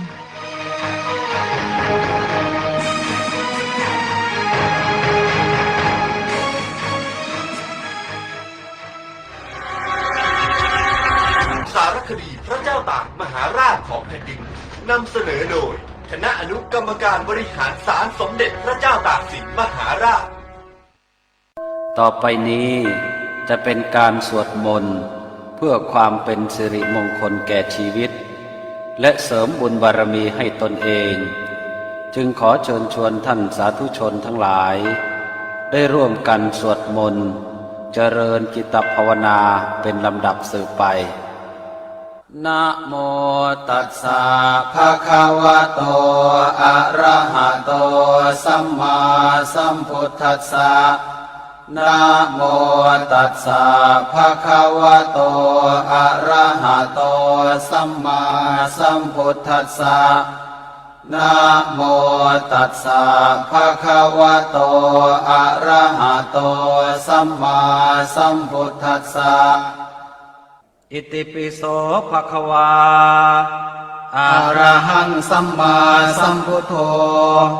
เวชชาจารณะสัมปันโนสุขโตโลกวิทูอนุตตรปุริสธรรมสารถิสัทธาเทวมนุสานังพุทโธภควาติสวากขาโตภควตาธัมโมสันทิฏฐิโกอากาลิโกเอหิปัสสิโกโอปานายิโกปัจจตังเวทิตาโพวินโยหิติสุปฏิปันโนภควโตสาวกสังโฆโอชุปฏิปันโนภควโตสาวกสังโฆยายาปฏิปันโนภควโตสาวกสังโฆสามีจิปฏิปันโนภควโตสาวกสังโฆญาติทางจัตตาริปุริสายุคานิอัฏฐาปุริสปุคลาเอสะภควโตสาวกสังโฆอาหุนายโยปาหุนายโยทักขินายโยอัญชลีการณิโยอนุตตรังปุญญาเขตังโลกัสสา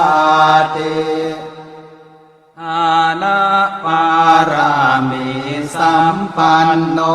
ทานะอุปปารามิสัมปันโน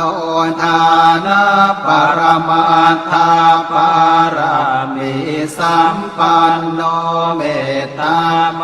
ตรีกรุณามุทิตาอุเบกขาปารามิสัมปันโนอิติปิโสภควาศีลปารามิสัมปันโนศีลอุปปารามิสัมปันโนศีลปรมาทาปารามิสัมปันโนเมตตาไมตรีกรุณามุทิตาอุเบกขาปารามิสัมปันโนอิติปิโสภควา เนคขมมะปารามิสัมปันโนเนคขมมะอุปปารามิสัมปันโนเนคขมมะปรมัตถปารามิสัมปันโนเมตตาไมตรีกรุณามุทิตาอุเบกขาปารามิสัมปันโนอิติปิโสภควาปัญญาปารามิสัมปันโนปัญญาอุปปารามิสัมปันโนปัญญาปรมัตถปารามิสัมปันโนเมตตาไมตรีกรุณามุทิตาอุเบกขาปารามิสัมปันโนอิติปิโสภควาวิริยาปารามิสัมปันโนวิริยาอุปปารามิสัมปันโนวิริยาปรมัตถปารามิสัมปันโนเมตตาไมตรีกรุณามุทิตาอุเบกขาปารามิสัมปันโนอิติปิโสภควาขันติปารามิสัมปันโนขันติอุปปารามิสัมปันโนขันติปรมัตถ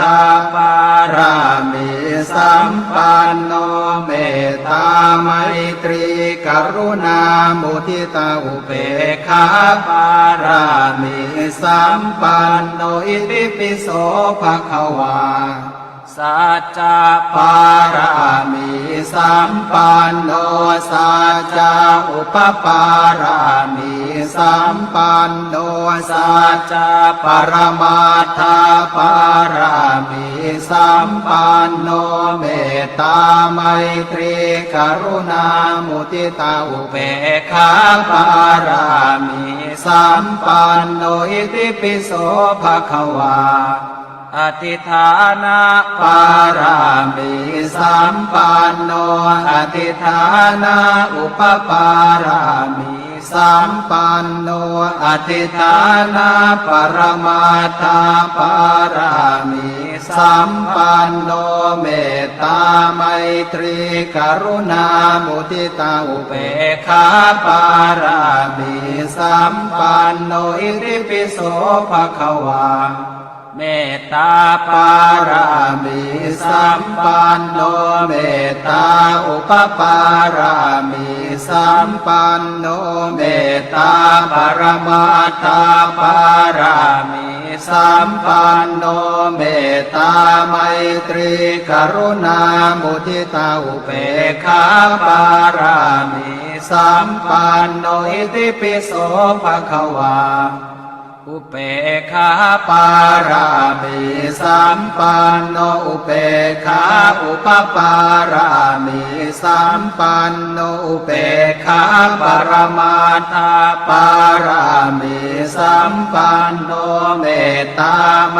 ตรีกรุณามุทิตาอุเบกขาปารามิสัมปันโนอิติปิโสภควาทาสาปารามิสัมปันโนทาสาอุปปารามิสัมปันโนทาสาปรมัตถปารามิสัมปันโนเมตตาไมตรีกรุณามุทิตาอุเบกขาปารามิสัมปันโนอิติปิโสภควาอานะปารามิสัมปันโนทานะอุปปารามิสัมปันโนทานะปรมัตถปารามิสัมปันโนเมตตาไมตรีกรุณามุทิตาอุเบกขาปารามิสัมปันโนอิติปิโสภควาศีลปารามิสัมปันโนศีลอุปปารามิ สัมปันโนศีลปรมาทาปารามิสัมปันโนเมตตาไมตรีกรุณามุทิตาอุเบกขาปารามิสัมปันโนอิติปิโสภควาเนคขมมะปารามิสัมปันโนเนคขมมะอุปปารามิสัมปันโนเนคขมมะปรมาทาปารามิสัมปันโนเมตตาไมตรีกรุณามุทิตาอุเบกขาปารามิสัมปันโนอิติปิโสภควาปัญญาปารามิสัมปันโนปัญญาอุปปารามิสัมปันโนปัญญาปรมาทาปารามิสัมปันโนเมตตาไมตรีกรุณามุทิตาอุเบกขาปารามิสัมปันโนอิติปิโสภควาวิริยาปารามิสัมปันโนวิริยาอุปปารามิสัมปันโนวิริยาปรมาทาปารามิสัมปันโนเมตตาไมตรีกรุณามุทิตาอุเบกขาปารามิสัมปันโนอิติปิโสภควาขันติปารามิสัมปันโนขันติอุปปารามิสัมปันโนขันติปรมาทาปารามิสัมปันโนเมตตาไมตรีกรุณามุทิตาอุเบกขาปารามิสัมปันโนอิติปิโสภควาสัจจะปารามิสัมปันโนสัจจะอุปปารามิสัมปันโนสัจจะปรมาทาปารามิสัมปันโนเมตตาไมตรีกรุณามุทิตาอุเบกขาปารามิสัมปันโนอิติปิโสภควาอธิฐานะปารามิสัมปันโนอธิฐานะอุปปารามิสัมปันโน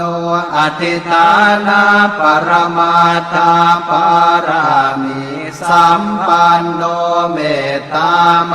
ตรีกรุณามุทิตาอุเบกขาปารามิสัมปันโนอิติปิโสภควา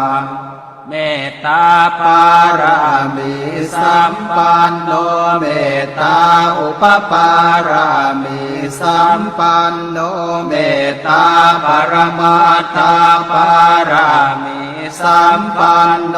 เมตตาไมตรีกรุณามุทิตาอุเบกขาปารามิสัมปันโนอิติปิโสภควาอุเบกขาปารามิสัมปันโนอุเบกขาอุปปารามิสัมปันโนอุเบกขาปรมาทาปารามิสัมปันโนเมตตาไมตรีกรุณามุทิตาอุเบกขาปารามิสัมปันโนอิติปิโสภควาทาสาปารามิสัมปันโนทาสาอุปปารามิสัมปันโนทาสาปรมาทาปารามิสัมปันโนเมตตาไมตรีกรุณามุทิตาอุเบกขาปารามิสัมปันโนอิติปิโสภควาอานะปารามิสัมปันโนทานะอุปปารามิ สัมปันโนทานะปรมาทาปารามิสัมปันโนเมตตาไมตรีกรุณามุทิตาอุเบกขาปารามิสัมปันโนอิติปิโสภควาศีลปารามิสัมปันโนศีลอุปปารามิสัมปันโนศีลปรมาทาปารามิสัมปันโนเมตตาไมตรีกรุณามุทิตาอุเบกขาปารามิสัมปันโนอิติปิโสภควาเนคขมมะปารามิสัมปันโนเนคขมมะอุปปารามิสัมปันโนเนคขมมะปรมาทาปารามิสัมปันโนเมตตาไมตรีกรุณามุทิตาอุเบกขาปารามิสัมปันโนอิติปิโสภควาปัญญาปารามิสัมปันโนปัญญาอุปปารามิสัมปันโนปัญญาปรมาทาปารามิสัมปันโนเมตตาไมตรีกรุณามุทิตาอุเบกขาปารามิสัมปันโนอิติปิโสภควาวิริยาปารามิสัมปันโนวิริยาอุปปารามิสัมปันโนวิริยาปรมาทาปารามิสัมปันโนเมตตาไมตรีกรุณามุทิตาอุเบกขาปารามิสัมปันโนอิติปิโสภควาขันติปารามิสัมปันโนขันติอุปปารามิสัมปันโนขันติปรมาทาปารามิสัมปันโนเมตตาไมตรีกรุณามุทิตาอุเบกขาปารามิสัมปันโนอิติปิโสภควา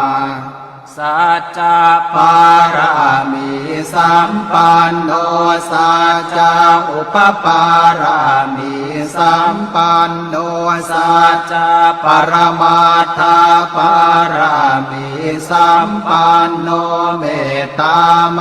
ตรีกรุณามุทิตาอุเบกขาปารามิสัมปันโนอิติปิโสภควาอธิฐานะปารามิสัมปันโนอธิฐานะอุปปารามิสัมปันโนอธิฐานะปรมาทาปารามิสัมปันโนเมตตาไมตรีกรุณามุทิตาอุเบกขาปารามิสัมปันโนอิติปิโสภควาเมตตาปารามิสัมปันโนเมตตาอุปปารามิสัมปันโนเมตตาปรมาทาปารามิสัมปันโน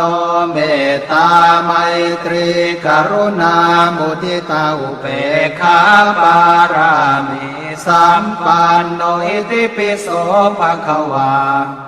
อุเบกขาปารามิสัมปันโนอุเบกขาอุปปารามิสัมปันโนอุเบกขาปรมาทาปารามิสัมปันโนเมตตาไมตรีกรุณามุทิตาอุเบกขาปารามิสัมปันโนอิติปิโสภควา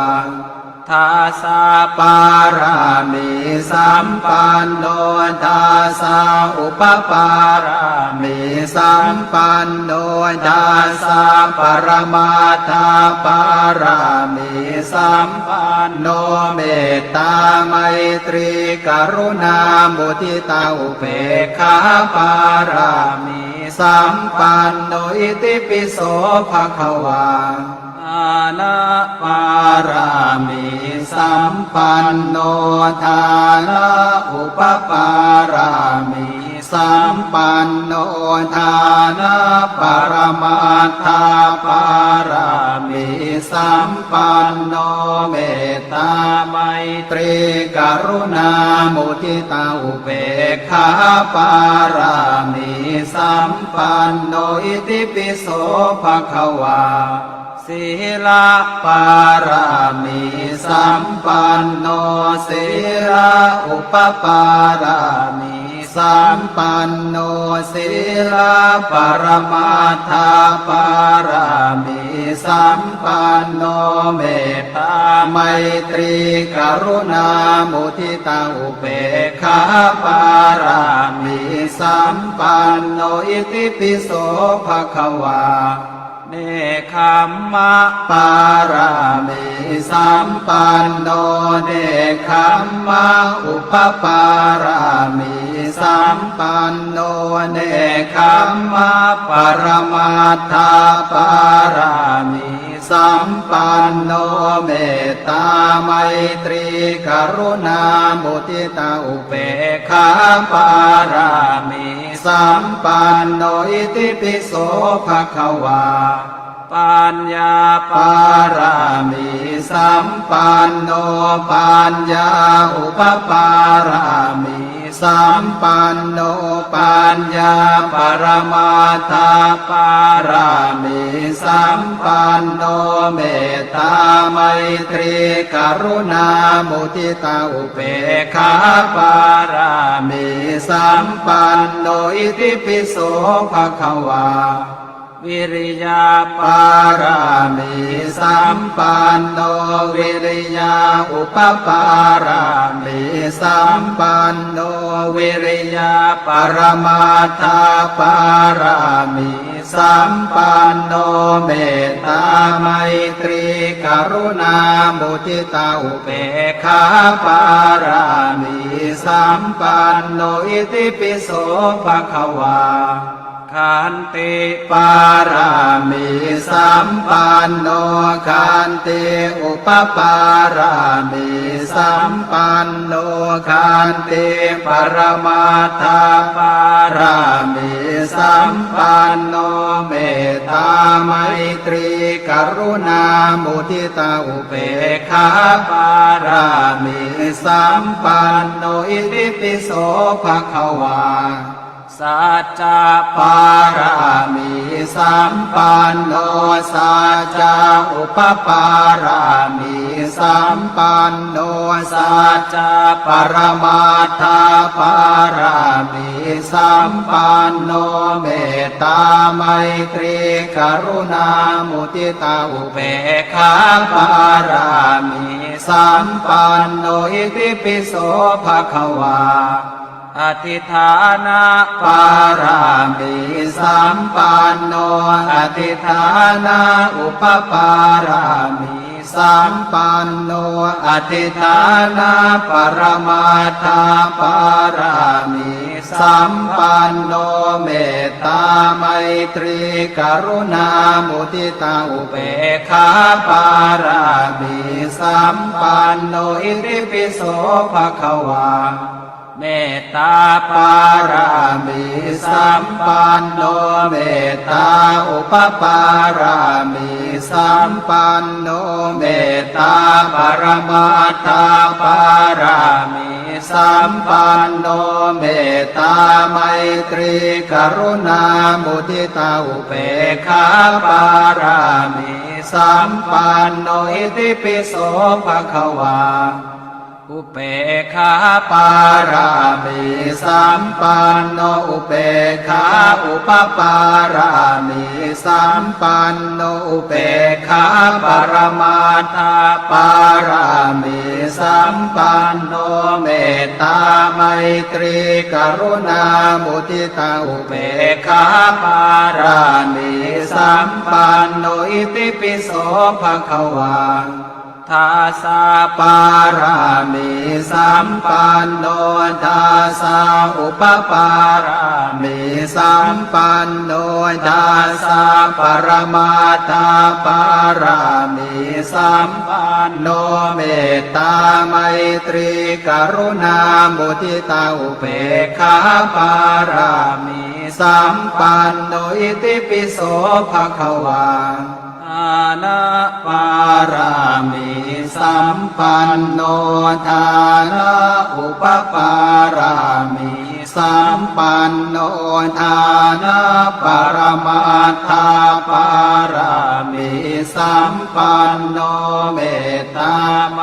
ตรีกรุณามุทิตาอุเบกขาปารามิสัมปันโนอิติปิโสภควาศีลปารามิสัมปันโนศีลอุปปารามิสัมปันโนศีลปรมาทาปารามิสัมปันโนเมตตาไมตรีกรุณามุทิตาอุเบกขาปารามิสัมปันโนอิติปิโสภควา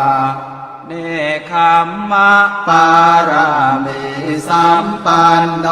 เนคขมมะอุปปารามิสัมปันโนเนคขมมะปรมาทาปารามิสัมปันโนเมตตาไมตรีกรุณามุทิตาอุเบกขาปารามิสัมปันโนอิติปิโสภควาปัญญาปารามิสัมปันโนปัญญาอุปปารามิสัมปันโนปัญญาปรมาทาปารามิสัมปันโนเมตตาไมตรีกรุณามุทิตาอุเบกขาปารามิสัมปันโนอิติปิโสภควาวิริยาปารามิสัมปันโนวิริยาอุปปารามิสัมปันโนวิริยาปรมาทาปารามิสัมปันโนเมตตาไมตรีกรุณามุทิตาอุเบกขาปารามิสัมปันโนอิติปิโสภควาขันติปารามิสัมปันโนขันติอุปปารามิสัมปันโนขันติปรมาทาปารามิสัมปันโนเมตตาไมตรีกรุณามุทิตาอุเบกขาปารามิสัมปันโนอิติปิโสภควาสัจจะปารามิสัมปันโนสัจจะอุปปารามิสัมปันโนสัจจะปรมาทาปารามิสัมปันโนเมตตาไมตรีกรุณามุทิตาอุเบกขาปารามิสัมปันโนอิติปิโสภควาอธิฐานะปารามิสัมปันโนอธิฐานะอุปปารามิสัมปันโนอธิฐานะปรมาทาปารามิสัมปันโนเมตตาไมตรีกรุณามุทิตาอุเบกขาปารามิสัมปันโนอิติปิโสภควา เมตตาปารามิสัมปันโนเมตตาอุปปารามิสัมปันโนเมตตาปรมาตาปารามิสัมปันโนเมตตาไมตรีกรุณามุทิตาอุเบกขาปารามิสัมปันโนอิติปิโสภควาอุเบกขาปารามิสัมปันโนอุเบกขาอุปปารามิสัมปันโนอุเบกขาปรมาตาปารามิสัมปันโนเมตตาไมตรีกรุณามุทิตาอุเบกขาปารามิสัมปันโนอิติปิโสภควา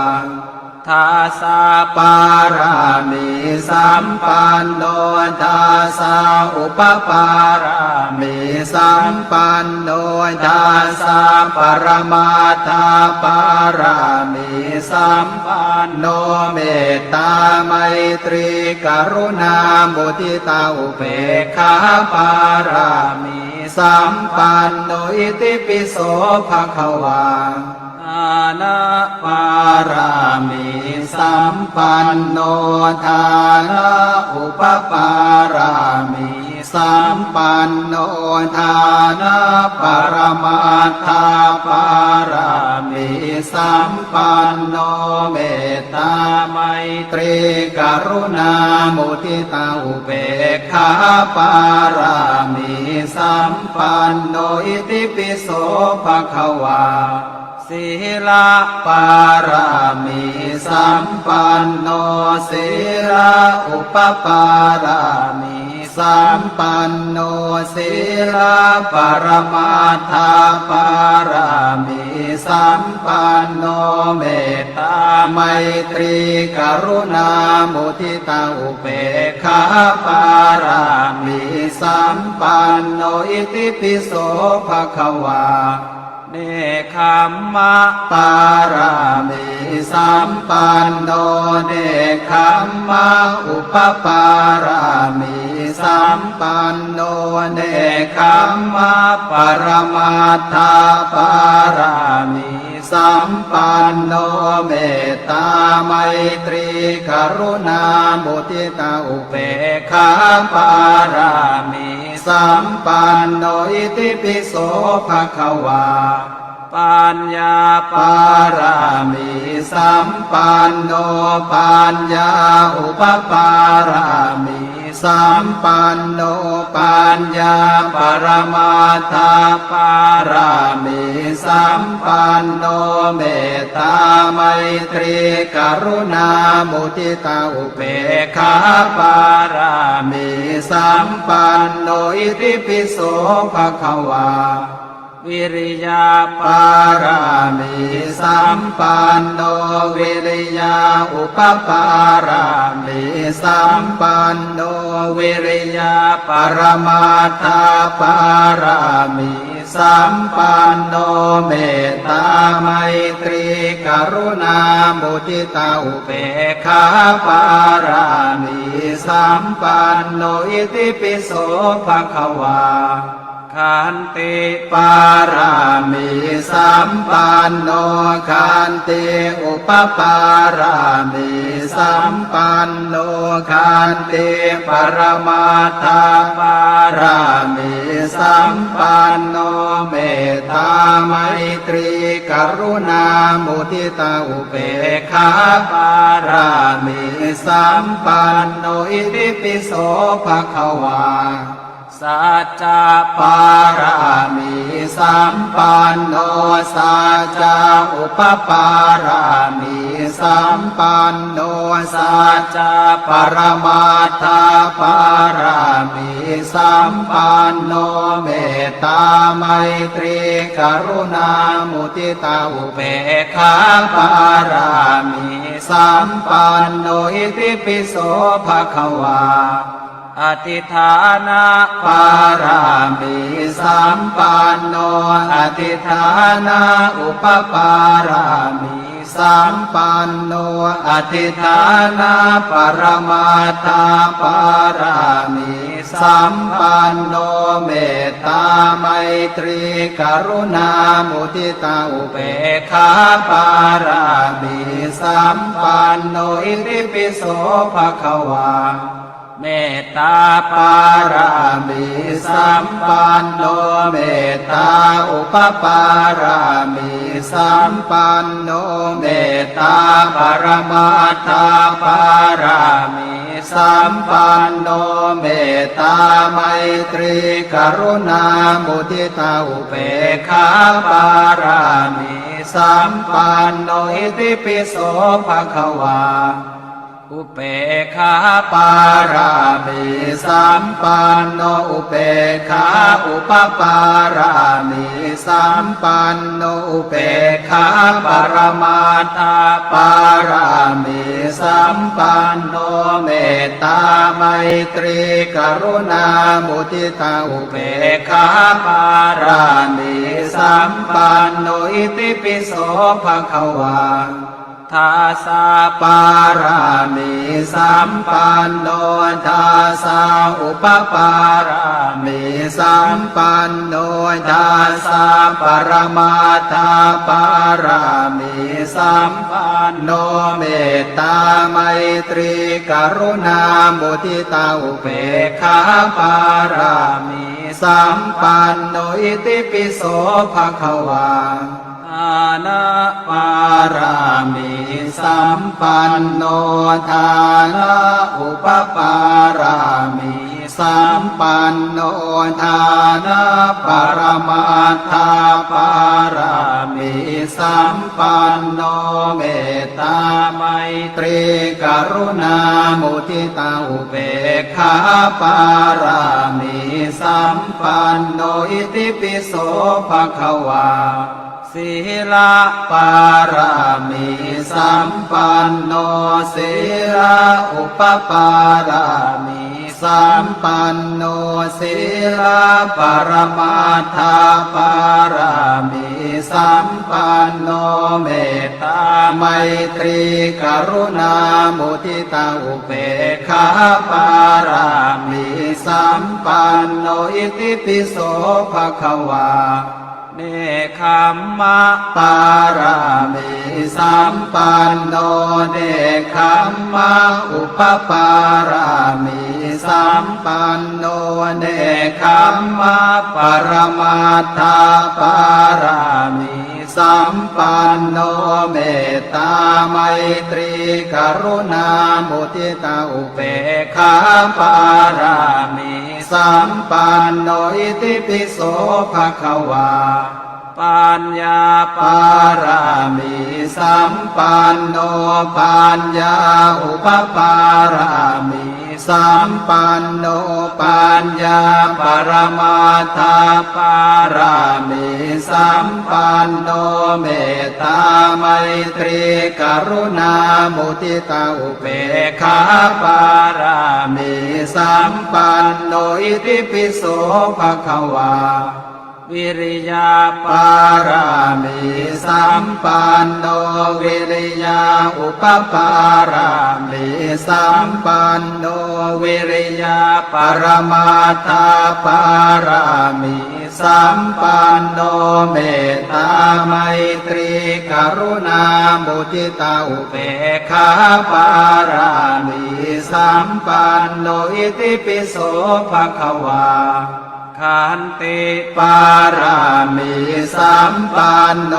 ขันติอุปปารามิสัมปันโน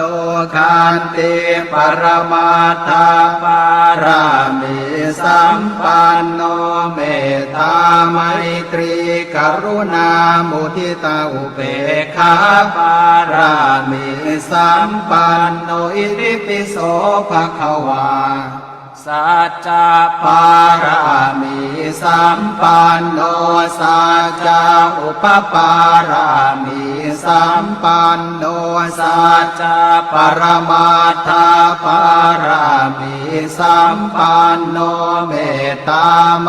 ตรีกรุณามุทิตาอุเบกขาปารามิสัมปันโนอิติปิโสภควาอธิฐานะ ปารามิสัมปันโน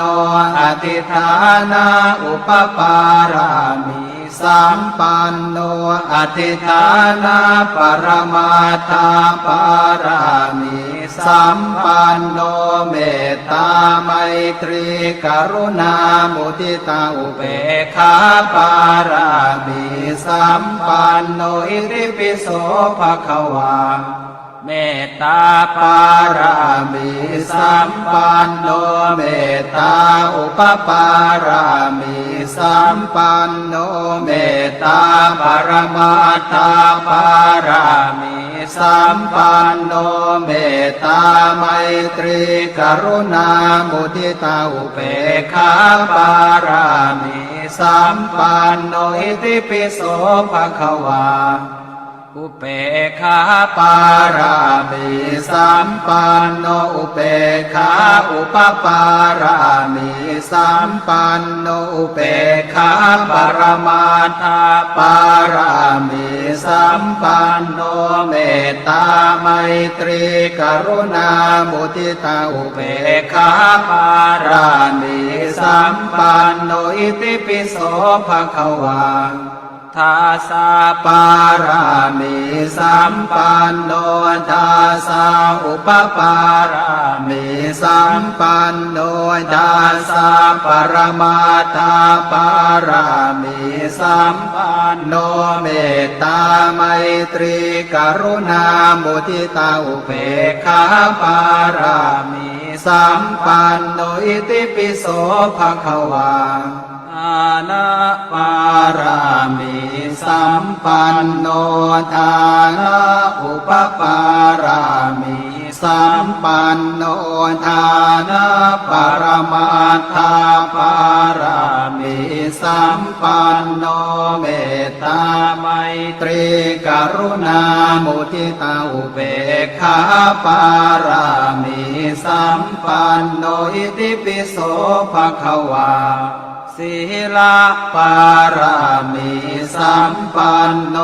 ศีลาอุปปารามิสัมปันโนศีลาปรมัตถาปารามิสัมปันโน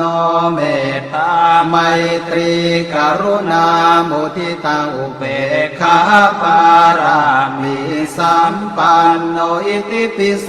ภควาเนคขมมะปารามิสัมปันโนเนคขมมะอุปปารามิสัมปันโนเนคขมมะปรมัตถาปารามิสัมปันโนเมตตาไมตรีกรุณามุทิตาอุเบกขาปารามิสัมปันโนอิติปิโสภควาปัญญาปารามิสัมปันโนปัญญาอุปปารามิสัมปันโนปัญญาปรมัตถาปารามิสัมปันโนเมตตาไมตรีกรุณามุทิตาอุเบกขาปารามิสัมปันโนอิติปิโสภควาวิริยาปารามิสัมปันโนวิริยาอุปปารามิสัมปันโนวิริยาปรมัตถาปารามิสัมปันโนเมตตาไมตรีกรุณามุทิตาอุเบกขาปารามิสัมปันโนอิติปิโสภควา คันติปารามิสัมปันโนคันติอุปปารามิสัมปันโนคันติปรมาทาปารามิสัมปันโนเมตตาไมตรีกรุณามุทิตาอุเบกขาปารามิสัมปันโนอิติปิโสภควาสัจจะปารามิสัมปันโนสัจจะอุปปารามิสัมปันโนสัจจะปรมาทาปารามิสัมปันโนเมตตาไมตรีกรุณามุทิตาอุเบกขาปารามิสัมปันโนอิติปิโสภควาอธิฐานะปารามิสัมปันโนอธิฐานะอุปปารามิสัมปันโนอธิฐานะปรมาทาปารามิสัมปันโนเมตตาไมตรีกรุณามุทิตาอุเบกขาปารามิสัมปันโนอิติปิโสภควาเมตตาปารามิสัมปันโนเมตตาอุปปารามิสัมปันโนเมตตาปรมาทาปารามิสัมปันโนเมตตาไมตรีกรุณามุทิตาอุเบกขาปารามิสัมปันโนอิติปิโสภควาอุเบกขาปารามิสัมปันโนอุเบกขาอุปปารามิสัมปันโนอุเบกขาปรมาทาปารามิสัมปันโนเมตตาไมตรีกรุณามุทิตาอุเบกขาปารามิสัมปันโนอิติปิโสภควาทาสาปารามิสัมปันโนทาสาอุปปารามิสัมปันโนทาสาปรมาทาปารามิสัมปันโนเมตตาไมตรีกรุณามุทิตาอุเบกขาปารามิสัมปันโนอิติปิโสภควาพุทธังสรณังคัจฉามิธัมมังสรณังคัจฉามิสังฆังสรณังคัจฉามินะมามิหังหลังจากที่เราได้สวดมนต์ไหว้พระเรียบร้อยแล้ว เราก็จะได้ปฏิบัติสมาธิกรรมฐานกัน โดยการนั่งสมาธิเป็นเวลาประมาณ5 นาที ให้เรานั่งท่าขัดสมาธิเอาเท้าขวาวางทับบนเท้าซ้ายยืดตัวให้ตรงแล้วประนมมือขึ้นเพื่อขอสมาทานพระกรรมฐานก่อนให้ว่าตามดังนี้อุกาสะอุกาสะณโอกาสบัดนี้ข้าพเจ้าขอสมาทานซึ่งพระกรรมฐานที่พระพุทธเจ้าทรงบัญญัติไว้ดีแล้วขอคณิกะสมาธิอุปจารสมาธิอัปปนาสมาธิและวิปัสสนาญาณจงบังเกิดมีในขันธสันดานของข้าพเจ้าข้าพเจ้าจะตั้งสติกำหนดไว้ที่ลมหายใจเข้าออกลมหายใจเข้ารู้ลมหายใจออกรู้3 หนและ7 หน100 หนและ1,000 หนด้วยความไม่ประมาทตั้งแต่บัดนี้เป็นต้นไปเถิด ต่อไปให้เราค่อยๆเอามือขวา วางทับมือซ้าย พยายามยืดกายให้ตรงดำรงสติให้มั่น แล้วค่อยๆหลับตาลงเบาๆหายใจเข้าลึกๆยาวๆแล้วค่อยๆผ่อนลมหายใจออกช้าๆหายใจเข้าก็รู้ว่าหายใจเข้าหายใจออกก็รู้ว่าหายใจออกให้เอาสติไปจับที่ลมหายใจเข้าลมหายใจออกหายใจเข้าภาวนาในใจว่าพุทธหายใจออกภาวนาว่าโธหายใจเข้าพุทธหายใจออกโธพุทธโธพุทธโธให้สังเกตที่ลมหายใจอุ่นๆที่สัมผัสกับปลายจมูกของเราแล้วค่อยๆผ่านลงมาทางลำคอลงสู่ปอดเมื่อหายใจเต็มปอดแล้วเราจะรู้สึกว่ามีความสุขอิ่มสบายและสงบเย็นที่ใจ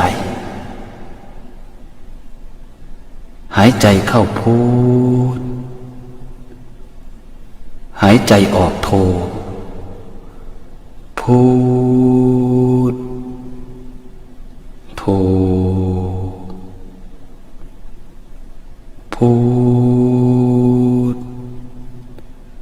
โธถ้าเรารู้ว่าเผลอสติไปแล้วเอาจิตไปคิดเรื่องอื่นอยู่ก็ให้รีบดึงสติกลับมาให้มาจับที่ลมหายใจพร้อมกับภาวนาว่ารู้ตัวหนอรู้ตัวหนอแล้วกำหนดลมหายใจเข้าออกพุทธโธพุทธโธ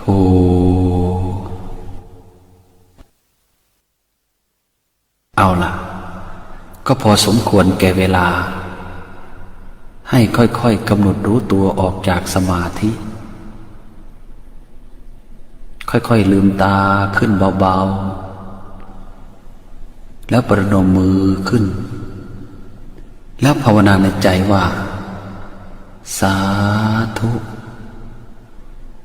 ด้วยอานิสงส์แห่งผลการปฏิบัติสมาธิกรรมฐานนี้ขอความมีสติความสงบสุขแห่งจิตความปล่อยวางจากความยึดมั่นถือมั่นและความหลุดพ้นจากทุกข์ทั้งปวงจงบังเกิดมีแก่ข้าพเจ้าและบุคคลอันเป็นที่รักของข้าพเจ้าด้วยเถิดอนุโมทามิ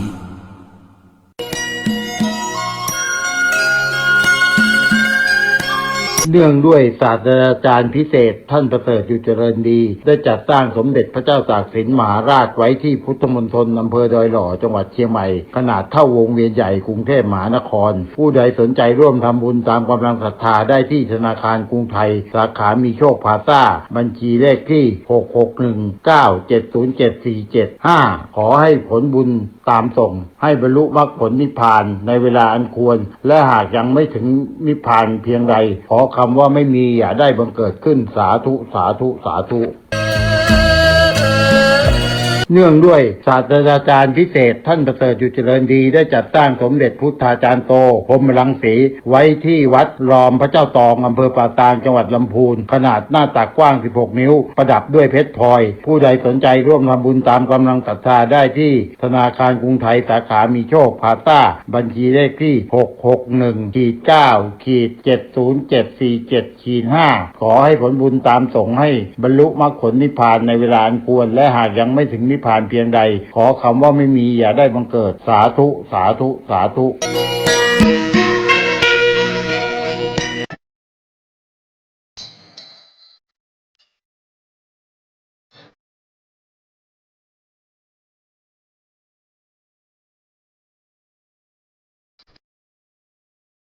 สวัสดีครับท่านผู้ฟังที่เคารพวันนี้ผมเกษตรเพชรสำริดวิทยากรก็ขออนุญาตทุกแดนโลกธาตุที่ได้รับรู้รับทราบด้วยการได้รับรู้ทางใจด้วยการรับรู้ทางสิ่งที่ท่านได้สื่อสารขออนุญาตนำเล่าประวัติวัดอินทารามโดยสังเขปวัดอินทารามเป็นอารามหลวงชั้นตรีชนิดวรวิหารตั้งอยู่เลขที่ 432 ถนนเทิดไทยปากคลองบางยี่เรือริมคลองบางกอกใหญ่ตำบลตลาดภูอำเภอธนบุรีจังหวัดธนบุรีปัจจุบันเป็นจังหวัดกรุงเทพมหานครวัดอินทารามเป็นวัดโบราณครั้งสมัยกรุงศรีอยุธยาเดิมเรียกว่าวัดบางยี่เรือนอก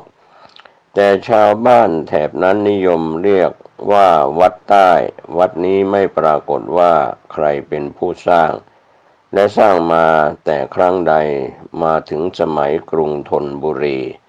สมเด็จพระเจ้าตากสินมหาราชทรงสถาปนาเป็นพระอารามหลวงชั้นเอกพิเศษทรงบูรณะปฏิสังขรณ์ทั่วทั้งพระอารามตลอดรัชกาลปรากฏตามพระราชพงศาวดารว่าสมเด็จพระเจ้ากรุงธนทรงบำเพ็ญพระราชกุศลถวายพระเพลิงพระศพสมเด็จกรมพระพิทักษ์เทพามาศพระราชชนนีที่วัดบางยี่เรือนอกเมื่อปีมะแม่พุทธศักราช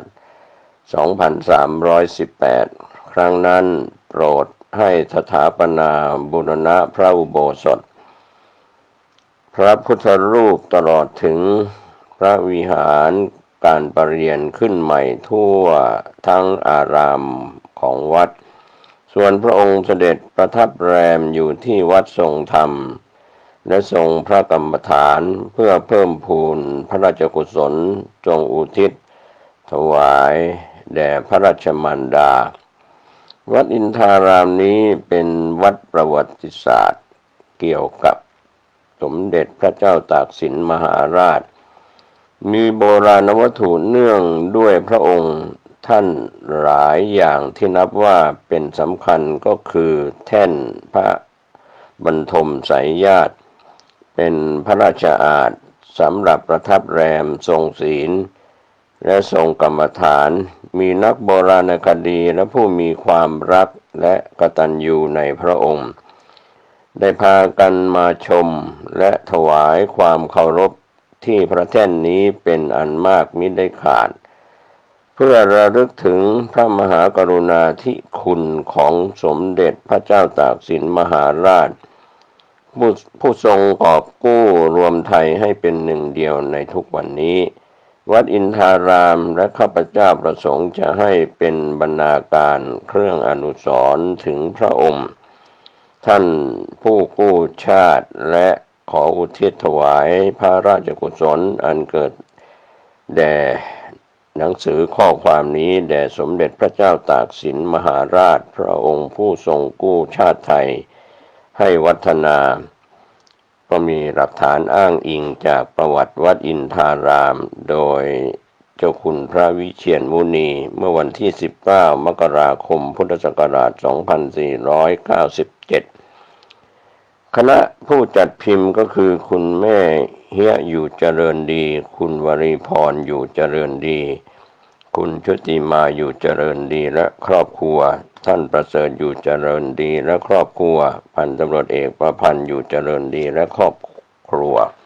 พระราชประวัติสมเด็จพระเจ้าตากสินมหาราชสมเด็จพระเจ้าตากสินมหาราชทรงพระราชสมภพเมื่อวันอาทิตย์ที่ 17 เมษายน พุทธศักราช 2277 ปีขานเดือน 7 ขึ้น 15 ค่ำจุลศักราช 1096 ในรัชกาลพระเจ้าอยู่หัวบรมโกศแห่งกรุงศรีอยุธยาทรงกู้ชาติให้พ้นจากความเป็นทาสของพม่าสำเร็จหลังจากเสียกรุงศรีอยุธยาเพียง5 เดือนเท่านั้นทรงปราบดาพิเศษกเป็นพระมหากษัตริย์ไทยเมื่อวันที่ 28 ธันวาคม พุทธศักราช 2311 สวรรคตเมื่อปีพุทธศักราช 2325 พระชนมายุเพียง 48 พรรษาสมเด็จพระเจ้าตากสินมหาราชต้องทรงทำสงครามตลอดรัชกาลเพราะแม้ว่าจะทรงกอบกู้ชาติได้อิสรภาพแล้วแต่ความระสำระสายยังแผ่คลุมทั่วแดนไทยฉะนั้นนับแต่เสวยราชเป็นต้นมาพระองค์ต่อสู้แก้ปัญหาความยากจนข้นแค้นซึ่งคุกคามประชาราษฎร์ของพระองค์ด้วยความอดทนทรงถึงกับเปล่งพระสัจจวาจาว่ามาดแม้นว่ามีเทพพยดาองค์ใดสามารถบันดาลให้มีพืชพันธุ์ธัญญาหารแก่พระสงฆ์นิกรของพระองค์อย่างสมบูรณ์เห็นทันแก่พระเนตรแล้วแม้จะต้องการเครื่องบวงสรวงด้วยการให้ตัดพระกรของพระองค์เป็นเครื่องสักการะก็จะทรงตัดถวายให้โดยพลันนั่นเป็นความรักที่พระองค์มีต่อพระสงฆ์นิกรนอกจากนี้พระองค์ยังต้องปราบปรามผู้ตั้งตัวเป็นใหญ่ที่ไม่คิดเป็นน้ำหนึ่งใจเดียวกันชุมชนต่างๆทั้ง6 ชุมชนที่เข้มแข็งทั้งยังต้องปราบด้านเขมรลาวยวนจนพระองค์เองนั้นจะหาเวลาประทับภายใต้เสวตฉัตรไม่ได้เลยแต่ก็ทรงบากบั่นอดทนมิได้เห็นแก่ความสุขส่วนพระองค์พระราชกรณียกิจขณะทรงดำรงตำแหน่งกษัตริยาธิราชนั้นนอกเหนือจากการทำศึกสงครามแล้วพระองค์ยังมีการติดต่อค้าขายกับต่างประเทศโดยเฉพาะประเทศจีนและยังทรงฟื้นฟูสร้างวรรณกรรมนาฏศิลป์ทรงพระราชนิพนธ์ตำราพิชัยสงครามคือยุทธศาสตร์ตำราในการใช้อาวุธและกำหนดพระราชกฎหมายด้วยพระองค์เองนอกจากนี้ยังทรงทนุบำรุงพระพุทธศาสนาพระราชอาณาเขตประเทศไทยในรัชสมัยพระบาทสมเด็จพระเจ้าตากสินมหาราชแผ่ไพศาลมากที่สุดก็คือทิศเหนือได้ดินแดนเวียงจันทร์หลวงพระบางทิศใต้ได้ดินแดนกะลันตันตรังกานูไซบุรีทิศตะวันออกได้ลาวเขมรทางฝั่งแม่น้ำโขงจดอาณาเขตยวนทิศตะวันตกจดดินแดนเมาะตมะทวายมฤตและตะนาวศรีสมเด็จพระเจ้าตากสินมหาราชพระผู้กอบกู้ชาติไทยเป็นยอดนักรบไทยพระองค์กอบกู้ชาติไทยได้แล้วยังทรงบากบั่นสร้างความมั่นคงให้แก่ชาติไทยอีกอเนกอนันต์ทรงเป็นวีรบุรุษของปวงชนชาวไทยชาติไทยโดยเฉพาะเยาวชนไทยควรได้รู้จักพระองค์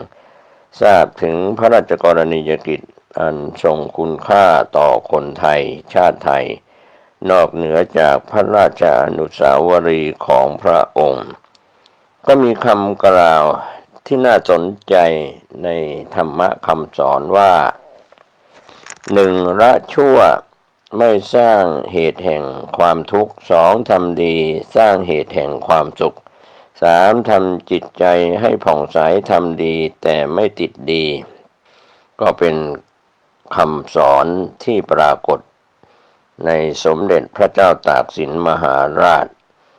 ก็เป็นผู้เรียบเรียงข้อความโดยนายประเสริฐอยู่เจริญดีในสมัยที่ท่านดำรงตำแหน่งผู้พิพากษาศาลอุทธรภาค 5ก็มีคติธรรมที่เป็นข้อเตือนใจน่าสนใจนำมาสู่ท่านผู้ฟังดังนี้มีเจ้ามามีอะไรมาด้วยเราเจ้าจะเอาแต่สุขสนุกแค่ไหนเจ้ามาเปล่าแล้วเจ้าจะเอาอะไรเจ้าก็ไปมือเปล่าเหมือนเจ้ามายศและลาภหาไปไม่ได้แน่มีเพียงแต่ต้นทุนบุญกุศลทรัพย์สมบัติทิ้งไว้ให้ปวงชนแม้ร่างตนเขาก็เอาไปเผาไฟสมเด็จพระเจ้าตากสินมหาราชอาราธนาดวงพระวิญญาณของพระองค์โอมสิโนราชาเทวชยตุภวัง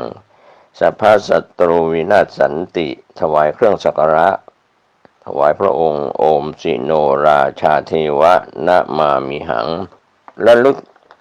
องค์พ่อตากมีคำกรอนว่า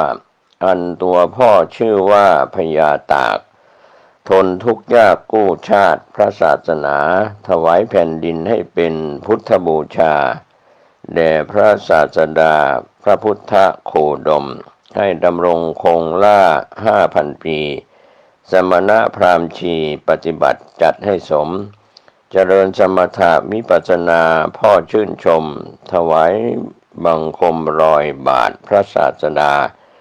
คิดถึงพ่ออยู่คู่กับเจ้าชาติของเราคงอยู่คู่พระศาสนาพระศาสนาคงอยู่คู่องค์กษัตราพระศาสดาฝากไว้ให้คู่กันเป็นคำสดุดีพระวีระมหากษัตราธิราชเจ้าพระทรงดาบรบรุกทรงบุกบั่นทรงประจันศึกเสือทั้งเหนือใต้เอาเลือดเนื้อและชีวิตพิชิตชัยกู้ให้ไทยคืนไทยทุกวันมาเมืองสยามยับแยกเคยแตกย่อยพระประสานรวมรอยเป็นหนึ่งร่าให้ลูกหลานทุกรุ่นอุ่นอุราได้ภูมิใจในคุณค่าของแผ่นดินพระทรงดาบรบรุกไปทุกทิศประกาศสิทธิ์จากฟ้าว่าตากสินลำลึกองค์พระผู้กู้ธรณินถวายชีวินไว้บูชาทั่วฟ้านะครับก็เป็นเรื่องราวที่ผมเกษตรเพชรสำริดได้รับเอกสารมาเพื่อขออนุญาตถ่ายทอดเป็นเสียงผ่านท่านผู้ฟังในภาคปกติแล้วก็ทางออนไลน์ไม่ว่าจะเป็นประวัติวัดอินทารามโดยสังเขปพระราชประวัติสมเด็จพระเจ้าตากสินมหาราชรวมไปถึงคติธรรมคำระลึกองค์พ่อตากสดุดีพระวีระมหากษัตราธิราชเจ้าเหล่านี้ก็เป็นเอกสารเล็กๆน้อยๆแต่มีคุณค่าทางด้านจิตใจบำเพ็ญทานรักษาศีลเจริญภาวนาท่านก็จะได้มีโอกาสรักสถาบันทั้ง3ชาติศาสนาพระมหากษัตริย์ได้มีโอกาสบรรลุมรรคผลนิพพานพ้นทุกข์พ้นภัยพ้นอันตรายมีโชคดีสวัสดีครับ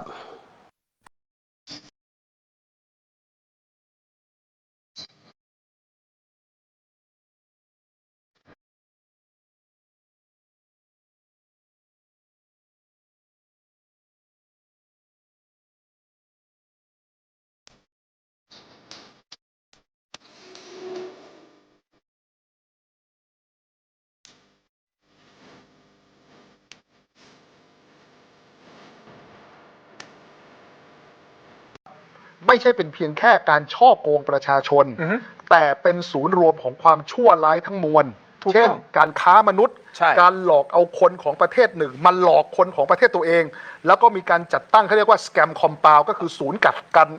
กันแรงงานสแกมเมอร์ซึ่งมีภาพออกมาเต็มที่เลยนะเกี่ยวข้องกับยาเสพติดเกี่ยวข้องกับการก่อการร้ายเกี่ยวข้องกับการฟอกเงินที่มาจากการก่อการร้ายโดยสหรัฐเนี่ยทราบว่ามีขบวนการแฮกเกอร์จากเกาหลีเหนือเอาเงินมาฟอกที่กัมพูชาอย่างเนี้ยคือมันเป็นศูนย์รวมของความเลวร้ายแล้วก็เขาเรียกว่าเม็ดเงินเนี่ยนะครับจากการสแกมเนี่ยนะในกัมพูชาเนี่ยเขาประเมินเนี่ยประมาณ400,000 ล้านบาทถึง700,000 ล้านบาทก็ประมาณ 12,500 ล้านเหรียญ US ถึง 19,000 ล้านเหรียญ US มันเยอะมากเยอะมากมหาศาลเฉพาะของประเทศไทยเนี่ยที่ถูกกัมพูชาหลอกเครือข่ายของกัมพูชาแล้วกันเครือข่ายในประเทศกัมพูชาแล้วกันนะครับอยู่ที่ 115,300 ล้านบาทวันหนึ่ง316 ล้านหมายความว่าพระอาทิตย์ขึ้นพระอาทิตย์ตกดินมีคนไทยถูกหลอกเงินเนี่ย316 ล้านมีสายจากโจรสายโทรศัพท์จากโจรและ SMS เนี่ยนะครับสายโทรศัพท์เนี่ย38 ล้านสายข้อความเนี่ยจาก SMS เนี่ยที่หลอกให้กดลิงก์เนี่ย130 ล้านข้อความรวมกันแล้ว168 ล้านครั้งที่โจมตีประชาชนคนไทย1คนถ้าเราคิดเฉพาะคนที่มีโทรศัพท์ประมาณ40 กว่าล้านคนใน1 ปีเนี่ยนะครับจะโดนโจมตีเนี่ยประมาณ 4-5 ครั้งแล้วอย่างนี้เป็นเรื่องปกติไหมไม่ปกติแน่มันก็นำมาสู่คำถามต่อมาว่าโอเคแล้วประเทศไทยเราจะทำอะไรในการที่จะเข้าไปร่วมมือกับ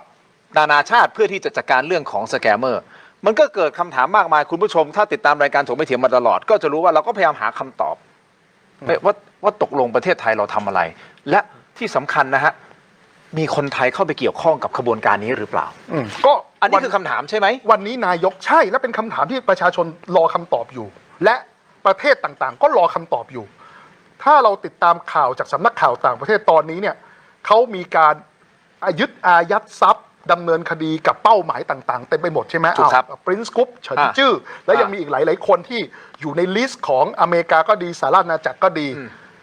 แต่วันนี้นายกให้สัมภาษณ์ก็ยอมรับบอกว่าประเทศ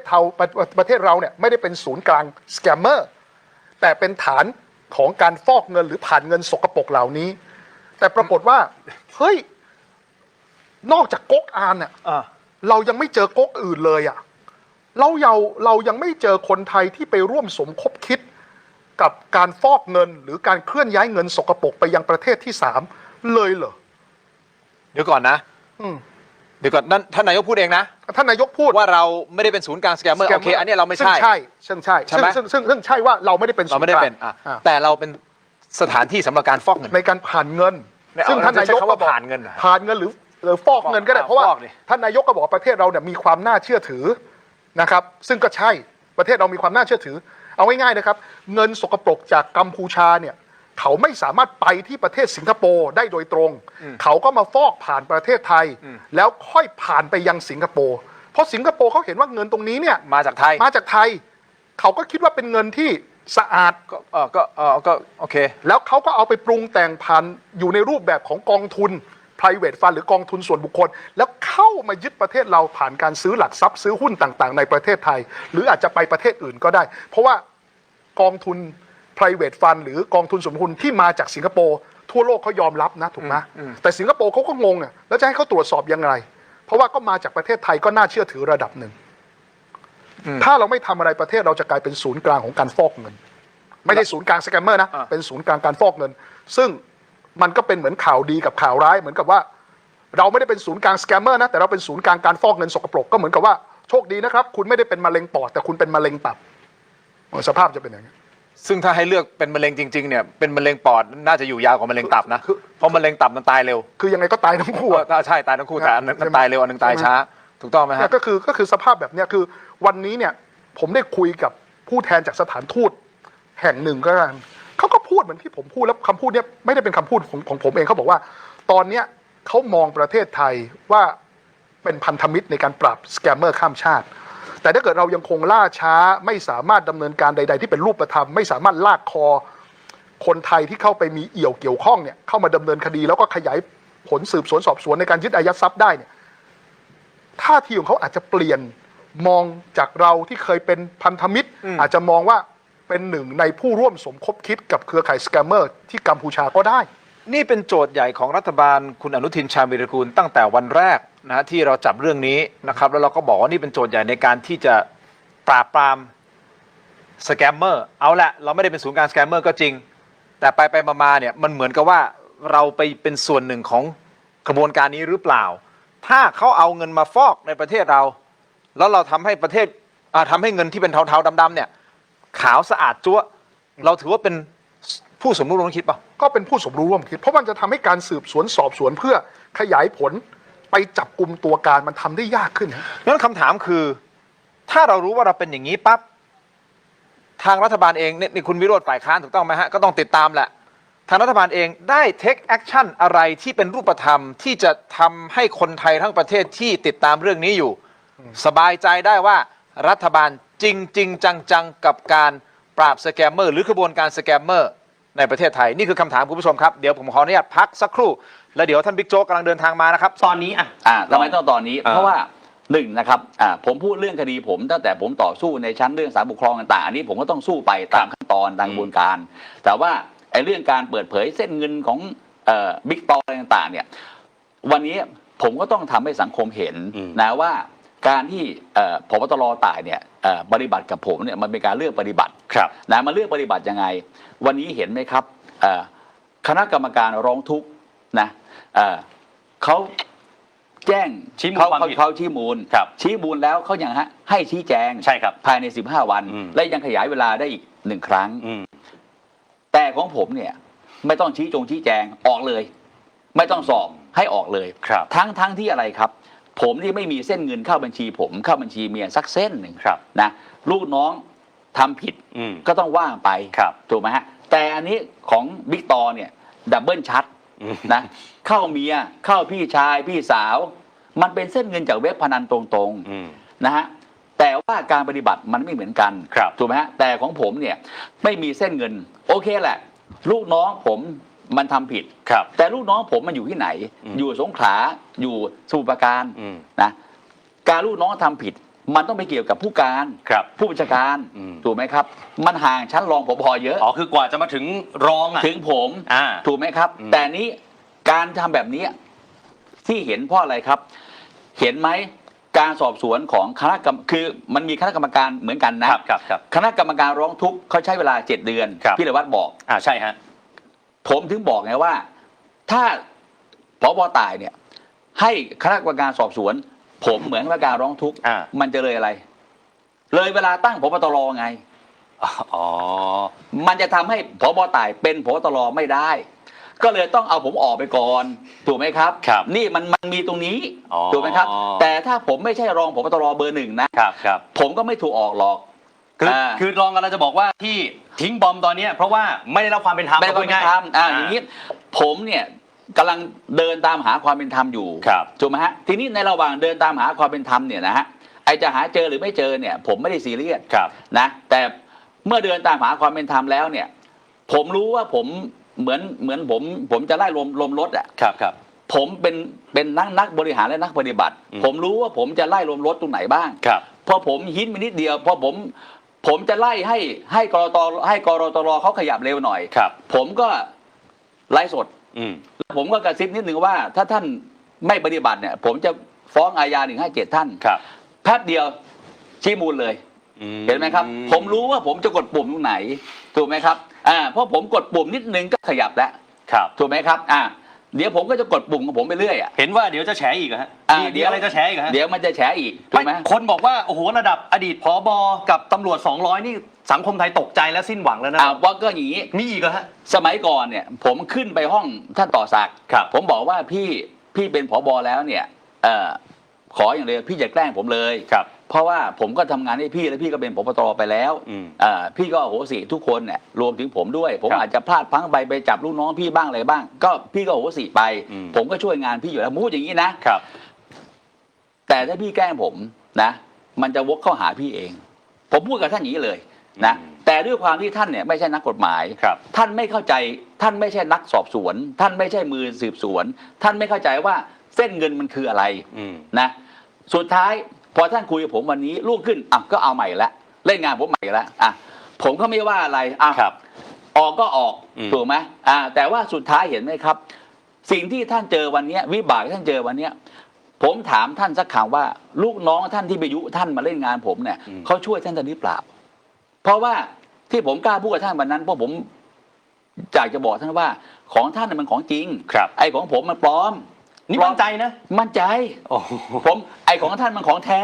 ของผมมันของปลอมไม่แต่ตอนอดีตผบ.ตร.อันนี้ให้ความเป็นธรรมกับท่านนะฮะแน่นอนท่านก็มั่นใจนะต่างคนต่างก็มั่นใจสังคมไทยก็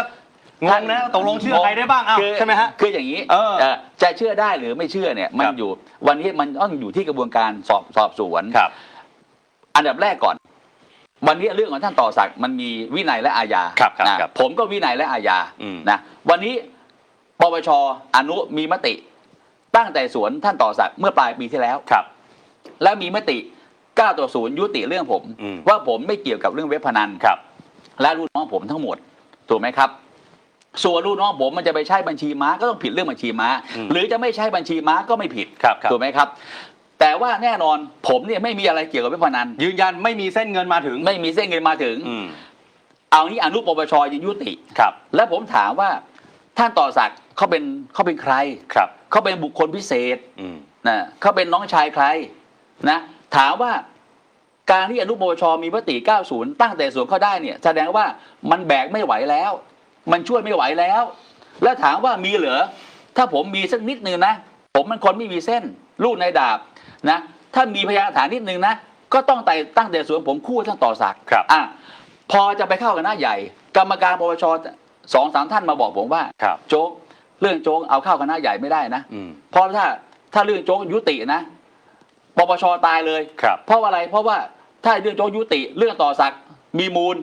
ปปชก็เจ๊งกันดิเพราะเขาเป็นน้องใครดูดิถูกไหมผมก็ถามปปชเฮ้ยอย่างนี้จะเอาคนผิดไปรอจะเอาคนถูกไปรอคนผิดได้ยังไงสุดท้ายก็ต้องรอมาปีหนึ่งเห็นไหมครับพอปีหนึ่งผมก็พูดต่อว่าเห็นไหมครับท่านต่อศักดิ์ไม่มีถูกตั้งกรรมการวินัยเลยจนถึงยังไงครับคณะกรรมการลูกชี้มูลชี้มูลวันนี้ท่านผบ.ตร.กิจรัตน์ก็ยังไม่ตั้งกรรมการร้ายแรงอย่างนะยังเฉยอีกเพราะอะไรครับเพราะว่าตามกฎหมายเนี่ยพรบ.ตำรวจมาตรา129ผมจำแม่นเลยนะระบุไว้ว่าผู้ที่ออกราชการไปแล้วกี่ปีถ้าออกเกิน1 ปีไม่ต้องตั้งกรรมการไม่ได้เพราะนั้นก็พยายามดึงไว้ท่านผบ.ตร.กิจรัตน์พยายามดึงไว้เกิน1 ปีเพื่อจะไม่ต้องตั้งกรรมการท่านต่อศักดิ์อันนี้ดักคอมันรู้หมดมันรู้มือกันอันนี้มีหลายกรณีมันรู้มือกันแต่ของผมเห็นเอาของผมเห็นไหมของผมเนี่ยเอาให้ออกไปแล้วนะไม่พอนะมาเรื่องข้อสอบจุฬาอีกเห็นไหมข้อสอบจุฬาผมตั้งกรรมการผมวันสุดท้าย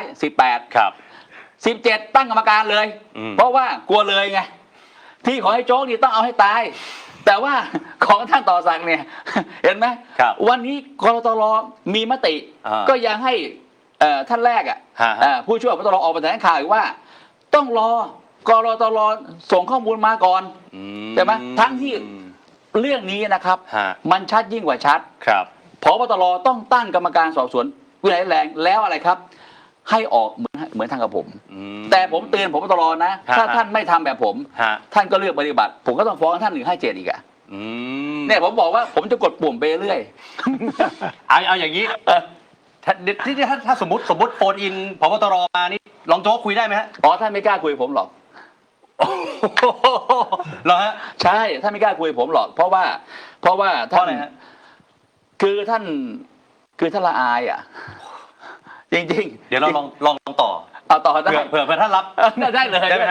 ยเดี๋ยวลองเอาได้เลยพลเอกกิตติพันเพชรยินดีเลยแต่ท่านไม่รับหรอกไม่เพื่อความเป็นธรรมได้เลยได้ไหมได้เลยครับได้เลยเดี๋ยวลองได้เลยระหว่างนี้เดี๋ยวแป๊บหนึ่งเดี๋ยวเรื่องโพสต์ล่าสุดของคุณชูวิทย์เดี๋ยวรอแป๊บหนึ่งได้เลยสลับอารมณ์หน่อยเฮ้ยโหน่งฮะไม่ได้ถามเรื่องนี้หรอกให้โทนดาวหน่อยไม่รู้เรื่องนี้จะดาวหรือเปล่าเพราะว่าคนเนี่ยสงสัยที่คุณอนุทินไปเซ็นเมื่อวานนี้เราเห็นแล้ว8 ข้อโอเค8 ข้อเนี่ยก็คล้ายๆกับที่คุณอนุทินพูดก่อนหน้านั้นแล้วแหละว่ากัมพูชาต้องทำก่อนนะวันนี้ย้ำว่าเรายังไม่เปิดด่านนะข่าวลือที่บอกว่าจะไปเปิดด่านที่สระแก้วก็ยังไม่เปิดนะ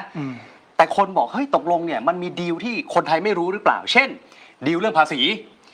นี่ตอนนี้สหรัฐเขาเปิดมาแล้วนะฮะว่าเราต้องซื้อเครื่องบินเขานำเข้าอะไรของเขาบ้างต่างๆนานาและภาษีเราจะได้ 19% บางตัว 0% อันนั้นเรื่องหนึ่งกับอีกเรื่องคือแร่หายาก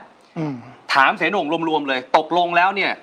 เราเสียเปรียบเยอะเกินไปหรือเปล่าหรือยังไงฮะเฉพาะเอาสั้นๆเฉพาะเรื่องเรากัมพูชาเนี่ยมันจบแล้วถ้าเราคุยเมื่อสักครู่ก็คือว่าเข้าไปUNSCไม่ได้แล้วจบแล้วเรียบร้อยหมดแล้วกัมพูชานี่จบ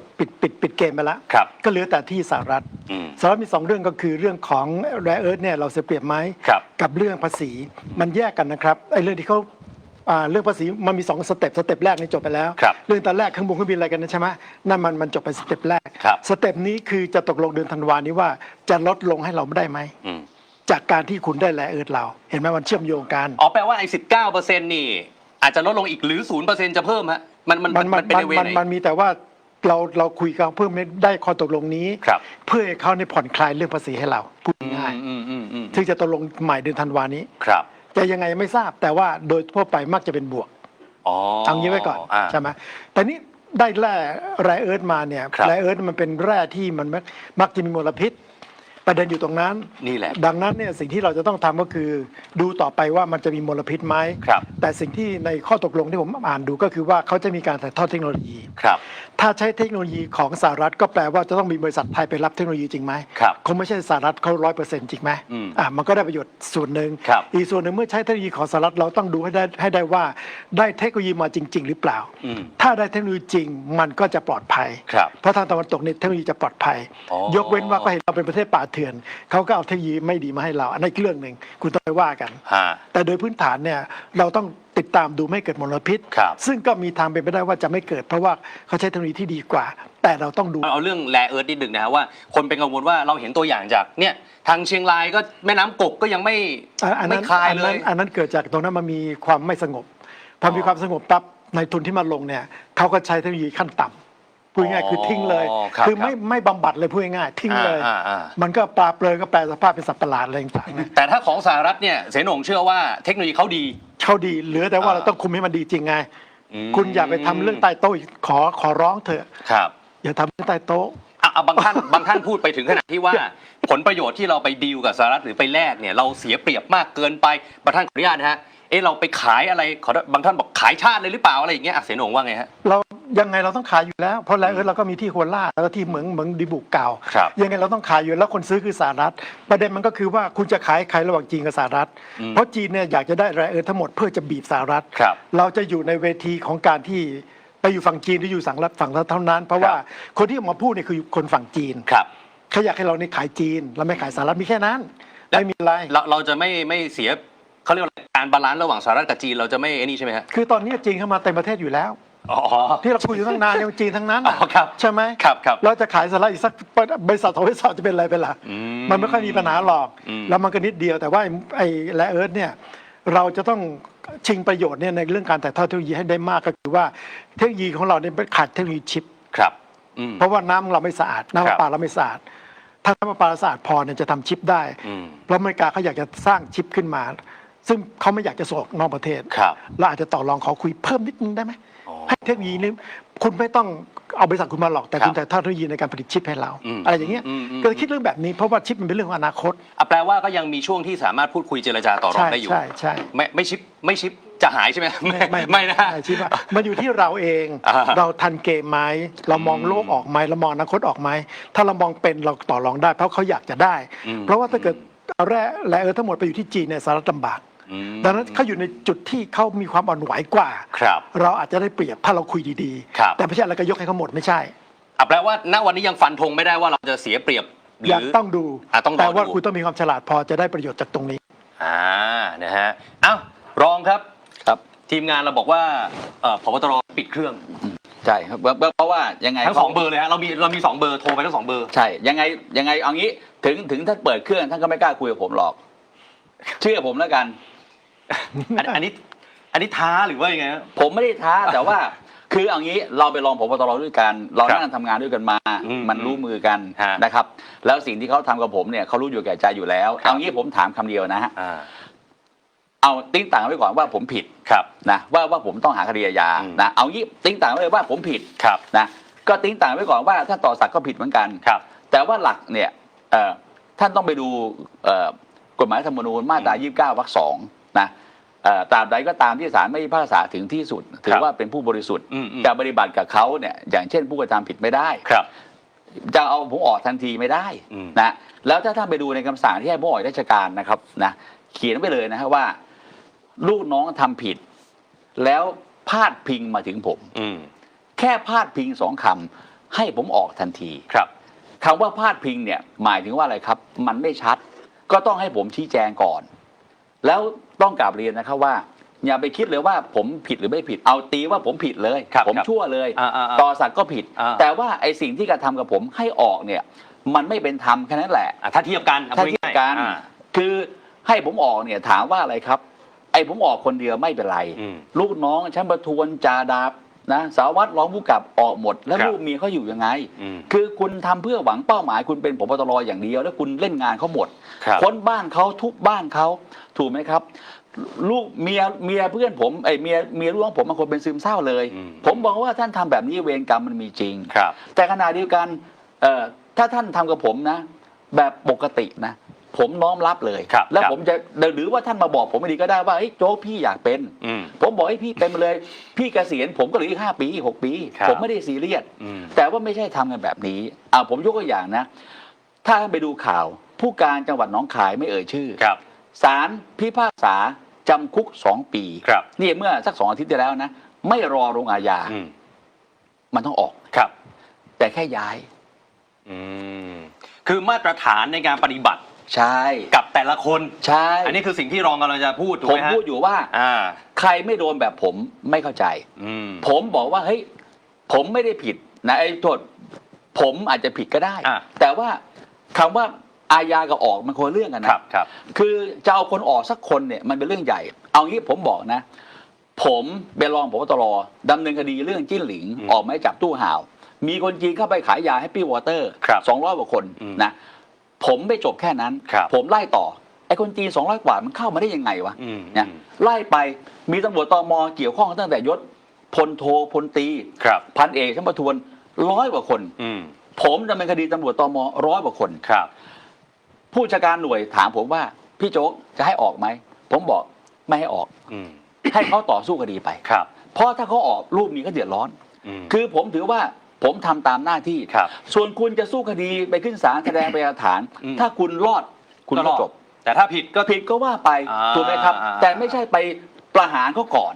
ถูกไหมครับและอย่างของผมเนี่ยหลักฐานผมในคำสั่งนะครับคำสั่งบอกว่าพาดพิงนะคำว่าพาดพิงมันต้องให้ผมชี้แจงเอาผมถามว่าไม่งั้นต่อไปอันนี้เส้นเงินไม่ได้เข้าบัญชีผมนะไม่งั้นต่อไปถ้าจะเตะตัดขาใครก็ใช้บัญชีม้าโอนเงินเข้าไป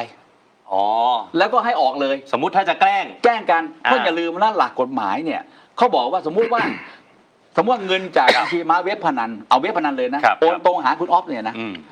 คือต้องสอบคุณอ๊อฟก่อนนะว่าคุณอ๊อฟรู้เรื่องหรือเปล่าว่าไอ้นี่คือเงินบัญชีม้าเว็บพนันถ้าคุณอ๊อฟไม่รู้นะไม่ผิดนะเพราะนั้นมันสอบปากคำได้ผมทำคดีทุกคดีผมทำแบบนี้หมดแม้แต่คดีเป้รักผู้การเท่าไหร่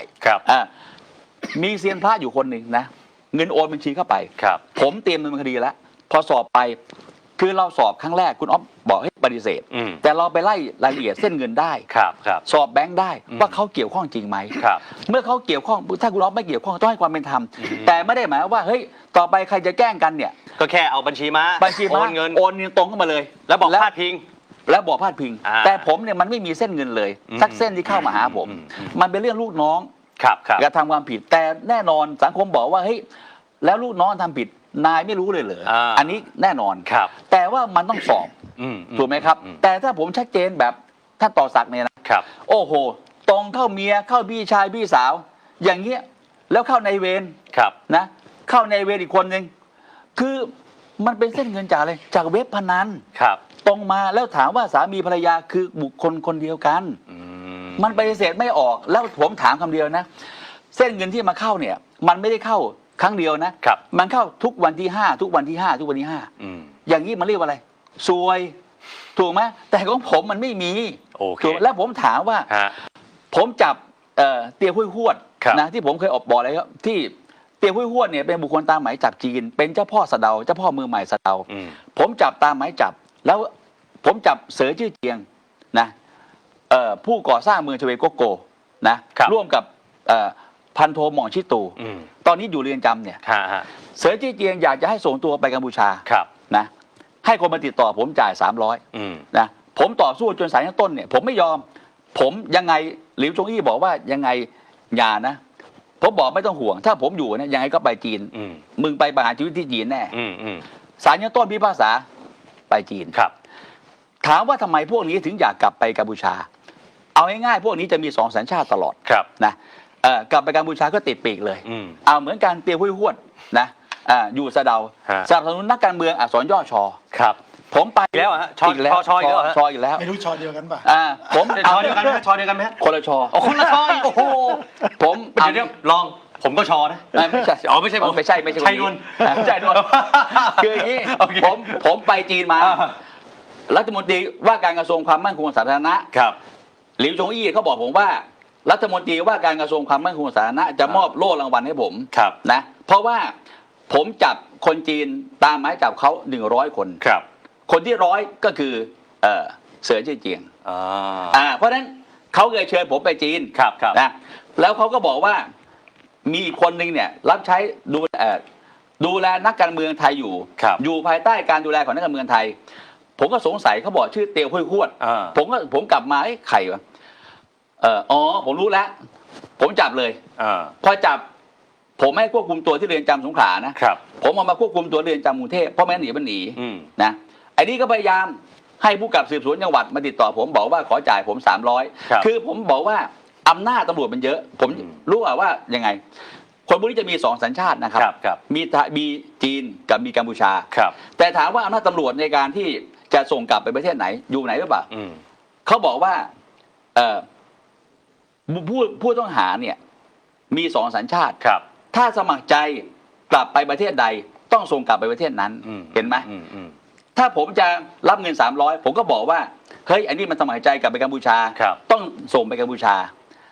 แต่นี่ผมไม่ให้คุณต้องกลับไปจีนสุดท้ายวันนี้เตียวห้วยหวดเนี่ยไปจีนแล้วนะเรียบร้อยสลบคนถามบอกว่ามีคนเสนอเงินให้ลองเยอะจังเลยฮะเอาเสนอเพราะว่าหลายก้อนแล้วเนี่ยที่ฟังในรายการเนี่ยถูกต้องก็มี2 ก้อนแต่ถามว่ามันเป็นเรื่องจริงถูกไหมครับแต่ถามว่าวันนี้อยู่ๆท่านผบ.ต่อศักดิ์จะมาบอกว่าเฮ้ยผมรับเงินมินนี่3 ล้าน5 ล้านมันถ้าผมจะเอาผมเอาไปนานแล้วถูกไหมครับทีนี้ผมก็ต้องเรียนว่าไอ้ผมมันของปลอมนะแต่ท่านมันของแท้ลองยืนยันว่าไม่เคยรับเงินเทารับเงินดำที่คนเสนอนะอย่างนี้ผมก็ต้องบอกว่าเราเป็นตำรวจเราผ่านโรงพักมาเราไม่มีขาวหรอกเราต้องพูดตรงอย่าไปคิดว่าโลกสวยถูกไหมครับแต่ว่าเงินชั่วๆอย่างนี้ผมไม่รับหรอกนะเงินชั่วๆเร็วๆอย่างเงี้ยผมไม่รับได้ยังไงเอาคนร้ายเข้าประเทศโอเคเอาคนร้ายมาก่ออาชญากรรมในประเทศเดี๋ยวประเด็นนี้จะได้ต่อเนื่องกับโพสต์คุณชูวิทย์ขอฟังมุมมองเสนงนิดนึงฟังเพลินเลยฮะตอนนี้ฟังแล้วเสนงคอมเมนต์หน่อยฮะก็อย่างที่ว่าเรากำลังจะถูกซื้อทั้งประเทศแล้วใช่ครับถูกต้องคุณอย่านิ่งนอนใจเราดีใจนะที่ท่านอนุทินพูดเรื่องนี้เรื่องที่มันจะปราบแล้วขยายผลให้ดีมันจะต้องมีเรื่องฟอกเงินอย่าลืมเพราะนี่พูดในแค่สแกมเมอร์คือพูดเฉพาะกัมพูชาไม่ได้จุดเดียวเองไม่ได้ครับมันมาขึ้นที่ประเทศไทยคือฟอกเงินแล้วต้องดึงสหรัฐมาแล้วก็กวาดเรื่องฟอกเงินในประเทศให้หมดแล้วเรื่องทั้งสแกมเมอร์ทั้งฟอกเงินหรือเรื่องของไอ้ทุนพิเศษอะไรต่างๆเนี่ยจะจบได้ต้องยึดทรัพย์เท่านั้นดังนั้นเนี่ยต้องฝากเลยว่าขอให้จริงจังแล้วผมจริงๆกรรมธิการความมั่นคงคุยเนี่ยผมหนักใจพูดตรงๆนั่งดูแต่ละหน่วยงานแล้วผมมองตาแล้วไม่ทำไมมันไม่ค่อยไปด้วยกันมันไม่ค่อยหมายถึงว่าไม่ซิงกันน่ะมันลำบากพูดงี้ดีกว่ามันลำบากมันติดอะไรฮะไม่ทราบเหมือนกันผมก็งงอยู่งงไปหมดงงไปหมดฟังแล้วงงไปหมดแล้วมันโอ้โหแล้วมันต้องนั่นแปลว่าอะไรครับเหมือนกับที่ท่านรองสุรเชษฐ์ไปกัมพูชาเขาเป็นทั้งระบบแล้วเขาจัดการหมดแล้วมิสคิมไปเหรอเห็นไหมมีคลิปวิ่งหนีใช่คือเขาจัดการหมดได้ทั้งระบบน่ากลัวมากนะแล้วคุณจะเอาเรื่องนี้มาอยู่ในประเทศไทยเหรอแล้วมันกำลังจะเป็นนะมันกำลังจะเป็นนั่งดูตากันแต่ละคนแล้วมันใกล้แล้วน่ากลัวจังคือถ้าเราไม่ทำอะไรเนี่ยเสร็จแล้วคนกัมพูชาแล้วคนที่ทำได้คือรัฐบาลรัฐบาลไม่ยอมให้การก็จะไปอีกทางหนึ่งใช่ครับอย่าปล่อยเด็ดขาดเรื่องนี้อันตรายมากฟ้องท่านผู้ชมเลยว่าอันตรายถึงหน้าบ้านครับอย่าคิดไปเรื่องไกลตัวใช่ครับยังไม่ต้องไปไหนเอาในประเทศตอนนี้มาอยู่ในหน้าบ้านท่านแล้วโอเคอ่ะ เอาเดี๋ยวเปิดโพสต์คุณชูวิทย์ล่าสุดหน่อยได้เพิ่งจะโพสต์ก่อนที่เราจะเข้ารายการกันนะฮะช่วงบ่ายๆคุณชูวิทย์เนี่ยโพสต์พูดถึงตั๋วหนูแหมรังสิมันต์โรมบอกตั๋วช้าง แต่ก่อนตั๋วช้าง ตอนนี้ตั๋วหนูนี่ฮะแล้วประเด็นคือคุณชูวิทย์เนี่ยพูดถึงการประชุมกตร.สัปดาห์ที่แล้วนะครับที่ทางคุณอนุทินเนี่ยไปเป็นประธานแล้วจะมีการแต่งตั้งผู้ช่วยผู้บัญชาการตำรวจแห่งชาติที่มีตำแหน่งว่างเป็นการโยกย้ายหรือว่าเป็นการแต่งตั้งเขาใช้ว่าอะไรนอกวาระถูกไหมฮะแต่งตั้งพลตบโทกอไก่ขึ้นมาแทนคนเกษียณทั้งที่การแต่งตั้งโผนายพลเนี่ยก็คือต้องรอปีหน้าเพราะปีนี้จบไปแล้วถูกไหมฮะใช่ครับเนี่ยคุณชูวิทย์ก็เลยบอกว่าตั๋วหนูหรือเปล่าแล้วพลตบโทกอไก่แหมรองโจ๊กบอกรู้จักดี ตกลงโพสต์นี้ยังไงฮะตั๋วหนูเอางี้ผมก็เลยไปดูอันของเก่าผมไม่อยากจะขึ้นไปเป็นพยานอะไรไม่มีไม่ผมเลยให้ดูที่ไอของเดิมที่พี่ชูวิทย์เขาเคยให้สัมภาษณ์ไว้ถูกไหมครับชูวิทย์แฉอดีตผู้การตม.เพื่อนร่วมรุ่นบิ๊กโจ๊กเอี่ยวเอื้อทุนจีนสีเทาใช่นะคืออย่างนี้ผมต้องอย่างนี้อันนี้เมื่อปี65นะใช่ครับคืออย่างนี้เรื่องนี้คือสมัยนั้นผมก็โดนพี่ชูวิทย์ถล่มเละเหมือนกันนะก็จากเรื่องนี้พี่ชูวิทย์เขาถล่มผมเละเลยว่าเฮ้ยผมรู้นะว่าเพื่อนคุณเนี่ยเป็นคนเอาคนจีนเข้ามา 3,000 คนเก็บหัวละ 300,000 เก็บหัว 200,000 นะคูณไปเท่าไหร่เท่าไหร่ใช่ไหมฮะทีนี้พี่ชูวิทย์เขาก็ออกมาให้สัมภาษณ์ว่าอยากจะรู้ที่ว่าบิ๊กโจ๊กจะกล้าจับหรือเปล่าถูกไหมครับทีนี้ไอ้เรื่องนี้มันเกิดจากผับยี่หลิงนะฮะมีคนเอาคนจีนเข้ามาค้ายาที่ผับยี่หลิงแล้วผมก็ไล่ไปว่าไอ้พวกนี้มันเข้ามาได้ยังไงก็เป็นข้อมูลให้ประชาชนแล้วกันว่าวิธีการเขาก็คือคนจีนเหล่านี้เข้ามาหลายพันมากโดยการทุจริตของตม.นะครับก็คือตม.เนี่ยจะมีอำนาจในการเปลี่ยนวีซ่าจากวีซ่า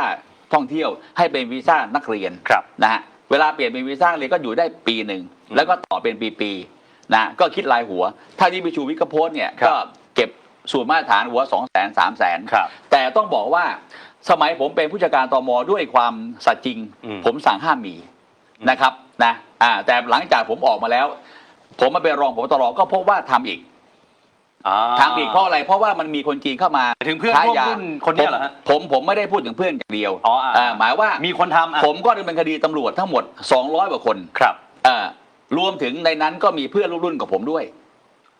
เข้าใจไหมครับคือถ้าคนจะมาคอมเมนต์บอกว่าตอนที่รองอยู่ในตำแหน่งเนี่ยรองไม่จับรองไม่ทำเนี่ยไม่ใช่ผมดำเนินคดีตำรวจทั้งหมด200 กว่าคนทั้งพลตำรวจโทพลตำรวจตรีที่เป็นเพื่อนรุ่นผมนะเพราะพี่ชูวิทย์เขาโพสต์ว่าอยากจะรู้ว่าเพื่อนรุ่นคุณเนี่ยคุณจะจับหรือเปล่าผมก็จับหมดนะจนกระทั่งผมเนี่ยถูกผบ.ตร.ด่าว่ามึงเนี่ยฆ่าน้องฟ้องนายขายเพื่อนผมก็บอกว่าพี่ถ้าน้องมันไม่ดีเพื่อนมันไม่ดีพี่ไม่ดีเนี่ยเราจะไปช่วยทำไมตำรวจเรามีถึง 200,000 กว่าอันนี้มัน100 กว่าเอาคนกินเข้ามาประเทศแล้วมาค้ายาถูกไหมฮะนะผมก็ต้องต่อสู้แบบนี้พอสุดท้ายวันนี้พี่ชูวิทย์โพสต์ผมอธิบายความขยายให้ฟังว่าผมต้องฝากเรียนพี่หนูว่าวันนี้พี่หนูมาเป็นนายกแล้วแต่นะผมเป็นน้องรักคนนึงแล้วกันนะพี่หนูต้องแยกเรื่องส่วนตัวกับส่วนรวมออกให้ได้นะครับไม่นั้นพี่หนูก็จะพังไปด้วยคือวันนี้พลโทกอไก่อะไรต่างๆนะผมก็เข้าใจได้ว่าเอางี้วันนี้เรามีพรบตำรวจ1 ปีให้แต่งตั้งได้1 ครั้งสมัยนายกตู่เนี่ยนะผบ.ตร.ท่านหนึ่งแต่งตั้งนอกวาระคำสั่งออกหมดแล้วนะนายกตู่สั่งให้เลิกล้มเลยไม่ให้มีนอกวาระนะทีนี้วันนี้พี่หนูจะมีนอกวาระเพื่ออะไรเพื่อนายตำรวจคนสนิทคนเดียวซึ่งทั้งตร.เขารู้ว่าคนนี้วันนี้ถูกดำเนินคดีอยู่ที่ปปช.เรื่องข้อหาที่พี่ชูวิทย์บอกคือสมัยก่อนเอาคนจีนเข้ามาแล้วเปลี่ยนวีซ่าเป็นนักเรียนครับนะ 2,000 3,000 คนแล้ววันนี้พี่หนูจะมาตั้งคนแบบนี้ได้อย่างไรนะถ้าพี่หนูตั้งคนแบบนี้แสดงว่ารอบตัวพี่หนูก็ต้องมีทั้งอะไรสสเทารัฐมนตรีเทาตำรวจเทามันก็เต็มไปหมดถูกไหมครับแล้ววันนี้มันจะมีความหวังให้ประชาชนเขาศรัทธาได้อย่างไรทีนี้ต้องเข้าใจว่าผมก็อ่านจากของพี่ชูวิทย์แล้วผมก็มาดูนะเหตุผลที่อ้างว่าต้องยกเว้นหลักเกณฑ์เนี่ยต้องยกเว้นเพื่อจะแต่งตั้งนอกวาระครับ เหตุผลบอกว่ามีข้าราชการตรวจขอเออร์ลี่ลาออกใช่ตำแหน่งว่าง3 ตำแหน่งหรือ2 ตำแหน่งผมไม่ทราบบอกว่าเป็นตำแหน่งของเจเลรองเจเลบอกว่าเดี๋ยวจะไม่มีกำลังพลมารับเรื่องราวร้องทุกข์จากประชาชนใช่ครับผมถามคำเดียวว่าวันนี้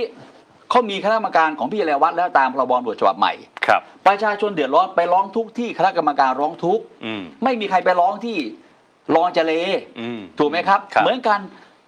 ประชาชนเขาจะไปแจ้งความเขาต้องไปแจ้งโรงพักไม่มีใครไปแจ้งที่พบตรนะครับเพราะฉะนั้นไอเหตุผลเหล่านี้มันมาอ้างไม่ได้แล้วผมก็ต้องกราบเรียนกตรทุกท่านนะครับโดยเฉพาะพี่เอกอาสานนท์ซึ่งโอเคแหละผมอาจจะขัดอะไรกับพี่เอกแล้วแต่ผมเชื่อมั่นว่าพี่เอกก็ต้องไม่เห็นด้วยนะพี่เอกเขาเป็นคนมีคุณธรรมคือยังไงพี่เอกแล้วแต่เขารักองค์กรอ่ะแล้วอีกอย่างพี่เอกเขาอยู่อีกไม่กี่เดือนละเพราะเขาจะหมดวาระก่อนคนอื่นผมเชื่อว่าพี่เอกก็ไม่เห็นด้วยนะแต่อาจจะค้านไม่ได้นะแต่ผมถามว่าเราจะแต่งตั้งนอกวาระอย่าลืมนะครับถ้าแต่งตั้งนอกวาระพี่หนุ่มถ้าแต่งตั้งนอกวาระไอคนที่ได้นอกวาระมันก็จะอาวุโสสูงกว่าคนตุลาถูกไหมครับเห็นหรือยังมันจะได้อาวุโสและอย่าลืมคำว่าอาวุโสต่างกันแค่7-8 เดือนมันห่างเป็น100,000 เท่าเป็น100 เท่านะพี่หนุ่มเพราะฉะนั้นวันนี้ผมนี่ต้องเรียนพี่หนุ่มว่าผมเข้าใจดีนะฮะตำรวจทั้งกรมเข้าใจดีว่าตำรวจคนนี้สนิทกับพี่หนุ่มมากแล้วก็ผมก็เห็นว่าพี่หนุ่มรับตำแหน่งวันแรกที่ทำเนียบเขาก็เดินตามพี่หนุ่มอยู่เพราะว่าเพื่อนผมก็โทรบอกแล้วเพื่อนผมที่กินข้าวโต๊ะเดียวพี่หนูก็พยายามเตือนพี่หนูตลอดว่าระวังคนนี้นะครับแต่ถ้าพี่หนูยังแยกเรื่องส่วนตัวกับส่วนรวมไม่ออกผมจะบอกคำเดียวว่าเรื่องนี้มันจะบานปลายมากขึ้นโดยเฉพาะถ้าพี่ชูวิทย์แฉเนี่ยนะและพี่ชูวิทย์ก็บอกผมว่านายตำรวจคนนี้เคยให้คนไปเคลียร์พี่ชูวิทย์แต่พี่ชูวิทย์เขาก็บอกว่าเขาไม่รับเคลียร์นะฮะคือผมก็ต้องบอกว่าเรื่องนี้เมื่อให้ผมขยายความเนี่ยมันก็เป็นเรื่องที่ผมบังคับใช้กฎหมายถูกไหมครับแต่ส่วนจะผิดถูกก็เหมือนกันก็ไปว่ากันในปปชในศาลถูกไหมแต่ว่าเมื่อเราพบพยานฐานเราก็ต้องกล่าวหาไปถูกไหมครับแต่ว่าวันนี้เรื่องนี้มันอยู่ระหว่างการไต่สวนของปปชแล้วจะมาแต่งตั้งนอกวาระเนี่ยแล้วถามว่าแล้วจะมาตั้งนอกวาระวันนี้สังคมเขาก็ระบุชื่อไปแล้วว่าชื่ออะไรถูกไหมครับข่าวออกแล้วผมยกตัวอย่างคำเดียวนะฮะแพทย์ใหญ่ผู้จัดการแพทย์ใหญ่โรงพยาบาลตำรวจอาวุโส1เราไม่ตั้งเขาเพราะเขาไปช่วยนายกทักษิณนะบอกไม่เหมาะสมแต่รายนี้กลับจะตั้งอ้างว่าอาวุโส1แต่เรื่องเอาคนร้ายเข้าประเทศนั้นไม่พูด ผมถามว่าพี่หนูวันนี้ถ้าแยกเรื่องส่วนรวมเรื่องส่วนตัวไม่ออกเนี่ยผมว่าพังโอเคนะครับตอนนี้พี่หนูน่าจะจามแล้วฮะจามวันนี้หลายเรื่อง11 โมงนะแต่ทีนี้ถ้าพี่หนูประกาศแล้วเนี่ยมันต้องไม่ใช่ประกาศแบบอะไรแบบรัฐบาลเศรษฐาที่ไปเรียกผู้กับ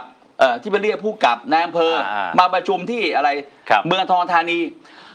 ประชุมเสร็จแล้วก็แยกย้ายแต่ว่าประชาชนไม่ได้อะไรเลยถูกไหมครับบอกว่าจะปราบนี่ต้องระบบจะปราบอะไรกลายเป็น0ถูกไหมครับเพราะฉะนั้นวันนี้ถ้าเรื่องทั้งหมดมันเป็นแค่เรื่องลีลานะฮะเรื่องวาทกรรมเนี่ยนะครับวันนี้ผมเห็นอีกนิดหนึ่งนะครับพบตรเนี่ยสั่งเพื่อนผมนะรองผู้จัดการนครบาลนะพี่จ๋อนะไปจับแก๊งสแกมเมอร์ที่ตั้งอยู่ในประเทศไทยล่าสุดผมเห็นนะจับ3 ชาวจีนแต่ผมเนี่ยถึงเอามือกุมขมับเลยเพราะว่าตั้งข้อหาอะไรความผิดตามพรบศุลกากรคือนำคอมพิวเตอร์เข้ามาโดยผิดกฎหมายความผิดหลบหนีเข้าเมืองแล้วก็ผลักดันในประเทศแต่ถามว่าไอ้พวกนี้มันต้องดำเนินคดีแบบผมทำความผิดตามพรบมีส่วนร่วมในองค์กรการข้ามชาติแล้วไล่เส้นเงินนะว่าหลอกคนไทยไปกี่คนแล้วนะแล้วใครเอาเข้าประเทศมานะถ้าตม.เข้ามาดำเนินคดีกับตม.อีกแต่ถามว่าอันเนี้ยจับแล้วก็โชว์แล้วแถลงข่าวใช่ไหมครับแล้วก็ออกสัมภาษณ์ว่าพบตรสั่งมาแล้วนะเห็นไหมครับมันก็เป็นแค่ลีลาแต่ว่าดูข้อหาดิแต่ว่าคือหลอกประชาชนได้แต่เราเนี่ยฟังแล้วมันสมเพช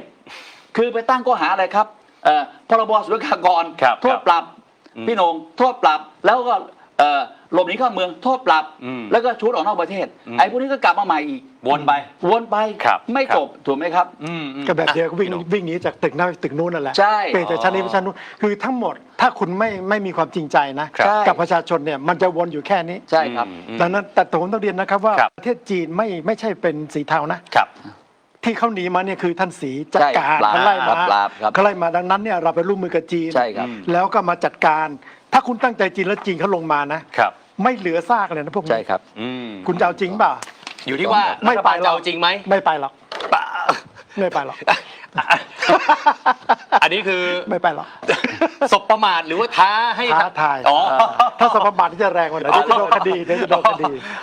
ผมเริ่มนึกถึงตอนที่เสนงพูดตอนต้นรายการแล้วฮะผมเริ่มเสียวสันหลังแล้ววันนี้ แต่ละเรื่องเอาขอให้ผมยังอยู่ตรงนี้ได้อยู่นะ อยู่ โอเค อยู่ได้แน่นอน สวัสดีครับท่านผู้ฟังที่เคารพการแบ่งปันความคิดดีๆวันนี้ผมเกษตรเพชรสำริดวิทยากรก็นำเรื่องราวสาระธรรม เกี่ยวกับเรื่องของธรรมะมาฝากให้ท่านผู้มีสติปัญญาเรียกว่ามีปัญญาบารมีอยู่แล้วช่วยส่งเสริมเติมแต่งให้ท่านได้นำไปสู่การปฏิบัติมากยิ่งขึ้นในเวลานี้คนเราไม่ว่าหญิงชายเด็กหรือผู้ใหญ่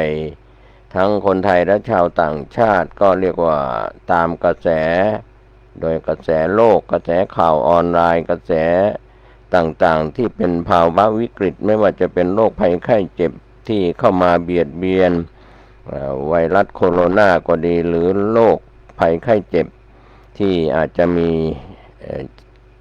เข้ามาเรียกว่าเบียดเบียนให้มนุษยชาติเกิดเรียกว่าเกิดการเจ็บป่วยตายไปเป็นจำนวนมากแม้ว่าสถานการณ์ไวรัสโคโรนา2019หรือว่าโควิด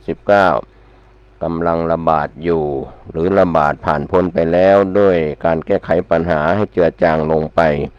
จะเป็นไปตามสภาวะธรรมที่ปรากฏที่เรียกว่าสิ่งใดเกิดขึ้นสิ่งนั้นก็ย่อมตั้งอยู่สิ่งนั้นก็ย่อมดับไปทั้งรูปธรรมนามธรรมไม่มีอะไรเที่ยงแท้แน่นอนวันนี้เราติดตามข่าวสารแล้วเราก็อาจจะมองเห็นการเปลี่ยนแปลงก็แต่ละประเทศนั้นมีการ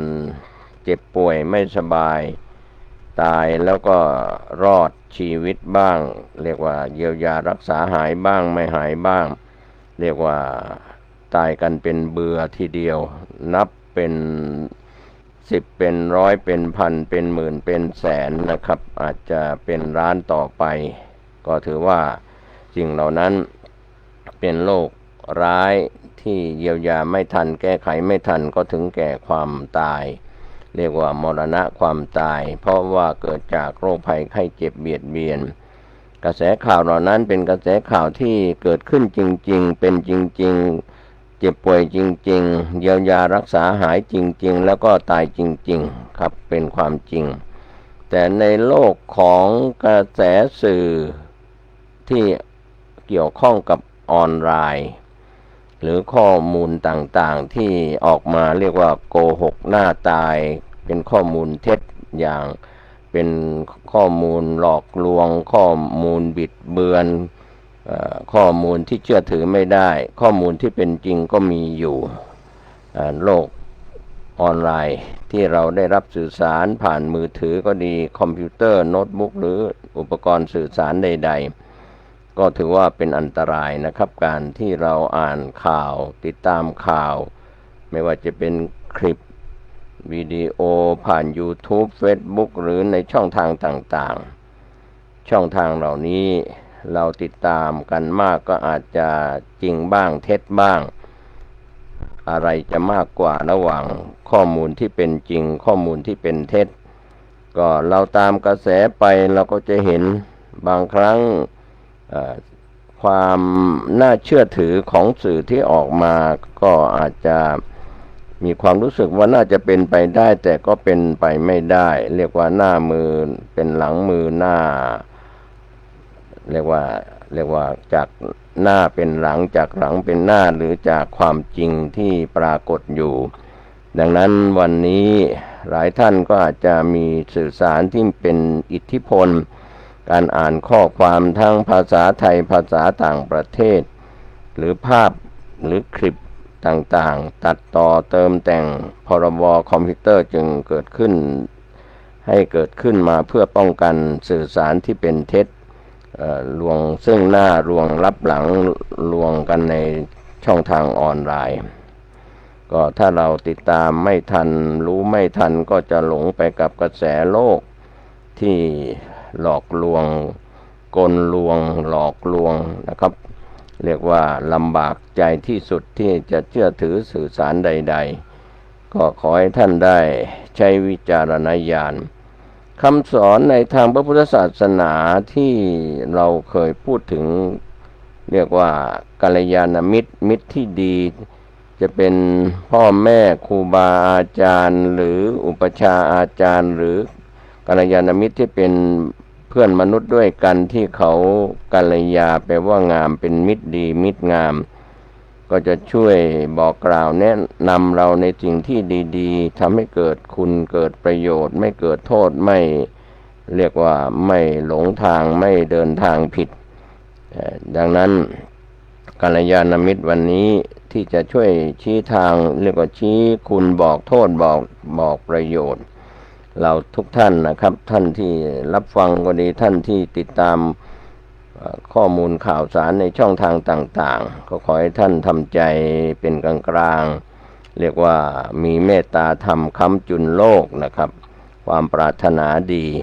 จึงก่อเกิดในดวงจิตดวงใจของผู้ที่เป็นกัลยาณมิตรไม่ว่าท่านเหล่านั้นจะเป็นบรรพชิตคฤหัสถ์หรือเป็น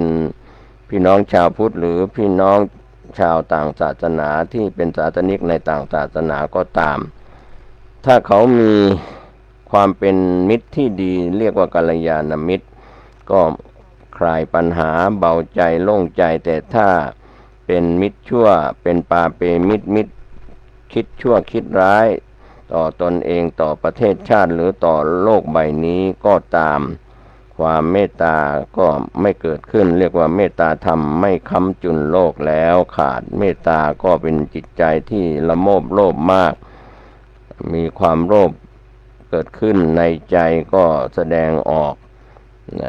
บางท่านก็มองไปที่เศรษฐีหาเงินหาทรัพย์ด้วยช่องทางทุจริตที่เกิดขึ้นโดยไม่ชอบธรรมผิดต่อกฎหมายแล้วก็ศีลธรรมไม่ว่าจะประเทศใดๆในประเทศไทยหรือต่างประเทศก็ตามวันนี้หลายท่านอาจจะมองข้ามเรื่องของกัลยาณมิตรไปมิตรที่เป็นปาเปมิตรนั้นมากขึ้นที่เราหลายท่านได้ศึกษาแล้วก็ได้เข้าใจในคำสอนทางพระพุทธศาสนาที่ได้สอนไว้นับพันปีเรื่องของโจร5 ข้อ 5 อย่างว่าโจร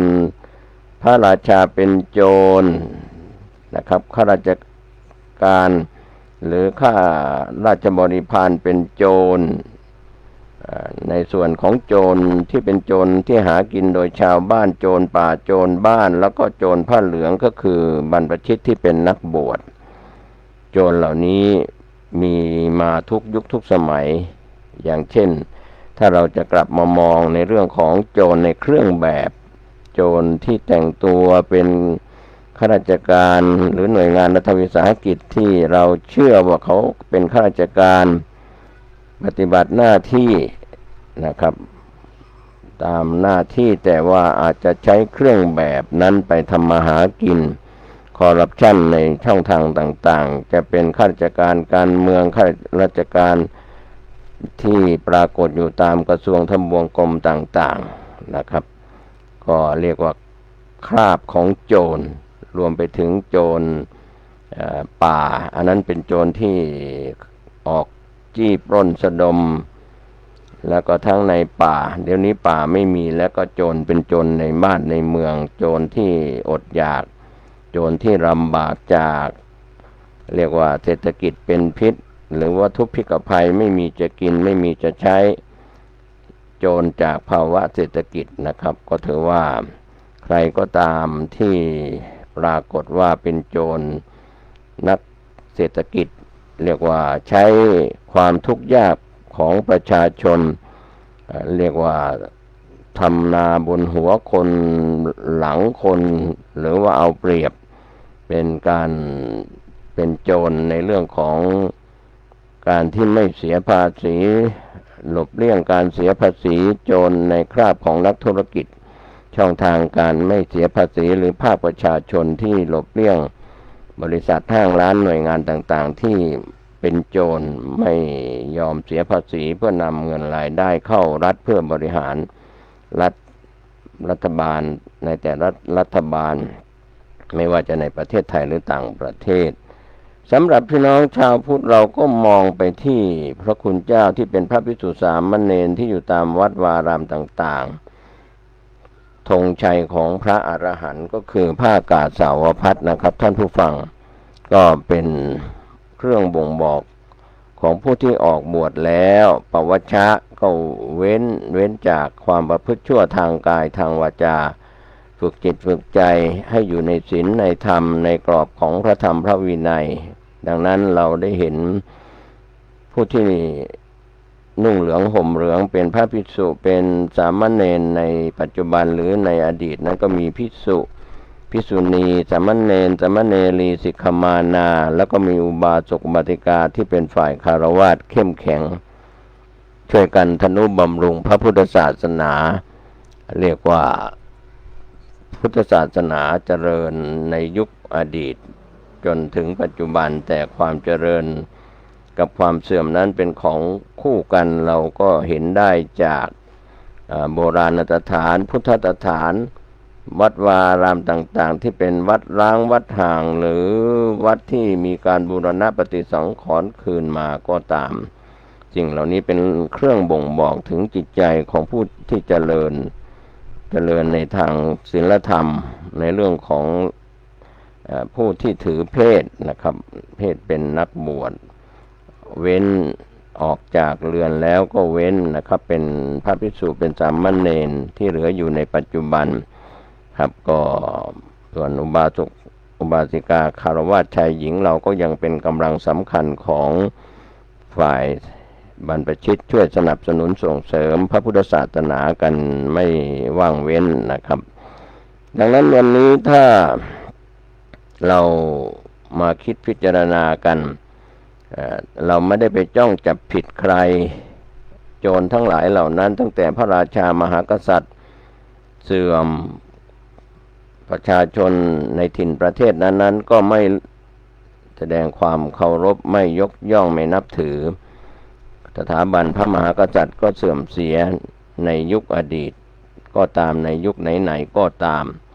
สถาบันของฝ่ายปกครองมีโจรในเครื่องแบบมากมายจะในประเทศหรือต่างประเทศที่ใช้คราบของยศถาบรรดาศักดิ์ตำแหน่งหน้าที่การงานเรียกว่าวิ่งกันฝุ่นตลบในฤดูกาลโยกย้ายผู้บังคับบัญชากินสินบาทค่าสินบนผู้ใต้บังคับบัญชาก็วิ่งกันข้ามรุ่นข้ามเรียกว่าช่องทางต่างๆในส่วนของข้าราชการหรือ หน่วยงานต่างๆเรียกว่าไม่เป็นไปตามทำนองครองธรรมว่ามีคำว่าอาวุโสมีผู้ที่เรียกว่าทำงานก่อนทำงานหลังอะไรอย่างนี้เรียกว่าไม่มีรุ่นถือรุ่นก็ถือกันผิดพากันไปแบบผิดจะอายุมากกว่าน้อยกว่าเสมอกันก็แล้วแต่นะครับคราบของโจรในเครื่องแบบก็ปรากฏให้เราเห็นทั่วบ้านทั่วเมืองในประเทศไทยหรือต่างประเทศก็แล้วแต่การที่มีหน่วยงานปปช.ที่จะปราบปรามการทุจริตของชาติก็อาจจะหน่วยงานนั้นจะปราบได้จริงหรือไม่อย่างไรจับผิดปปช.ในระดับชาติในระดับลงมาระดับท้องถิ่นไม่ว่าจะเป็นจังหวัดหรือในท้องถิ่นปปช.ที่จะไปปราบคนโกงที่คอร์รัปชันกันนั้นก็เรียกว่าโจรในเครื่องแบบก็ไม่จางหายไปเรียกว่าเป็นแบบอย่างที่ไม่ดีเรียนแบบกันไม่ดีในช่วงฤดูกาลโยกย้ายของกระทรวงต่างๆของหน่วยงานต่างๆข้าราชการในกระทรวงต่างๆก็เรียกว่าวิ่งเต้นกันฝุ่นตลบใช้เงินตราเป็นตัววิ่งใช้หลักทรัพย์เป็นตัววิ่งใช้อิทธิพลในช่องทางต่างๆจากผู้บังคับบัญชาระดับสูงระดับกลางระดับล่างต่างๆ เรียกว่าโจรในเครื่องแบบก็เต็มบ้านเต็มเมืองเหมือนโจรในผ้าเหลืองถ้าอุปชาอาจารย์ไม่อบรมไม่สั่งสอนเป็นอุปชาอาจารย์ที่ไม่พร่ำสอนลูกศิษย์ลูกหาไม่อบรมครับก็มีพระภิกษุสามเณรแม้จะมีในเมืองไทยหรือต่างประเทศเป็น10เป็น100เป็นพันเป็นหมื่นเป็นแสนรูปก็จะไม่ได้คุณภาพนะครับผ้ากาสาวพัสที่เป็นธงชัยของผู้บริสุทธิ์คือพระอรหันต์ก็เรียกว่าเราดูจากต้นไม้นะครับท่านผู้ฟังต้นไม้นั้นมีทั้งกิ่งใบของต้นไม้เปลือกเรียกว่าเปลือกกระพี้แก่นของต้นไม้สาระ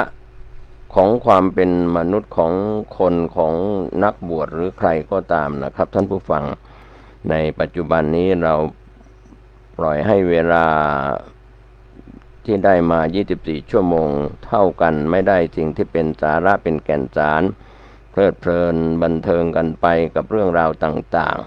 ๆในกระแสโลกโซเชียลมีเดียทั้งหลายนะครับก็ให้คุณก็มีให้โทษก็มีเป็นธรรมดาเป็นธรรมชาติอยู่แล้ววันนี้เราก็คงไม่ได้ตามกระแสหรือตามกระแสไปแต่ว่าใช้ให้ก่อเกิดประโยชน์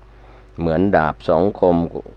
ทางบวกก็มีทางลบก็มีอย่างนี้เป็นต้นก็ใช้กันไปเถอะจะเป็นโลกก้มหน้าเงยหน้าจะทำอะไรปัจจุบัน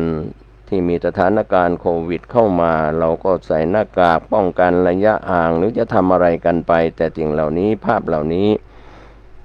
เราได้เห็นกันในปัจจุบันก็จะกลายเป็นอดีตจะกลายเป็นสิ่งที่เป็นภาพประทับตาตึงใจว่าในยุคหนึ่งในสมัยหนึ่งมีโรคภัยไข้เจ็บที่เกิดจากไวรัสโคโรนาแล้วก็มีการเสียชีวิตหรือเจ็บป่วยกันเป็นจำนวนมากทั้งในประเทศและก็ต่างประเทศอย่างนี้เป็นต้นก็ถือว่าเป็นส่วนที่อยู่ในความทรงจำวันนี้ถ้าเรามาศึกษาเรื่องของตัวเองที่ผู้ดำเนินรายการชวนท่านมาศึกษาตนเองยังไม่จบการศึกษาไม่ใช่จบการศึกษานอกตัวเองไม่ใช่จบการศึกษาที่ทางสถาบันการศึกษาระดับอนุบาลประถมมัธยมอุดมศึกษาหรือระดับมหาวิทยาลัยภายในประเทศหรือต่างประเทศการจบการศึกษาอย่างนั้นเป็นการจบการศึกษาเพื่อนำใบประกาศนียบัตรหรือปริญญาบัตรจบการศึกษาเป็นเครื่องยืนยันว่าจบการศึกษาแล้วไปประกอบอาชีพเลี้ยงตนเองเลี้ยงครอบครัวหรือเป็นการพัฒนาคำว่าชาติพัฒนาด้วยการศึกษาแต่เปลือกภายนอกแต่การศึกษาภายในจริงๆก็คนที่ขาดศีลขาดธรรมไม่เอาศีลไม่เอาธรรมก็เรียกว่าเป็นตัวอย่างของแม่ปูสอนลูกปูหรือว่าพ่อปูสอนลูกปูอะไรก็แล้วแต่เป็นต้นแบบที่แชร์ทางไม่ซื่อตรงไม่เรียกว่าคดในข้องอในกระดูกอย่างนี้เรียกว่าเป็นแบบไม่ดีผู้ที่จบการศึกษาผู้ที่ไม่จบการศึกษาเป็นข้อเปรียบเทียบกันว่าสูงว่าเสมอกันว่าต่ำกว่าอย่างนี้ดังนั้นการศึกษาภายนอกก็เป็นเรื่องของการสมมุติของชาวโลกเพื่อไปประกอบอาชีพเพื่อใช้ประกอบเป็นการที่เรียนรู้อ่านเรียกว่าสุจิปุรินะครับในส่วนของนักปราชญ์เป็นบัณฑิตกันวันนี้ใครบ้างที่เห็นว่าการศึกษาที่มีครูบาอาจารย์สอนชี้ทางบอกทางให้ว่าเราจะกลับมาดูตัวเองการศึกษาทางตาทางหูทางจมูกทางลิ้นทางกายและก็ทางจิตใจอายตนะภายในทั้ง6ของมนุษย์ชายหญิงเราไม่ใช่เฉพาะคนไทยคนต่างประเทศที่มีตาหูจมูกลิ้นกายและก็จิตใจจะเป็นนักบวชหรือจะเป็นคฤหัสถ์หรือจะเป็นต่างศาสนาที่เป็นศาสนิกที่ยอมรับในศาสนาใดๆนั้นไม่สำคัญแต่ถ้าเขากลับมาศึกษาเรื่องของตนเองให้มากขึ้นกลับมามองตัวเองให้มากขึ้นศึกษาเรื่องของตนเองยังไม่จบคำสอนในทางพระพุทธศาสนาที่เรามองทะลุปลุกโปร่งไปถึงการปฏิบัติธรรม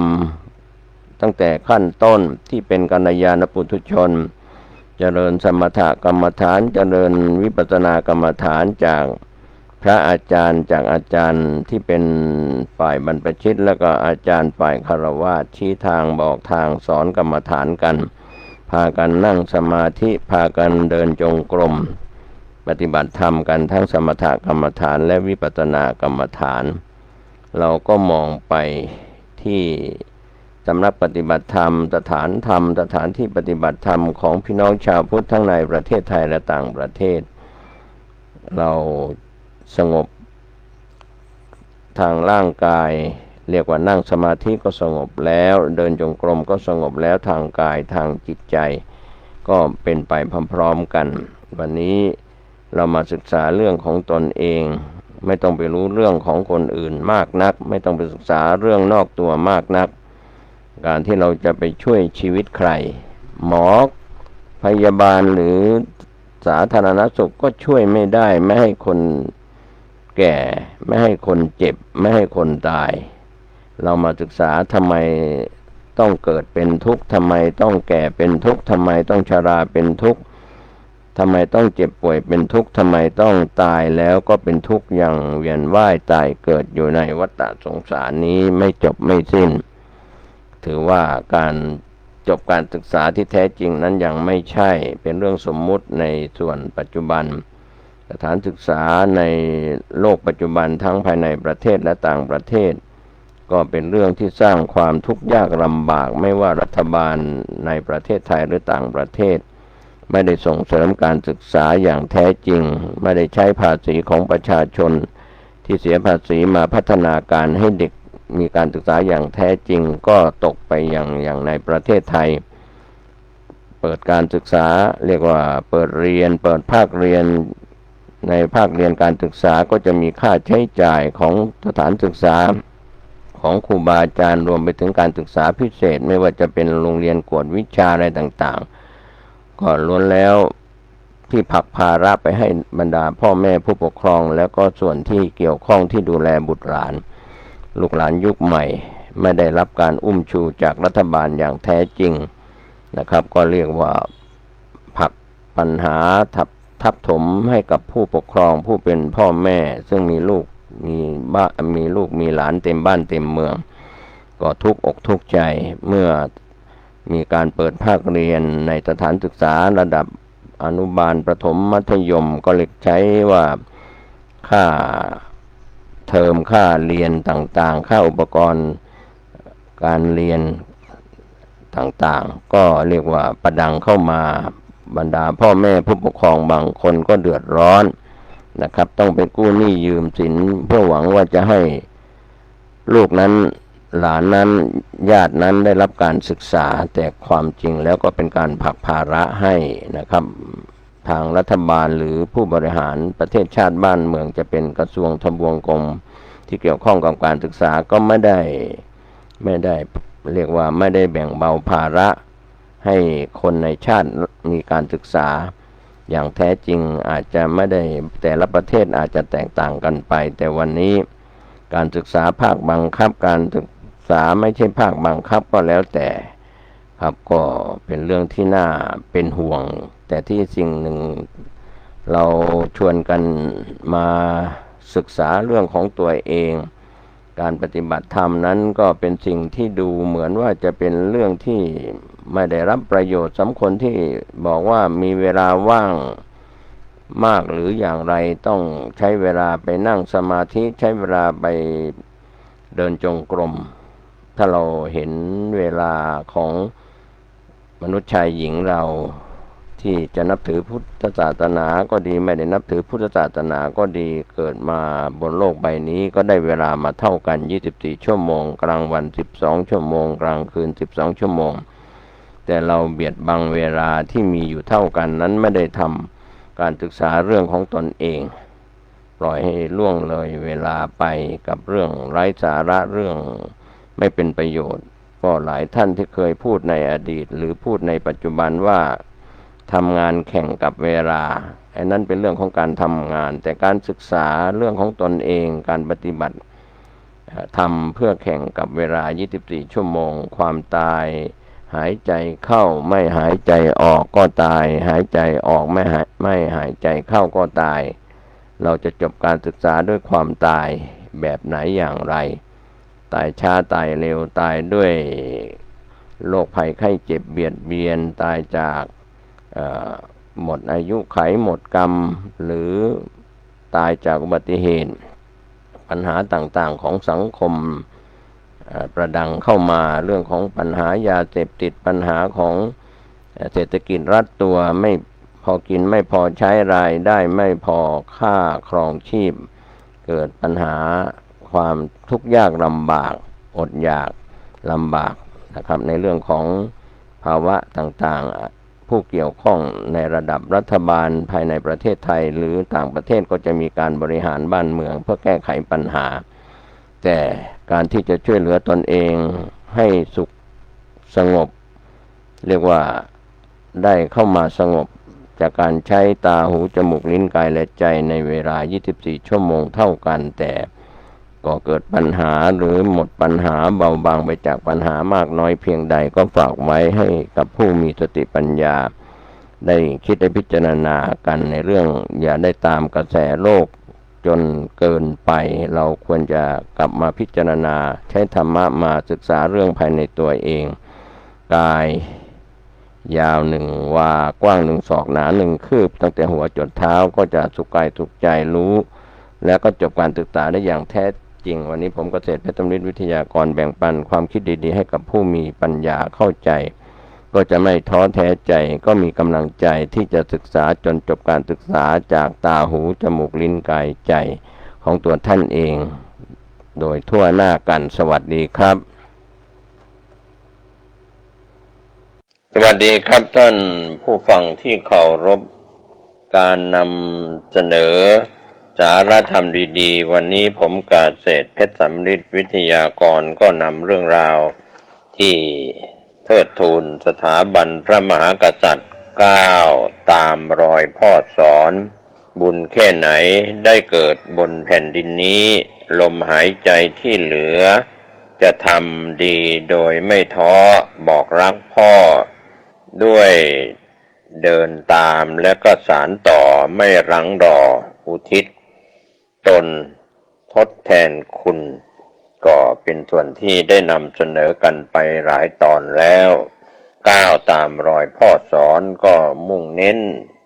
ด้านความซื่อสัตย์สุจริตรวมความคิดก่อนพูดและทำรวมทั้งความรู้และศีลธรรมใช้จ่ายอย่างประหยัดการรักษาชาติต้องมีความอดทนต้องมีสัจจะวาจาการทำความดีพอในความต้องการหลากหลายเรื่องราวนะครับในส่วนที่จะได้ยกย่องเชิดชูก็ขอบคุณในส่วนของผู้รวบรวมเรียบเรียงในส่วนของคุณวิภะบุรพาเดชะและทีมงานก็ถือว่ารวบรวมสิ่งเหล่านี้ที่มีสาระมีคุณค่าให้กับลูกหลานไทยคนไทยและผู้ที่มาอาศัยอยู่ในประเทศไทย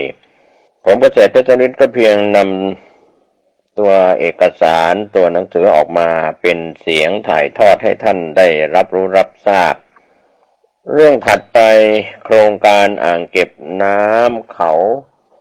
เต่าก็ผ่านพ้นไปแล้วไปถึงเรื่องของ